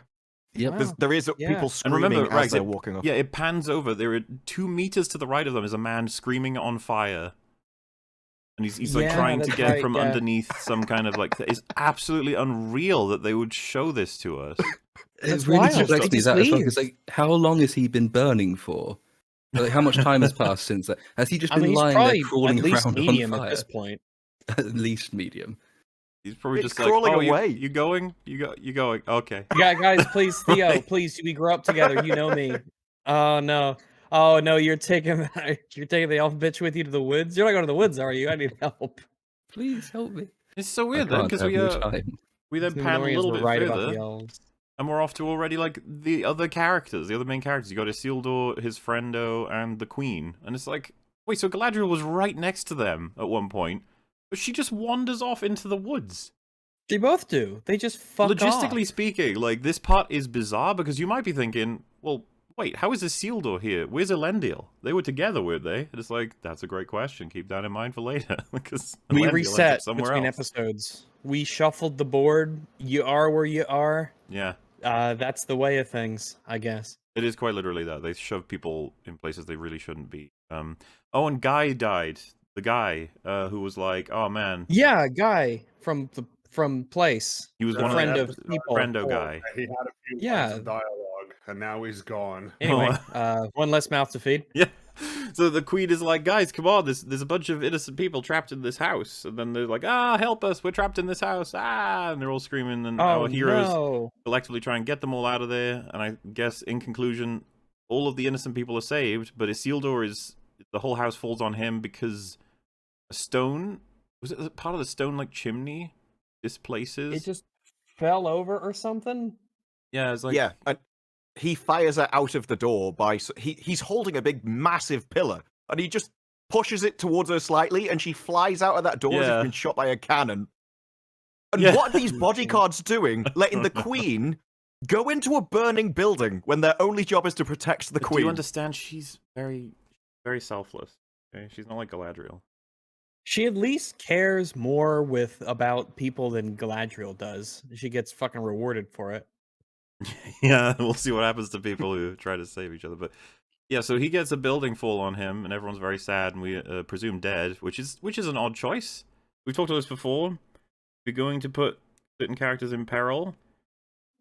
Isildur is one of the ones where you don't really want to bait him for being dead for several episodes. Yeah, the whole thing falls apart, and we get this quick shot of Muriel getting splashed by some ash in her eyes, and she's like, yeah. The migration is complete. They have reached the glade, I think they said, which has got wonderful orchards in it, and they're just going to be fed forever. Woohoo! Our team catches up with them. They didn't die. How wonderful. Unfortunately, that's good. The eruption sent a couple of comets over here and destroyed all of the glade. The odds. The odds. The fucking odds. How far is the eruption spreading? How far away are you from Mordor? Like, I like to think of like a heat map of where the pieces of the volcano landed, and they're just like there's just this one big one for where they are, and there's nothing else for absolute miles. Like, yeah, we got unlucky on this one.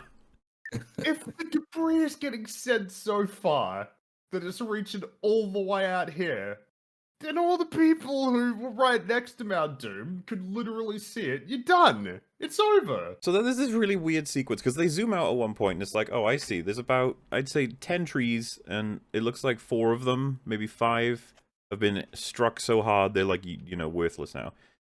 And everyone here keeps picking fruit off the dead trees and putting it in their little baskets. It's like, what the fuck are you guys doing? You can't eat that. And they're like, oh, how terrible. No, they love it. Ashen fruit. This is like, what?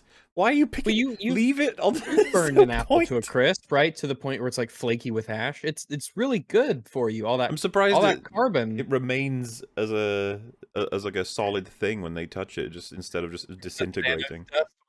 Get off a tree.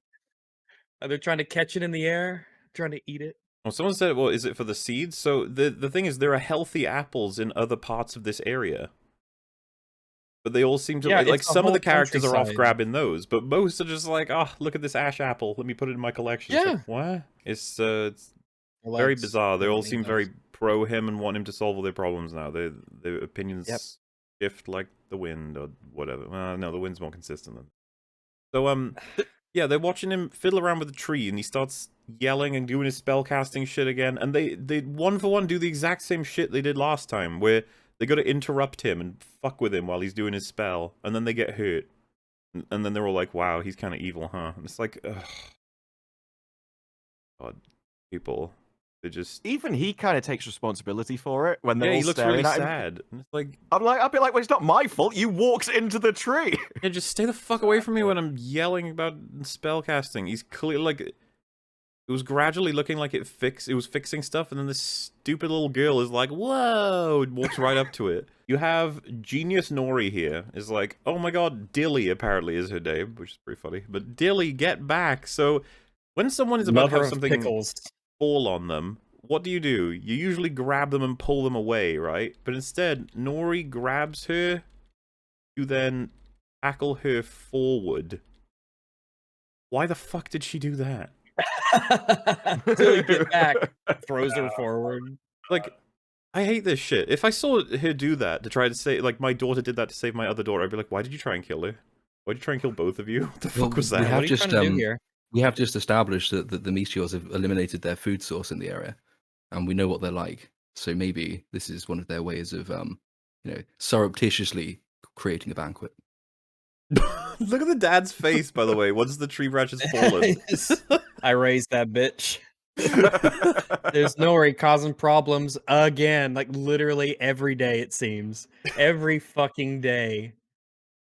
Oh, they take a while to He react goes to to that. Sardoc and he's like, so can or Sadoc, and he's like, hey, listen, that is a spell book, right? You can summon wolves, right? Because Very Nori's, clear you are listen, behind the wolves. Nori's we been a know. thorn in both of our sides. Just saying. Yeah, they're like, oh my god, what a horrible experience. That was clearly Magic Man's fault, and we all hate him now. It's like, yeah, okay. Like, all you needed to do was not stand underneath the tree as he was doing his crazy super duper spell. I hate this. They Once they have again, shots from everybody quit- looking fearful of him, and it's like, could you not make sense of what just happened? He's fucking around with a tree, and a part of it fell off, and you jumped underneath it. You fucking idiots. Swear to God, if I was there, I'd just be like, you realize all of that was you guys' fault, not his, right? He was just doing his thing. Can you stop fucking around with him when he's casting spells? Seriously, quit it. It's actually getting annoying. He's probably legitimately frustrated. Like, I just want to cast a goddamn spell. Can you guys quit fucking with Try- my shit? We're off to the dwarven plotline now, which Yeah. no less frustrating, unfortunately. So, Elrond is like, hey, we're gonna give you shit tons of everything for 5 centuries in exchange for access to Mithril, which, holy shit. Damn. That's a crazy good deal. That's Gilgalad. imagine you're a dwarf. That's like you and the next and the next and the next generation and the next generation and the next generation. It's 500 years of shit. Gilgalad isn't gonna be in Eregion until next episode, so did they clear this with him? This is all elven resources. Is Elrond just capable of making this promise? Well, yeah, we he's a joked diplomat about in it. this, isn't he? So he should have the power to negotiate. I don't know, man. That's Yeah, like, but is damn. that's a lot. Like 500 years of pure resource provided to basically anything. And of course, you'd be like, well, I mean, it's saving the elven race, isn't it? And it's like, yeah, I know, but still, that's a big promise. You'd probably Still, have that's to. a lot of furniture, man. You'd think you'd My- have to get Gilgalad's signature on that. My favorite bit Yeah, was when he'd he have said, to "We sign want off on something something. sacred from you, so I'm going to give you something sacred in return." And he just goes, "Meat, grain, and wood." It's not particularly sacred of fair Doesn't trade. seem that Hey, special. man. Well, think 500 the years of wood- it is pretty sacred, maybe. The trees, though, they are elves. Elves are kind of precious about trees, aren't they? So, and they're giving it from the specific forest. So I would, Yeah, but mind you, the if show the doesn't dwarves- frame it this way, but It's for 5. I still just can't get over 500 years. That is no short amount. that's no time for an elf, and I think it's only 1.5 generation. I think dwarves live to about 300. Well, they Well, but- live a long time anyway, so it's like 1.5. It's a lot. I don't get me wrong. Elves still I assume experience that I time assume in real this- time, right?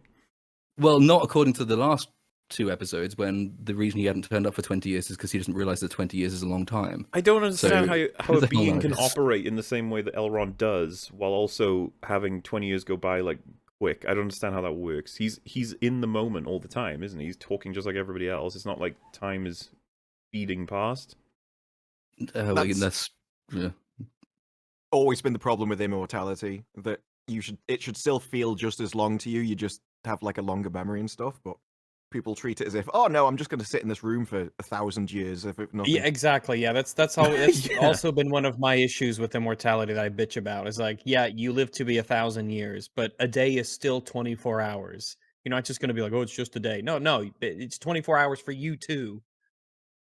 Yeah, I mean, I don't know. Maybe defending the show, so that there is an observed real world phenomenon where the older you are, generally the quicker you perceive time is passing. So when you're a kid, obviously being asked to wait 2 hours feels a lot longer than if you're 40 and you're asked to wait for 2 hours. That's reasonably well established as a thing. I guess you could extrapolate from that and say, well, if you do live forever, essentially, maybe you do lose track of time. It doesn't work in this show, though, because this show periodically forgets what rules it's operating by. But in the real world, you could draw a link between passage of time or how long you've been alive and how Yeah, I I long you perceive think time so. as lost. I would agree with you, just only to an extent though, and that doesn't account for like older people having their senses dulled over time as well, compared to more youthful people, which isn't applicable to elves, right? They stay. Oh, it seems to be for Celebrimbor.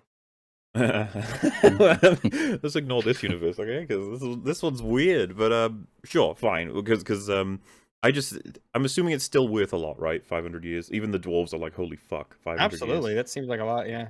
In terms of Because resource access. Well, that's the thing, because it's not how long they live, it's how much resource they have to give. And it doesn't matter if the elves are immortal, if the forest, you're still taking 500 years worth of resources. That's quite a lot of Yeah. wood and food and grain. So Well, and they don't even put a you'd limit have on to- it. The implication is you have access for 500 years. And it's like, can I take all of it? Like, I thought it was funny when they pan over to the, I guess, the first offering from Elrond, these packages. I thought that they had Gil-galad's crowd in there. They just tossed it in. They were just like, fuck it, whatever. It's just- It does look you like can it, have yeah. that too His if you little want. It's like, hey. They didn't tell Gil-galad. He's still he's on looking for it. You want to see my crown? It's like, we'll make you a new one. It looks like leaves. Like everything looks like leaves. It's like, yeah, I suppose you're right. So yeah, we don't get much elaboration beyond. It seems the king's main thing is that I don't want to endanger dwarven lives.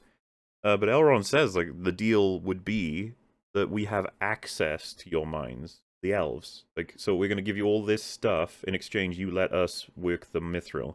Because obviously we were saying like these are all like puppets for a greater goal, which in this scene is we deny the elves. We say no, and it's like, does that make sense? And it's like, don't care. We said no. No, they said no, that was the point. That's where we're going with the story, and, who gives a shit? And to be clear about Yeah.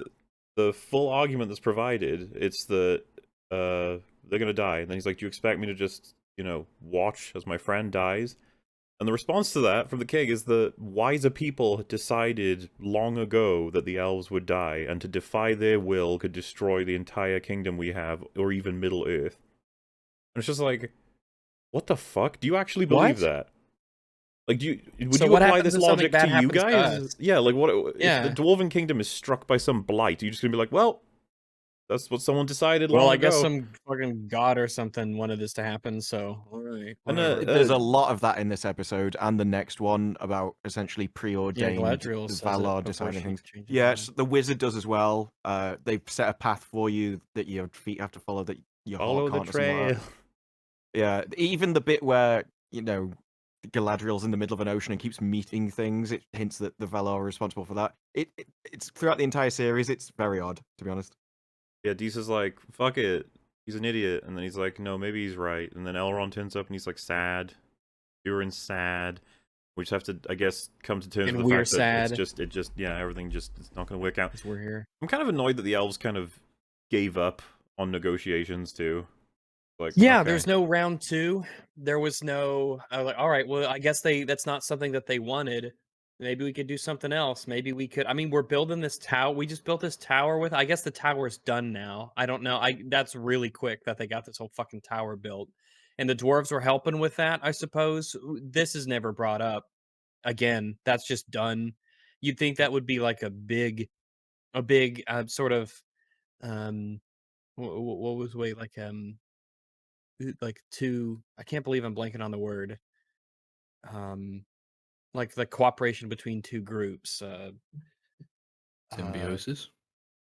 No, it like I don't know, whatever. But they did this project together, and it's just sort of done now, and it's forgotten, and we don't bring it up. You don't have dwarves in Linden yeah, or you'd think- Arabian. You'd think that would have had some leverage over their, relationships. Like, we just built that thing. Remember that? You were paid handsomely, presumably. Wasn't that Presumably. cool? So, wouldn't you really want to just see us dead? I guess the king's like, Nope, I forgot about it. No, It's fine. There's so much more It only conversation to be existed had. Mm. Like I said, this feels like first draft. It feels like, okay, it's like we got our first draft, we'll come back and we'll iron it out later. We got to build our blueprint for the rest of the season. And then they never went back and ironed out a lot of the details and strengthened the writing. And it tried to make the characters really unique. And they sort of they shot themselves as well, because one of the other problems is that you don't really understand how desperate the elves are. The show hasn't given us time to do that. And the reason it didn't give us time to do that is because it kept that secret from its main characters up until, 2 episodes ago, I think it was? So, like, Elrond goes under false pretenses to meet the dwarves. So the audience only really learns the extent of the problem really within the last sort of, 10 minutes of their plot line. And now we're expected, sort of building on the problem identified earlier as to whether or not they're going to actually die or can they just fuck off to Valinor again. We also have the issue of, well, how desperate are they, given we've not had time to see this develop? We don't have any sense of what they themselves might be thinking, even off screen, never mind on screen. It's just, and I don't really understand why they did that, because keeping it a secret from Elrond, I don't really think accomplished anything. Whereas if they told him to go under false pretenses at the beginning, the audience There's gets a cheap much drama. bigger lead into it, and then Elrond has the additional drama which he shares with the audience of deliberately keeping a secret from his friend. And you could accomplish, roughly the same character dynamic with that as well, whilst also giving the audience more time to understand the stakes. I don't know if the writers could have told you a lot of the detailed explanation as to Elrond's sort of state of mind, what he's supposed to know, what he's supposed to have been told. Because the result of that is that it makes him look like, a dumb asshole like everyone else. When he says, "No, I came to be a friend. No, I tried to get the mithril. No, I guess they knew about the mithril, but they didn't tell me. I was supposed to learn your secret, I guess, but I didn't know if I was supposed to do that from the start or not. But I guess I was." I don't know if the writers could have told you that. It's funny because Durin says goodbye, and then Elrond's like, "We don't say goodbye," and Durin starts It crying. goes against it though. Well, yeah, they're Elrond, very like, close together. The relationship is very robust and well developed and very believable. So it makes sense that Durin cries and sheds a tear. I was right there with him. I can't believe they were saying goodbye. These good friends of time. but Elrond's already been in a negotiation where it failed, and he was willing to get expelled and never ever return to any dwarven kingdom ever, just for a chance to talk to somebody to try and convince them of his argument. And so, he isn't a person that would just give up on a negotiation, but they've changed his character again. So he hands the mithril stone back to Durin, and at first I think we were like, "Well, why would you even? You don't need to do that." And it's just like, then you think about it deeper, and you're like, "Why would you hand back the token of friendship? If anyone's to draw any meaning out of that, it comes across as like, well, we're done." Which, by the way, follows from what I believe about Elrond. Like, I can't Yeah, benefit from this you anymore, is- so we're done. I don't need this anymore. We go back to good old Galadriel and Theo, who are Good in old the fucking classic area they're couple. in. There is just ash just everywhere. Look, they're in like hell, and it just Yeah, doesn't look, there's affect their embers as breathing at well. all.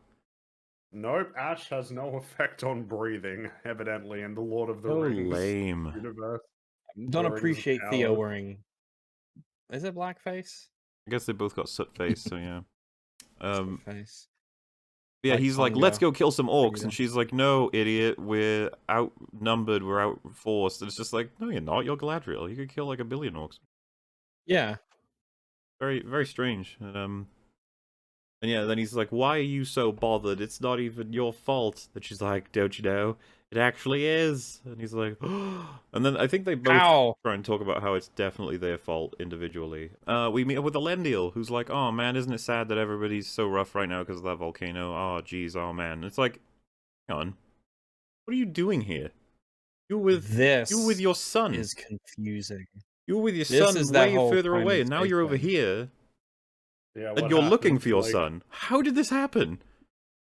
Everyone seems to have this is the scene where we were constantly confused as to why are you here?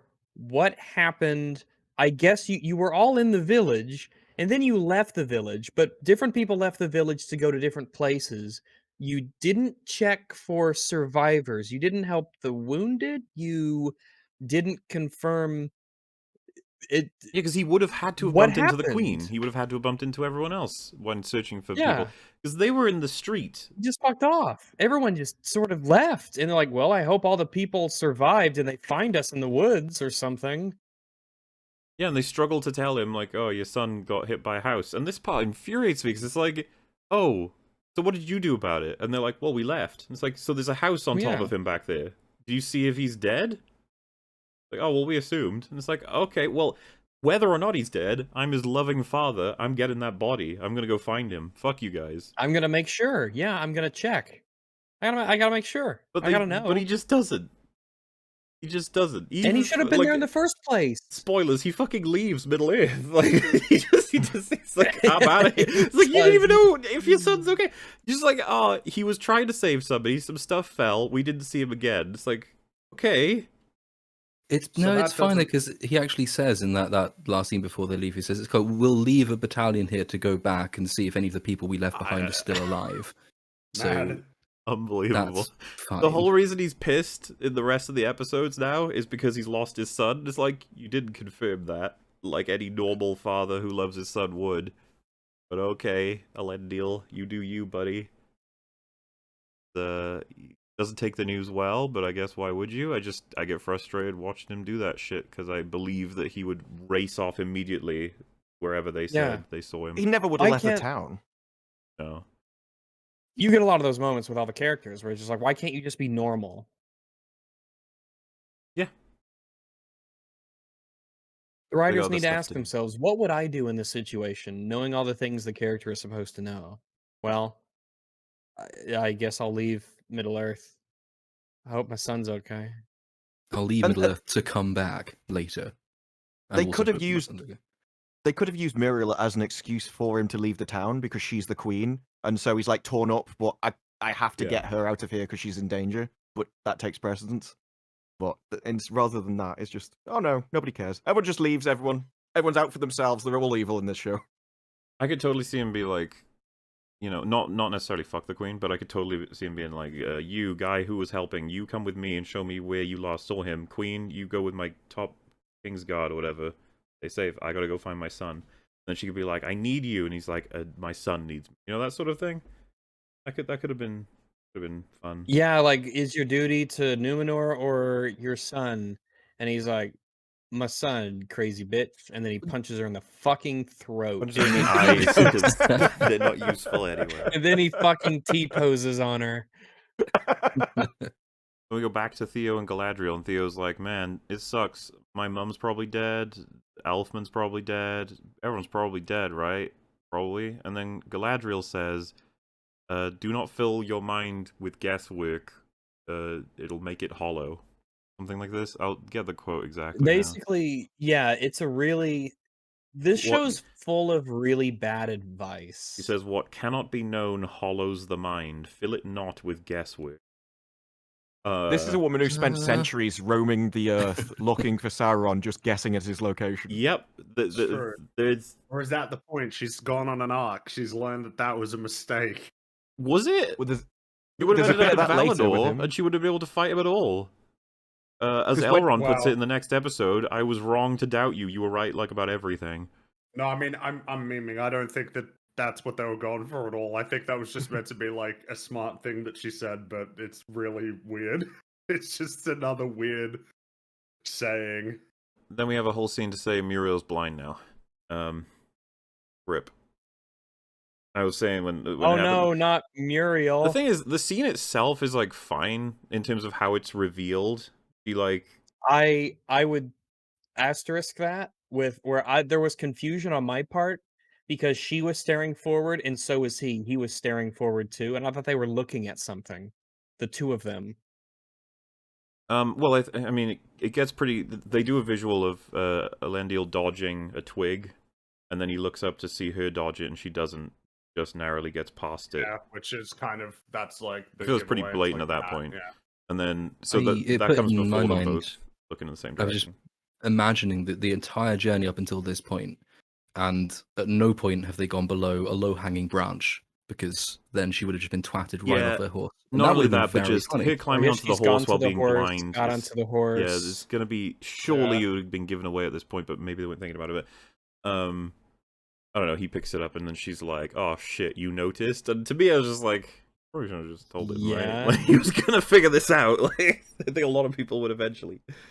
I was blinded trying to help Numenorian soldiers. Have you seen The Elf? So I yeah, haven't, that, because you know. yes. The problem is I There's just a- didn't care about really? her at all. So I don't. Yeah. Yeah. I mean, it's. I guess it's.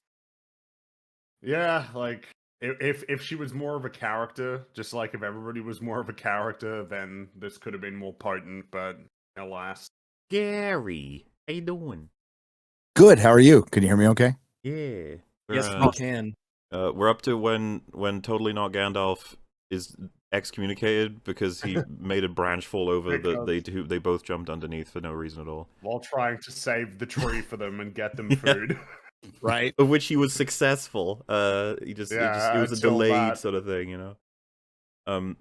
But yeah, Nori is like, bro, here's an apple, and I guess it's supposed to signify something. I'm not quite sure. Like, oh, look at the journey these two have been on, the friendship they share, or something. I think it's just supposed to, maybe it's supposed to just symbolize here's some food. Yeah. If you're hungry. Maybe they needed to kill some time to pad the watch time. Doesn't it like? Boy, do they kill time with this plot. Ooh, they kill time. So Ooh.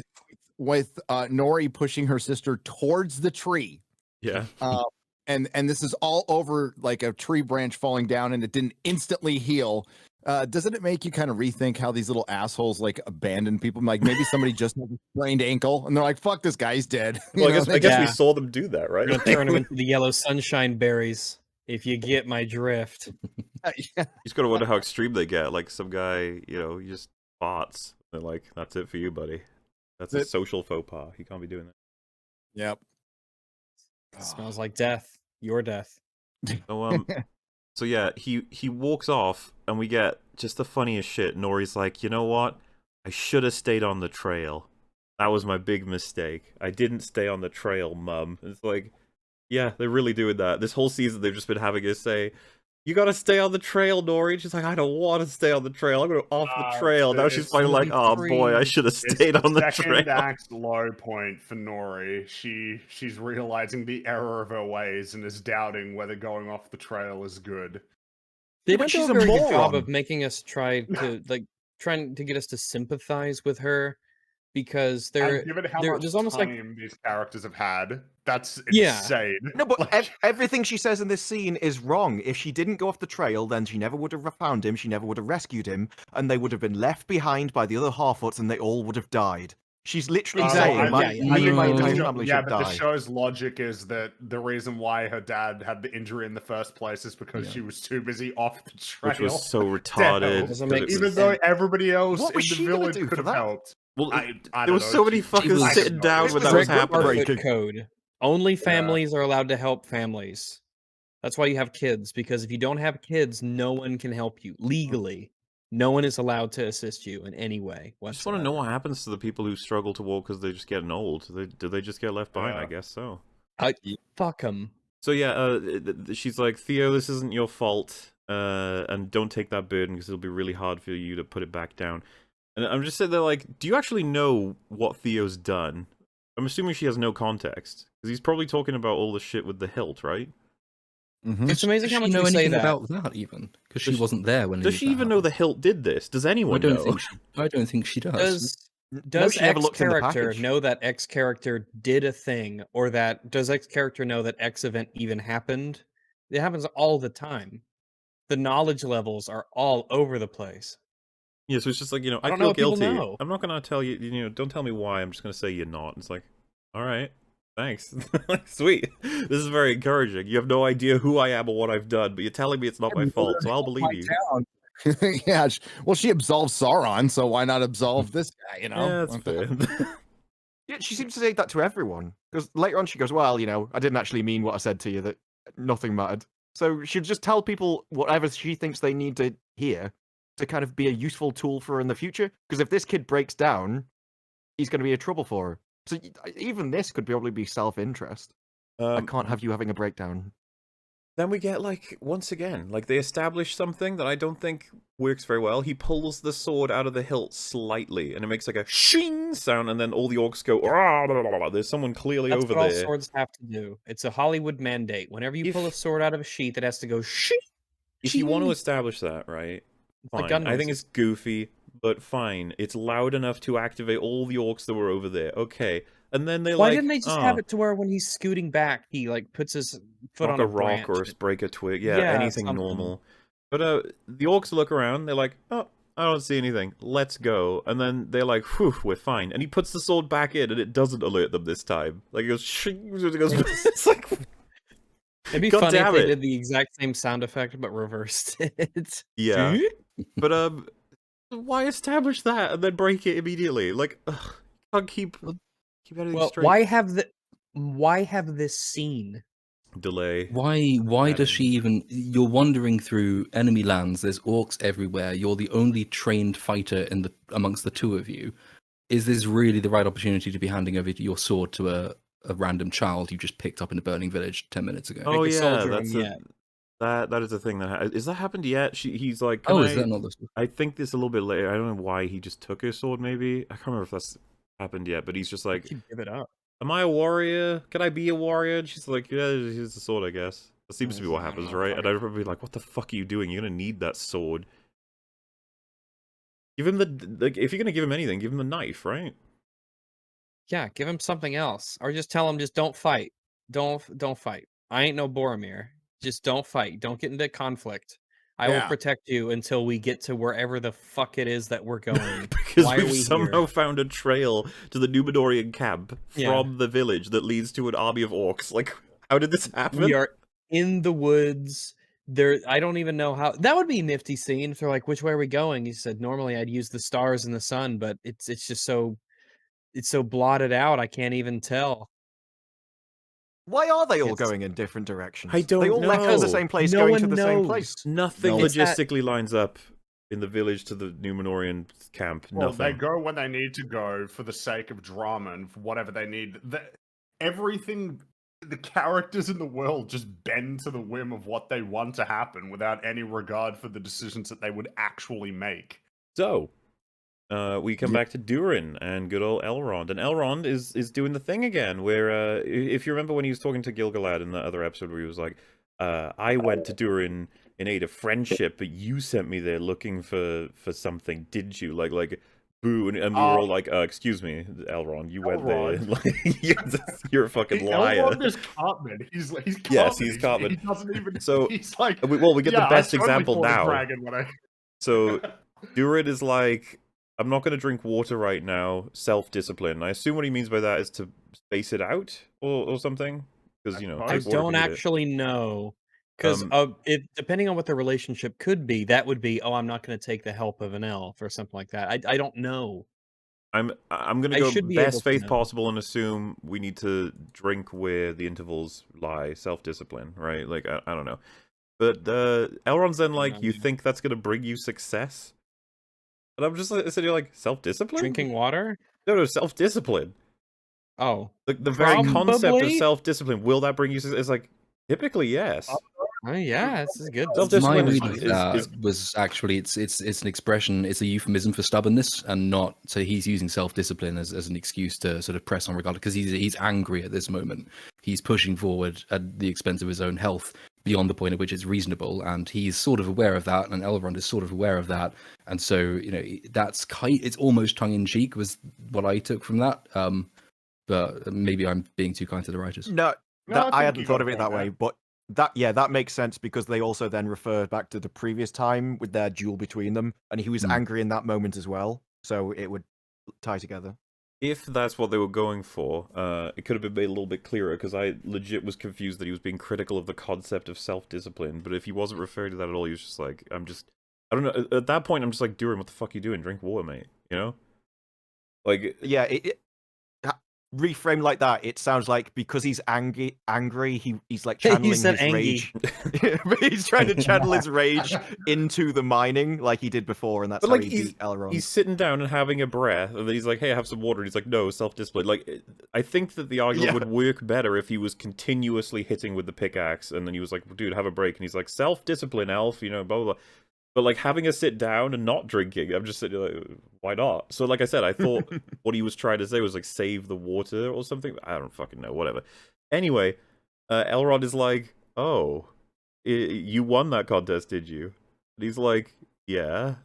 He's like, you didn't want me to, like, you didn't let me win, did you? He's like, well, I wanted to have your ear. And so, you know, that's the way to do it. And I was just like, does Elrond not remember what happened? It was presented as, if you win, I will grant you a boon, meaning, you know, like a benefit in some way. In this case, I'll listen to you. If you lose, you're banished from all dwarven lands. How does he imagine that losing to him ensures more time to be listened to? Like, this just sounds like he's doing the Cartman thing again. Actually, I won, and I got what I Yes, wanted.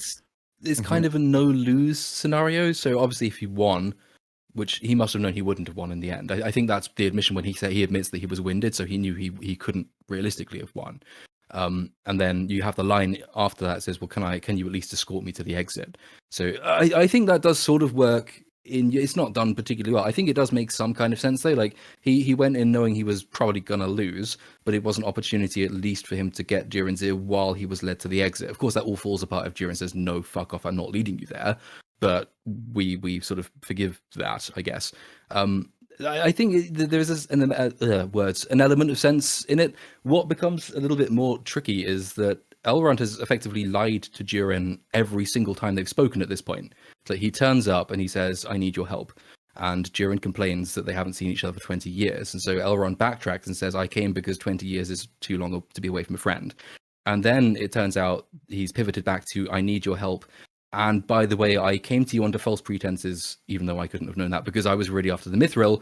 My people are going to die, even though they're not going to die. And now I'm telling you that the competition I invited, I deliberately lost." Every single exchange, in other words, has essentially led to a lie of some kind on Elrond's part. So if I were Durin, I would never this is believe him, downright ever. in character for this person at this point. He constantly makes shit up.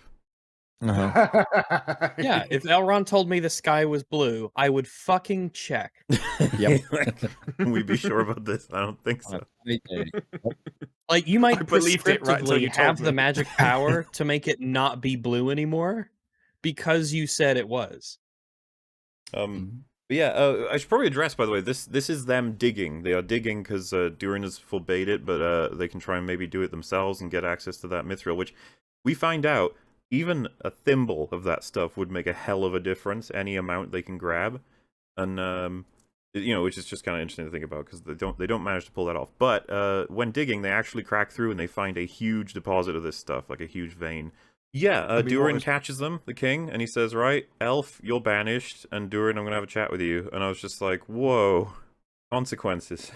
You just don't see that Actually, often. yeah, that's crazy. That's insane. But you know, Elrond, he managed to sneak out some mithril with him. Mithril. Mhm. Let Yeah. him And it's just like, That- how did you do turns that? How out- did they let that happen? It's in your fucking hand! It's in his We- hand. It's literally in his hand. This is so significant as well. Yeah, It's not like a this- minor thing. I don't care about flashing forward for a second. This creates the 3 rings of power for the elves. This little dude, thing here. because nobody checked. Nobody they just let him checked. walk out with it. Unreal. King Durin is like, "You were a shitty baby, and then I made sure you were okay, because I'm nice. I put you next to fire, and it made you better." And I was like, "Oh man, you're gonna be king someday. It's gonna be great." And then Durin is like, "What? How am I gonna do any of that cool, awesome, good leader stuff if you're gonna stop me at every single time I try to do anything?" And like the conversation seems to be going somewhere that I guess I would call vaguely interesting. But then I guess Durin says, "I like Elrond as much as I would like anybody, like a brother. He could have been fired in the womb of my own mother or something." Which is like, calm down, man. You not only did he abandon you for 2 decades, but you've known him for very little. Like you seem to not know him at all, really. Do you feel this way about people you've known for just a week? God. But the entire conversation comes only if they across stole as like his a mithril. whiny 13-year-old complaining to his parents. Yeah, like about his true love that he's known for a couple days. You know, like, right, this is the one. This is the one. Yeah. And yeah, and the dad just is like, "How dare you compare him to that? Bringing your mother into this. Fuck you, you're a shitty person." And then he's like, "No, fuck you, you're a shitty person." I found that line kind of strange. I wouldn't have read that as this is dragging your mother down so much as it is lifting Elrond up. I guess You know, it's it's that's how but offended I he guess is he by takes it elves. way, which is strange to me, which implies that he just fucking hates elves. Yeah, which Which they haven't hap- given us much context for. We just have to go with it. It's like, all right. Exactly. And if his dad was like super racist against elves, and elves were super racist against dwarves, and they didn't get along because whatever reason, first off, would be more reason to bring up the whole we collaborated on a tower thing. But also, Exactly. like, what happened? Why? Why do you hate elves so much? I mean, we're all there at this point, but why do you hate elves? Right? We all have our reasons. Like, why do you have so much distrust? Why do you hate? Is it Elrond personally because he's a lying, conniving bitch, or is it because you just don't like elves in general? What's going on? Well, we don't get these insights into why people feel the things that they feel. Yeah, and then he's like, you lose your neck thing. He's wearing like a little neck thing, and Dad takes it off him and says, "You don't deserve that anymore." I don't know what that means in terms of Durin's Collar me, role. Daddy. I guess he's not got any political power in the mines anymore. I thought it like disowned him. Yeah, I thought Yeah, his like disinherited. But Not the Well, the thing is, like, prince he's still hanging out, right? Like, we see him later. yeah, it makes. No, I read that as kind of are they saying that he's no longer the heir, for example? That's But what I think. That's what I thought, I yeah. took that as this is like the proto crown, like the next in line wears the king Right. collar. the it's prince just collar. inconvenient that the first time anyone really even noticed the collar was when it was taken off of him. So we have no idea what it is or what it symbolizes. I or was what actually the going to bring that up. consequences are. When he took it off, I was like, is that a significant thing? Like, oh, it is. Yeah, okay. I just thought it was something. Not quite like a crown, is it? You'd expect maybe he has like a smaller crown. Yeah. Or some... I'll always recognize a crown. You're the only person wearing the crown. But that collar is like that just be the dwarven attire. That could just be in vogue underneath the mountain right now. I don't know. Yes. So anyway, Poppy's eating food. I learned her name recently. Proud of myself. I've always been known as the fat one, but now Proud. I take a lot of You pride can that use it only both. took me a whole season to figure out what even her name was. Poppy Proud fellow. Yeah, Poppy she's proud fellow. Poppy round fellow. Female. nice. We find out that Totally Not Gandalf has fixed the whole orchard. I guess it's all growing back. Loads of wonderful fruits and vegetables. I don't even know. And there's a little thing about this a little bit weird. Like they are packing up the entire thing, ready to move on. I guess, and it's like, okay, this is what an estimate of They about got 30 of you guys, right? They're not Maybe leaving, right? They 20, got 30, here. I don't know. But like they pluck all of it, and it's just like, I don't think you're gonna be able to eat this in time. And that's gonna keep for what, like a week at most? Maybe even less? That's pushing it without refrigeration and just baskets. That's really pushing it. Yeah. A couple days. But they maybe. treat this as though it is going to become like a supply that will last them forever. And it's like, no. This is You want to all... leave that on the tree sort of until you're ready to Yeah. probably harvest it. Unless you have people just roasting it and salt and everything. I don't know if you can salt fruits. That probably tastes really shit, but They just I don't know. they're doing this montage where they're fucking ecstatic that they've got this huge supply, but it's like, it's not gonna... If you pick it all, it's gonna go bad. Yeah, I don't know. Fine, whatever. There's a reason for this that goes beyond any of that. We're supposed to present this as really positive because a real negative is coming, okay? Set you up to really make you sad. They spot tracks. I think they think it's just a footstep. It's not even... I don't even know what they would assume it is. They find a footstep anyway. Strangers? Just It's a footstep. Was it? Yeah, because I was going to say it wouldn't belong to the creepy demon people, right? Because they're behind. I think it's meant to. Supposed to. Yeah, I thought it did. Oh, okay. If it is them, then yeah, fair enough. Well, And all why right. didn't she take this with her? The whole... I don't know. She drops her bucket bucket. for no reason at all. It's like you can't carry it that. literally leaves a sign that they're Yeah. supposed to be great at hiding. She's that terrified is that she drops the bucket immediately because that's how it's supposed to show how concerned and worried she is. Fuck the bucket. So the creepy demon people go find the flower that came out of the ashen tree that Not Gandalf made, and like Nori sees them, and they're clearly... I don't know how this works, but one of them just points to the distance, and they all start heading over there, as if to imply they can track Gandalf like perfectly. I don't know how, they just do. I thought the reason, because they're pointing and they're going to the village which Gandalf has left, so that's the reason obviously that Nori jumps out and tries to No, misdirect them. Before that, I'm suggesting I don't know how they can track him, but they just can. Like magic, I guess. Yeah. I don't know. Maybe. No reference to that in the show. Maybe that little staff that they have is a homing device. Which we can just... makes me wonder why they needed to go to that tree first. Shouldn't they just take them directly to... Maybe it was on the way. So anyway, Nori is like, hey, whoa, idiots. He's going the other way, not that way, fools. And I guess she was just trying to trick them. And so one of them takes an acorn out of her hair, which is just like, why? And then in response to that, her dad is like, "I'ma get you with my fire. You best not harm a hair on her foot." It's like, why? You have 'Cause a they're head Harfoot. of hair is what I... They have big. No, their feet are more important. That's why the foot stabbing happens later.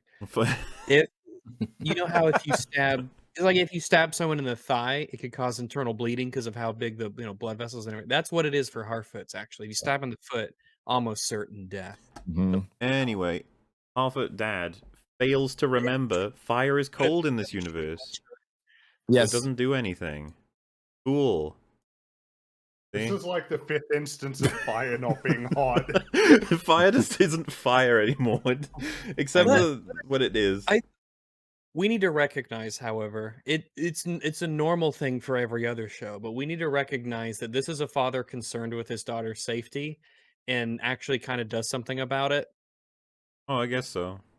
Totally The thing is, normal that that you guy has been mostly okay. He's like the one Harfoot that actually gets away with all of the bullshit because he never suggested to leave anyone behind. He doesn't seem like he would. Yeah, he seems to be worried. He had that one good conversation with his wife in the cart. He's been generally okay. What little we've gotten of him. A little bit cringe, but you know, that's okay. You can be a little... Is he a little His biggest problem is the Stockholm syndrome. That Wait. he knows these people want to murder him and leave him, and he's still like desperate to catch up to him all the time. He's got no other friends, okay? In response to this, the creepy demon people just set all of their stuff on fire. All of their precious apples and resources. See, and that's why we had the montage of them being super happy about getting it all. Now it's like, oh no, it's all gone. Why wouldn't they just annoyed me, burn the though. people? Also, Well, so I was this is... thinking, why is no one in bed asleep at this time? It's nighttime. Do I they thought not that's sleep what in their little? the implication was, because some of them are like screaming like this, and I thought, oh shit, is there like people, Yeah. some people in there? They're being cooked alive, but no. But no, I don't think so. Yeah, I think it's just the apples. And I hesitate to say just, right? I understand. It's shelter and it's food. But something I wonder about these demon people. Were they like, okay, so we want to kill them, right? And then it's like, no, we wouldn't want to do something so harsh. It's like, what should we do? It's like, burn all of their stuff. Like, that's a bit... Why don't you just kill So them? you're just evil. Yeah, but like... you fuck with them. You want them to starve, or you want to destroy all their possessions but not kill them. Feels really weird to me that they decided to set all of their shit on fire, and that's it. Back to the Numenorian camp. So, this is the first time we've even seen it, by the way. I guess it got Yeah. set up at some point. Mhm. I don't even know. Sometime, yeah. I guess at some point they set up a camp, even though, as far as we know, you've literally had no time to do so. You I'm rode in on actually- your horse. Yeah, from the logistically, like, when would this have been done? I guess after they defeated Adar and before the volcano erupted? Horses. After they captured all the horses that they couldn't have brought across the fucking ocean. No, we established in the last video they flat packed the horses, so that was fine. But Or the giant Isn't net it- plan that I had, put the Fire. net at the back of the ship and just throw them all into the net. Doesn't matter if they drown. yeah, We'll give them CPR when we get them to land. or just The tie them on strongest will ropes and- survive. Horses Is can this swim, place it's is this is within sight of the ocean, isn't it? So like my guess would be they landed, they left some people behind by the shore, and they built this place There's, whilst like- the rest of them rode off. Like one guy with a series of IKEA packages. Like, oh jeez. Earlier, and they had to go over a giant mountain range before they got into the Southlands too. Oh, So yeah. Also, it's near- the mistake you're making there, Gary, is that it turns out actually every significant place is right next to everything. Okay, I paid attention to the map. That was my mistake. Sorry. Isn't that great that they show you the map constantly and they don't pay attention to it at all? It's like, why'd you even have that there? You're reminding us how much you don't care about how anything works. Remember in the Lord of the Rings, they went on like a journey. No. Fuck that. No, Fuck Uh, travel these days. Am I right? right. Who wants to go to? Ugh. Yeah, Isildur's horse is running amok, and Elendil's like, oh, I'll sort it out, and then the other guy is like, you can't. As if to imply Isildur's the only one that can speak horse to this horse. And it's like, didn't It's, Isildur ride that horse for 5 minutes? Yeah. I think they say it bonds with you during battle. It's, 5 it's minute just battle! their He did- excuse. His It's first their move was excuse. to jump off it. Yeah. It's their excuse to do the Aragorn thing, though. That's Yeah. all they're doing. Is just That's we saw Aragorn tamed his horse, and the horse was loyal to him, and it went to rescue him when everyone thought he was dead. So, yay, we get a reference. Theo thinks that Bronwyn's dead, and then she's like right behind him, like, I'm fine. And it's so funny because it's like, Did they forget she lost like all of her blood hours ago? They just. Do they know the time? Seeds replaced it. She's like perfectly fine now. She's back up to full strength. It's like you were like hobbling around when the volcano went off, and now you want me to believe it healed you? Is that how that works? The volcano, like if you're a main character, it'll give you health. Yeah, Lendil says, in an hour's time we can leave to go back to Numenor, and it's just like, wow, holy shit, man! After all that, you just gotta all leave. These people who are like in agony and this absolute calamity, and you don't even know if you've found everyone yet, and you're just like, we're going, fuck this, out. Yeah, like Absolutely You've only fuck been both here of these for characters what, for a this day? decision. Seriously. they've been here for like literally 3 days, haven't they? Right? Like No, they it's got not even- there. It took them 2 days to get there, so it's like you've been here for 3 days. Not only that, and it's you're just already that fucking off. this is not the time to leave yet. You've got No, so you much ha- work to do. If anything, you can not leave for even longer than you probably Yeah. assumed at first. Like there is a new realm of pain and horror that has been You're created welcome- before your very eyes. Which, let's be real, you guys fucked up. Like Yeah. this is partly on you, and you're already leaving. Like it's too difficult. They really fucked us up, yeah. But they're gonna They be did. leaving soon, so you better hurry with that. And when she arrives, Galadriel, to have a chat with her, you see Elendil's face? Holy Yeah. shit, he is absolutely furious that she exists now. And it's like, dude, thanks for joining the team. It took you a while, but your reasoning isn't quite as sound as ours, I don't No. think. He's he blames Galadriel for all of this. I don't understand how. And she then blames herself for it, doesn't she? But then she's Yeah. told, I think, by Muriel that it's not all her fault. That's kind of true in the sense that it was Muriel and Farazon who rescued random elf who they hated, Yes. locked in prison. She broke out. There was another guy who they didn't know who was also imprisoned. Both of them have broken many laws. And as soon as she says, "Give me an army to go to Middle Earth," they say, "Yeah, okay, fine." So actually, if there's fault amongst anyone here, it's probably the people who took that decision, because you're the most incompetent ruler of all the incompetent rulers there have ever been. It's like we were asking in earlier episodes that were taking place in Numenor. If you went up to any of the people who seemed like they were really thrilled to go to Middle Earth, I'm like, do you guys know why you're leaving? Why you're going to this war? Like, actually tell me, why are you going? Do you know anything about anything? Imagine being one of the people who said, I ain't fucking volunteering for this suicide mission of nonsense, and then couple, what, 4, 5, 6 days later, you're just chilling, you're playing a little Xbox, and you're like, oh, the guys are back, and you're like, oh, why are they back so early? What happened?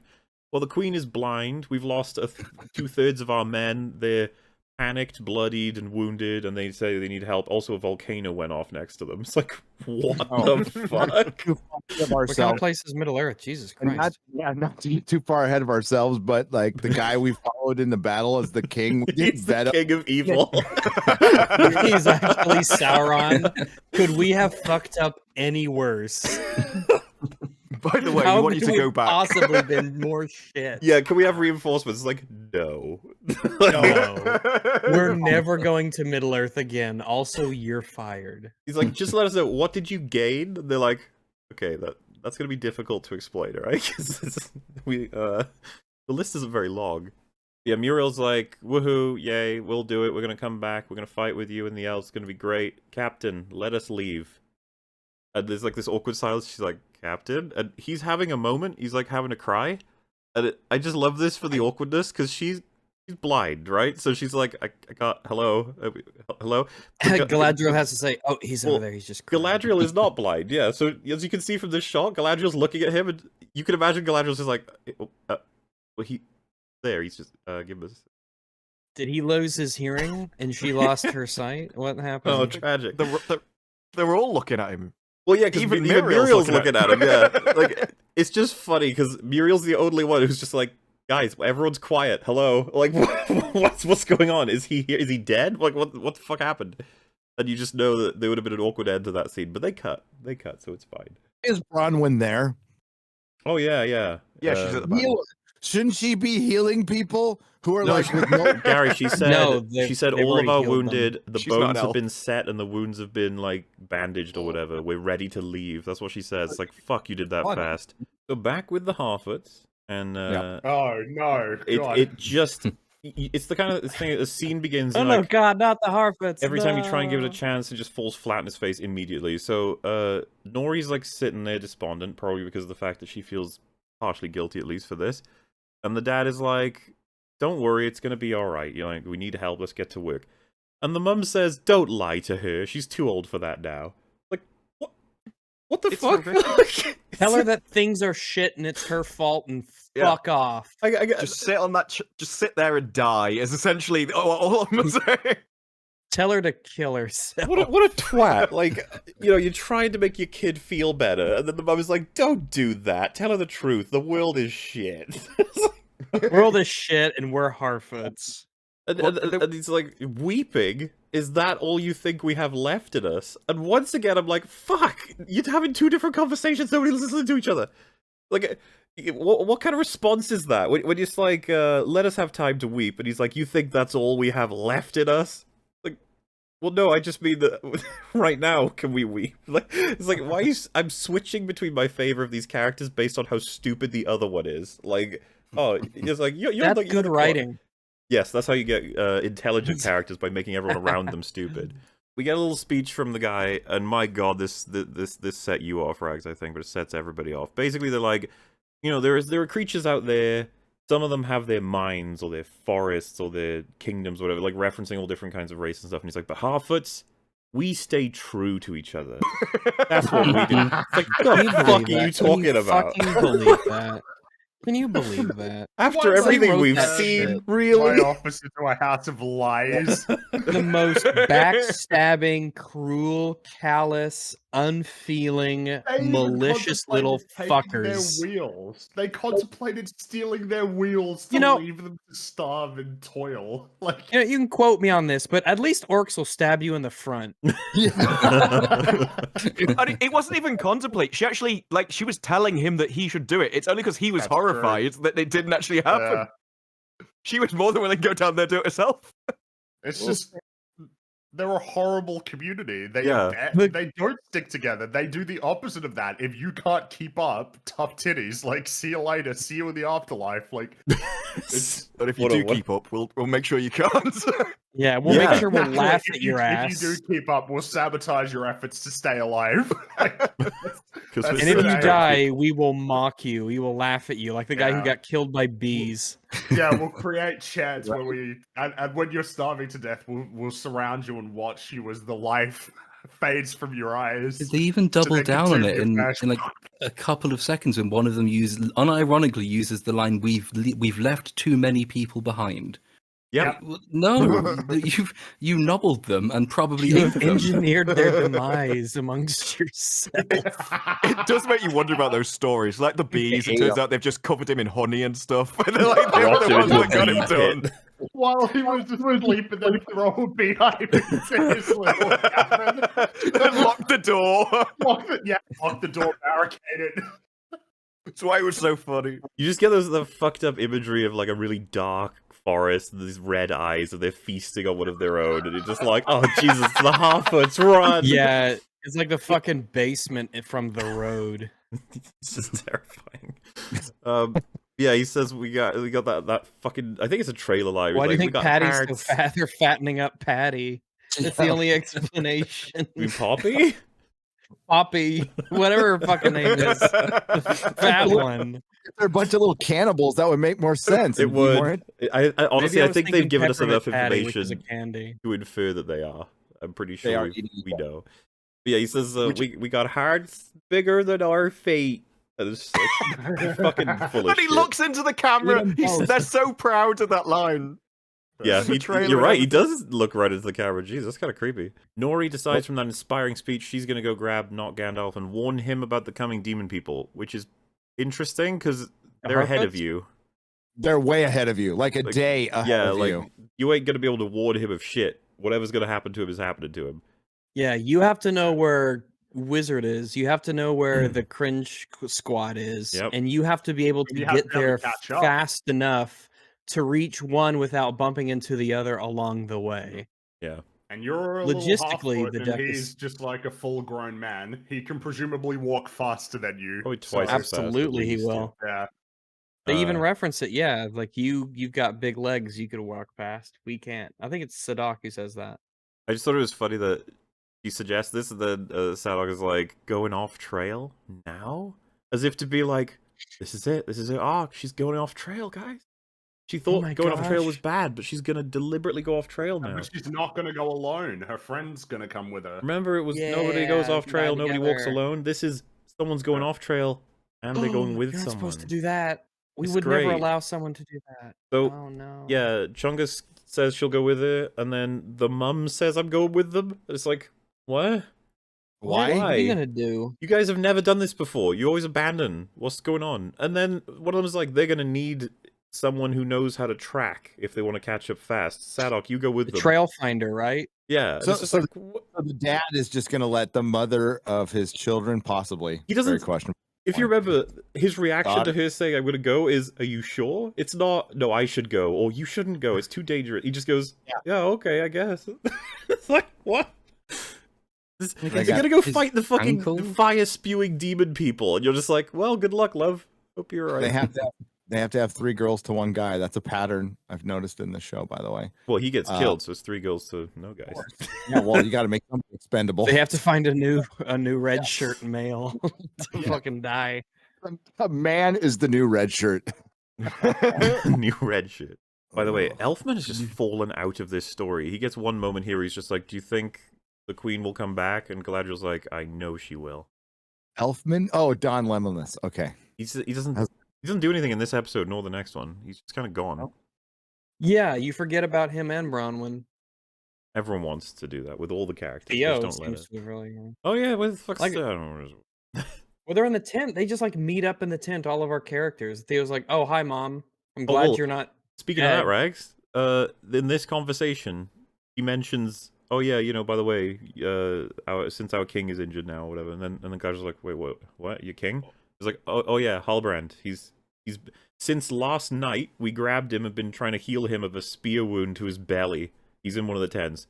Sorry we didn't let you know that the king of man that you provided us, who is clearly one of your like closest friends, is currently dying. And it's weird that you didn't ask any of us where he was. But okay, yeah, now we're doing this." It's like, what the fuck? Like, what? Half of this episode with these characters is them playing catch up with finding people. This was like a whole plot line that was put on pause. It was like, we can't do this yet, we gotta do some other stuff. Halbrand can literally be put on pause, and then we'll press play as soon as the queen leaves. It's so weird. You don't see stories run like this often. Absolute absurdity.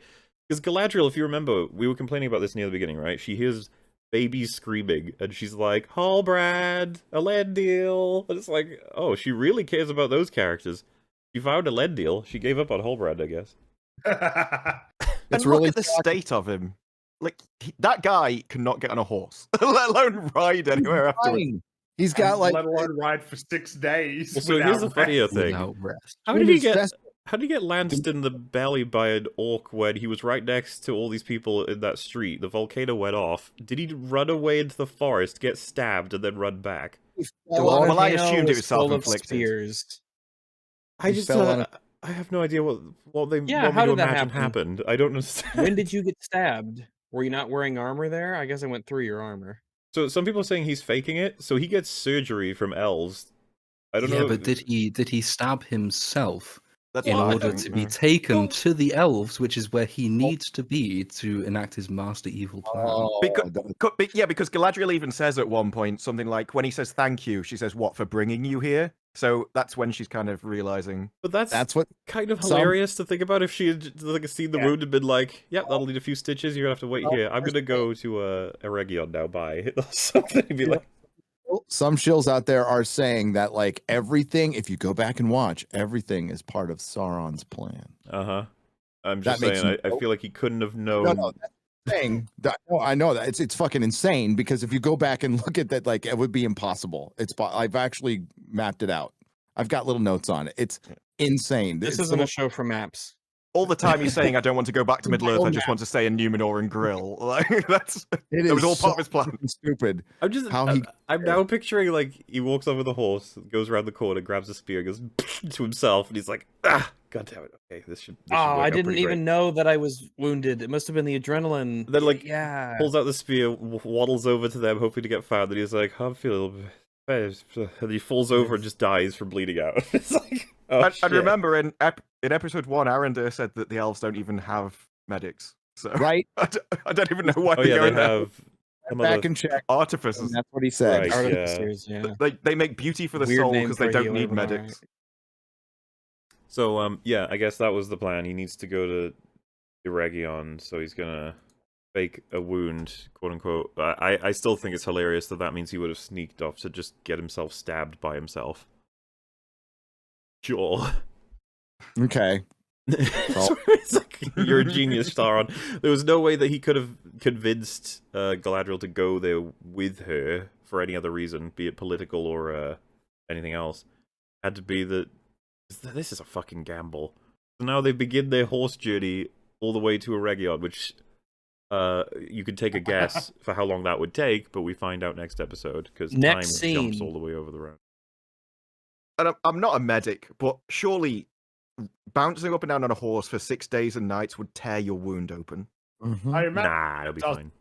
he favors. Yeah, you just want to put a lot of weight on your feet and on those stirrups so you don't. You know, Maybe he got a bounce. Bronwyn bandage. Well, he was hit by the volcano. It might have healed it. That's It's Yeah, it's true. cauterized it. Yeah. It's all fine now. It is a mysterious volcano that can do many things. cauterize the wound while simultaneously not frying your eyes or just any other part of you. Ah. And so, back to the mine, Disa's like, your dad is old. And super old and just so old. Stubborn. And Man, boy, is he old. you're next up, so, you're not old. So, how about that? Wink, wink, nudge, nudge. I don't know. She seems to genuinely be coaxing him to depose his dad, is the impression I'm getting. She goes full Sith Lord. She's just like, your power. Like, we can mine all of it, then we'll rule not only this place, but every single mountain. Like, she changes like, entirely. See, and if there was any wow, justice, Disa, I didn't know you had this in you. they wouldn't have the balls to do this, but if there were any justice, it would mean that when they finally activate the Balrog, it would eat her. It would, like she would be the character to suffer the most because she's the one that made all this happen, sort of thing. But they wouldn't do that. I'm pretty sure they're like, yay, Disa's great. So Durin King Man tosses the leaf through the little hole and says seal it up because he just doesn't care that the Mithril's right there. He's like, nah, fuck that. And we follow the leaf all the way down until it lands and then singes up into a flame. And it's like, wait, what? What's going on there? And turns out, as was baited in the trailer, which by the way was the entire footage of the Balrog in this season. They knew what they were doing with that one. Here he is! Oh gosh, VLC almost chewed that up. Oh boy. So, it's a little bit confusing in terms of like, wait, was he just woken up? Or... No, evil doesn't sleep, it waits, remember? so he's just Evil is waiting strong for and someone to... unyielding. He's just waiting for someone to dig a hole that he can go through then, is it? Well, this is He just hates leaves. He's been sitting down there. He's been keeping it clean. And With now how there's a evil- fucking leaf on his floor, which he has to brush up. It's honestly, it's so bloody exploitative. Like you could have, and also it presumes stupidity on the audience's part. If you just had the leaf go down and catch fire, and maybe have a little growly noise, then you could say, okay, I mean, it's still irritating they're doing it, but at least they're sort of teasing us rather than actually just slapping it in our face. You get the other thing, I think, which we're coming on to do with the name change, but you don't need to have this except for the trailer footage. Just be a little bit more artful about the things you're exploiting. You have Adar, the legendary orc captain elf man, who's like, you know what, guys? We did it. This is great. Look at this place. Oh, it's ours now. And everyone's like, woohoo, Adar, yeah. And you got a combination of this is great. What a great day for orc kind. and orcs. They're all just like, Adar, you're a cool dude. Lord of the Southlands. Woohoo, yeah, Southlands. Yeah, All right. Southlands. And Adar's like, Yeah. Southlands? This place really, that's a name for a different place. A place that doesn't exist anymore. And it's like, oh, well, what is this place called then? I think everybody on Earth was like, oh, is Adar about, is the camera going to zoom right into Adar and he's going to go, it's called Mordor. And we were like, oh, No, yeah, no. You have to roll the R's like annoyingly. I fucking hate Mordor. I say rolling R's, cringe. Don't do it. It would be what we would call a key jangle. However, they ask him what it's called, and he looks up, and they have a shot of Mount Doom and everything. And for a second, I was like, are they going to leave it there? Are they not going to? That would be nice. Some level of Then you see in the top left there, it says the Southlands in text. Fucks. But it looks like doesn't- Morrowind. Then, Oh. Looks then like it that goes happens. Yeah. God. Oh, no. Thank you, film. Thank you very much. Thank you so much. I would not have known that. That is Thank you. legit one of the stupidest fucking appreciate- things. Why? They did the cringiest way possible. If Adar would have said it looking at the camera or whatever, Mordor, like that would have been would've been shit and better. cringe. Yeah. Yes. That would be shit and cringe, but better than this. It is time to break down Oh. episode 8, the final fucker of Rings of Power. Finally. Episode 8. You know, this one was cruel as well because they give you a scene before the intro, and it made me think that I'd seen the intro so I didn't have to watch it, and then I was like, oh, you bastards. Yeah. Which, by the way, it's a weird scene. We get, like, strict confirmation that Gandalf has walked off, and it's just like, we judge them on their other side. Like, why did Gandalf just feel the need to be like, yep, I definitely should abandon these people because I'm a threat? Like, that's the idea, right? He considers himself threatening, and that's a danger, and he shouldn't be around them. Even though both times he has hurt people, it has been them fucking with him. It's really annoying that just no character seems to recognize what the fuck is even happening in their lives, but whatever, he's still sad, and he's run off. Good for him, I guess.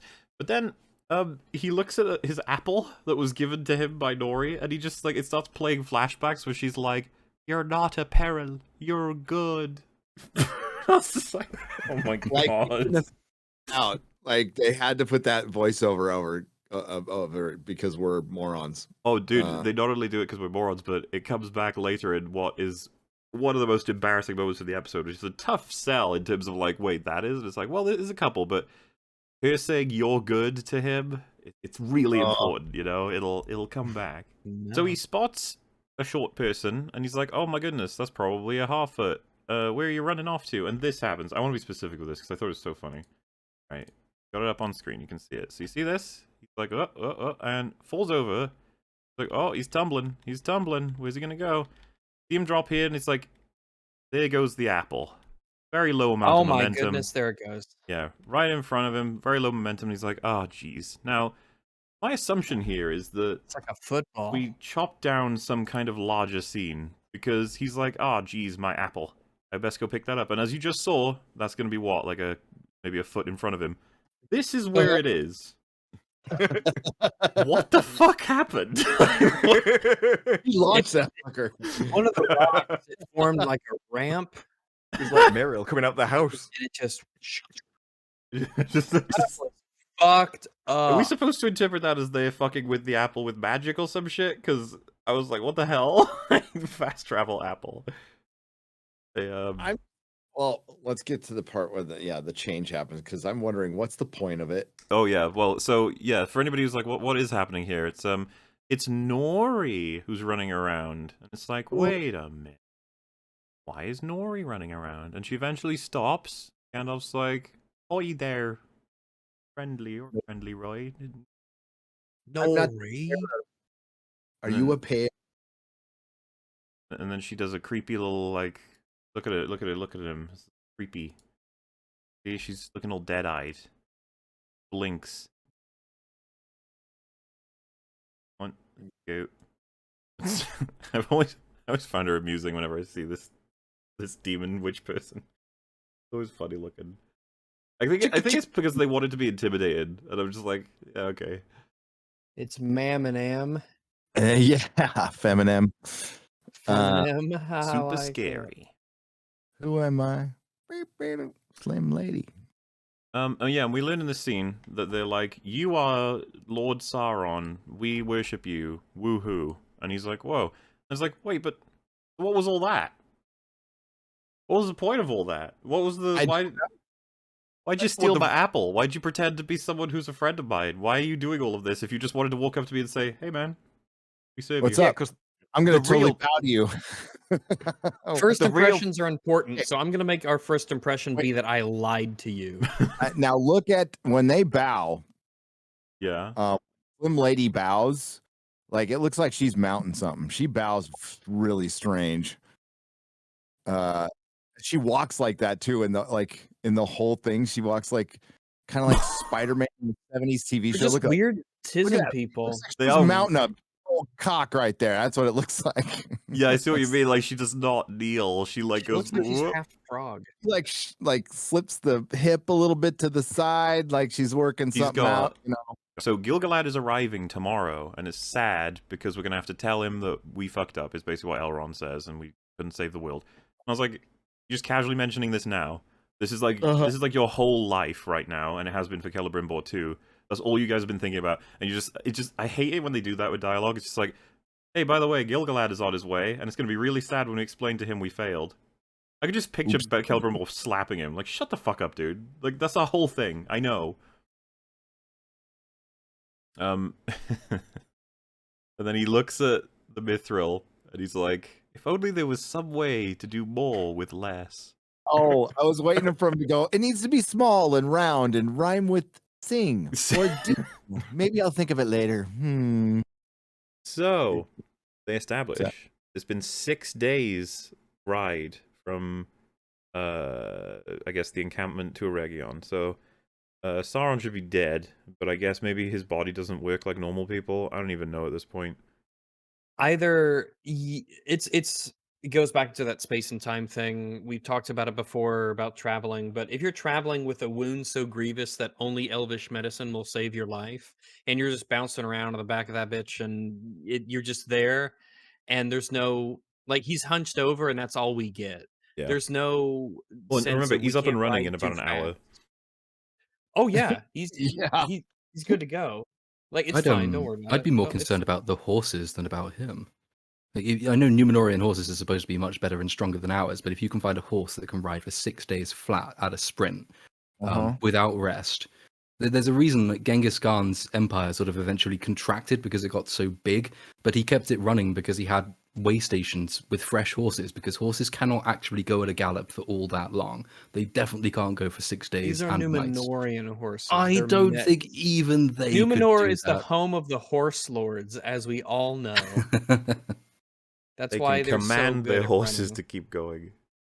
Because Galadriel said to the horse, "If you don't get us there, if you stop one fucking time, I'm going to kill all of the other horses in front of you and make you watch." Would she even need to do that? You'd just be like, look, when we get to the end, I'll leave you alone.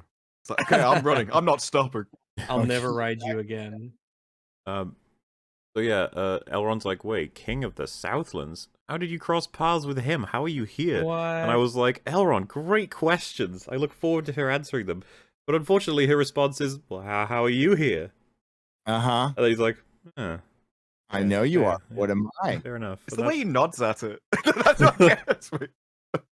all right, played. touche. It's like, what? No, both of you answer each other's questions like people. No, that's not how the show works. Um, People don't talk to each other. They yeah. talk at and past each other. Yeah. And then he says, I should never have set you on that ship. I should have trusted you. It's a mistake I will not make again. Like, yes, What? she was right the whole time. Okay. I don't even know what he's referring to. Because the fact is, this is something that happens a little bit later, but I'm just pissed about it now. Gil-galad does actually see that Galadriel is back, and no one has a conversation about his original theory that if she left, the goo would go away. Because he thought, remember he says, like, I thought by setting Galadriel away, the goo would go. It's like, she didn't go away, bro. You've never actually tested that out yet. If you actually thought it was a real thing, it might be, from your point of view, that Galadriel is still causing the goo. I don't know. I guess he's throwing that theory out the window. Do we know what caused the goo? I don't think they've... Evil. Yeah, I think they just said evil, Probably right? not Yeah. me. It just seems to be evil. Yeah. Evil. Yeah. Or maybe it was a Okay. Balrog fought a Balrog next to a tree and they both piled their evil into a tree and then that made black goo in the earth and spreading. I don't know. That would be pretty It's- cool. Yeah, so she said, I leapt off the boat because I didn't, like she said I didn't deserve it and my task was incomplete. and when I surfaced, all I could do was swim and pray that I had chosen wisely. So that is in-universe confirmation that she basically thought, I'm killing myself, fuck it. Yep. If Absolutely ridiculous. if you're Gil-galad, right, and you send Galadriel and all these other people to go to Undying Special Valhalla, wherever, and you like, okay, that's good, that's neat. So they're in heaven, that's awesome. And then all of a sudden, one of them shows back up. You should be panicking. Like, what the fuck happened to everyone else? Like, That's actually a good point. Nobody asked about anyone else, yeah. So, the legendary character of Halbrand meets Celebrimbor in an epic scene. Another legendary character. This is Scene the that- meeting of the minds. This was a tough one to watch. The acting in this was Because I was horrible. fighting back Yeah. my Oh, tears of joy.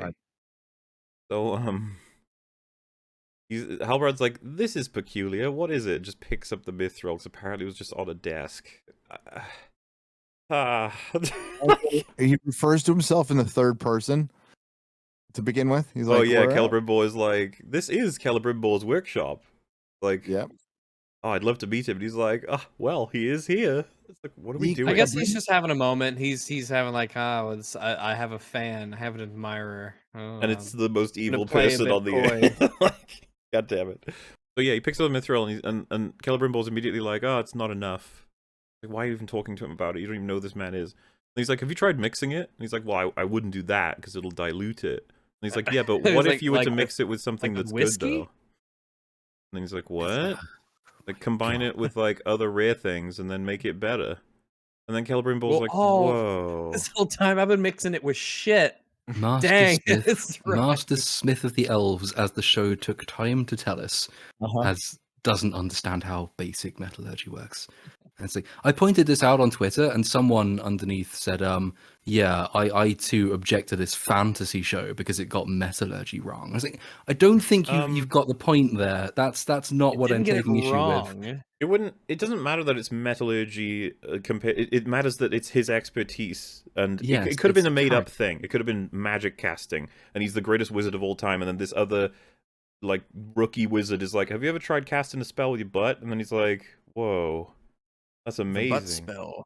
And like, you know, I've in only this been case, casting with my penis. if butt spells were known to actually be really good, it's like, why doesn't he know that?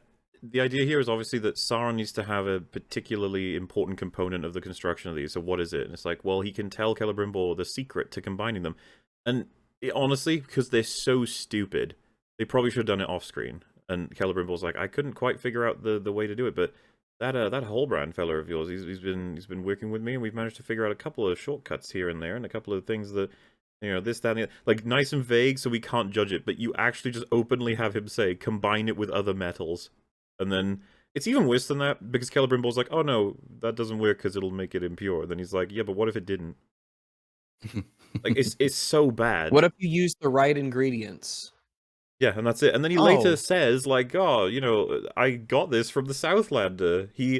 It's what he said that opened the dam, or something. He tries to make it sound like it wasn't really his idea, it was my idea, but he kind of prompted it, or something. That line, that it's the thing that turned the key that opened the dam. Right. Ooh. Yeah, which is an interesting choice of words, isn't it?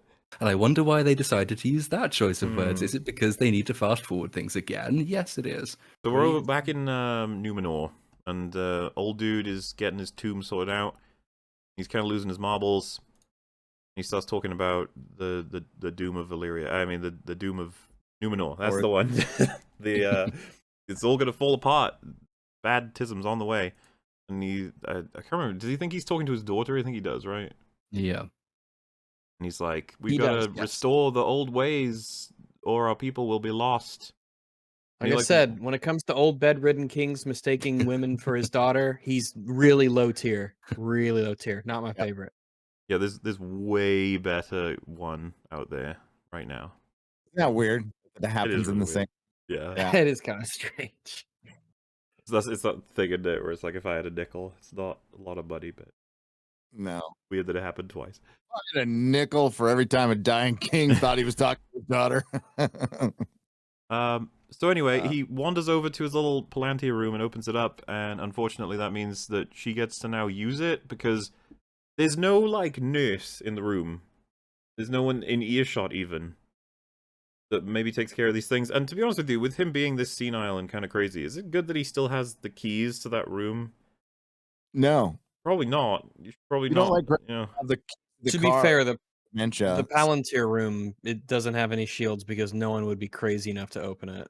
Oh my god. Obi I Cringe understood Kenobi. that. So yeah, she just walks in and enjoys herself a Palantir, I guess. I don't know where that's going exactly, because I don't know the lore, but that's it Oh, for we- her.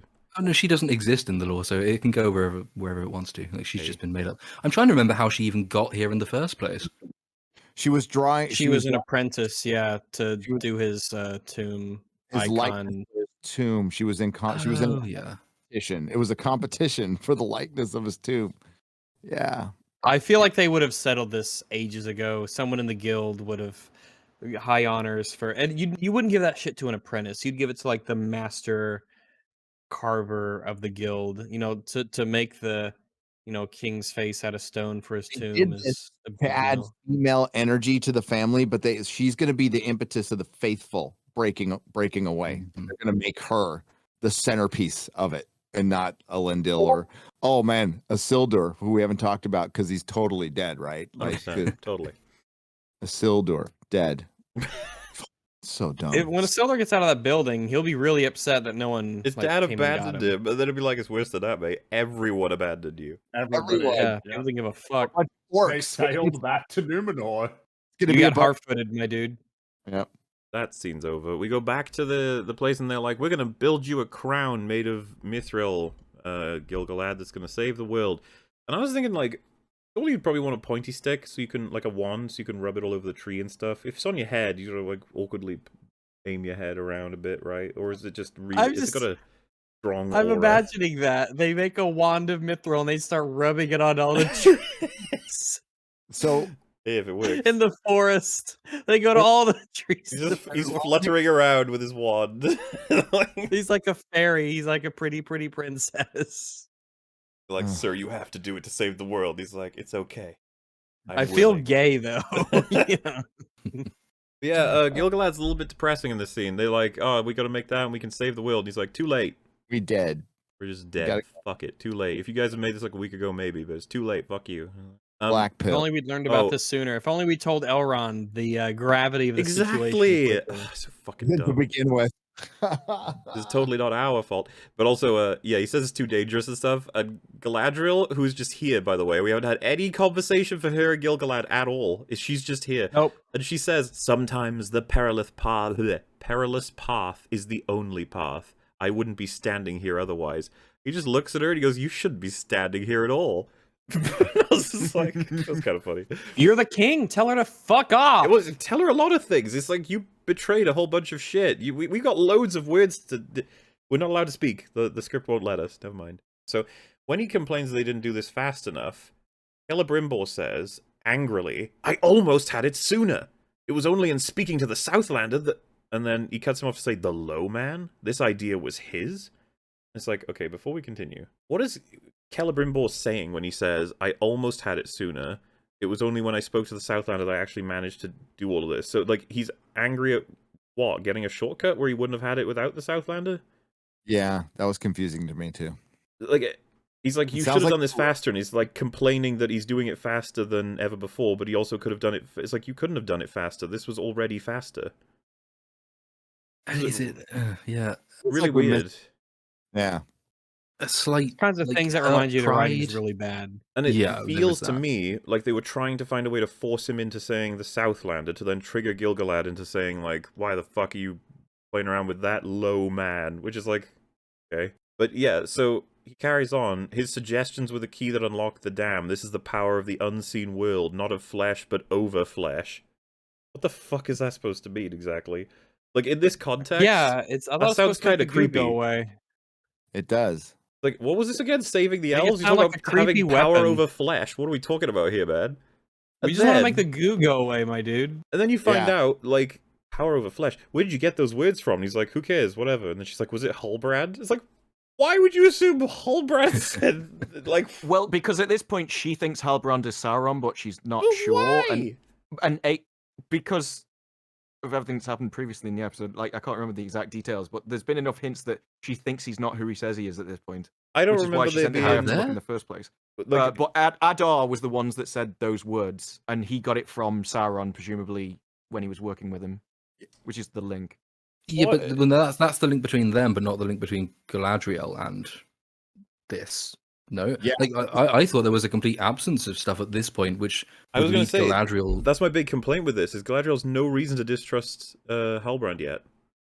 But all of a sudden, she just flips on that one statement. Yeah, which is really strange. Like, really contrived, and we have to assume that Sauron got into Celebrimbor's head. I mean, yeah, which sucks because he's known him for like 5 seconds. Which, yeah, by the way, That would have been a neat scene to see him manipulating Celebrimbor. never mind. We don't get to have that. Oh well. Maybe we can pretend it happened and say that it happened if we pretend it happened. That's cool too. And yeah, before we can deal with all that, Gil-galad's just like, no, disband everything. Fuck off. We're going back. Like, okay. Oh, okay. We can try. If you wanted. Also, I was a little bit perplexed as to why they went to the trouble of building this entire tower and city to hold a forge that looks like it really could have been put pretty much anywhere. It's a really small little cauldron thing, but they now have to disband it because they've run out of time to go back to heaven, which was a reward in the previous episode, but now is a curse because we don't understand why the elves would even want to stay in Middle Earth really to begin with. Yes, setup and payoff don't really link. So what was he going to originally use the tower to make? I think it was this plan all along. Yeah. Or to try and use the mithril power? Not necessarily the rings. Well, no, it can't have been the rings because he must have assumed. Remember, they knew we got the mithril ring existed idea even here. right at the start. Yeah, so the purpose of this tower being made was to make something a new power. That's actually a good that point. I'm we're not not sure going to talk about. Something with the mithril, I'd assume. Yeah, because they knew that the mithril was a thing, right? But they didn't know what it was called, and they didn't know where it was. So they just knew about that Celeborn tree. Or Celebrimbor knew about mithril? So Yes, both they Gil-galad knew- and Celebrimbor knew about mithril. Presumably they knew about. Yes. Remember that story they tell? They were like they're waiting for that material, whatever Yeah, it is. Gil-galad told the... And they said like they assumed the dwarves found that material, and they turned out to be right. So I guess they always wanted to forge that So material they- into something else. And then the person that they wanted to go to the dwarves is the person they didn't tell about it. Yeah, because they're incredibly stupid. It gets worse at the end. I'm so confused by like all of this. Who knows Yeah. what and who gets told what and why are they doing whatever they're doing? Oh yeah, so Elrond is like, I really, really, really want to do this, and Gil-galad's like, no. And then he goes, come on, I'm owed 3 months. And then he says, you're owed nothing. And then he says, okay, well then do it because I'm asking you. And that works. I need to try that more in my life. Whenever I don't get anything that I think I deserve, I'll be like, well, what if you do it just because I asked you to? Yeah, it feels really weird Master that negotiator Elrond. he's like demanding it as a thing that he wants, and he gets declined, and then he tries to pull like a sense of duty or favor, and that doesn't work, and then he just says, okay, but like I really want it though. How does that? I just don't get how that works. True. It doesn't work even in the setup. If it's as desperate as we've been led, or as we've been repeatedly told that it is, why would you not want at least some people staying behind to work up until the last possible second to save your place in Middle Earth? Why would you want? Why would you you're an want to idiot. leave anyway? Well, there is that, but if you weren't an idiot, what would be your Gil-galad reason? secretly working for Sauron, trying to kill the elves, get them out of Middle Earth. Based in elf build. Yeah, so they're gonna. I guess they get that amount of time to build whatever it is they're trying to build, right? A crown. That's what they're building. A crown. Yep. And then we have a scene of Galadriel's like, research the Southlanders and speak of it to nobody. And it is such like a... What? She really doesn't trust Halbrand now to the point where she wants to search up his history, which to be fair is like... May as well just do that anyway. Check out his old tweets. Yep. See what he's been... If it's You think you might have done that while you were, in the massive library in Numenor? Yeah. So, yeah, we'll see where that goes, I suppose. It's funny because there's a couple of moments where she's staring at him while he's just doing smithing. She's like, pretty sure he's He's evil. just smithing there, menacingly. Yeah. And she says to Halbrand, yes, all of a sudden you and Celebrimbor seem quite familiar. Like, that's evidence of him being evil. And it's like, He made woman, friends. his whole thing when you met him was that he wanted to smith. He enjoys the process. And he's helping one of his like all-time inspirations and heroes, as far as we know, create something that he's trying to create. There's no reason to think he's evil as a result of all this. To be fair, I can believe that Galadriel thinks that making friends is an act of evil. Over to Gandalf, or not Gandalf, with a bunch of the witches. And they're like, the more your power improves, the more the veil will be lifted. And I guess that's their way of explaining like everything to do with this character. He's like a normal-ass human. He's just lost all of the random things, and they're coming back to him slowly through magical themes. I don't even know. It's magic. They ain't gotta explain shit. But they do say the star pattern he's looking for is on the little dinner plate, and they say that it's like it's the hermit's hat. Far to the east, it's a pattern that's visible where stars are strange, a land called Rune. I think they actually also use the line, it's only visible in one place, which isn't how stars work. Yeah, well, it is in this world, bitch. That's strange. Got magical stars. And then they have a little speech that really gets to him. She says, you fell from the stars, yet you are greater than they. Fire obeys your will. You fell below the dust, and yet dust fears you. And yet, dust fears you. Can you imagine? The power. The sheer Power of dust. Even the dust obeys your command. Even the dust you trample underfoot. Oh, the dust trembles beneath you. Why would just... Oh. The dust trembles beneath you would work better, because at least that's like, that implies a different kind of fast. But if the dust generally just fears you, I don't understand. Dust has no emotions. Dust trembling like, beneath you, at least like you're massive, or you know your stride moves the land. But if the dust just The dust is trembles scared, under Movie Bob's feet. I don't. Who wrote that? Looked at it and thought, yeah, that's pretty cool. That sounds good. I just picture him picking up the dust and being like, is it alive? And he pokes it like, hello? Don't be afraid. Saying that the dust fears you isn't that impressive. Saying that like the earth itself or something, that's a bit more like, oh, okay. It gets weirder, because when they're doing that little speech, he like gets into it and starts doing like big old telekinesis everywhere and like yelling. Like he's happy to hear that he's super powerful and that dust fears him. It's the confidence boost that he needed to know that the dust fears him. I have no idea what to make of He's been surrounded by Harfoots for a long time now. He really finally, needs people that, recognize how powerful I am. I can feel good now. Yeah, finally, the dust fears me. But then it gets weirder. They don't like this. They get scared by him when he's just doing like a little like, I'm so happy that I'm so powerful. They're like, oh God, stop him! And then one of them blows dust into his face and he gets knocked out. I don't. But what's going on? Once again, he's like, can people not fuck with me when I'm casting spells? I know, Every goddamn time. I think every single time, like literally every time, someone has screwed it up. No wonder he never gets to learn every anything. Single one. And so the Harfoots are here, and they've come up with a plan. One of them makes noises, I guess, to distract the witches, while the others go and try and free totally not Gandalf. And I just wonder, I'm like, yeah, okay, but like, what are you gonna do when they catch you and kill you? Because they're way faster, they can track you, and they're magical beings. Like, they can spontaneously explode objects into fire. There's like they're just physically, they are larger and more imposing. Magic aside, they are just physically superior to you. Yeah. They have a dinner plate. You add the magic on top of that. On top the power of that, Smeeth. and, I don't know if they're going to be able to defeat them at all, but they probably have some kind of weapon. What we learn is from a little glance that the witches are probably aware that they're here too.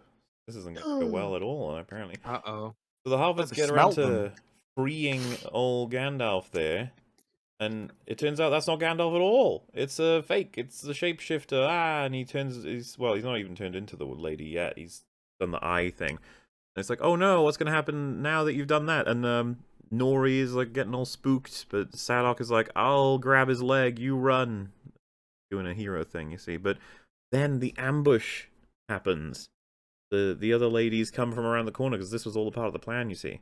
And they grab themselves a throwing knife, and I don't know how to deliver this information to chat. They're gonna take this really badly, okay? Because this is tough. This is probably one of the saddest things I've seen in cinema so far for a long time. But they get a knife, known for cutting, and it was not even a regular knife. It's a throwing knife, or maybe it's both. Ooh, I guess it would be both. sure. Wouldn't it? And You they could throw a throw it. regular knife, yeah. Looks as if they weren't aiming for Nori, because it goes right past Man. her. Instead, it hits Lenny Henry right in his belly. No. Who could have foreseen this being a possibility? And I think I was actually surprised, because I was like, wait, what? I was. I was surprised too. Why are you Didn't see killing that him? coming. What's the point? There's not much narrative juice to be drawn from him dying. I don't, when they first got here, they're looking around at the scene, and they're like, what are we going to do here? What's that? Like, oh, there's only 2. There was 3. And then they're like, Nori says, well, better 2 than 3. Let's go. It's like, Well, it's like I dumbass. said when we were watching the episode. It's like, well, I'd much rather fight 3,000 people than 4,000. Let's go. I just the whole well, so it's weird as well logistically, because they were watching them when the scene was unfolding with the 3 of them. Like, they showed the Harfoots of watching, and then they lose one. I guess she just wandered off, and then they were just like, well, don't know where she is anymore. Like, nice. You don't have to 4 worry of about her. you. She's out of the picture. We get a fight scene. It's pretty funny. You get the sort of normal, there's just magic things happening, and looks weird. I don't like understand what's happening. But it's kind of funny too, because they're very dramatic. The dare I say, like, body acting. This one in particular, very Yeah. dramatic. Definitely a art student. Got it. Enjoy this for a while. Just the way that he's so fleamy. You're such a try-hard cringe lord. You can't just start walking Like, go normally. back to your fucking basement in with your hot topic nonsense.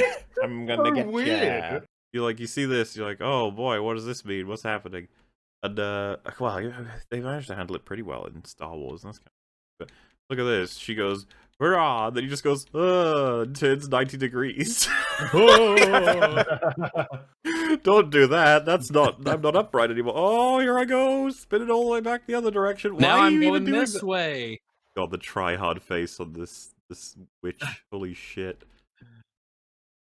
And he's It's like, like, at least "Ooh." when Gandalf and Oh, Saruman no. are fighting, like, they're throwing each other into things Yeah. and doing damage. It's not just randomly twirling them around in the air. Oh my god, the faces she's making. What the fuck? It's legitimately cringe. Do you see Gandalf's face? He's like, what the hell am I dealing Like, with? Are you shitting right now? Oh, off I go. Oh. Very epic battle. My god. She was into this. She was giving it her all. She was like, this is going to be top tier. This is an 11 out of 10 TV show. So sorry to tell you. It ain't. Yeah, so everyone's ran off, right, while he's battling her. So it's like, so where are the other demon witches? Surely something bad is going to happen. And then a throwing knife dodges the Chungus by like an inch. It's so upsetting. We could have lost another character, but they found a way It's out a of it. weird knife. Like a little moon. Anyway, she turns and she realizes Sadok has been hiding here, look, under a little thing. And he's fucking ready, okay? Because he got stabbed. He pulled that bitch out of himself. He's about to bring it down. Bring down some justice. He's Thing- about to bring this- down the full wrath of a Harfoot. This is a surprise attack, but before he actually like reveals himself, he blows the whistle that distracted them the first time to announce that he was about to do it. So, that's it in foot. And she has a reaction to this.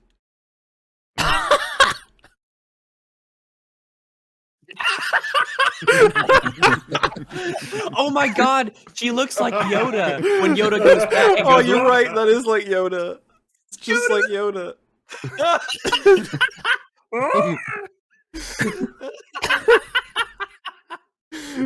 Seriously, one of the funniest faces I've seen in such a long time. The fight continues awkwardly. Weird jittery movements.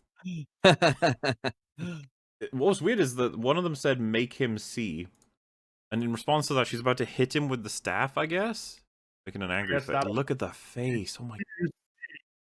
Do you see? Oh no, it's gonna tie not Gandalf down and show him all the pictures of Yeah.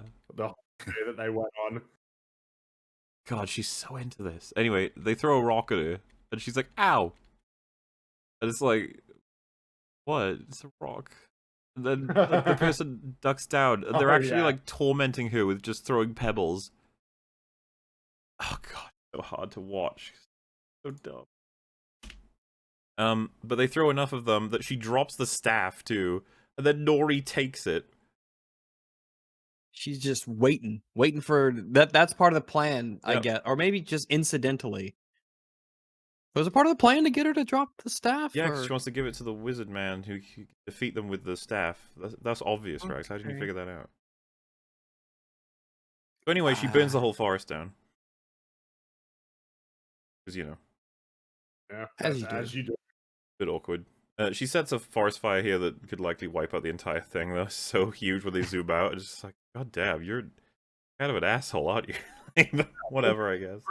But yeah, and then you really, like, Gandalf's waking up with all the trees on fire, and he's like, oh, nature. Killing it with no, fire is technically nature, too. Yeah. I hate this scene because he could help them, and he's just like, can't be bothered at this point. Well, he 'Cause says he's I not might hurt injured. you, and it's like, oh, as opposed to us getting immolated, like, I feel like you should just give it a shot, mate. Like, it might be worthwhile, I don't know. I just don't want to die. Sorry Given for past yourself. experience, one of them would run in the way of whatever it was he was doing, Yeah. and then they would scold him for He's it, got and he would be PTSD sent from it. away. And why would you bother helping these people? They're clearly ungrateful. He says, like, get away from me, you know, or I'll hurt you. And he says, and this comes up as a payoff. Oh god, this comes up in all kinds of things, right? The idea that your choices define who you are, sort of thing. The standard sort of thing. Oh, She says, only you can show what you are. Which, first of all, is already like, oh, that's a bit clunky. Only you can Yeah, I show would what have you are. reworded that. And then she says, definitely you would've reworded choose that. by what you do. it's so clunky. Oh It's god, so the weird. English is getting Like, fucked. It's really, stands really, out. really clunky. Yeah, this one is. Choose Your by what actions you define do. you would have been. Yeah, just so many other it's so clunky. I just Well, it gets worse because she's saying this in response to him basically being like, "I'm evil, sad face," and she's like, "No, no, no, no, no. Because I You got told are." I'm evil by these random weirdos in the Yeah, I woods. know, right? She's trying to tell him like you aren't anything yet. It's up to you. What do you want to be? And then she follows that up with, "You're good. I know it's true. You're a good person. You'll choose to do good." It's like, well, that kind of destroyed your first point, didn't it? It's completely up to me to choose, but also do this. Yeah, they have this shot. She's doing it again. Her, like, fleamy walk. the fleamy walk. They keep thinking it's really intimidating, but every time I'm just like, It's so bizarre. Yeah, he gets inspired then by Nori to do good. This whole time, by the way, all of the witches have forgotten about that staff, which apparently with that staff you can just like easily defeat all of them. When they had it, they were kind of able to defeat him. So you might have thought they'd want to be taking a little bit more care on that one, but hey, whatever. He's got it now. Too late. He puts out all the fires. It's like, all right. What else is happening? Responsible. Yeah, that's Yeah. good. He says, "From the shadow you came, to the shadow you will return." It's like, yeah, that's a normal last line, I guess. Fine, whatever. And before he They does, stole it. Most of the normal sounding lines have been stolen from the Yeah, I Jackson film. figure, I think figure. they stole that one too. and oh god. So they say, he's not Sauron, he's the other, the Istar. And he cuts them off to say, "I'm good." Not even I am good. Contraction. I'm Mhm. good. Like it belongs in a Pixar movie, you know? Do you think they My even monkey brain, understood yeah. the mix between saying that your actions define you and therefore the words don't matter and you just do good and you are good, and then he had to tell everybody. Just announce I'm good. Yeah, it's like Southland's Mordor. You can't rely on people to infer. It has to be told. So I thought this was hilarious. He's like, I'm good. Boom. And then this happens, and she immediately goes skeleton mode. And I was like, oh, Jesus. Like, what have you done? Yeah, what the fuck? Oh, Are you ring God. rates or some shit? What the actual fuck is going on? Is that what that's supposed to be? They are No, really like, they can't because there are no rings to make them wraiths. oh, right. Yet. Are They're they staff pre-ring wraiths? wraiths. They're just Jesus wraiths. Christ, look at these three. The middle one, she even looks like she's The got one a on the crown. left is like, is Dude, like the middle she's one in looks like a sad she's skull. sticking her head out the window of a moving car. Look, it's a sad skull. I love the subtitle, I'm good, is still there. Just chilling out. Like, I'm good. God, this scene was bad. And they just keep doing it. They can't make a good scene. It's like beyond their capabilities. I'm gonna It's turn impossible. you into moths. I don't know why this is what's happening, but it is. And if I Gandalf turned you can into do a this, ghost, then it or just I raised the revealed question why you he as doesn't anyway. ghosts. Like you were ghosts all along, or I turned you into ghost. Because I could turn your ghost into moths. So did I turn you into a ghost? I guess that's Most what you people do in whenever chat you saying, "What kill the someone. fuck?" You It's turn like- them into a ghost. Guys, you really think we have the It's answers a for bunch this? of moths. I have no idea what this means. I don't even know if they're dead. Like, I have no idea. That's true. They might just be like, "Fuck this! Oh, it's, I'm out of here. Team I'm going moth Team mode. Sauron blasting off again." Oh no, Sadok's dead. And this is a really weird scene Wait, because well, yeah. Very weird scene. nobody You gotta run suggests it the through. magical man that does amazing things might be able to save him. Or medicine, or resting, or lay there. We'll go get help. Or I know the herbs of the forest. Or Yeah, they don't try to do anything. He basically says like, "I don't wanna. I'm alright, actually. I don't want to live. This show is cringe." Oh. This show is so shit. I would literally rather die. See, he's not even. He doesn't even seem to be in pain. He's not dying. It is just a case of voluntarily checking out. It really feels like he opted to leave because he'd been stabbed, and that's an option you have as a character in a fiction. It's like, I can just go now. That's the rules. Bye. I don't want to stay. Even to the point of him saying, like, I'd like to see the sun rise. And then the sun just rises immediately. Just like, well, there you go. Oh, I thought that would take longer. I stand unshaken. Yeah, but so them, by the way, saying he is the East Star. That's like, the East Star are the wizards, right? Is that another? Yeah, they're the history. Yeah, so. It's a collective. Back to Numenor plotline. They even, so we're running out of things to fill this episode with, and so they have this shot of one of the sailors just slow motion walking over the ship. It's just like, why? It's like, well, Because needed it to- will take longer if we put it in slow motion. yeah. Yeah. That's filmmaking. That's the art of filmmaking. The language of filmmaking. What does that tell you? What is this saying in the language of filmmaking? And we go below deck and see that Elendil's So talking it's to Muriel. And he's trying to move around the ship by memorizing all the steps to go different places. And he says, "You're doing well." Then she says, "Patronize me again like that, and I will take your ship." So Muriel's a prick, and I'm glad she's blind. I Fuck just- you. They always do that with the show. They never Why are do. you shit? Never have a piece of dialogue where I go, "Oh, that was neat. That says a lot about them, and that fits the thing." And it's just like, And nothing has happened between this scene and essentially the one before where he said, I should have left the elf in the sea. But he has entirely changed his whole position on elves just for this boat. For no Yeah. reason. oh fuck, what does he say in total here? He's like, "You once asked me why I pulled her from the sea." And he says Yeah. something about what his name Mine- means. Yeah, my name Yeah, doesn't it's just mean because someone his who looks name at the means stars or something. something like that. But the other meaning of his name is elf friend. Mhm. Elf. I So, did you what know. I did because my name means a thing.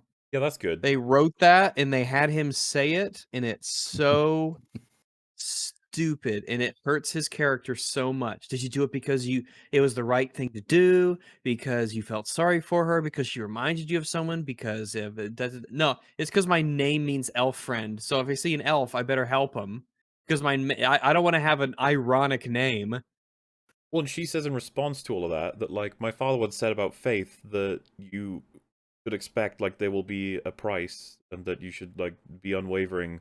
And then he's like, well, sometimes the price is quite a bit. And she's like, yes, it is. And he's like, well, may as well continue having faith. As if to say, my faith in elf friend is costing me a lot. And it's like, yeah, well, this sunk cost fallacy, no point in stopping now. Like, you've already paid the price. Like, what is this? What are we learning from this? So they set up total sense. earlier in the episode that black sails means the king has died. And then a couple scenes later, they're like, black sails, boys. The king's died. Ah, next season there will be a fight for power. It'll be as good as House of the Dragon, I'm sure of it. Look at all those ships that they didn't send to invade. I know. And I can't believe how these people would feel about the fact it's like, wait, one is coming back, everybody is wounded, and the queen has lost her fucking vision. How did you guys fuck up so badly in a couple of days? Can you believe a volcano exploded? And they're like, no. You're like, oh, well, that actually happened. Oh, well, it did. You trust it. We will all confirm that all of our stories are straight. Yep. And then there's an explosion in Celebrimbor's forging place. Turns out, even with their most powerful tools, the Mithril is proud, and they can't get it to merge with other metals, despite their incredible force. And my god, the fucking way they suggest this, I hate this so much. Like, you present this as an issue. The metal refuses to merge with other metals. Like, oh, that sounds annoying. It's like, so how do we do it then? Oh. Like, well, and he's like, we need more time to figure. He's like, we don't have time. And then Galadriel's like, perhaps we've been pushing ourselves too hard. Which I don't know how that helps, like, anything right now. But that clues Halbrand in to a particular piece of wisdom. Perhaps we're pushing the metal too hard. And instead of trying to crush it together with giant whatever the fuck we're doing, it should be drawn or coaxed together. The metal is likely, unionized, and so you gotta, how it goes. It's actually baffling because they keep trying to make it so that it's Sauron's little decisions that allow these rings to be made.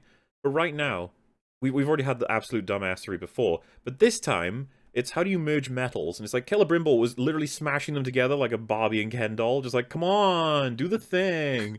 And then Sauron's like, maybe we should melt them together. And like, isn't that what you normally do? I mean, I assumed they were melting them, but also doing it under pressure. But I thought they were trying to imply that the mithril is almost semi-sentient. Like the One Ring is meant to have kind of. You get that impression mind. because you said coax the metals and like what? Yeah, and it's But, proud. like, why wouldn't you try melting them together? Isn't that something a normal smith would do? Yes, but we've already established that the Master Smith Celebrimbor is a moron. And is this tied to episode 1's stuff about the experiments in the very far northern fortress when they find out, because I think they use the line, don't they, about the forces beyond this one.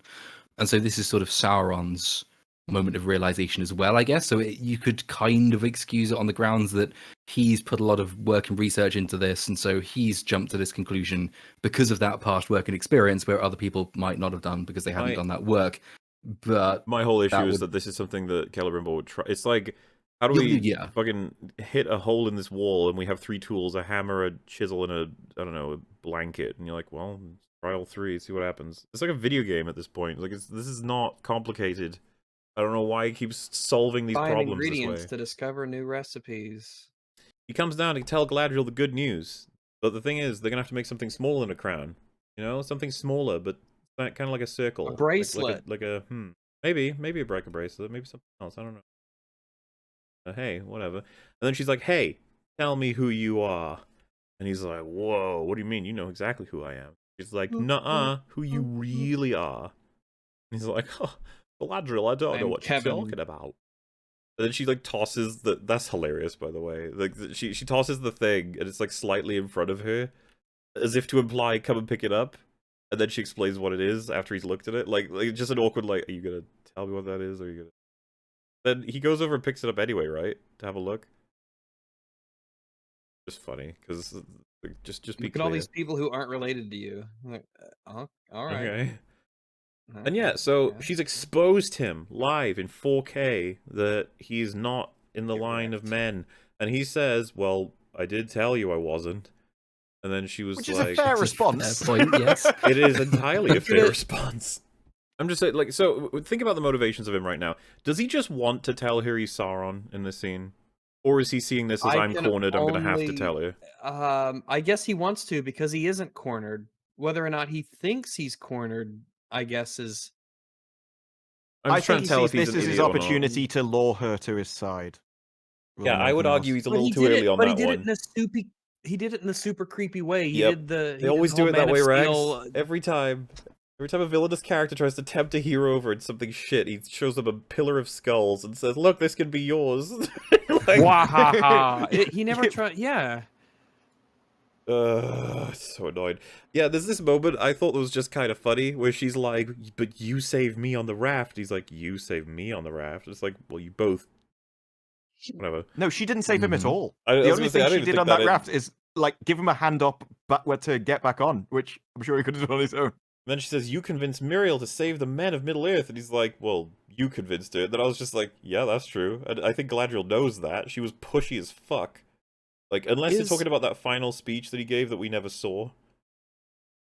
Is the fact that he actually really did save her life when she went overboard on the raft, is that ever going to get brought up? Like she kind of owes him a little bit, or does that mean anything? That was a manipulation. Was that never... Wasn't anything Oh. reasonable. Oh, okay. And she's like, you Alright. fought beside me. That he's like against your enemy and mine, which I don't even understand as a clarification. It's like, isn't that the implied thing? Maybe you fought with me. Yeah, orcs are both of our enemies. That sounds weird for Sauron to do. To kill orcs. Well, no, he's I fighting guess are Adar's Adar. orcs. Yeah. Which Because is Adar killed him, essentially. Stabbed him. And yeah, she's like, tell me your name. I think he says, I've been awake before the break of the first silence. And I guess that was a long time ago. it's probably a long whatever. time ago, yeah. And then he says, Yeah, I have had sure. many names. And I'm just like, why would you... Couldn't you just said your name is George? Some have called me. I just I'm don't understand why like It's reveal the immediate- big immediately potatoes. goes evil. Yeah, he even plays some evil music in the background. Why would you He do that? does. He tells the creators of the show to play the evil music, just in case you were confused as to his true nature. What a like! I just wanted to point out, by the way, we've always been breaking down these episodes with this knowledge already, but like, how absurd! Like Adar is Sauron. Oh no, he's not. Oh, okay. Well, Gandalf is. No, he's not. It's Halbrand. Oh my god! It was that guy Oh my god! Oh my whose god! story was going nowhere. I just don't understand. Like, for anybody who had no idea that was coming, how does that come across? You just be like, what? That's Sauron? Like, yep. And so, to clarify next, Sauron has the ability to make you hallucinate very vivid dreams to the point of, like, you being immobilized, presumably, right? I guess. Yeah, he has because loads of powers in the lore. He can shapeshift. He can turn into werewolves and vampires. I don't think he's got sort of mind. How many melding werewolves? abilities, but, he had quite a lot, but he could turn into one. Yeah. All right. Over a dozen? I wouldn't. I don't know. Probably yes. He had a whole Probably fortress an of them on an army. island. All right. That's fair enough. All right. I'm just checking. I'm just curious. Puts her in Dreamland back with her brother, and he's just like, you can calm down now. Great. It's all over. I think she's like aware that this is bullshit, but she doesn't do much about it for a while. Lets him speak for a little bit. I think he's just like Sauron trying to convince her that he's actually a good guy. I guess he's trying to convince her that he isn't evil anymore. Yeah. There's a Which I'm like, seeking a seems power to not to be. destroy Middle Earth, but to heal it. Then why? How come you guys are all super dark and evil? What's that about? The music and the stomping, burning. I guess he isn't yet, or he isn't necessarily. I thought he already 'cause had we the haven't Sauron really outfit earlier, right? Remember we in like episode did. 1? That's true. Yes. But I guess they've kind of forgotten about that. or whether the argument is actually that, okay, well that was his. And if you go back to like the Silmarillion, for example, he sided with Morgoth not because he actually agreed with what Morgoth was doing in the sense that he liked evil, dark, fiery stuff.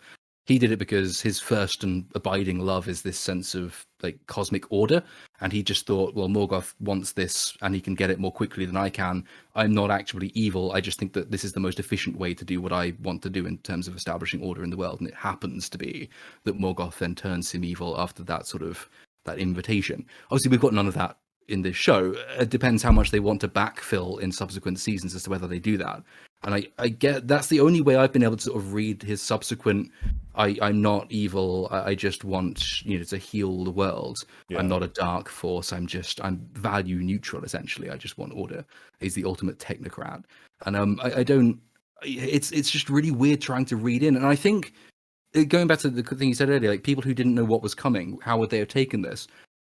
It is weird because I think they've deliberately they've not given him any motive. It's not that they've given him motive to be good.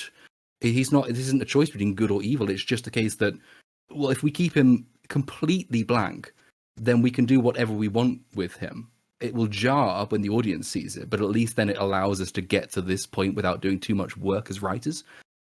But it makes very little sense, if any at all.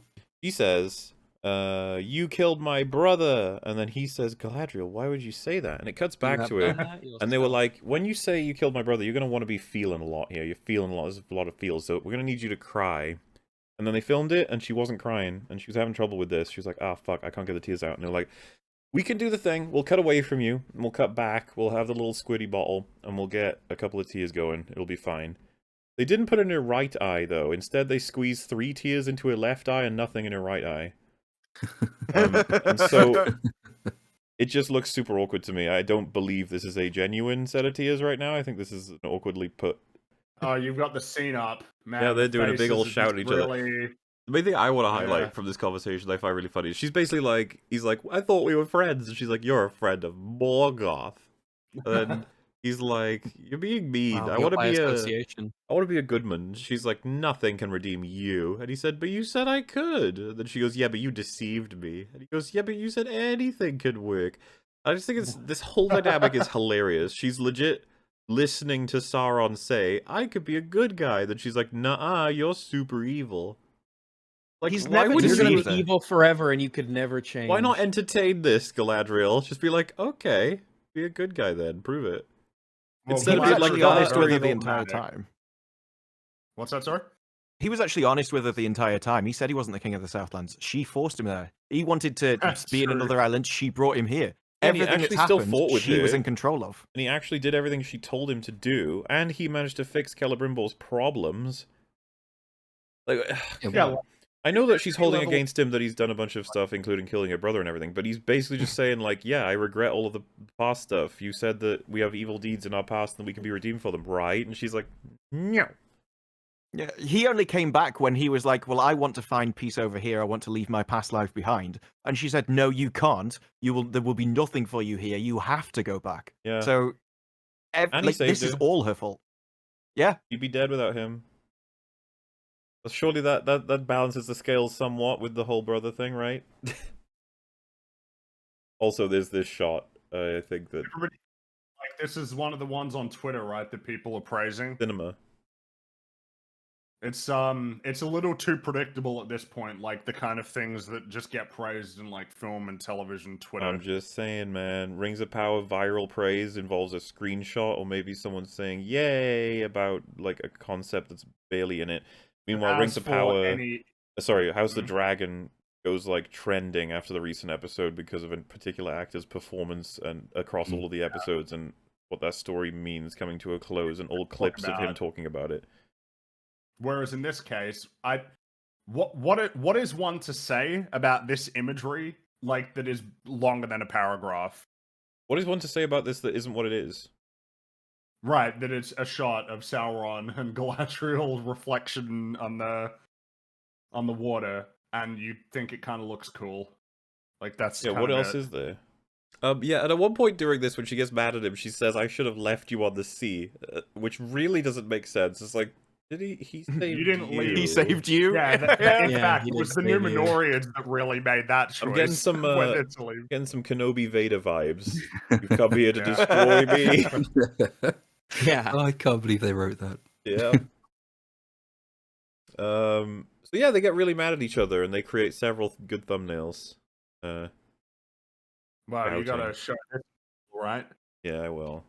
Got that bit where his eyes are going evil now. His face is going evil. Yeah, he's too. getting an evil face because he's getting all angry. By the way, this is caused because he sells her on the idea that he's access to power, she's access to light. Together they can save Middle-earth. And then she says, save it or rule it.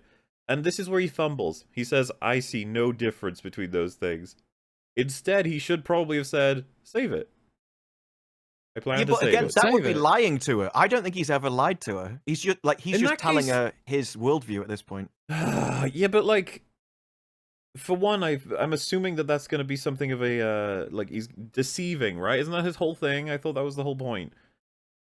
I don't think he wants to. I think they're going for that whole, I could rule anyone else, trick anyone else, but with you, I want to be honest. I want you to do it consensually, kind of thing. Because I was think going to that's say, the I'll kinda going grant for that. On the other hand, is this so bad that he's saying we can rule well? That's so bad. Yeah, we could be. Yeah, how many people, how many peasants across the planet want to be king? And that's not an evil thing. That's not a bad thing. Why is it bad to want to rule? It's like all these kingdoms have a king. He's suggesting Like, that she you've makes the talked to- decisions, you've by the talked to way. him. He provides the power, she provides the light, implying that she's the one that will make sure that he stays good rather than bad. He This- also offers to make her McQueen as well, which is yeah, he does offer. slightly disconcerting. But it's Oh, yeah, well, God. she's already rejected the idea of going back to Valinor in order to return to Middle Earth, in order to exercise her will upon this place anyway. She might have done that in the name of saving it. She might not have done, and she suggests that she hasn't. So that's already exercising agency without real moral purpose. And then she's going to go on to essentially be a queen in Lothlorien anyway. So all she's it's unclear what precisely she is rejecting here and what the difference actually is that she And the sees elves have between a ruling king. and the elves have a high king. The elves have a couple of kings, and Everyone the has men a have a king. king. There are lots of kings in this world. I don't understand what she thinks the difference is between ruling and saving Middle Earth. I mean, the point of a king, a good king, is to attempt to save or to preserve your country. Her whole goal was to install a king. Save Middle Yes. Earth and install him Yeah. as king. And no, he wants to be a king. The person I'm installing. Uh-oh. And she left Granted, he's Valinor sick. specifically to rule, didn't she? So In the law she did. In the law she left Valinor because she wanted a kingdom of her own, and she refused to go back because she wanted to continue exercising her free will. I don't think the show's established that, but in the law, yeah, she wants a kingdom or a queendom, I suppose, of her own. ugh. So they shout at each other, as you can see. Very fun. Amusing. I don't see how people aren't giggling when they see this. Oh god, look at the spit. Oh, I think that might be CG spit. Look at those eyes. Oh, he's gotten so evil. Oh, his eyes are like Look at snake him. now. Look at him. Oh, It's she's so angry evil. too. Look at her go. I'll put on my evil eyes.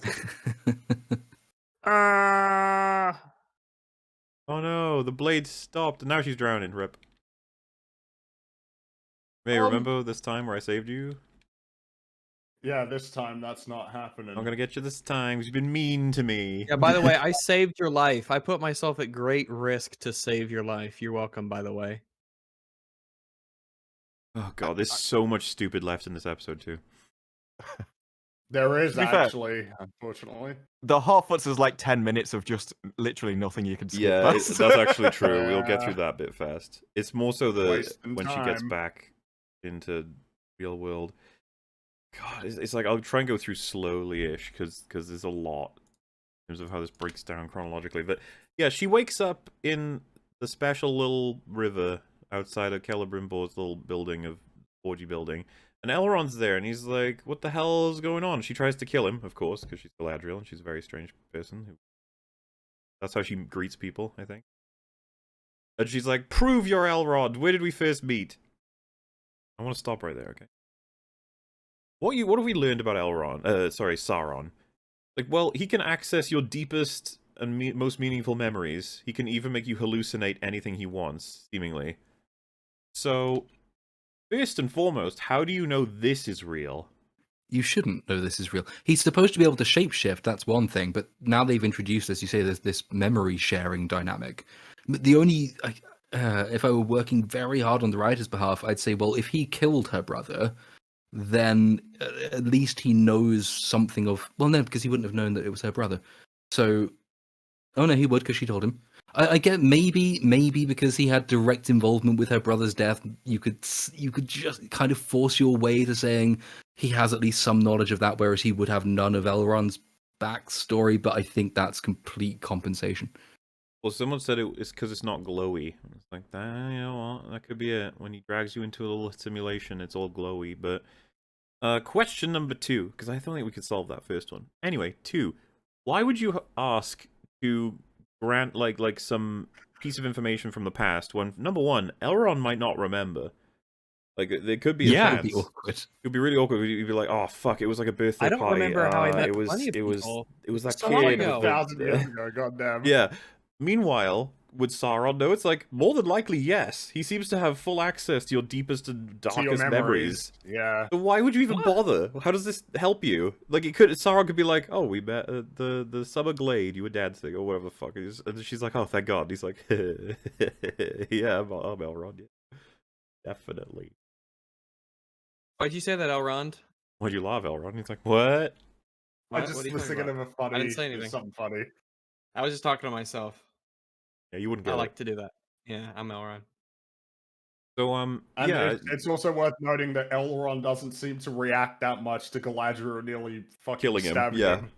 Yeah, like she doesn't seem seems to care, and he doesn't pretty bring it chill up with later. this. For that. Well, yeah. So it's especially insane because he does clear this up, I guess, but he doesn't ask her why she's freaking out or why she was in there. Yeah, In a sense exactly. that he gets an answer that's satisfying at all.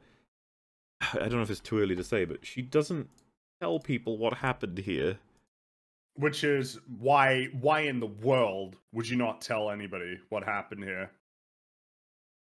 I just Like what possible reason is there to not tell anybody what happened? The show's reason, which isn't good, but it's what they use, is there's a line where he says, something like, "You can't tell anyone because how could you tell anyone that you created Sauron?" that's not even true. But Well, it is didn't- because she brought him back. He wanted to stay in Numenor and leave everything behind. No, but I mean, like, any reasonable person would just be like, "That was Sauron." She's like, "Yeah, I know, crazy, right? He was lying the whole time." Yeah, like Oh yeah, what world are they gonna blame her for that? Like how could she possibly known this? And you know what? It's too late. It's a responsibility. It's She too needs to late, tell them exactly. because he's been directly involved with the creation of these rings, which should give you pause for thought. Like, wait, why was he so invested in doing this if he's our greatest enemy? And could you imagine if like them not realizing that? Like if that like the consequences of them not realizing, mostly, you know, everybody else not understanding like what they've set in motion. Yeah, And it because causes she the didn't literally tell the them. one ring to be able to take over. Exactly. Yeah. Like imagine, and it's because she didn't. That would be really bad for her character. Yeah, what I'm saying is, first of all, I think it would be in character for her to tell them, but secondly, that it's immoral not to tell them. It's incredibly important. Oh, It's like, yeah. yeah, but they might think of me absolutely. worse. Like, don't be selfish, yeah, Galadriel. Also, first off, Exactly, they you already have to do. accept it. You First have off, they to already do what? Sorry. accept the consequences. What? They already think she's they already think the terrible. worst of her. Oh, right, yeah. I mean, they don't, but we do. I mean, and plus, yeah, you got to tell Elrond, surely. Like, even if you don't think people will believe you, you still tell them Oh, I thought because this they was... might. But So also, she's like... you have to tell Elrond. She's desperate to get to Celebrimbor because she needs to know if the rings have been forged or not. And I was amused by this, right? Because she sees Elrond, immediately demands proof that this is Elrond.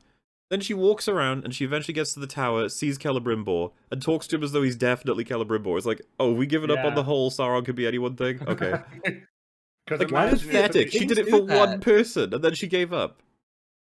Yeah, that just seems to be a thing where writers forget that characters don't know who is the shapeshifter. Yeah. So they act as if the writers have the characters have the writer's knowledge on who is or isn't the shapeshifter, whether it's imitating voices, whether it's, you know, changing your form, you know, physically.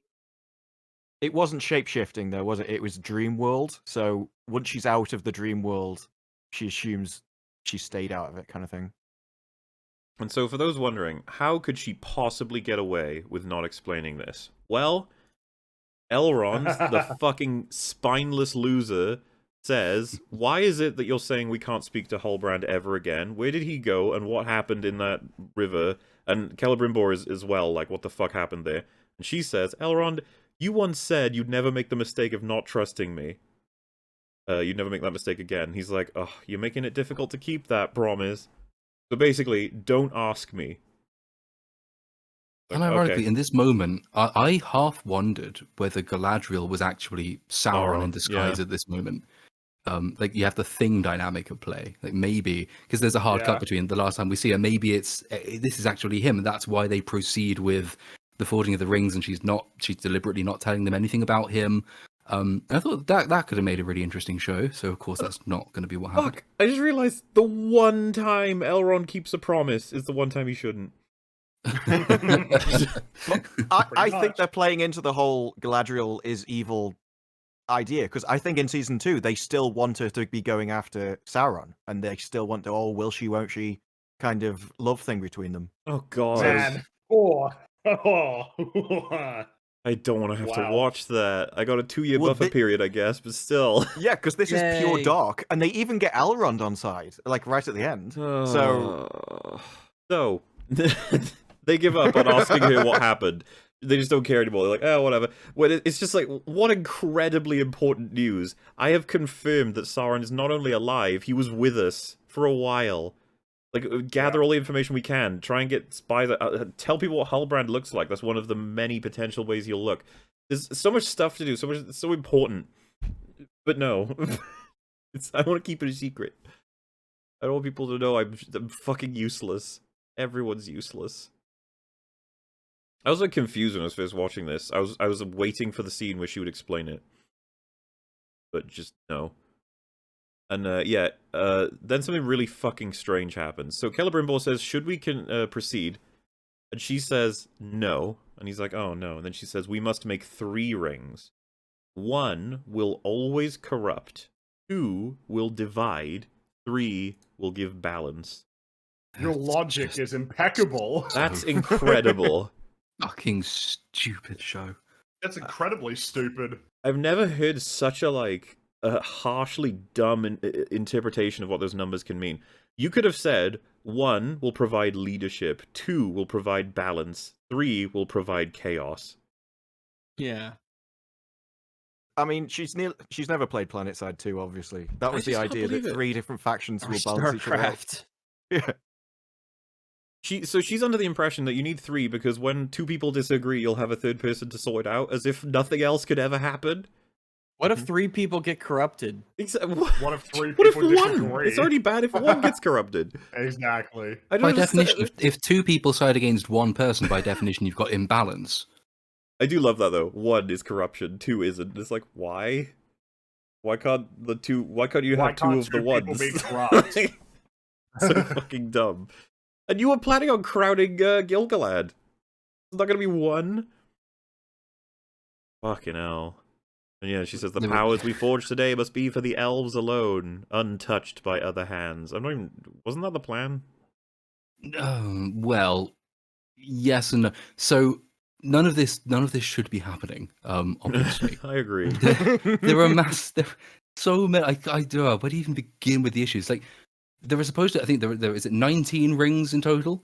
Sauron is present for all of this because by having a hand in creating the rings of power, multiple of them, 19 of them, Sauron is then able to make the 1 ring and use the subordinate rings, the 19, to control all the races of Middle-earth. So that includes the men, and he tries with the dwarves as well. All of these are made at roughly speaking the same time. It's over a period, obviously, but it's not like you make 3. And then at some point in season 2 or 3, maybe we get around to making another 9 for the men and 7 for the dwarves.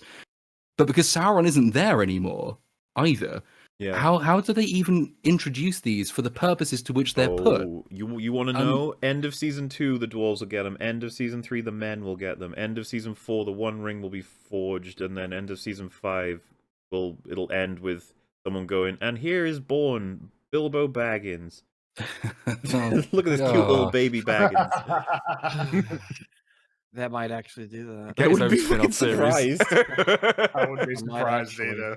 Honestly, like this moment, it breaks the entire setup for the Lord of the Rings. Like the whole point of Sauron and his bid to corrupt all people, the creation of the ring wraiths, the reason the rings exist in the first place is here just completely discarded, and everything else they've discarded, what they've made in its place has been abysmal. So I'm really looking forward to seeing, or not, how they will actually, even try and create the rest of these rings and still manage to tie it in with the Jackson films, which were at least sort of faithful. Like it's yeah, there are so many like connotations as well to the way in which they've screwed this up. There's too many to mention. The entire setup for the Lord of the Rings is at least threatened by this scene, if not completely demolished. Yep. I've seen a lot of that sentiment from a lot of Lord of the Rings fans. It's like, yeah, it doesn't surprise me at all. Anyway, to make this character-based in some way, Celebrimbor's like, hey Galadriel, in order to make the 3 rings, we're going to need some gold and silver of exquisite quality. And obviously being one of the highest ranking elves, the literal boss of the smiths, and I've been sent here specifically to make the most important materials ever, I have none of that. We're going to need your dagger. You have none of that. Unfucking Yeah, believable, but okay. Like, whatever you Not a say. single person believe brought you, another yeah. dagger Nope. throughout all of They're just history. worried you're gonna. They were just worried she'd stab somebody, thinking they were Sauron. Well, they just would have been so fucked. they needed to get if that she, dagger away from her. Had she actually gone to Valinor, they'd just be fucked. They'd be like, oh, damn, she took They the would only be. It's dagger. like, So anyway, we're back over to the Harfords. Gandalf's like, I gotta go to the rune place to remember more stuff. And she's like, oh, is the East Star your kind? He's like, when that name was said, I felt like it was right, or some shit. And then he says, in your tug, oh fuck, I hated this. In your tug, it means wise one. Or, ... wizard. It's like, fuck. Just Yo, shut that's the fuck totally up. wizard, Mrs. B. It's so cringy. They're like proud of themselves. That's their I am Iron Man moment. I am wizard. I am wizard man. I am wizard. It's not. History is the Elvish word for wizard, and the Harfords Wizard. don't speak Elvish. Yeah, they do. So- Shut up. It totally makes sense. What would you They know? do. Oh, fuck. And that's the thing. It's like the episode insists to continue. Like, couldn't you just stop? And it's like, going. And she's like, oh, sounds like a little bit of an adventure. And then he's like, well, alone, it's a journey.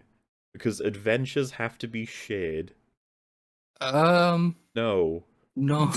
just no. So if you go anywhere on your own, it's a journey. If you go anywhere with a person, it's an adventure.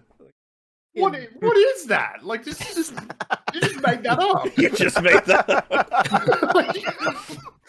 And as we were watching the episode, I couldn't help but remember The Hobbit, An Unexpected Journey.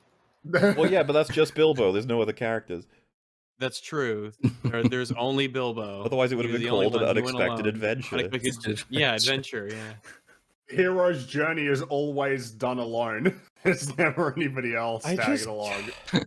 I can't believe they wrote that. Did And someone, so- it why is- would they write that? It's unbelievably consistent. Whoever wrote all these lines, fucking same guy or same 3 people. Like, He sat down for one. He was just in this one room, just coming up with all Like, of these brilliant oh, fuck. analogies. you know, have you ever noticed like journeys are always one guy and adventures are always more people, and then someone else is like, yeah. And then he looked around and there was no one there, but he was hallucinating people agreeing with him, and so he And wrote it he's like, down. what about all of those adventure games where the single player like just goes through and goes on an adventure? It's like, well, no, those should be called journey games. No, whenever you're having fun, you're never alone. A journey something. game is when you play as one person, and an adventure game is when you have a party going with you. Do you love journey games? I love journey games. Journey games are so Journey great. games But are they're great. really yeah. they're lonely. Sometimes you want to go on an adventure as opposed to a journey. There's so many lines. It's just same shit all the time. They say something. They think Yeah. it's profound, and we're all sitting here like, "What do you mean? That doesn't make sense." Do you guys remember how much trouble everyone had with that opening of episode 1, the stupid boat shit with the stone, and it's kept true for every single episode since. There's been at least one in hyper cringe sentence that just doesn't make any fucking sense at all.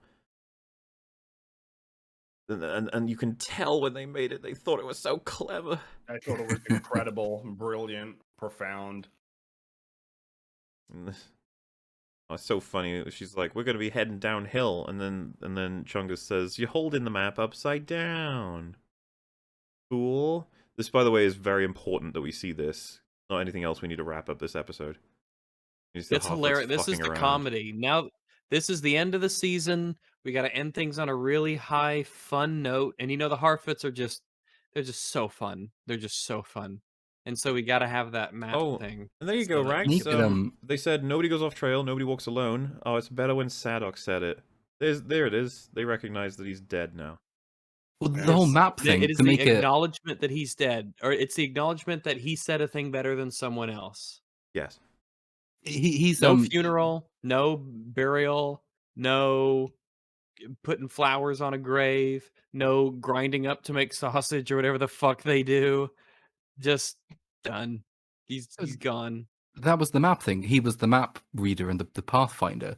So they've already turned his death into a joke because someone was the woman, incidentally, who sent him off in the first place, has managed to make a joke about the fact that he's dead, and now she has to read the map. Essentially, that's what's just happened. So that's classic Harfoot. And she's always right, but Really? this time she was wrong. It's like they're only in joke.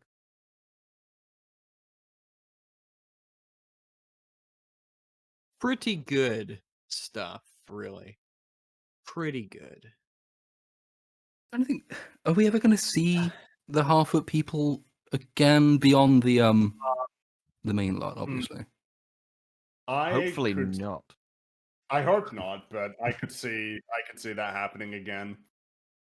Yeah, I think I could actually. That eventually they'll come back, and it will be like this big triumphant season 2 finale of Nori reuniting with the Half-Foots. There's like a big battle, and suddenly just the Harfoots come over the hill as the reinforcements and save the day. The Battle of Five Armies. Make And it they're all 6! screaming, "Nobody walks alone," or "Nobody." what is that saying? Nobody wanders alone. They throw apples. Yeah, as you do. These I can't believe spears how much carved from the time they shin bones wasted. of their friends. I cannot believe how much time they wasted on the Half-Foot Well, yeah, if you- storyline. If you take all that was accomplished with the Harfoot story, all that we got was a young Harfoot lady finds a weird guy from a meteor, and then they go off. And Yeah, that's kind it. of. That's it. Like, it's- That's all that happens with all of the Harfoot stuff. That's Yep. it. And you think Their about the little combined journey- screen time, of all their- those scenes. Like how much screen time did they get? Like a feature film, possibly. Probably, yeah.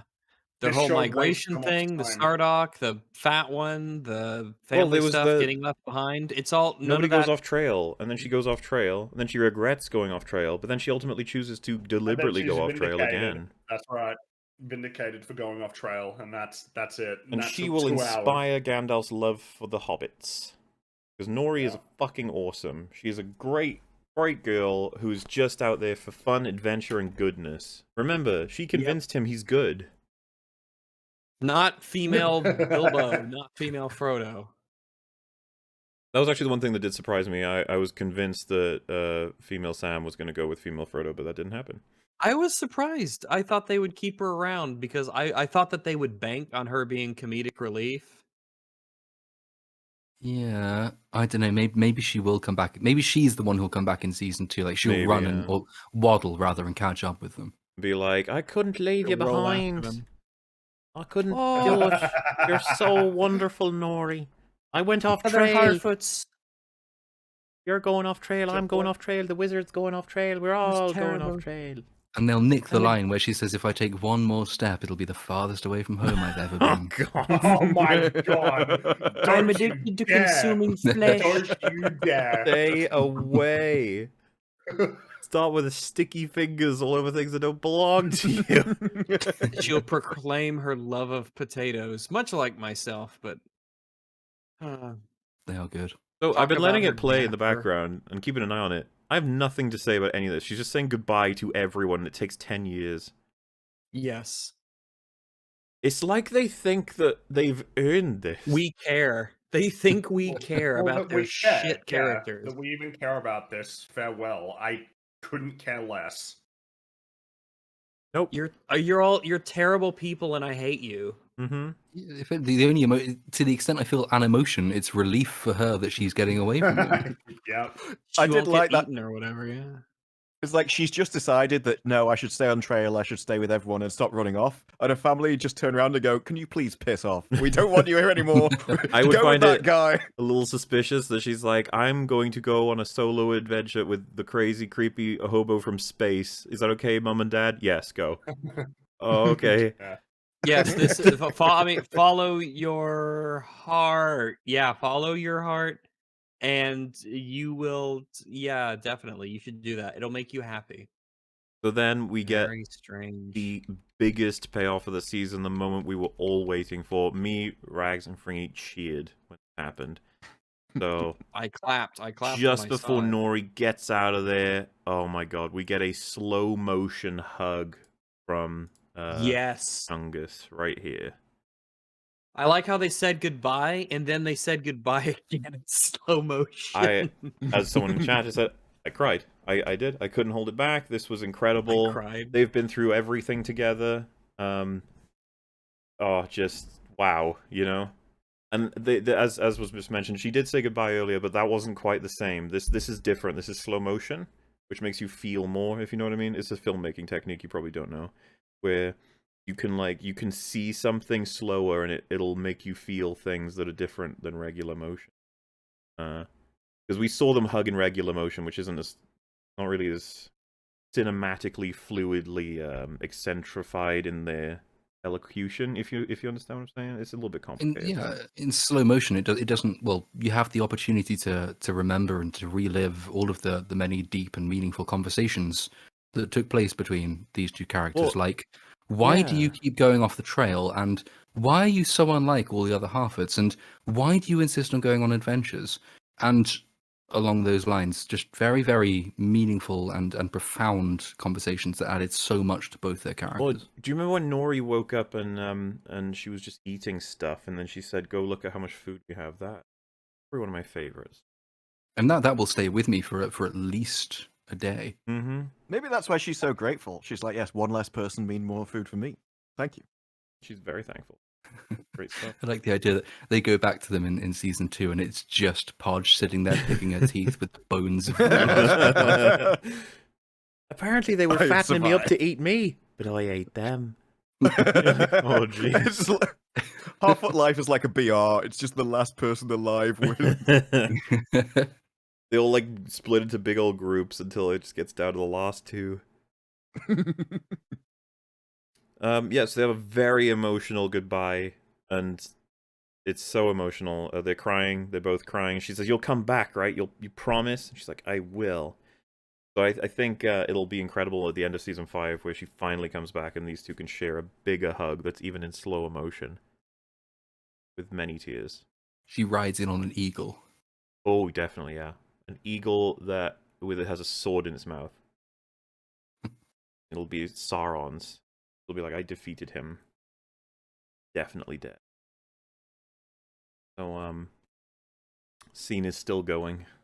It is like a 10-minute scene. It just keeps on going. Everyone remembers this being so long that it caps out and beats the construction of the Rings of Power, their total construction time in the form of, real time. I just can't believe that's true.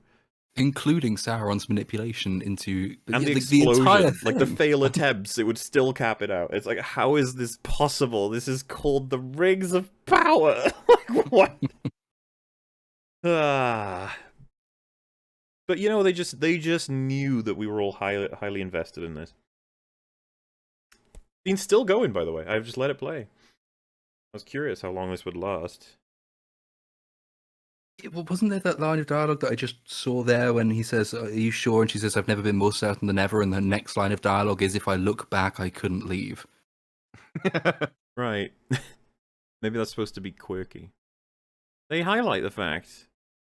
A little bit of confusing as to exactly where they're supposed to go, you know? It's like, what direction? He's like, are you sure it's that way?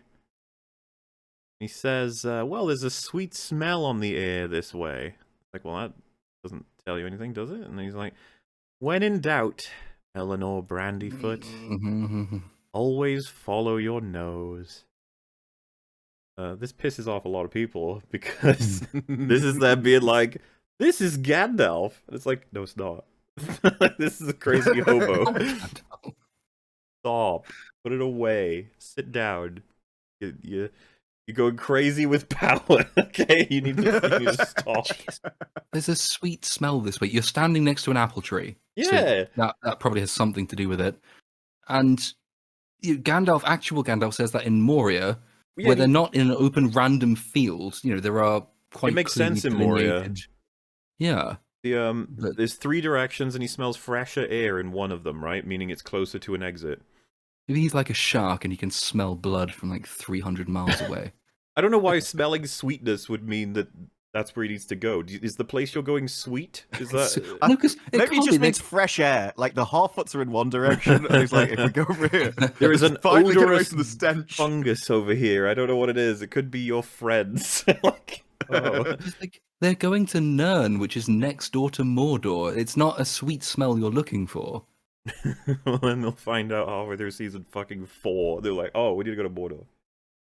Like a massive erupting volcano on your eyeline might have been a good clue, but I think we're too far away, apparently, even though we're not, so... Well, hey, maybe the volcano smells sweet. Well, it's cold, so it could also smell sweet, yes. Yeah. So they melt her dagger. Very sad. It represents vengeance pact with avenging your brother, right? So it's very, very sad. Very sad. Then, What will she be without it? Yeah, nothing. Nothing. And so they pour the mithril in it. That melts. Pour that out and make the rings.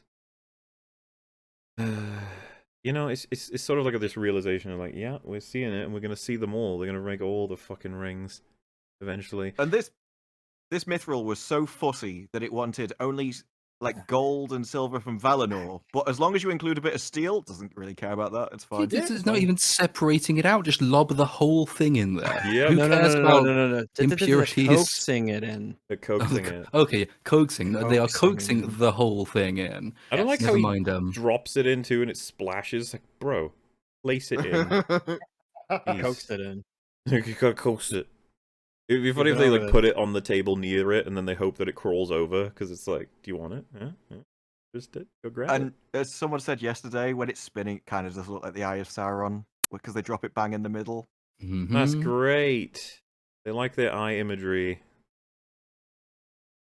Yeah, so they create 3 that are very distinct in the sense of it comes across as like the gold, silver, and steel like they went separate directions, but all have mithril in them or something.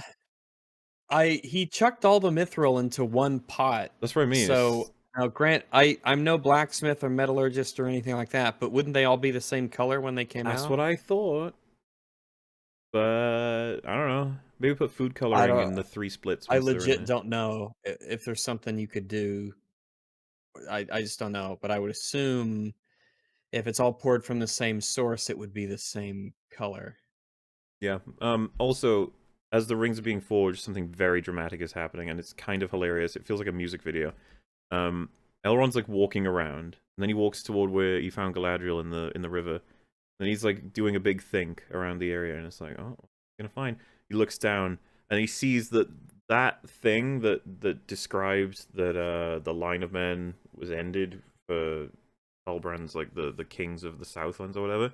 It's just in the water, and it's caught on some like reeds, implying basically that it would have been lost to everyone if only it hadn't hit those little reeds, and so that Elrond could pick it up.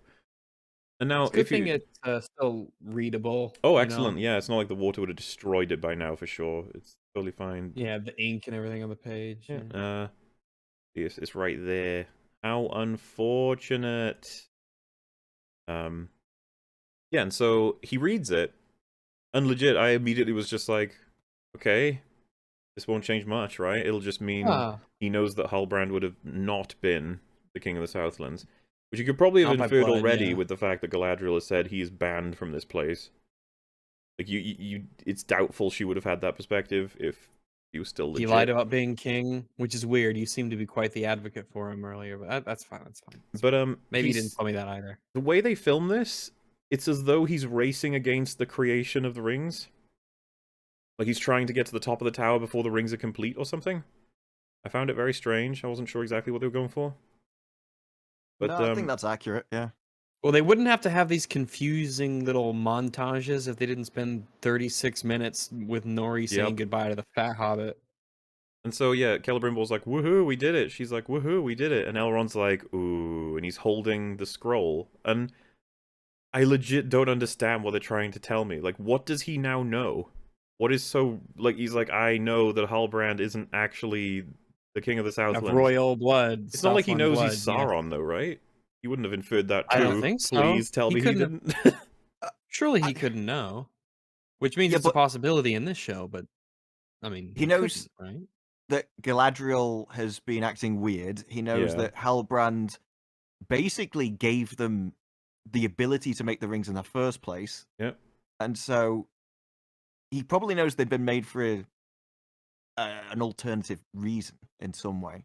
And he'd be suspicious of Galadriel because she hasn't told anyone, but she must know. Well, but that's kind of my whole issue with this anyway, is when she's like, just trust me, bro. It's like, no. Tell us what's going on. What's Halbrand doing? What's he up to? Be honest, you annoying person. And then it's like, well, I found the scroll, so you're going to have to tell me now. Couldn't she still be like, well, he's just not the king of the Southlands, yeah. So he's just a normal guy. Don't worry about it. He's just a normal guy, but he wants to be king, and he seems to be all right. And the other, I mean, they're clearly okay with it. Surely you could get away with that. You could be like, he lied to me that he was the king of the Southlands. He was just some normal guy who wanted some power. He was also a smith. I told him to get the fuck out. Okay. Mm. Like, Yeah, what? Because she's kind of kicked off against them. Because didn't she say something like, even if he ever does appear, then we shouldn't even talk to him? Yeah, she said don't treat with him at all. Which you could still argue is what her perspective would be if he had lied to her about his lineage to try and gain power. It wouldn't necessarily mean... Like, I can't see why Elrond would be like, is he Sauron? Don't lie to me. Just seemed like a jump to me, but I don't know.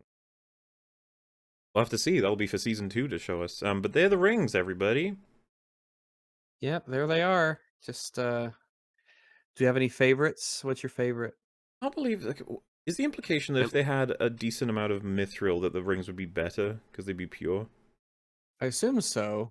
The more mithril, the better, right? So, like, if you were to... You could turn that mithril vest into, like, a load of rings, right? Mm-hmm. Man. Like Frodo's vest, mithril Yeah. vest. And then, fuck Oh that, yeah, it's far actually. more It's like, powerful than all the rings. you don't of even need a power, ring. absolutely. You're wearing it all, which is the equivalent of the rings, right? So can't you just, does Frodo have little laser beams he can fire or something? Probably he just believes in never himself, yeah. Probably he just never didn't kill enough tried. things to like level up to get that ability. But Right. He but has that's the problem with turning mithril into this kind of magic device, which it isn't. Is that it just there are so many questions about all, like, you know, in Return of the King, the Tower Guards at the Tower of Icthelion, their helmets are made of mithril. So can they like shoot lasers from their helmets, for example? Yes. Yeah, as long as they say the magic word, they have to go melon, and then it No, just it's just laser Speak beams. friend and laser. Friend and laser eye.